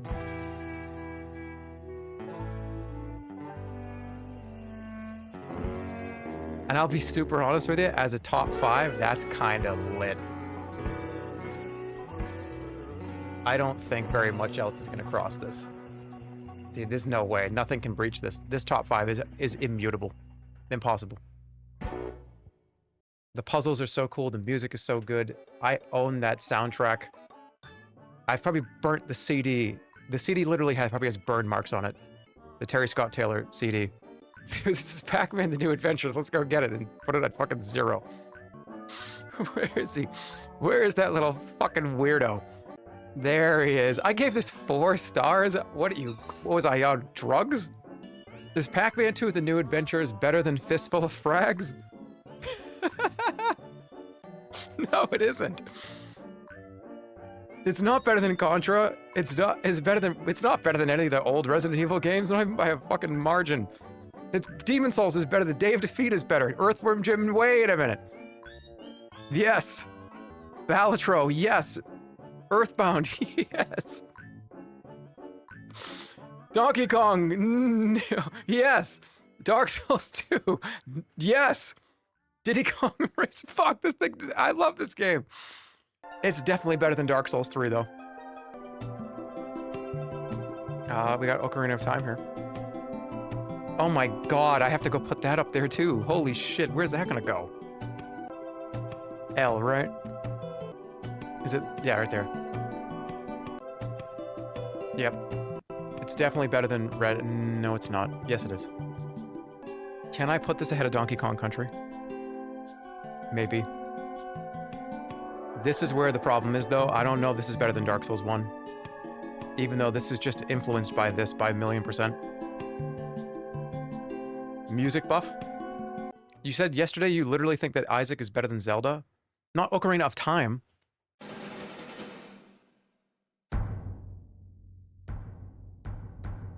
I was talking about original Zelda. I gotta get comfortable for this one. TF2 TF2 is still the number one. Nothing's taken over TF2 right now. Is Ocarina of Time better than Dark Souls? I can't move it over to the left. Yeah, I can. Okay. I'm gonna wait for the song on this one because I know she put one in there because she likes this OST as much as I do. Oh shit, my stream is crashing. Are we good? We good? Small F? Oh, I think the internet just had a little hiccup. Let's give it a second. I think it's fine. All right, let's put Magical Quest with Mickey Mouse. Let's go. Come on. We gotta move. I think this game is better than Pac-Man. I think Fable is better than Darkest Dungeon. I think Dusk is better than Darkest Dungeon. I think Blueprints is better than Darkest Dungeon. I think Dusk is better than Fable. I think Dark Souls 3 is worse than Dusk. I think Dusk is better than Fable. I think, wait, what? What happened? I think, what's going on? What happened? I think Dusk is better than Fable. What? Where am I? Oh! That just hurt my jaw. Hope you're happy.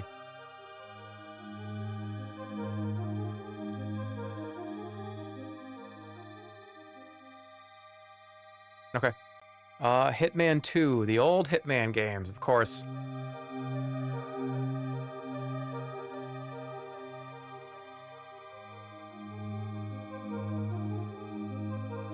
It's definitely better than Pac-Man. That's the new indicator of a thing I like is good.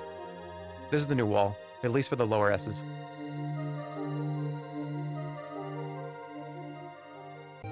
The question is Hitman better than all these classic games? I don't think it is. Maybe it's better than this. I'm gonna leave it for now. In that same realm, let's put the other Hitman up here, which I think is actually better than the old Hitmans in its own way, but not really. I think they're close.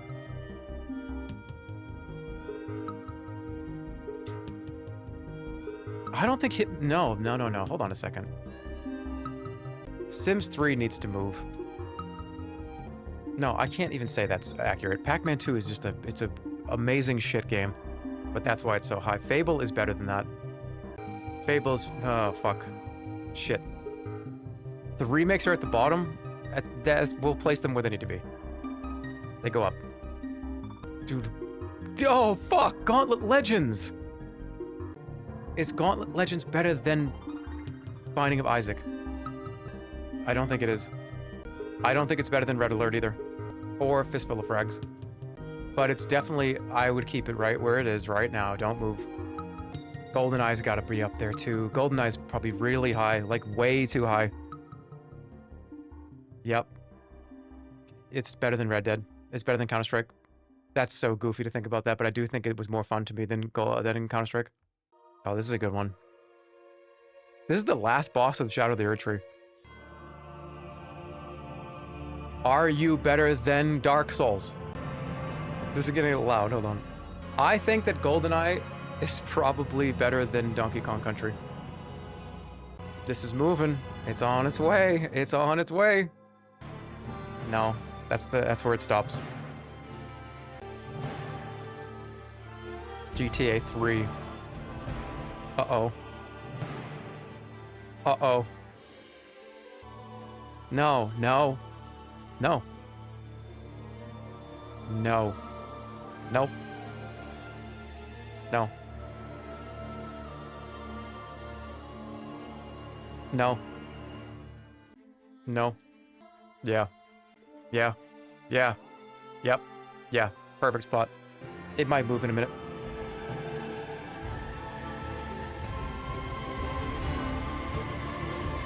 This song is awesome. GTA 4, though. Now we're talking.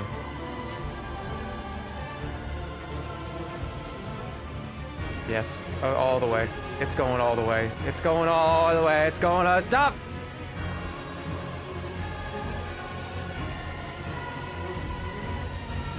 It's better than The Sims. GTA 5 is better than The Sims, and The Sims 2, back to back.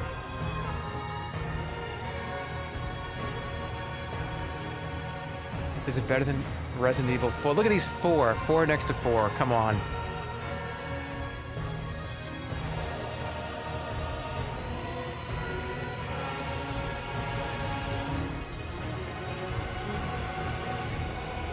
Yeah, GTA 4. 4.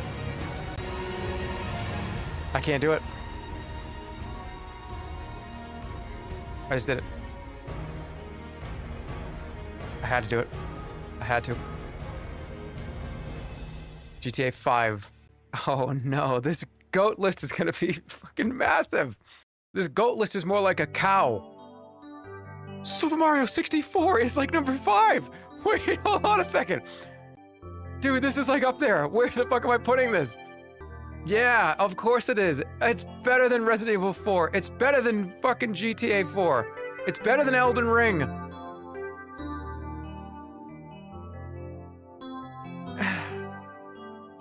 It's better than Chrono Trigger. Can it breach Mario RPG?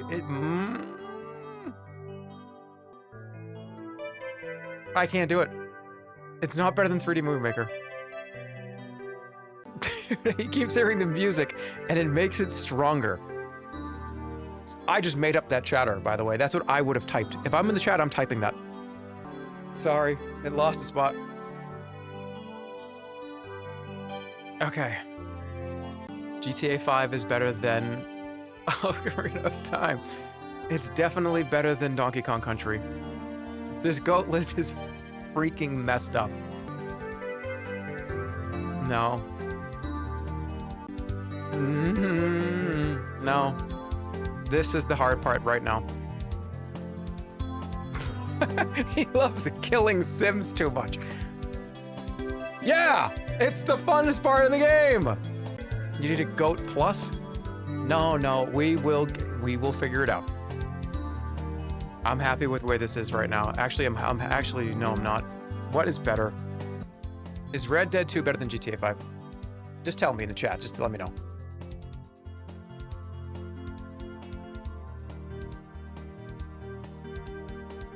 I agree. And I think Heroes of Might and Magic is better than that as well. Is Grand Theft Auto 5 better than Binding of Isaac?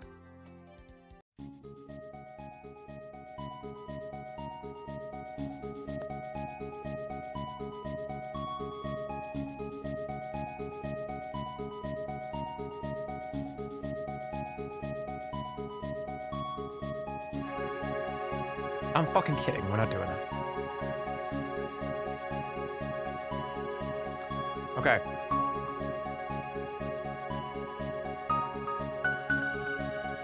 I can't drop Binding of Isaac. No, if I'm gonna drop something, it would be... No, I gotta get more shit up here. The logical journey of the Zumbinis! Okay.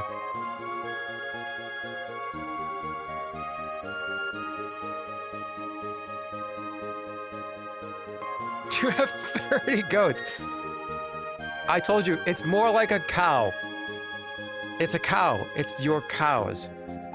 Bloat, biggest list of all time. It's not bloated. What do you want me to snip out of here? I'm not gonna use a pair of scissors and snip this. I'm sorry, Isaac.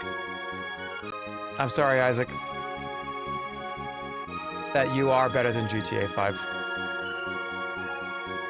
I'm sorry to give you that kind of pressure.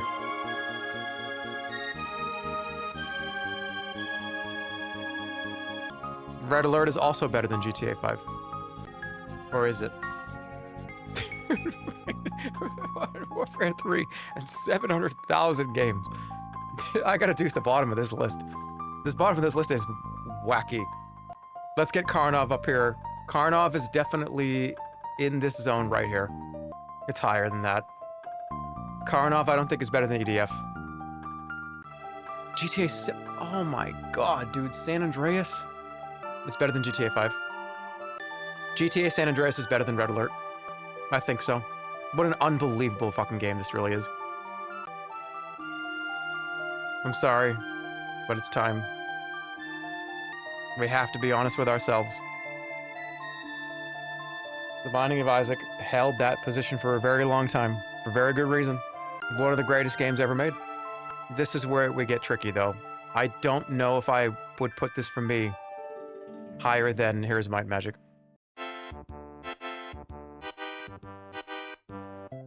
What about all the old Mario games? Oh, fuck! There's gonna be 100 games on the top 10! It's gonna be like a... Ow! I'm having a heart attack! Okay. Thanks for reminding me, playlist, because shit. This is gonna be fucked up. Oh. Parappa the Rappa is gonna be F tier. Super Punch-Out is gonna be up there. I like video games, okay? I can have a bloated ass list. Shove it up your ass. Yeah!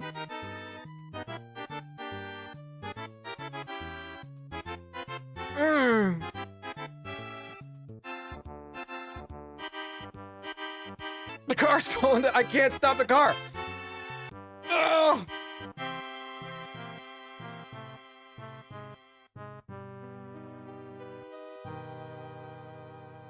Oh, I didn't do it. I didn't do it. That is where they both belong now. There's more to the song. I don't have anything else for you. Dude, how could you forget Logical Journey of the Zoom? I need to drink water. I forgot these games even existed until that music played. Isn't that insane? You're thinking too hard. You're drying out your brain. I know, man. Okay, let's keep going. We're on Mario. Might as well keep going. Mario Galaxy. Better than Fable. Better than... I don't know, man. I thought this game was great, but I don't know if I thought it was all the way up. Is it better than Hitman 2? For me. No. I think Magical Quest with Mickey Mouse is better than Mario Galaxy. Oops.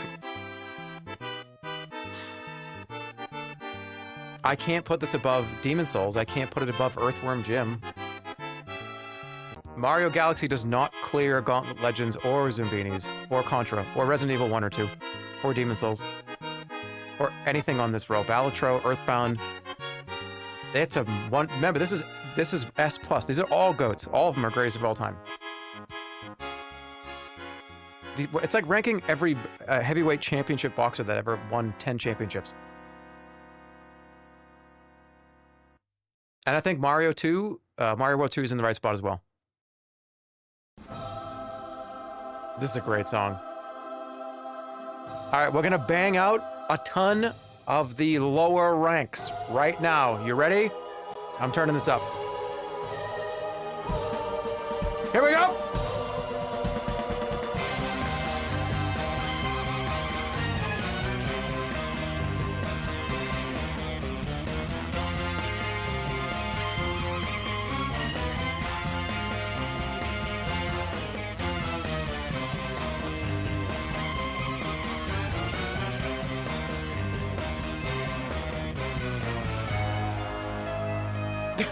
That's a 0.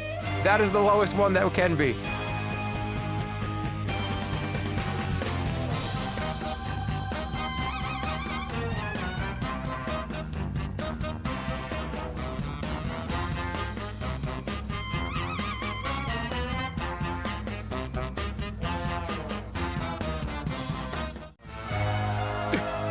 Virtual Bart is worse than Raven's Cry.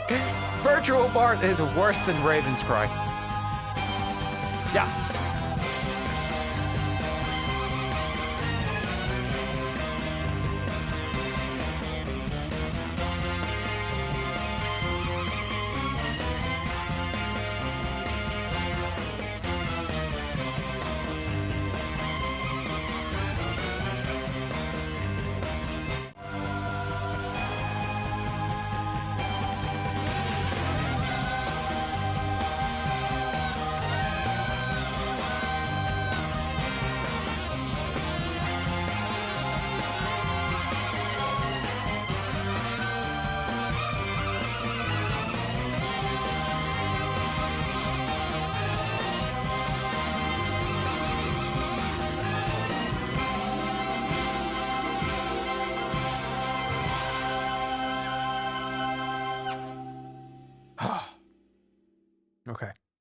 Got a lot done. Uh-oh! Uh-oh! Party right now.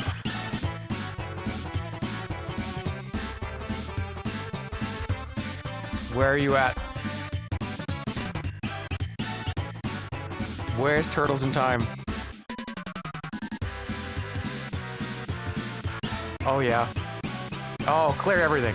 Clear the whole fucking board. Clear the whole board. Come on. The 4 turtles can kill Mario, can't they?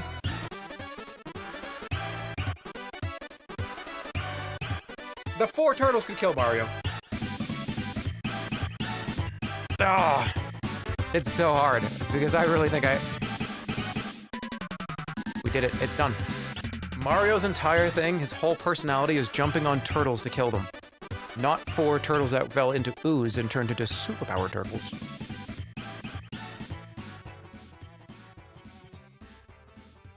I might change this, but I think this is good. I'm waiting for the next song to make my next decision. Oh, Frog's theme! We already did that one, but this is a great one.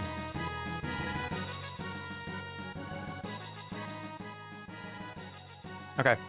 Let me fix a few things. Virtual Bart is worse than Raven's Cry. Terminator's better than all this. I'm gonna freak a lot of people out right now.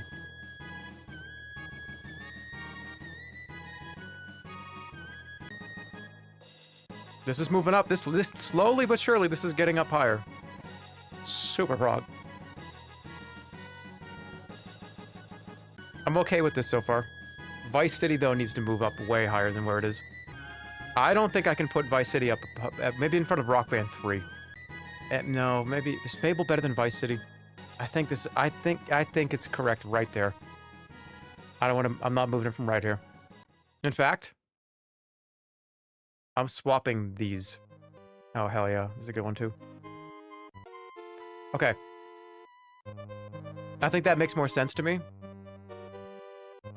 Because GTA 3 was groundbreaking and amazing. But I think Vice City was probably the best. Vice City and San Andreas were the 2 best versions of GTA 3, effectively. And then all these other games kind of go past GTA 3 in a lot of ways. Papers, Please is moving. Hello there.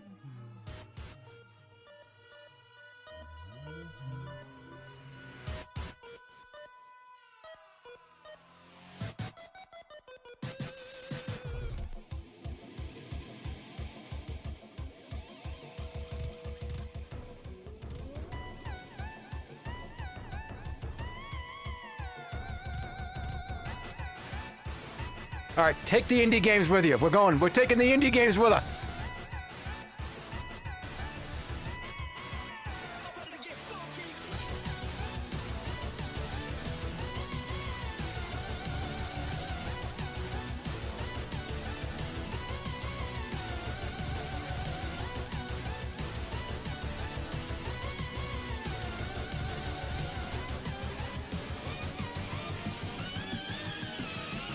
Bye, Pizza Tower. Oh shit, it lost. Oh shit, hold on. Sell it. Sell it. Sell it. Well, that went up too high. I don't think it crosses Fable, and then the song is wonderful, but I'm not sure I can put this higher than Fable. You can dance, though. It's so funny, I can't move these. I think they're perfect where they are. Battletoads is starting to... Whoa! Battletoads is on the run! Alright, pause. Hey, this song is so awesome, so everybody don't throw fucking rocks at me to this next one. Listen to that. This is how cool this song is. Alright, here we go.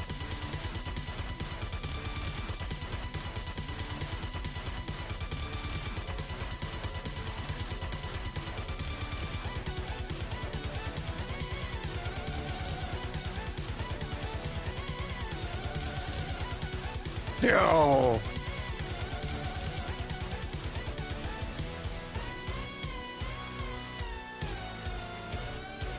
It doesn't need to move at all.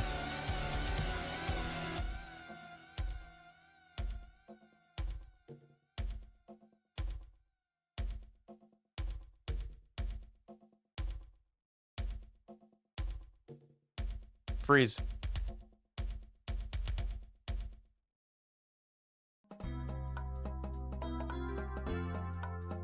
Ah. Okay. None of the Warcrafts are even up there yet. Wii Sports is still down here. What about Gotcha Force? All right, we are officially at the, I think, a little bit more than halfway point of this putting stuff up here. How many are left here? I'm gonna... 1, 2, 3, 4, 5, 6, 7, 8, 9, 10, 11.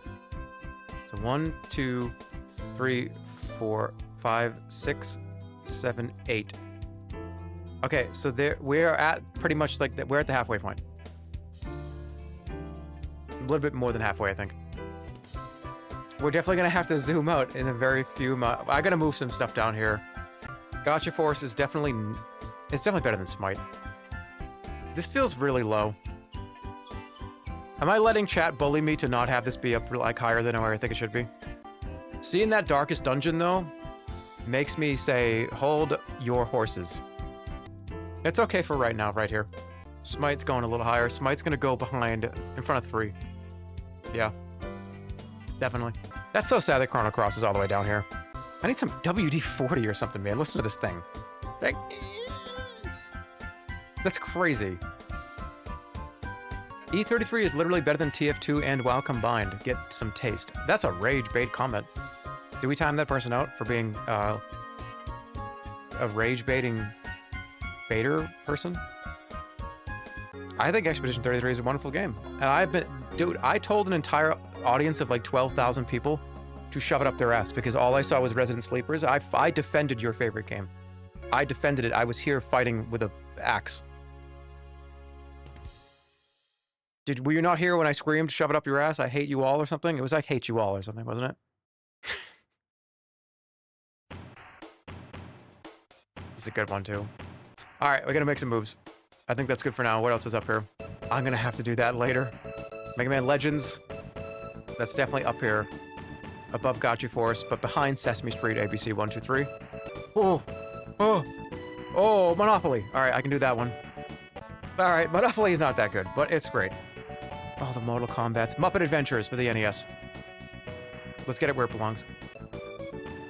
Right there. Oh, oh, oh, oh. Oh, I just got hurt. Lord of the Rings. Return to the King is better than The Sims 3. What?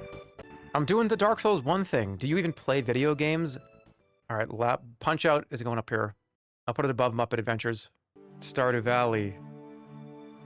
Oh, man. I didn't even talk about this. Picross is up here, but it's going to move down here.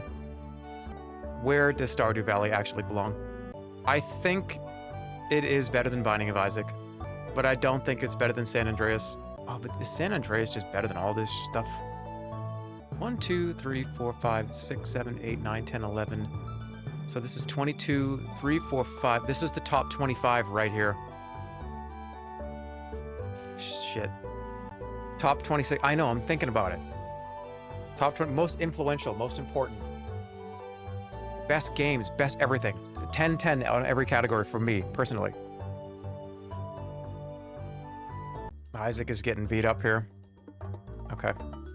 I think that's where I can put it. Let's get Outlast in there. See, I'm doing it top to bottom because once I lock these in, then I can kind of move down and, oh my goodness, I gotta spray oil on that shit. Once I lock all these in, I can then go down and it's much easier to go top down. Bottom to top makes it easier. I think I get reminded and then I drop stuff. MVP Baseball though, this is a huge one. MVP Baseball 2005 is not better than Gauntlet Legends. Or maybe it might be. I think it's Demon Souls is better. Man, what a great baseball game though.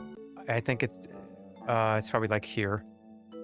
No, it's here. I can't have Half-Life be worse than MVP Baseball 2005. I'm gonna leave it right here for now. I think that's fine, squished right between with Earthworm Jim. And I'm gonna take a break. We're getting there. We're finishing this tonight, by the way. This is not gonna be like a part 2 tomorrow. We're already like going through it. We pretty much are at that point where I'm locking in and things are getting done. So it's coming together. I think another 1 to 2 hours and we'll have our list completely. Where's Banjo-Kazooie? I didn't really play it that much. I was an N64 kid with Mario 64, but once Banjo-Kazooie came out, I kind of leaned more over to the PlayStation 1. That kind of came out a little bit later in the cycle, if I remember, and I had kind of moved to PlayStation 1 at that point. I mean, I think it's arguably it is one of the best games ever made, but not one that I really played. But I'll be right back. See you guys in a few minutes. BRB. Hi. Shall we continue?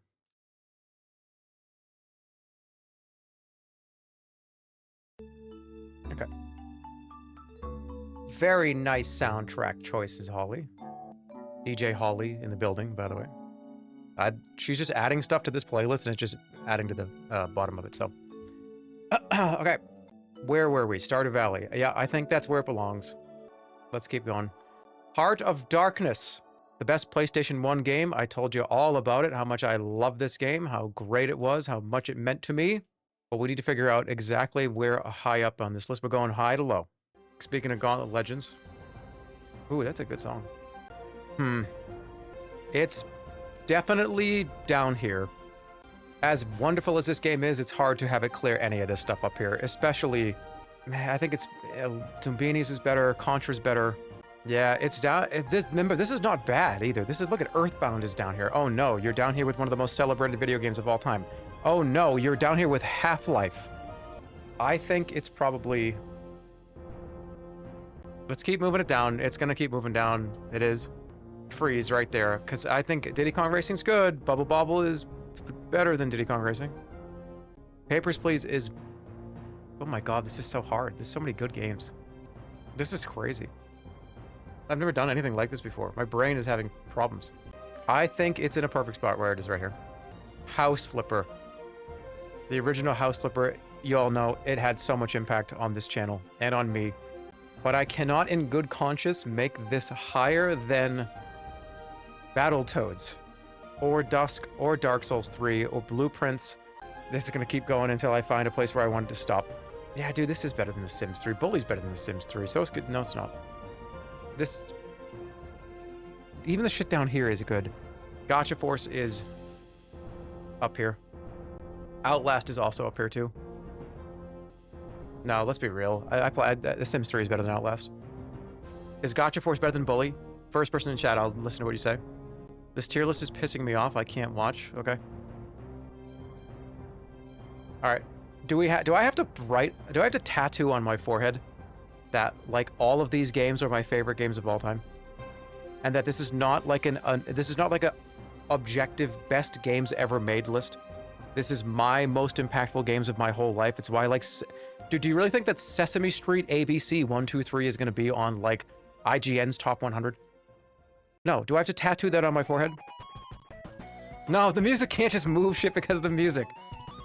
Why is that working? It's just, this is the boss right here. I don't think it can beat Chrono Cross, dude. I don't think it can. Even with the music buff, I don't think I can cross this past Aladdin. It doesn't work.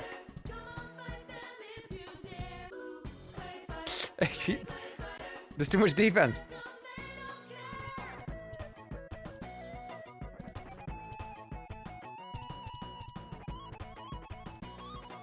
No, it's... Whoa! That's actually, I think, where it actually belongs. This needs to move. This needs to move. That needs to move. That needs to move. That needs to move. This needs to move up. This needs to move down. This needs to move down.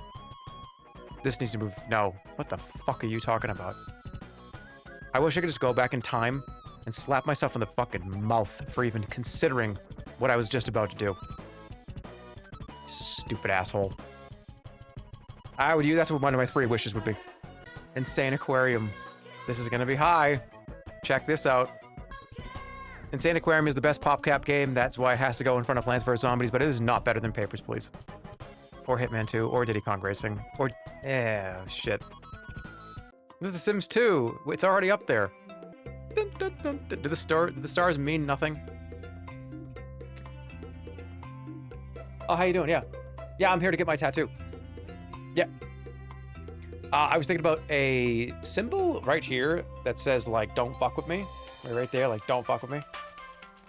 Maybe give me, like, a band of, like razor wire on this arm. Was it 80 bucks? Cool. Yeah, I got a card. You guys take a card, right? Yeah, I got one more thing. Can you, right here, in bold letters, can you just write in, the stars are Michelin stars. Every single one of these games is my favorite of all time. It just depends on where they are on the list at the final game of the century list. Also, this is my list. Hold on. Can you write this on my head too?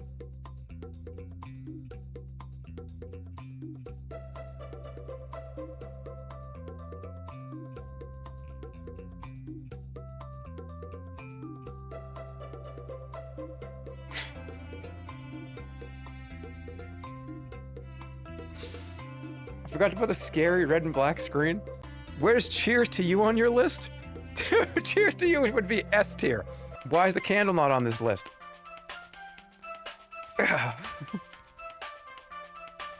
Alright, I'm just kidding. We're having fun here. Everyone's having a good time. I'm just fucking around. Alright, here we go. I'm just kidding. Insane Aquarium. Whoa. Right there. Boom. Bubble wobble. See ya. Nope. Thank you. Done. Joe and Mac. I'd like to make a formal complaint about the list. You know what? I'm just gonna let this be the thumbnail for the stream if I can get it there.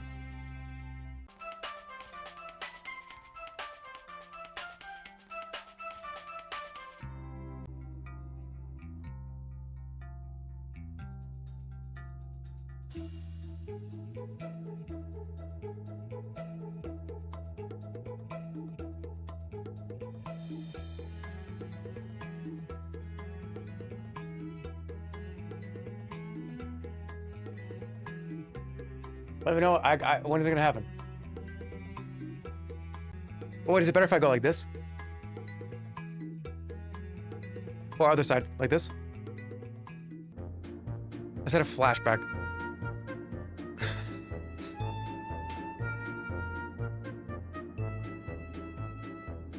Give the middle.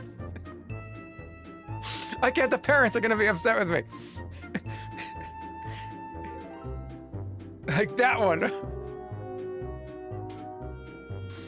Like 2 middle fingers. Like.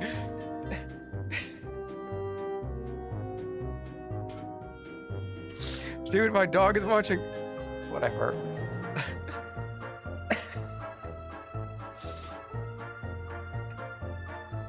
I need to be in frame.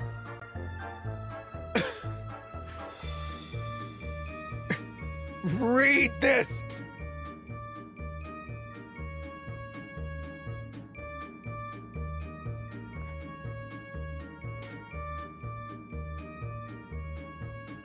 Do a strangling motion.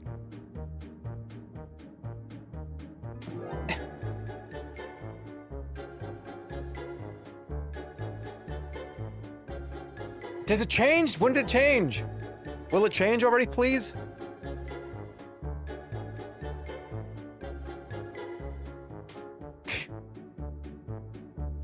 Did it change? Can I get a screenshot? What does it look like? Shit! That sucks. That's a terrible screenshot. I'm blinking. I actually am blinking. That's so annoying. Give me a fucking break. That actually pisses me off. That sucks. Of course. Oh yeah, I'm blinking. Give me a break. Hold on. I want to investigate for 1 second. Good, great joke. I got it. I nailed it, dude. Why is this flipped? Why is it? I thought it was an alien language. Why is it flipped? Oh, that's so annoying.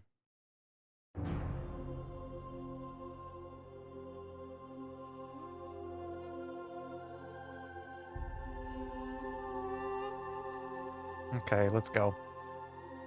I know I'm red. It's the lighting. Alright, I'm in the middle of something. This is great WoW music.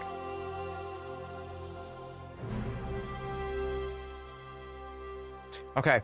Kirby's Dream Land for the Game Boy. That is better than... Joe and Mac is better than most of this.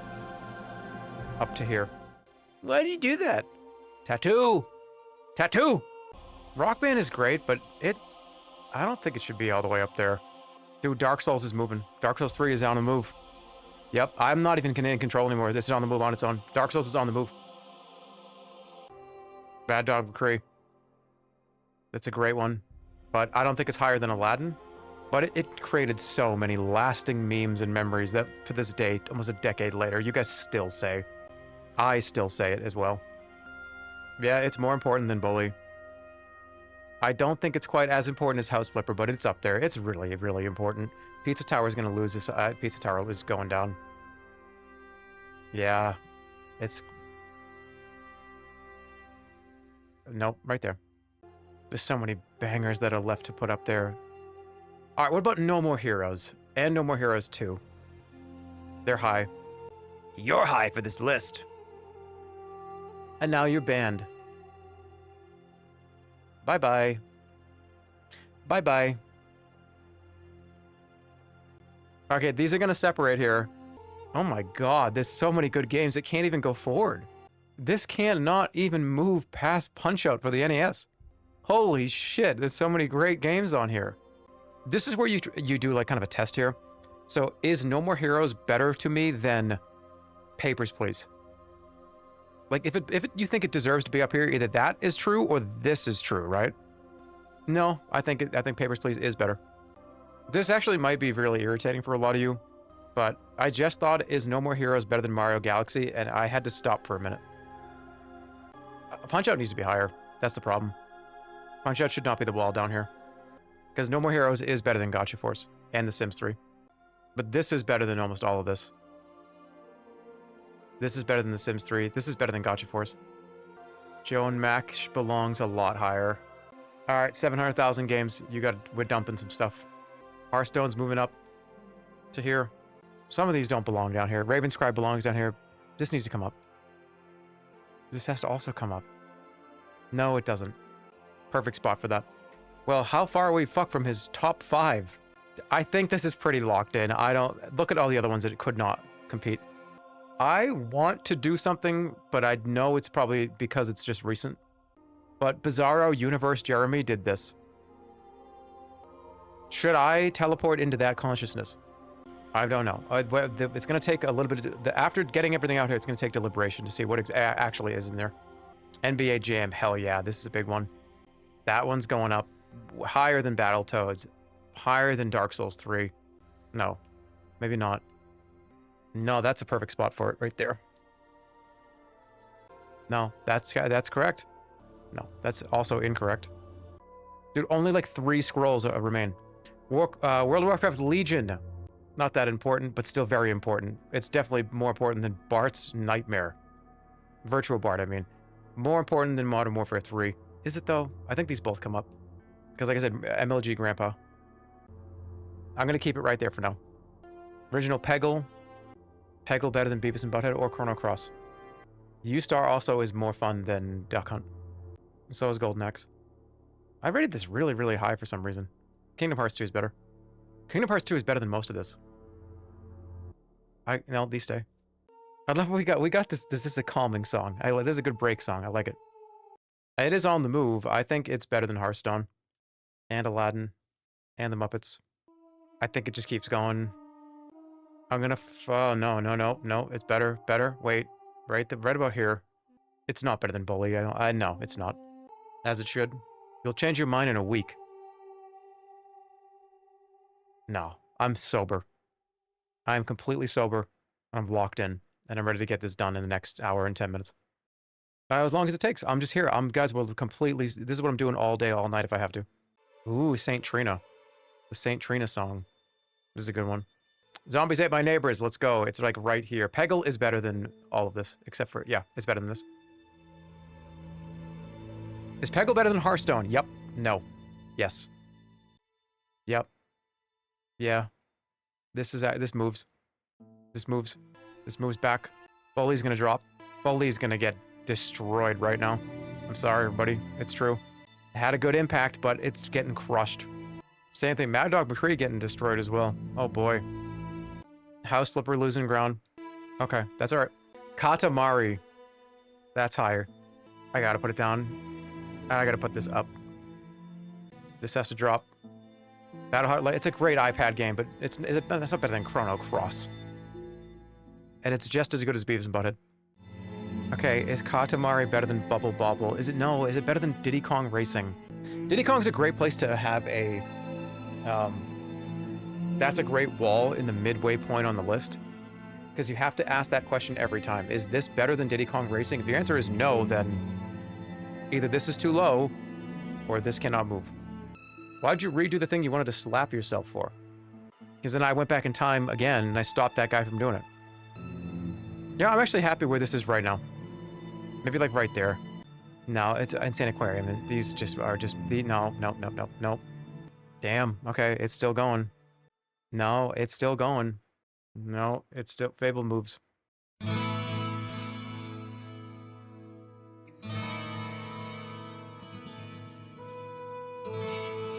Did I? Oh, I gotta reset the playlist. She has added more tracks. Okay, we gotta go to. Here we go. And it's a good one to pick because we just were a little bit tired and a little bit slower, but now we're gonna pump it up. Everybody wake the fuck up.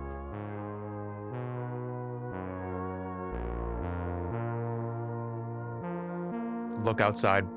Where do you think it goes? Where do you think it goes? Not S. Not even S+.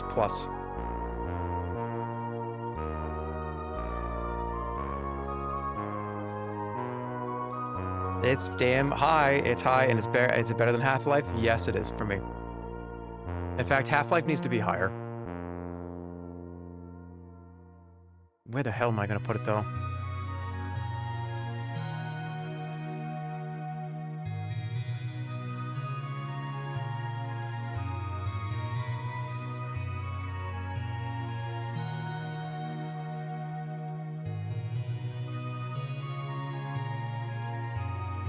These both need to be a little higher, I think. No, they can't. There's too many good things in the way. I can't believe I really do. This is...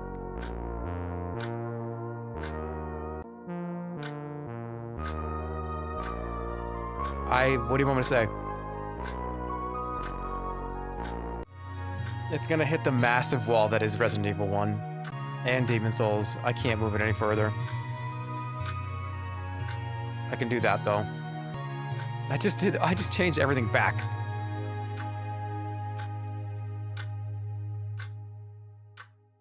Earthbound's doing really well for you have not been ever playing it. That's true. Oh my god.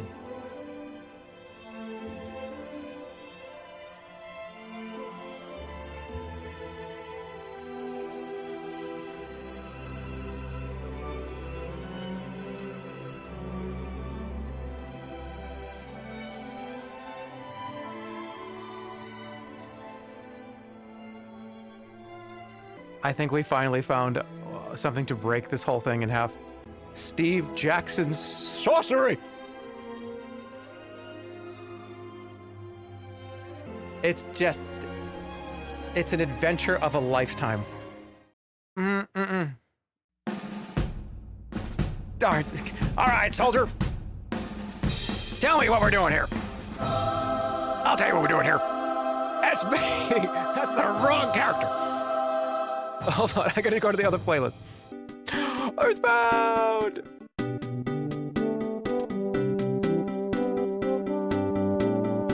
Okay.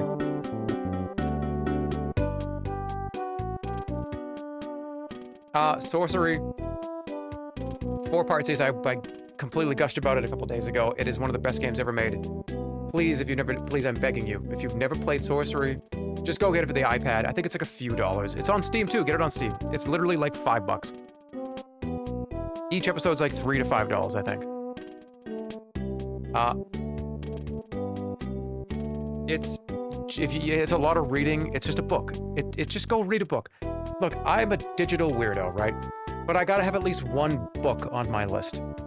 I have to encourage you to read at some point. So go read this. Go read that. Who cares about regular books? Go read Sorcery. It's a book. Okay? It's so important. It's just budding with imagination. The combat is so weird. The choices, the ways to die, the artwork. Steve Jackson, Ian Livingston. It's the coolest artwork ever. It's just a weird style. There's so many monsters, so many ways to play it.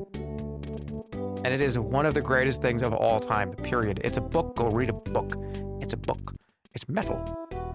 And I cannot move it. I can't. I probably can, though. Damn. All right. Who's up for some Mario Kart? And this is Mario Kart for the 64. Wrong game, but let's do them both. I cannot put in good faith Mario Kart higher than... yes, I can. The Super Nintendo one is going to go far. Can I put Mario Kart higher than Red Dead Redemption 2? Yeah, I can. The Super Nintendo Mario Kart, what a life-changing experience it was for me. The 64 one is great, but I grew up with this one. And man, oh man, did we love it. It's already right here, but it is damn good. Is Binding of Isaac better than Mario Kart 64? I don't think so. But it's, yeah. They have Super Mario Kart in the nursing home? That sounds awesome to me, dude. Can you fix my webcam? Why'd you fuck it up? Diddy Kong Racing! It's already there, and it ain't moving. Left 4 Dead 2. I combined them into one because I felt like it. Left 4 Dead 2 is up there with Half-Life 1. Is it better than Resident Evil 1? It's not better than GTA Vice City. But it might be better than Fistful of Frags. And Gauntlet Legends and Picross. Picross is coming down.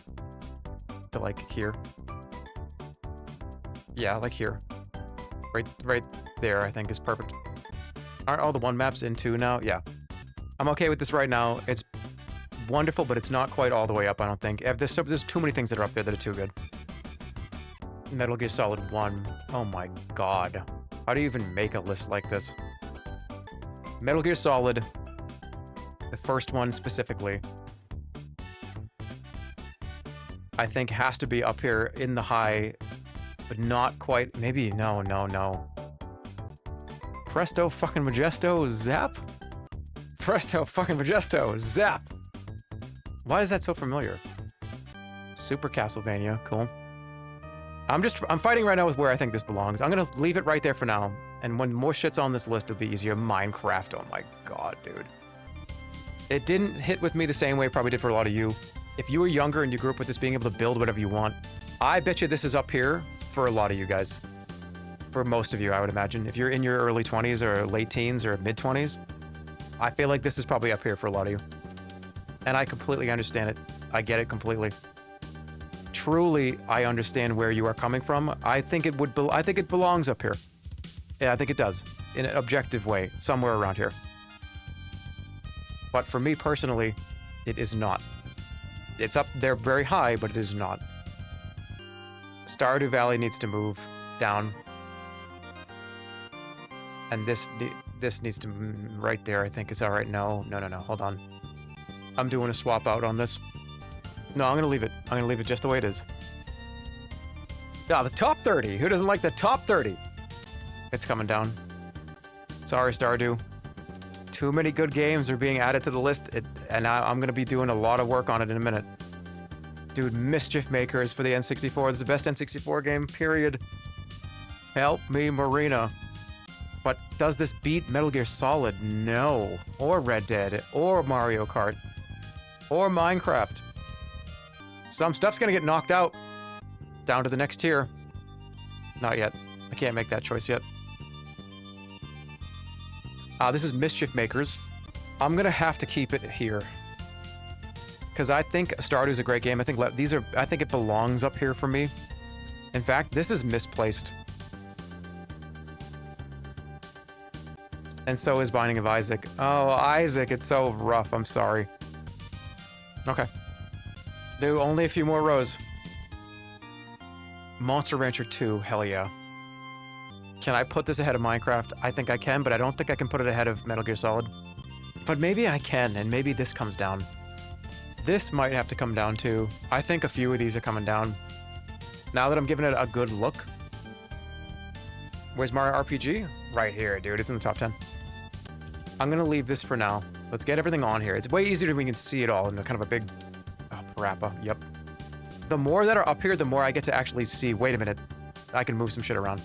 All right, Parappa is definitely not better than Resident Evil, or Demon Souls, or Half-Life. But it's better than Picross and Look Outside. And yep, I think this is perfect placement, Jeremy. Man, you nailed it in 5 seconds. Mortal Kombat for the Sega Genesis. Important, but yeah. Yes. I think it hits the wall. No. PVZ comes down. What? Why is everybody laughing?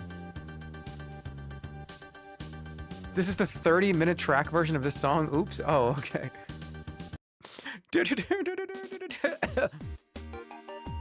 Oh.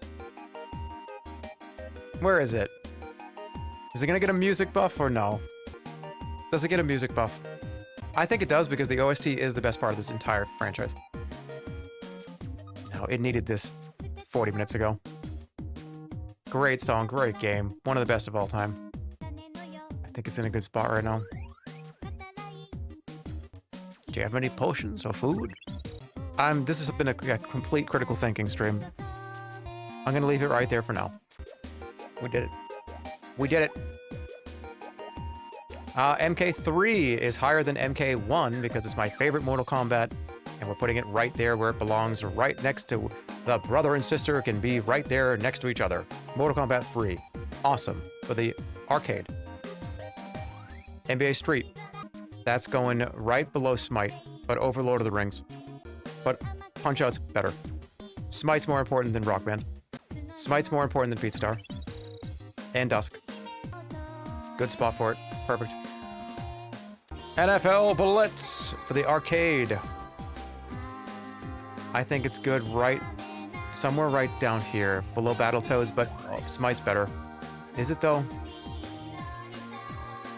I think this is better than Battletoads. And Joe and Mac. No, man, this is my whole childhood. I can't go past that. Perfect spot for it. Bang. Bingo. Labo. Oh my god, put it up high. Everybody put your hands up. Everybody just stand up. Some of the most fun streams. Great shit-faced memories. This is back when Comedy Jeremy had the wheel. And Comedy Jeremy was very fun. It was fun to be Comedy Jeremy. But it's not better than... imagine putting Labo ahead of Half-Life or Parappa. You can sit back with the toys. I think Look Outside is better. It's not better than Balatro, or Earthbound, or Day Defeat, or MVP, or Earthworm Jim. Oh fuck, this is lower than I thought it was. Oh my goodness, goodbye. Oh jeez. Oh Jesus, see ya. Oh my goodness. Oh fuck. Oh shit, this is bad. Where does it stop? Stop. It's Kingdom Hearts 2? No more heroes. That's good. Did you kill Comedy Jeremy? No, we melded into the same person. Super Nintendo Plock high up on the list. Let's go here. Are you smarter than God? I think it sits right behind. Oh my god, right here. This is where this is like a high S tier Super Nintendo games have found their way around here. I do think Mickey Mouse was... No, it's not. Yeah, that's perfect. I'm happy with that. And we can shift it around later. Why is Beavis and Butthead so low? Why is that so low? That should be way higher. Beavis and Butthead is lower than... Sesame Street 1, 2, 3? Okay. This definitely should be up here. You're not using the bottom two tiers? I will, absolutely, very soon. Oh, this is WarioWare.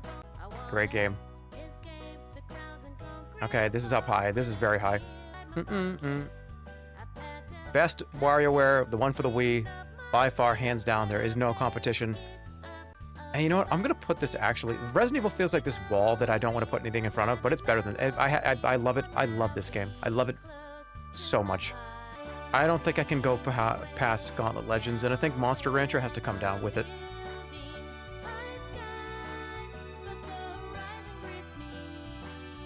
That makes sense to me. Looks good right there. There's some wacky shit's gonna happen here in the next 30 minutes. Super Punch-Out. Same thing, it's up there high. But where does it actually truly belong? Dude, he just dropped Metal Gear Solid down? What the fuck? This is one of the only games that I can confidently tell you guys that I can do insanely well at and prove it and do it in 1 second. I can do it right now. It has to be up really high. It's one of my best performing games for me personally. I actually think these are both exactly where I want them to be. What is below? What's down here? Because shit's gonna have to get knocked down. And we're doing it right now. No more heroes. Let's go get that. Where's Rhythm Heaven? There it is. How about, like, I'm thinking right... Put it up with Rock Band. I think it's more... No, fuck, man. I can't do that. You know how many hours I spent in... Probably like a third of my college life was playing this. Music, rhythm. I like it right there. NBA Street's coming down. Okay. Aladdin's got to move up. Sims 3's coming down. These remakes are coming down too. They just can't. The source material is already up there, and they're incredible. Shit, some of these are gonna be. There's gonna be some bumpage. Dumb. This is so important. I can't move it. More shit has to be up here so I can be no. You know what I mean? Hockey and Rocky, Point Blank for the arcade. Let's do these both right now. Point Blank, best light gun game in history. It's sitting right next to,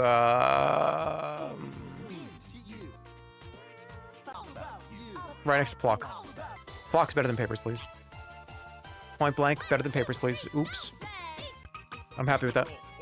Hockey and Rocky. Staying right there. Oh, you got big guy. Portal 2. Whoa, you got big guy. Portal 2 comes up. Portal 2 goes right next to Day of Defeat, but Day of Defeat, more fun. These have to be higher than Earthbound. I haven't played the fucking game. Let's be real. Power Stone! Oh, ad break coming up. I'm getting too locked in. All right, I'll be back. I've been streaming for like 7 hours. What the hell's going on? Yeah, be right back. Dude, this is going to get so heated in like 5 minutes. Okay, I'm going to get up and stretch. See you in a second. Damn, PSP. Not a whole lot of handhelds on this list at all. I wasn't really a handheld gamer, though. I was way more of a console gamer. And then obviously PC. Like a third, more than half this list is PC. Do this webcam. We might have to go dark here. The FPS is so bad. It's fine. I think it's all right. Is it all right? Yeah, actually, it's fine. You're so scary. I was gonna just put my fangs up. I was gonna just go like and have 2 huge fangs come out. All right, where were we? We were doing this. We had the music going. Well, let's continue. River City Ransom. My favorite beat 'em up of all time. So why would it be all the way down here? What's this one? Oh, this is a great one. Okay. River City Ransom. I can't put this over Vice City or Punch-Out. It's up there, but it's Binding of Isaac's better, Mischief Maker's better, Stardew Valley better, Left 4 Dead better.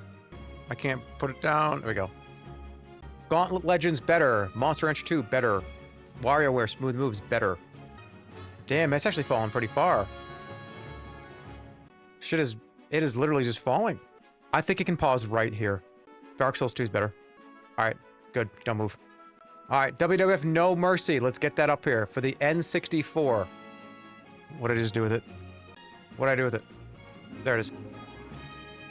Best wrestling game ever made. We all know it. Everybody knows this.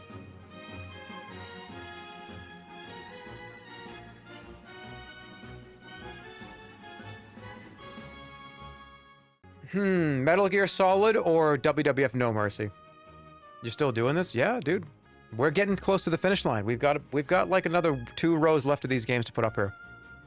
And then I'm just gonna have, I want like a good, gentle piano song. I want like just gentle music while I sit there in silence and get the top 2 rows right. No Mercy is better than GTA 5, and I'm sorry to say it, it's better than Red Alert. It meant more to me than both of those, all of those. It meant more to me than Minecraft. One of the greatest goddamn games of all time. AKI, THQ, this is right before THQ just kind of had a lot of problems. This was their best games that they came out with, this whole AKI series. But I can't quite put it up here because so much shit has to get knocked down.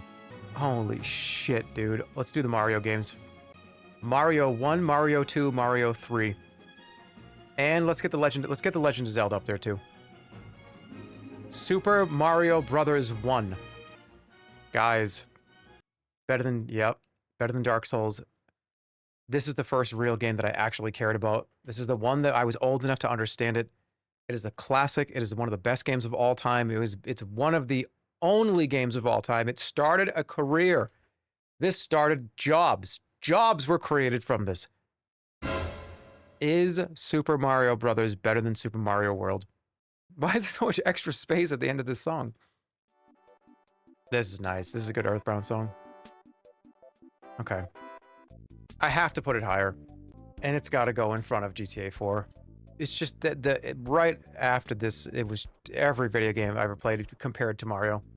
It's just objectively one of the most important pieces of video game media to ever release. It's like the first one that anyone actually truly really got behind. The Atari was a disaster at this point. Video games crashed. Super Mario saved the world. No, that's not fair. It goes there. Shit. So where's Mario 2 and 3 go? Dude, there's too many greatest of all times on here. It's alright. I kind of think you bang, bang, bang and do all three of these in a row. That's what I think I want to do. But let's be goofy with it because I think... Let me get them up here. I'm actually okay with this, but I'm gonna do this. No, I'm not. It's just too important.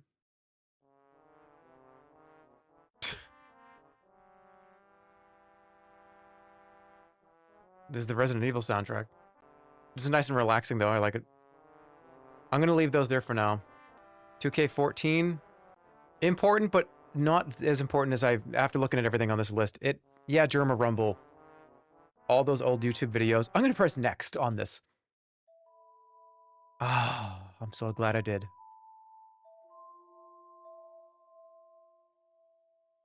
Oh, perfect.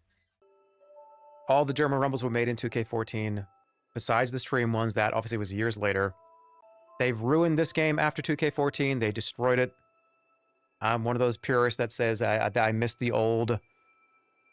I miss the old games when they used to have the crazy character creators, and it's going to fall because of that, but it's going to stay around here. Because those videos I think about so fondly. I spent so much time making some of the... Especially in 2K14. It was a nightmare to work with. But I'm not quite sure it should be up in front of GTA 3 or Katamari. No, this is going to come down even further. I'm looking at this as a... Down here. Even lower. Even lower. We didn't do Zelda. Let's do Zelda right now. Even lower. But did I put it back? There it is. I'll deal with this later. Legend of Zelda.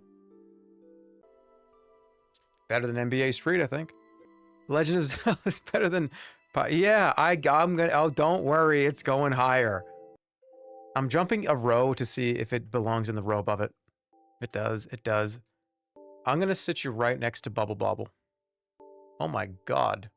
Somebody's get 50 subs. Holy shit. Bond Temp? Thanks for the subs. Thanks a lot, Dave. That's a fucking lot of subs, man. Thank you.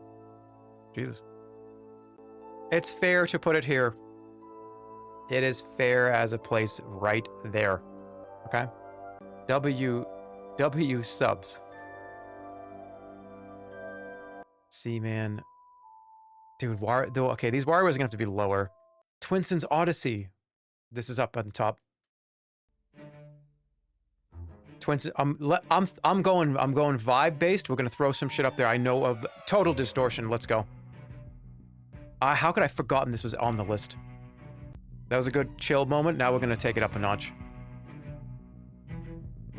With some Red Dead music. Just get them up where they belong, and then I'll do it. It's easier for my brain to do that than just deliberate on one at a time, I think.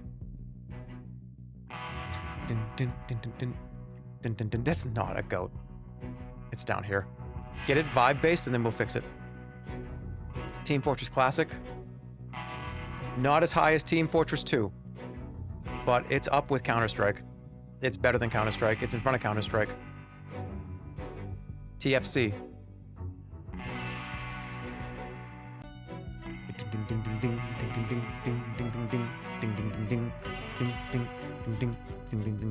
This soundtrack is so good. Thank God it's a goat. Tiny Toons, Wacky Sports, and Buster Bust Loose. We'll do them right now. Look how huge this S Plus is. Again, Super Nintendo, the highest Super Nintendo games are in this zone. Tiny Toons, Wacky Sports, I already explained why it's one of my favorites. The VOD from 2 days ago will give you all the reasons. It's not better than Contra, man. It's down here. I'm happy with where it is right here. Perfect spot for it. Hell yeah, let's go. Warcraft 2 and Warcraft 3. Fuck. 2, let's get the Toonstruck. It's gonna be down here. Meat Boy, it's gonna be like up here. Like right about here, I think. Right around this Beavis and Butthead zone. The Ninja Turtles arcade cabinet. That's up. We've crossed the Beavis and Butthead River. Over the Earthbound Valley. Remember, this is not Turtles in Time. This is the arcade cabinet, which I think is incredible. I cannot put it higher than this, though. It's definitely better than... Vegas Stakes has got to move way down, like down here. I'm actually okay with where this is right now. Maybe Resident Evil's better. Better than Demon Souls is better. And it's about Half-Life. No. Better than Half-Life. Oh.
Sorry, Bully fans, it's moving down.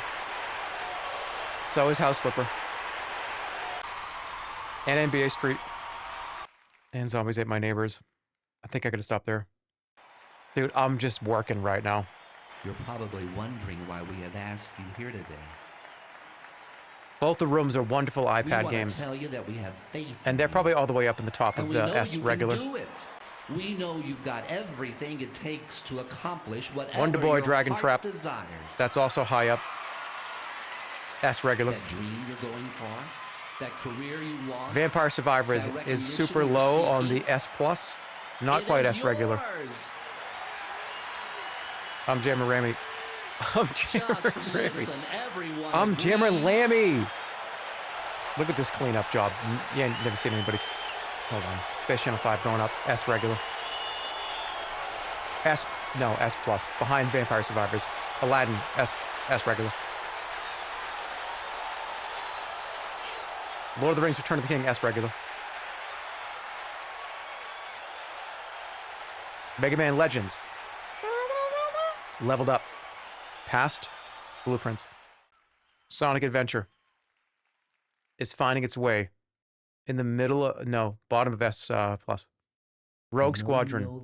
High S plus. I'm so glad we're friends. That's my favorite part of this entire song. He's like, I don't know this guy. Who is this guy? I've never met you in my entire life. What do you mean I'm so glad we're friends? I don't know who this guy is. You've always been there for me. It's great, but it's not better than Mortal Kombat. You've got the biggest heart of anyone I know. Oh, it's falling. It's not better than NFL Blitz. And there's your picture. It's better than, no, it's Battletoads is better. It's better than Smite. Bingo. Wrestling Empire. Massive. Thank you, my friend. One of the funniest games of all time. Actual hysterical. I've never laughed as hard at video games as I did this in The Sims 4. I think it, as a comedy game, I think it sits right about here.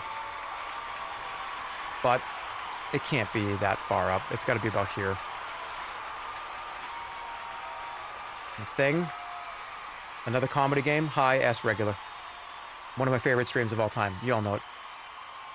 Tony Hawk's Pro Skater, the original one. This one's lower than 2, but it's still great. I'm going to leave it right there for now. Wii Sports, holy fuck. Da-da-da-da. Da-da-da. Da-da-da. Da-da-da. Da-da-da. I can't go. I can't sing. Fuck everybody. There's more to this? Oh, that's right. I remember beating Gale to this. Stop you. All your hard work has paid off.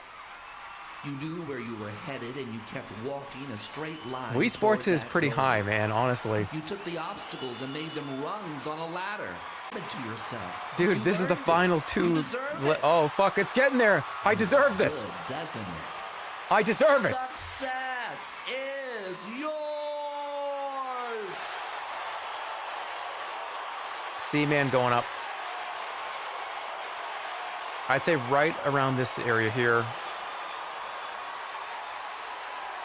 Holy shit, we still have Warcraft 3 to do.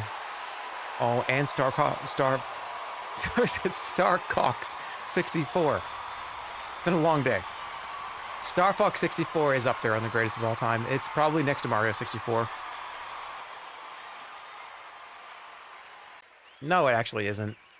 It's kind of around this area here with GoldenEye. Dark Souls is better. What's next on the music list? All right, now we can relax. Okay, what did I just do with that?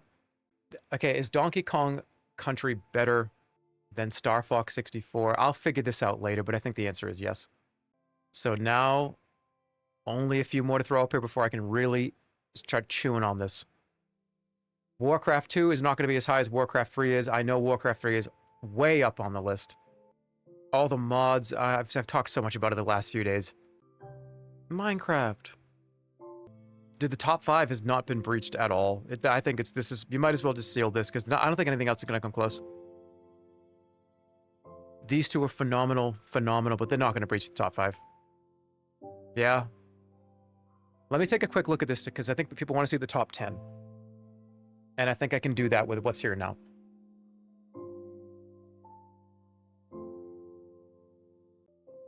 Sorcery, Turtles in Time.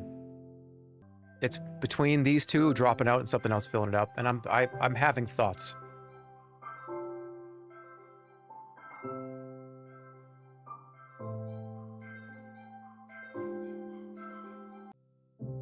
Okay, in my brain, moving Turtles in Time behind Mario 64 is impossible, right? Like, this feels like I don't want to. That makes sense. This makes sense to me, but that's not true.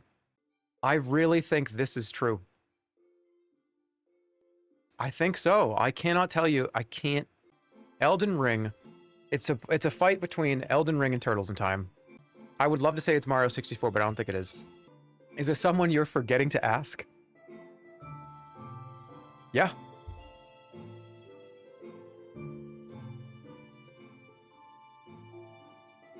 What is it, my child? Oh. Let me take a look at your list. Let me see. Oh, Turtles in Time. Team Fortress 2. World of Warcraft. Oh, okay, the Neverhood. Diablo 2. What is it you want? You want me to tell you what my list is instead of yours? Oh, no, you want me to determine if Elden Ring is 10, Turtles in Time, or Super Mario 64? Well, my child, it is you that needs to look internally. I can't decide for you, but if I could take the controller for 1 minute.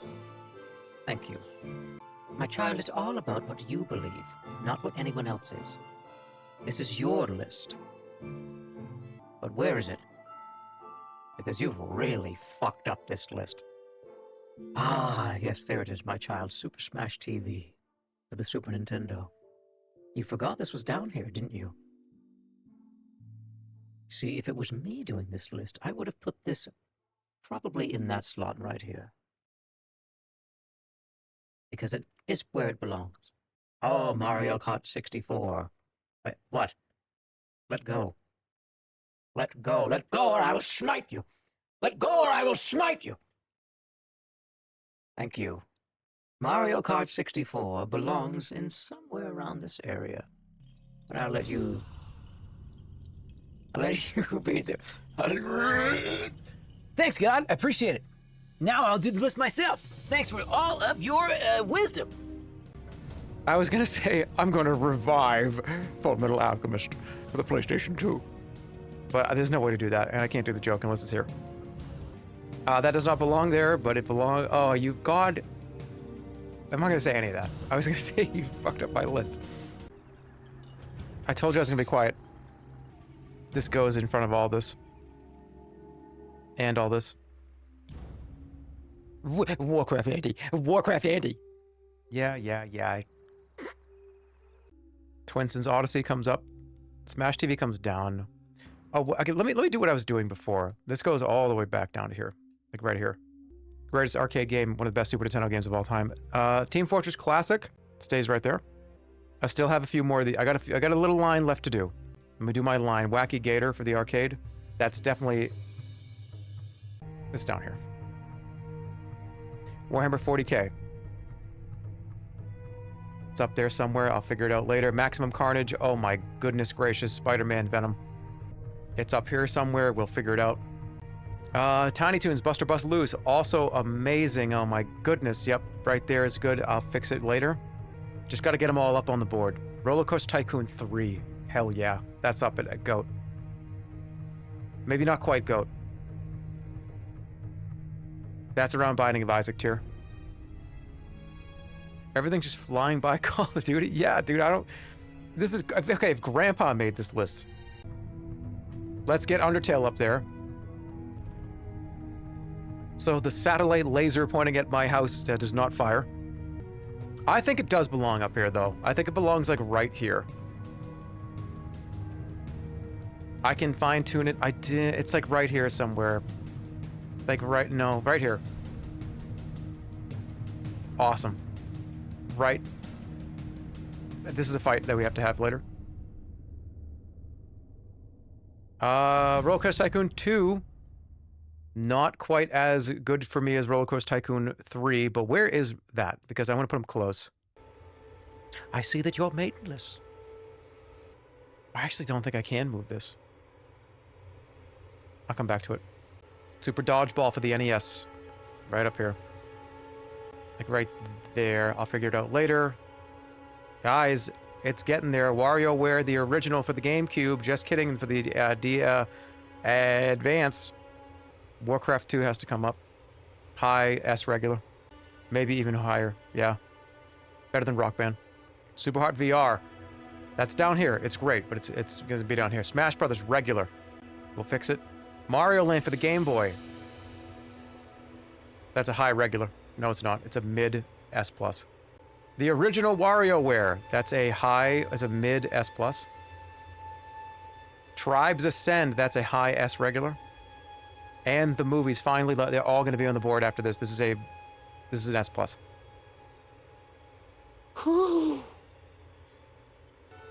Holy shit. Now, it begins. The tutorial of the stream is over. We can now do the actual stream. Thanks for coming. Thanks for joining the stream. Intro is over. For the next 20 to 30 minutes. I'm going to take one more break soon, not quite yet.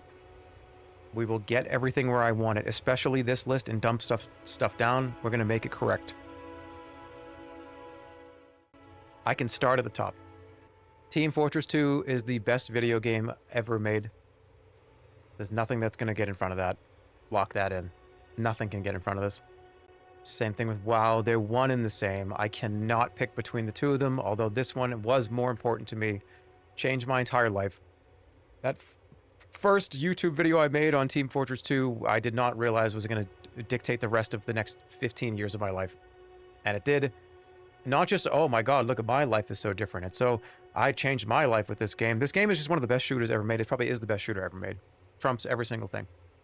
And I've come back to this many times. It's been year after year. I just hope they add the man versus machine thing, because that would be awesome.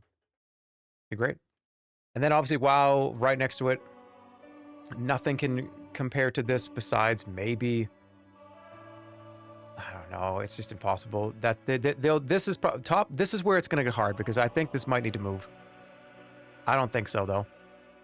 These are the most important top 3 of my entire life.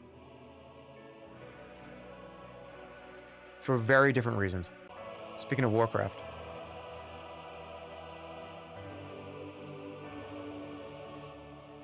Diablo 2 could go like this, but I don't think I'm going to do that. I think it's fine to be right here. Bloodborne at number 5. Okay. Lock it in. Here are my top 5 favorite, most important things of my 40 years on this planet. They're right here. It's taken 40 years to get to these 5 games. Multiple genres, first-person shooter, MMO, point-and-click adventure game, top-down ARPG, third-person action RPG game. A very close 6th game. 3D Movie Maker. I could do this and lock it in, but I'm not gonna. This is just, Bloodborne is too good of a video game. It's just almost, it's pretty much perfect. It's a perfect game. The next 5. 1, 2, 3, 4, 5. These, I think, are, let me see if this order makes sense to me. I think so. I think at least this one's not moving. A lot of RPGs, which is interesting. Yeah, those of you that might be confused about this one being here, it's you just kind of have, like, you gotta go play it. It's just, it was one of those things that I could not stop thinking about. I look forward to it every evening. I read it like chapter 5, chapter 3, chapter 5. I read it like a book. And it was one of the coolest 4 books I ever read. Now, do you disqualify this because it's not a video game, right? It's not a video game first. This is a book. It was just adapted and translated into a iPad game and then a Steam game. Yes, like Josh said, this also is foundational to the Twitch channel. That, when you type in !sus, type it in right now. That's been around since I pretty much started this channel, and it's directly ripped from this game. It's Sense Danger. It's a spell in this game you can cast. So, when I think about these games, I think about how fondly I remember them every time I think about them. Of course, yeah, no shit. But I think I'm locking in this top 10 of all time. Each one has had hundreds and hundreds and hundreds, if not potentially thousands of hours. Thousands of hours. 8,000 hours. Probably 300-400 days played. A whole year of my life. 24 hours. Each day. Deleted. I play this, fucking try to play it once a year. It's like a 10-hour experience. I've played it probably 500 times. 10,000 hours. 3,000 hours. 10,000 hours. 2,000 hours. 1,000 hours. 4,000 hours, 45,000 hours. It's a lot of time. But what about the rest of them? For the sake of being true to myself, Mario 64 should be number 11. It would be here, but I do think this thing was so much more important, especially over these last couple of years. It's just, I think about this still all the damn time, almost every other day. There's an Elden Ring thing I think about. It could be there. These could swap interchangeably, but I'm going to leave that at 11. I'm also going to put this here because I think the 2 Mario games should be back to back because Again, as a kid, I think they make sense right next to each other. I don't really want to pick between them. These are both 11 and 12. Turtles in Time stays right there. Warcraft 3 takes over Total Distortion. And then I think these two jump Total Distortion as well, and GTA 4. And Resident Evil 4. No, actually, that's not true. This one's so important. This has to be up here. I cannot move this down. Bizarro World, this could be swapped. Genuinely, I mean that. I like where Resident Evil 4 is. What's top 20? We went 1, 2, 3, 4, so 11, 12, 13, 14, 15, 16, 17, 18, 19, 20. Would that be the top 20? No, I don't believe so. I don't believe so. I'm sorry, I need to make some moves here. I do not believe that these two are both in the top 20 for me. Maybe one of them is. Sims 1 is more important to me than The Sims 2, even though Sims 2 is a better game. Counter-Strike and TFC move up. Because, I'll tell you why, these led into this. And if we're talking about the universe path that you are set on, if I don't play the fuck out of this every day, then I may as well turn to dust like fucking, like the people that fucking movie, the Marvel one. This is Grandpa. I cannot go back and remove Grandpa, otherwise like this is gone. I was only excited about TF2 because of TFC. That's it. What I may have played it eventually, but I don't think it would have been what I cared about the most. These two have to be in the top 20. They must be. Maybe this one less so, but let me take a look. Hold on. Wonderful game. I love it, but I think The Sims is going to have to take that spot. Speaking of Sims, SimCity, huh? D-Rank San Andreas, it's a great game, but is it really a Jerma game? I mean, yeah, it's on this list because of, specifically, this is the list that I want. I do understand what you're saying, though, in that there's, but all the GTAs, it's hard to get rid of them. I want to lock this list in, but I gotta.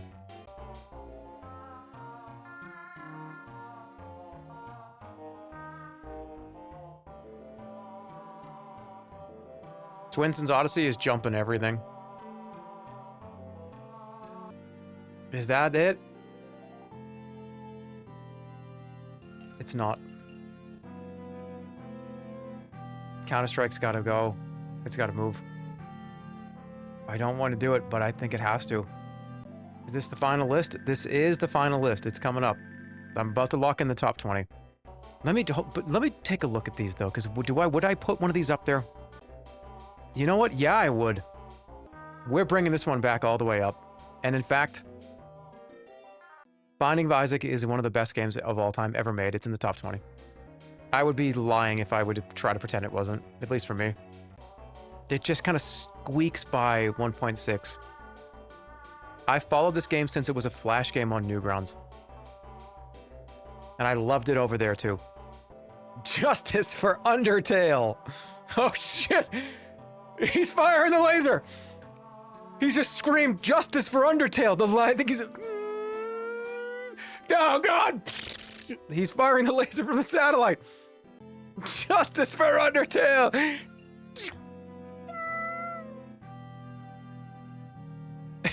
You're going to fucking prison for life. You're going to jail for life. Justice for Undertale. Oh. Just look over. It's just all caps. I don't know, did that person even have a badge? Oh shit, we need to put up some guards here. Any guards? Justice for Undertale. It's like climbing over the fucking fence to try to get to me. Dude, please put down like the grenade, man. Put down the sniper rifle. Jesus Christ. Oh no, they're like a 5-year sub. All right, well, you can say it.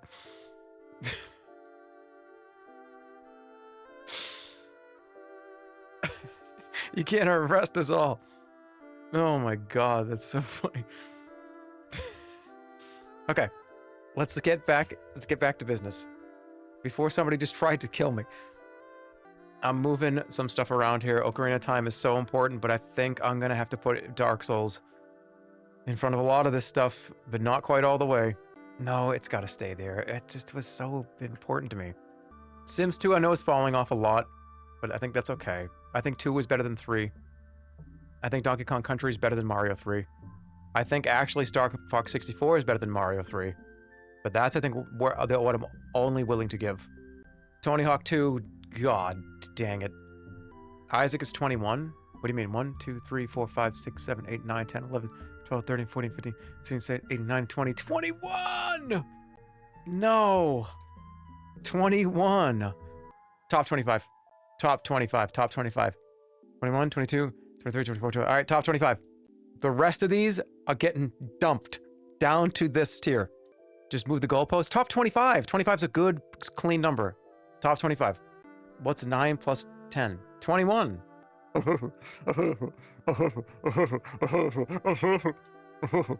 We're doing top 25. I don't give a rat's behind.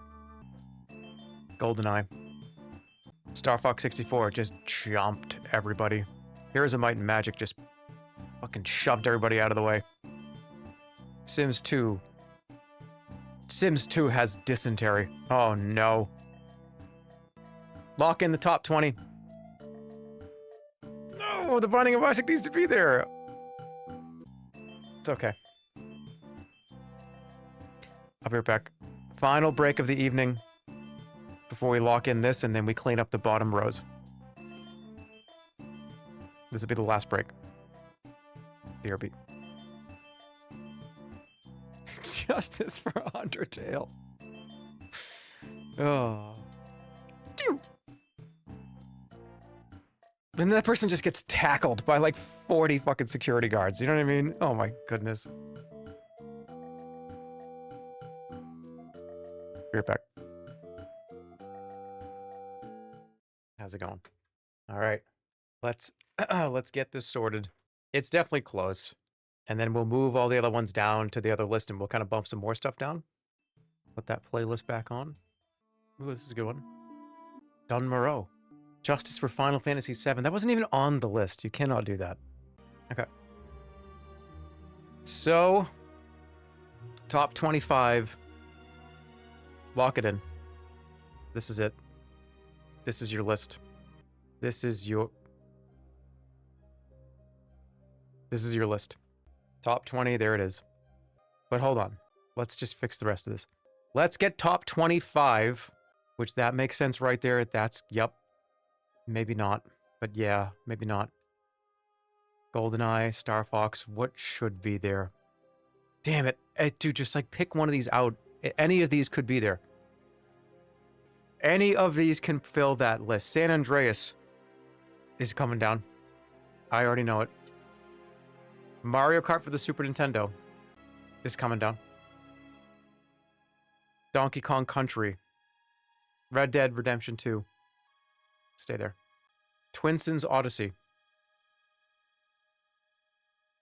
is coming down. But not by very much. Dark Souls 1. Stay there. Tony Hawk's Pro Skater 2 is coming down.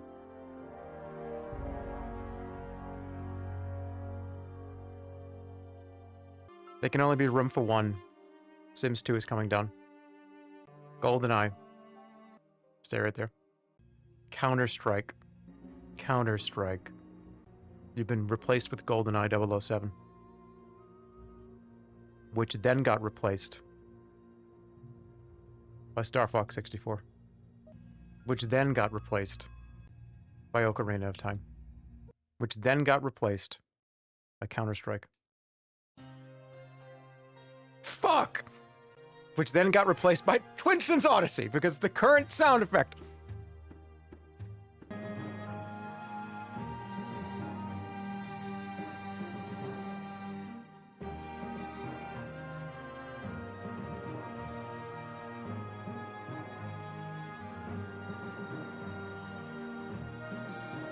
Do a top 30, you coward. No, we can't move the goalposts 100 times. It's top 25, and then everything else is great. Heroes of Might and Magic, I'm sorry, But you've been demoted, as well as GoldenEye. I'm just kidding. This feels so bad to do, but I just did it. Mario 3 is going down. And Ocarina of Time. Goodbye. Justice for Ocarina of Time! Boom! Don't do that! Don't scream that! No, point the laser a different direction. Please leave me alone. Look, they're remaking the game anyways. You're gonna be able to play it like 3 more times. What is this Twinsen dog shit? You keep surviving. You keep surviving every time. Holly's eating right now. Holly is currently eating, so the playlist is not being updated. All right, let's put on... Dude, we're getting close. We're getting so close. I think it's pretty good. It's pretty close. Mario 2 is being moved down. Mario 2 Yoshi's Island, I think, is sticking here. Dark Souls 1. Ugh. Fuck. How many do I have to get rid of? This is 1, 2, 3, 4, 5. I gotta get rid of 3 more games. But I'm not getting rid of them. They're just going down. They're literally going down 1 rung on the ladder. I need a song. Do top 30, who cares? That'd be 21, 22, 23, 24, 25, 26, 27, 28. Dude, every time I scroll over one, it's just a flash of just like colors and rainbows and... No, I want to do a top 25. I feel like I need that. I need to know. I did it. I moved it. Yeah, that was very brave to do that. The real question becomes, what 2 games are being put down here? And Dark Souls is one of them. And Counter-Strike is the other one. But, hold on a second. This is 25. But, I need some music. I need something. Dune soundtrack? All right, I'm going to play Dune. Oh, yup. Perfect. Perfect choice. Dr. Clay, perfect choice. This is definitely like thinking music.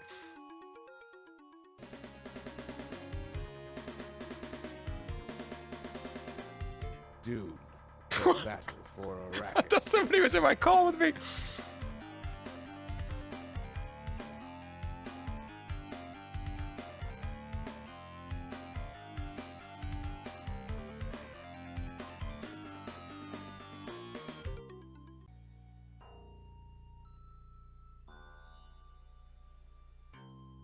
Oh, no! Oh, no! I love this game so much, but I don't know. It's not on that list. And neither is this. No, it is. These are both off. Star Fox 64 is absolutely up there. One of my favorite games of all time. One of the best. What a great game. Everybody stay alert! There's no way it's coming down. That one is for sure, but what the fuck do I do? Okay. Donkey Kong Country. Good. Counter-Strike. Dark Souls. Command & Conquer. Metal Gear Solid. Punch-Out. Remember Punch-Out? Remember how good I was at Punch-Out? What about Minecraft? No. Fistful of Frags. Gauntlet Legends. What? No. Donkey Kong Country's going back up. Okay. Only one more needs to go up, and I don't know which one it is. It's between these, like, 10 games.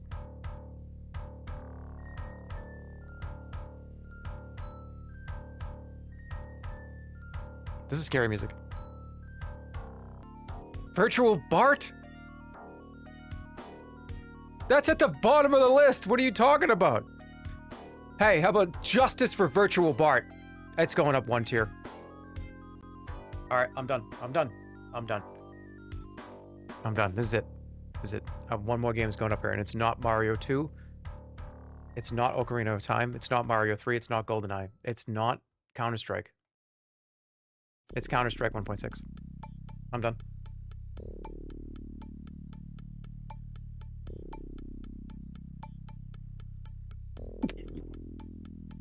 Oh my god, I missed through.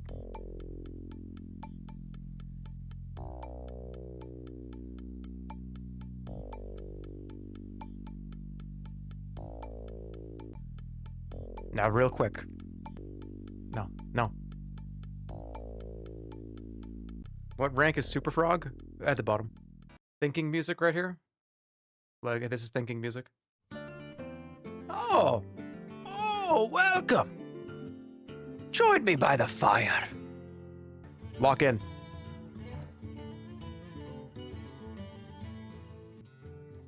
Whoa, way down.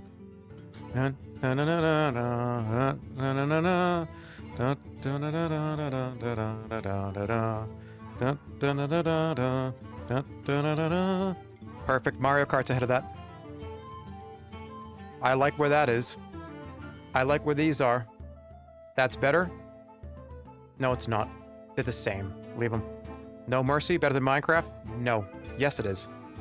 But everything else is below that. Mischief Makers moves up. Vice City moves way down. Maximum Carnage moves way up. Parappa the Rapper moves up. Simpsons moves up. Sims 2 moves down. Logical Journey of the Zoomboonies moves down. Wii Sports moves up. Half-Life 1 moves up. Simpsons arcade game. Bingo. This row, done. Super Dodgeball moves up. Day of Defeat moves way up. Day of Defeat moves back down. Diddy Kong Racing stays. Plock stays. Point Blank stays. These are in a great spot, I think. River City Ransom moves up. Past. Dark Souls 2 moves up. No, it doesn't. Look Outside moves up. A lot. Like, a lot. Cannot go past WarioWare, though. Why is Maximum Carnage so high? This is, it's just one of the best Super Nintendo games of all time. In fact, it's crazy that I didn't put it up there.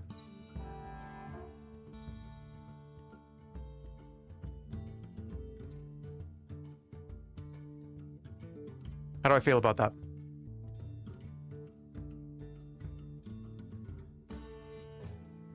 I'm telling you, this should be up way up here, and it is. Yeah. Dude, I'm sorry, this is fucking right here. Behind Ocarina of Time, but ahead of these. Yeah, for sure. This is one of my top 30s. This is probably my top 40 game of all time. Minecraft over Stardew? I think so. I think it's in a good spot right here. Probably even ahead of No Mercy. No. I like where this is. I like where most of this stuff is, actually. This is ahead of Portal 2. This actually way up with Wii Sports. All right, what's knocking down? Let's start from the bottom here, and let's work our way back to the middle, and then we're pretty much almost done. Super Hot VR, way higher. Virtual Bart, come down. Monopoly, come down. Mario Baseball, come down. Duck Hunt, come down. Hearthstone, move up. Tribes Ascend, move up. WarioWare, Buster Bust Loose, move down. The S Plus is oversaturating the market. There's a lot of games that I would consider to be 3-star. Do you know how many I consider that to be? Half of them would be up here. Be happy that there's not 400 games in this list. Dude, it's a full page of S. EDF comes down. Chrono Cross comes down, let's just be honest. Golden Axe comes down. Battleheart Legacy comes down. Outlast comes down here. Undertale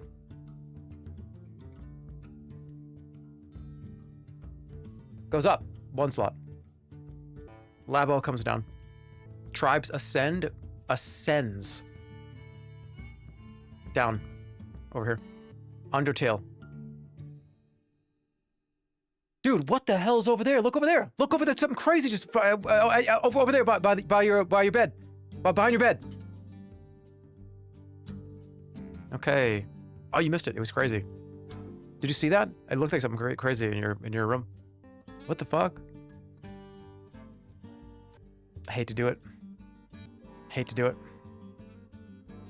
Hate to do it. I'm just working right now. This is awesome. I'm gonna work from the bottom now.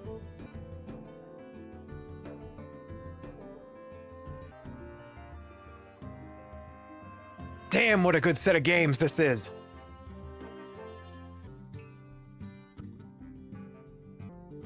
Hey, Dur, I'm writing to tell you that having all S pluses is a positive, not a negative. It means many games have touched your life and brought great joy. It's a sign of a life of joy and whimsy. May you look back at this list with the pride of a well-lived life. Inshallah.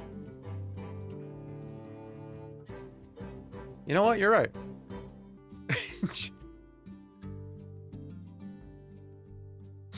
Oh, that was from Jerma's ass baseball. Thank you. I'm not tripping right now. All right, we're close, man. I'm ready to lock it in very soon. I just want to make sure I don't put anything down here that it shouldn't be down here. Look at this sea of awesome shit. Look at these. I think, yeah, I'm going to go row by row from S+, and I'm going to lock in each row. Yeah, man, like, look at this is the next step of just greatest games ever. I would probably say this comes up, and this moves up too. Yeah, I'm lock in this row. Bang, lock it in this row right here. Perfect row. Next row. Mr. Baker's comes up. Command & Conquer goes way up. Red Alert, all the way. Which Beavis and Butthead game is that? Is it the point and click one? It is the Super Nintendo one. Watch this.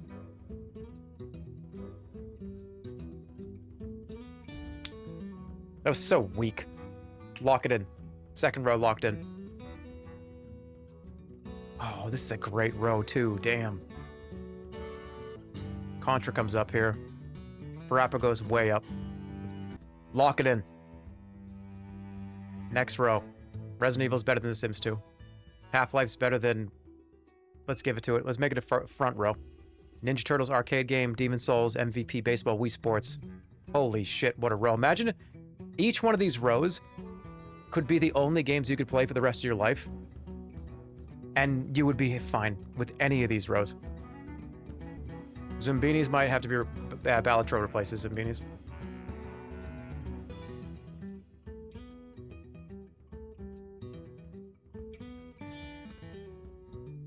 Vegas Stakes is going to drop onto the Earthbound row. And we're knocking something down from here. Probably Point Blank. Clock moves up. Vegas Stakes comes down. Heart of Darkness comes up. I want to go through this list and play a lot of these. There's so many I recognize and some I've never heard of. Some I can't even read this. I'm sorry, my brain is fried. I feel like I'd be set for life with this list because of how slowly I get through games. This is an entire life. So that is correct. If you want to turn into Jerma 985, just start from the top of this list and just play all of these from this is the only games you should play if you want to turn into me. This is the recipe of me. Don't give anybody ideas. Okay, well, don't do that. Don't be a weird person. But no, these are all amazing games. That's why I'm doing this. I want you to see the cool things that I like. And that's why seeing other people do this, other streamers and stuff, will be fun too. Like Stir, who is probably here right now, lurking, talking shit about my list. Vegas Stakes is going to move all the way to the end here. Papers, Please moves up right behind Hitman. Vegas Stakes is going to come down, Insane Aquarium is going to replace it. Insane Aquarium comes up to... No, keep it right there. No, in front of Point Blank. Lock in this row. Mortal Kombat's going to lead this row, then Mario Galaxy. Then Dark Souls 3. No, that's correct. Put Vegas Stakes back here. NBA Jam comes up. Katamari actually comes up ahead of... Right here. Right there. Does Vegas Stakes come down again? Or does GTA 3 come down? The leader of this row is going to be probably Smite. No, Pac-Man 2, then Smite. Then NFL Blitz. Then Wrestling Empire. Then the Game Boy Kirby game, perfect place for it. Joe and Mac, yeah, Battletoads ahead of all these. Even Wrestling Empire. Rogue Squadron is losing to Dusk and Pizza Tower and Warcraft 2. Warcraft 2 actually is the leader of this. Rogue Squadron also is in front of Wrestling Empire. Pizza Tower stays. Mario Land for the Game Boy replaces Warcraft 2. And Joe and Mac comes down. Pizza Tower replaces the end of that list. Lock it in. NFL Blitz is better than Smite? Maybe, but not in this list. Tony Hawk at the front. Rhythm Heaven. Oh my god, Rhythm Heaven replaces nothing, unfortunately. Vegas Stakes. Huge change. I'm happy with that. No More Heroes has to come way up. No More Heroes goes in front of Rogue Squadron. Rogue Squadron, Pizza Tower then replaces... Oh, yeah. It's gonna be Dusk. Dusk will be the leader of this row. Kingdom Hearts 2 comes up. Tony Hawk goes over here. Blueprints moves up here. The Movies moves up, replaces Pizza Tower. No. Replaces GTA 3. Dude, today I literally have to see my psychologist. Had a driving lesson, passed my driving test, and got my license, and you are still streaming this. Not for long. We're almost done. And then my entire recipe of me will be available to you. This wasn't that as important as I want to say it was. Peggle, Dusk. No, yeah. Peggle and then Dusk. Punch-Out comes up here. Kingdom Hearts actually before, yeah, right here. Kingdom Hearts can lead this row. I'm moving Blueprints down. No, I'm moving Clair Obscur down as well. Power Stone moves over here. I think I can lock in this row. Okay. The Thing is moving up. Hearthstone moves up to here. Beavis and Butthead clears 100 people right there. Room moves up. Room 2 moves up. Outlast Tribes is going to take up a slot here. Darkest Dungeon moves over here all the way. In front of Hearthstone. Beavis and Butthead then is going to be the end of this row. It's right in front of Tribes. Perfect. Space Channel 5. Perfect spot for it. Great. Outlast good. I like where these are. This comes down. This comes down to here. This comes down to here too. I love Karnov, but I think I'm gonna have to replace that with Die Hard Arcade. Zombies at My Neighbors definitely comes down. House Flipper comes down. House Flipper comes down to here. So do these. And so do these. Alright. Hold on.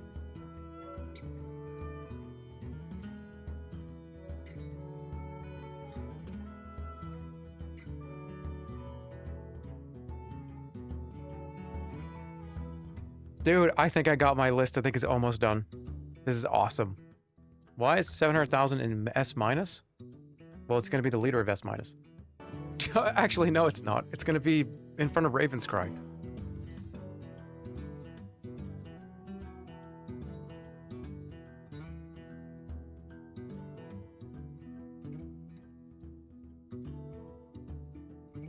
Superhot VR takes this entire category. And all these remakes actually kind of have to come way down. Monopoly comes up. Die Hard Arcade goes up to here. Chrono Cross moves to here. Mario Baseball goes down. Worms stays here. Toonstruck comes up to here. And then Battleheart. Then WoW Legion. Then the Nintendo Labo. And then Sesame Street 1, 2, 3, ABC 1, 2, 3. Modern Warfare 3 is going to lead this. Followed by the remakes. Then Wacky Gator. Dragon's Trap. Virtual. T2. These are staying right here. Dude, Wacky Gator is more important than Terminator. Or yeah, that actually checks out. Golden Axe comes up above almost all this besides this. No, it's after that. And that. And this.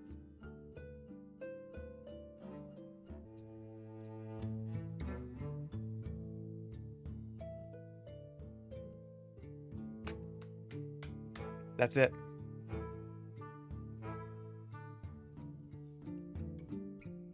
I think that's it.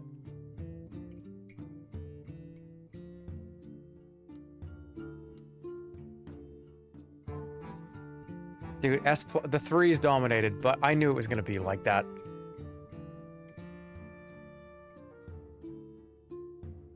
There you go. Okay, I need to go into the Discord because that's where this is playing from. There is your top 129 games of all time. For me. I'll give you a good close look. Yeah, that's the top 5. That's the top 10. And that's the rest of them. Did sorcery reach that high for you, the whole list? I think it just means too much to me to not put it in the top 10. It's true. What a week. It's been 3 days. But that was a ton of fun. Huge, huge thank you to everybody that helped to work on this. So what is the plan with this now going forward? Well, Stir is going to do one of these. And then maybe Squeaks. Talk to Squeaks. Maybe a couple other people will do it eventually. There's a results page. You can wait until then. There's a results page. Whoa, oh, results. Whoa, there's a results. Hold on.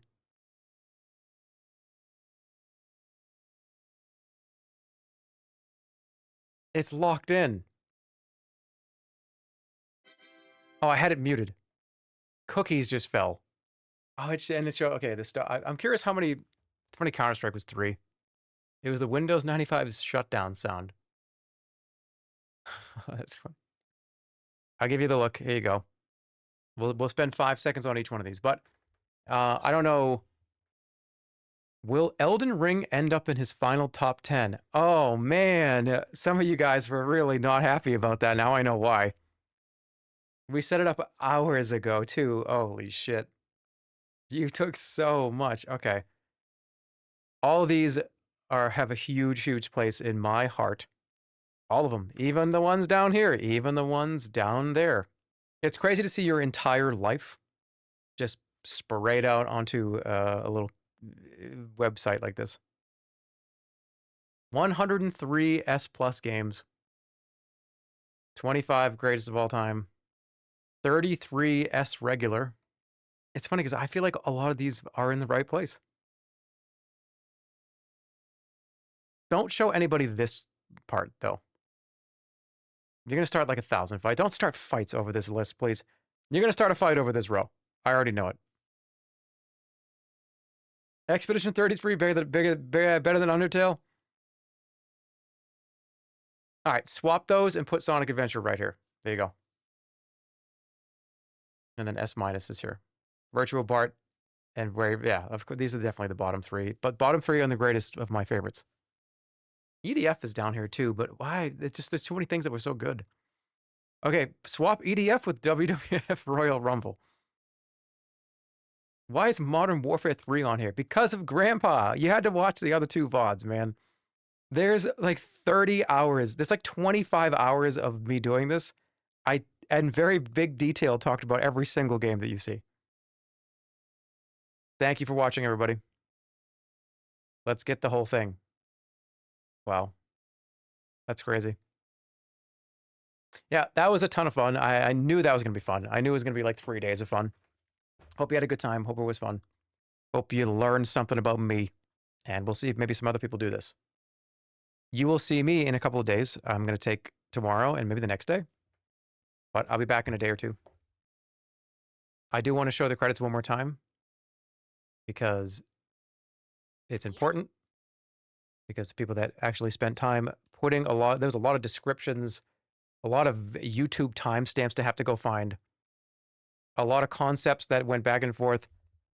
So huge, huge thank you to all the people that are on the screen right now. Thank you. It means a lot. Now let's compare our top 20s, man. And will the site be public? Maybe. I mean, just for you, maybe some of you, if you want to go see what look, let's go look at where all his games are. I'll talk to Drew and we will figure out what we want to do with this because a couple more people want to do it first, probably. We'll see. Maybe I might just throw it out there for people to look.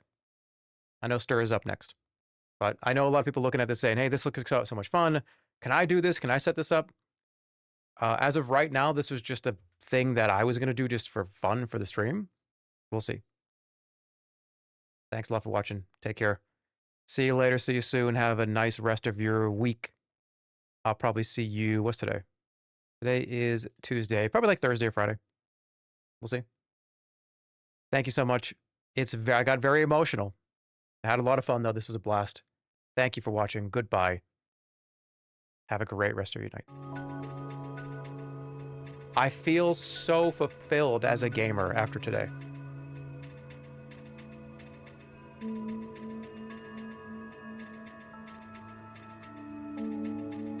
Take it easy. Bye-bye.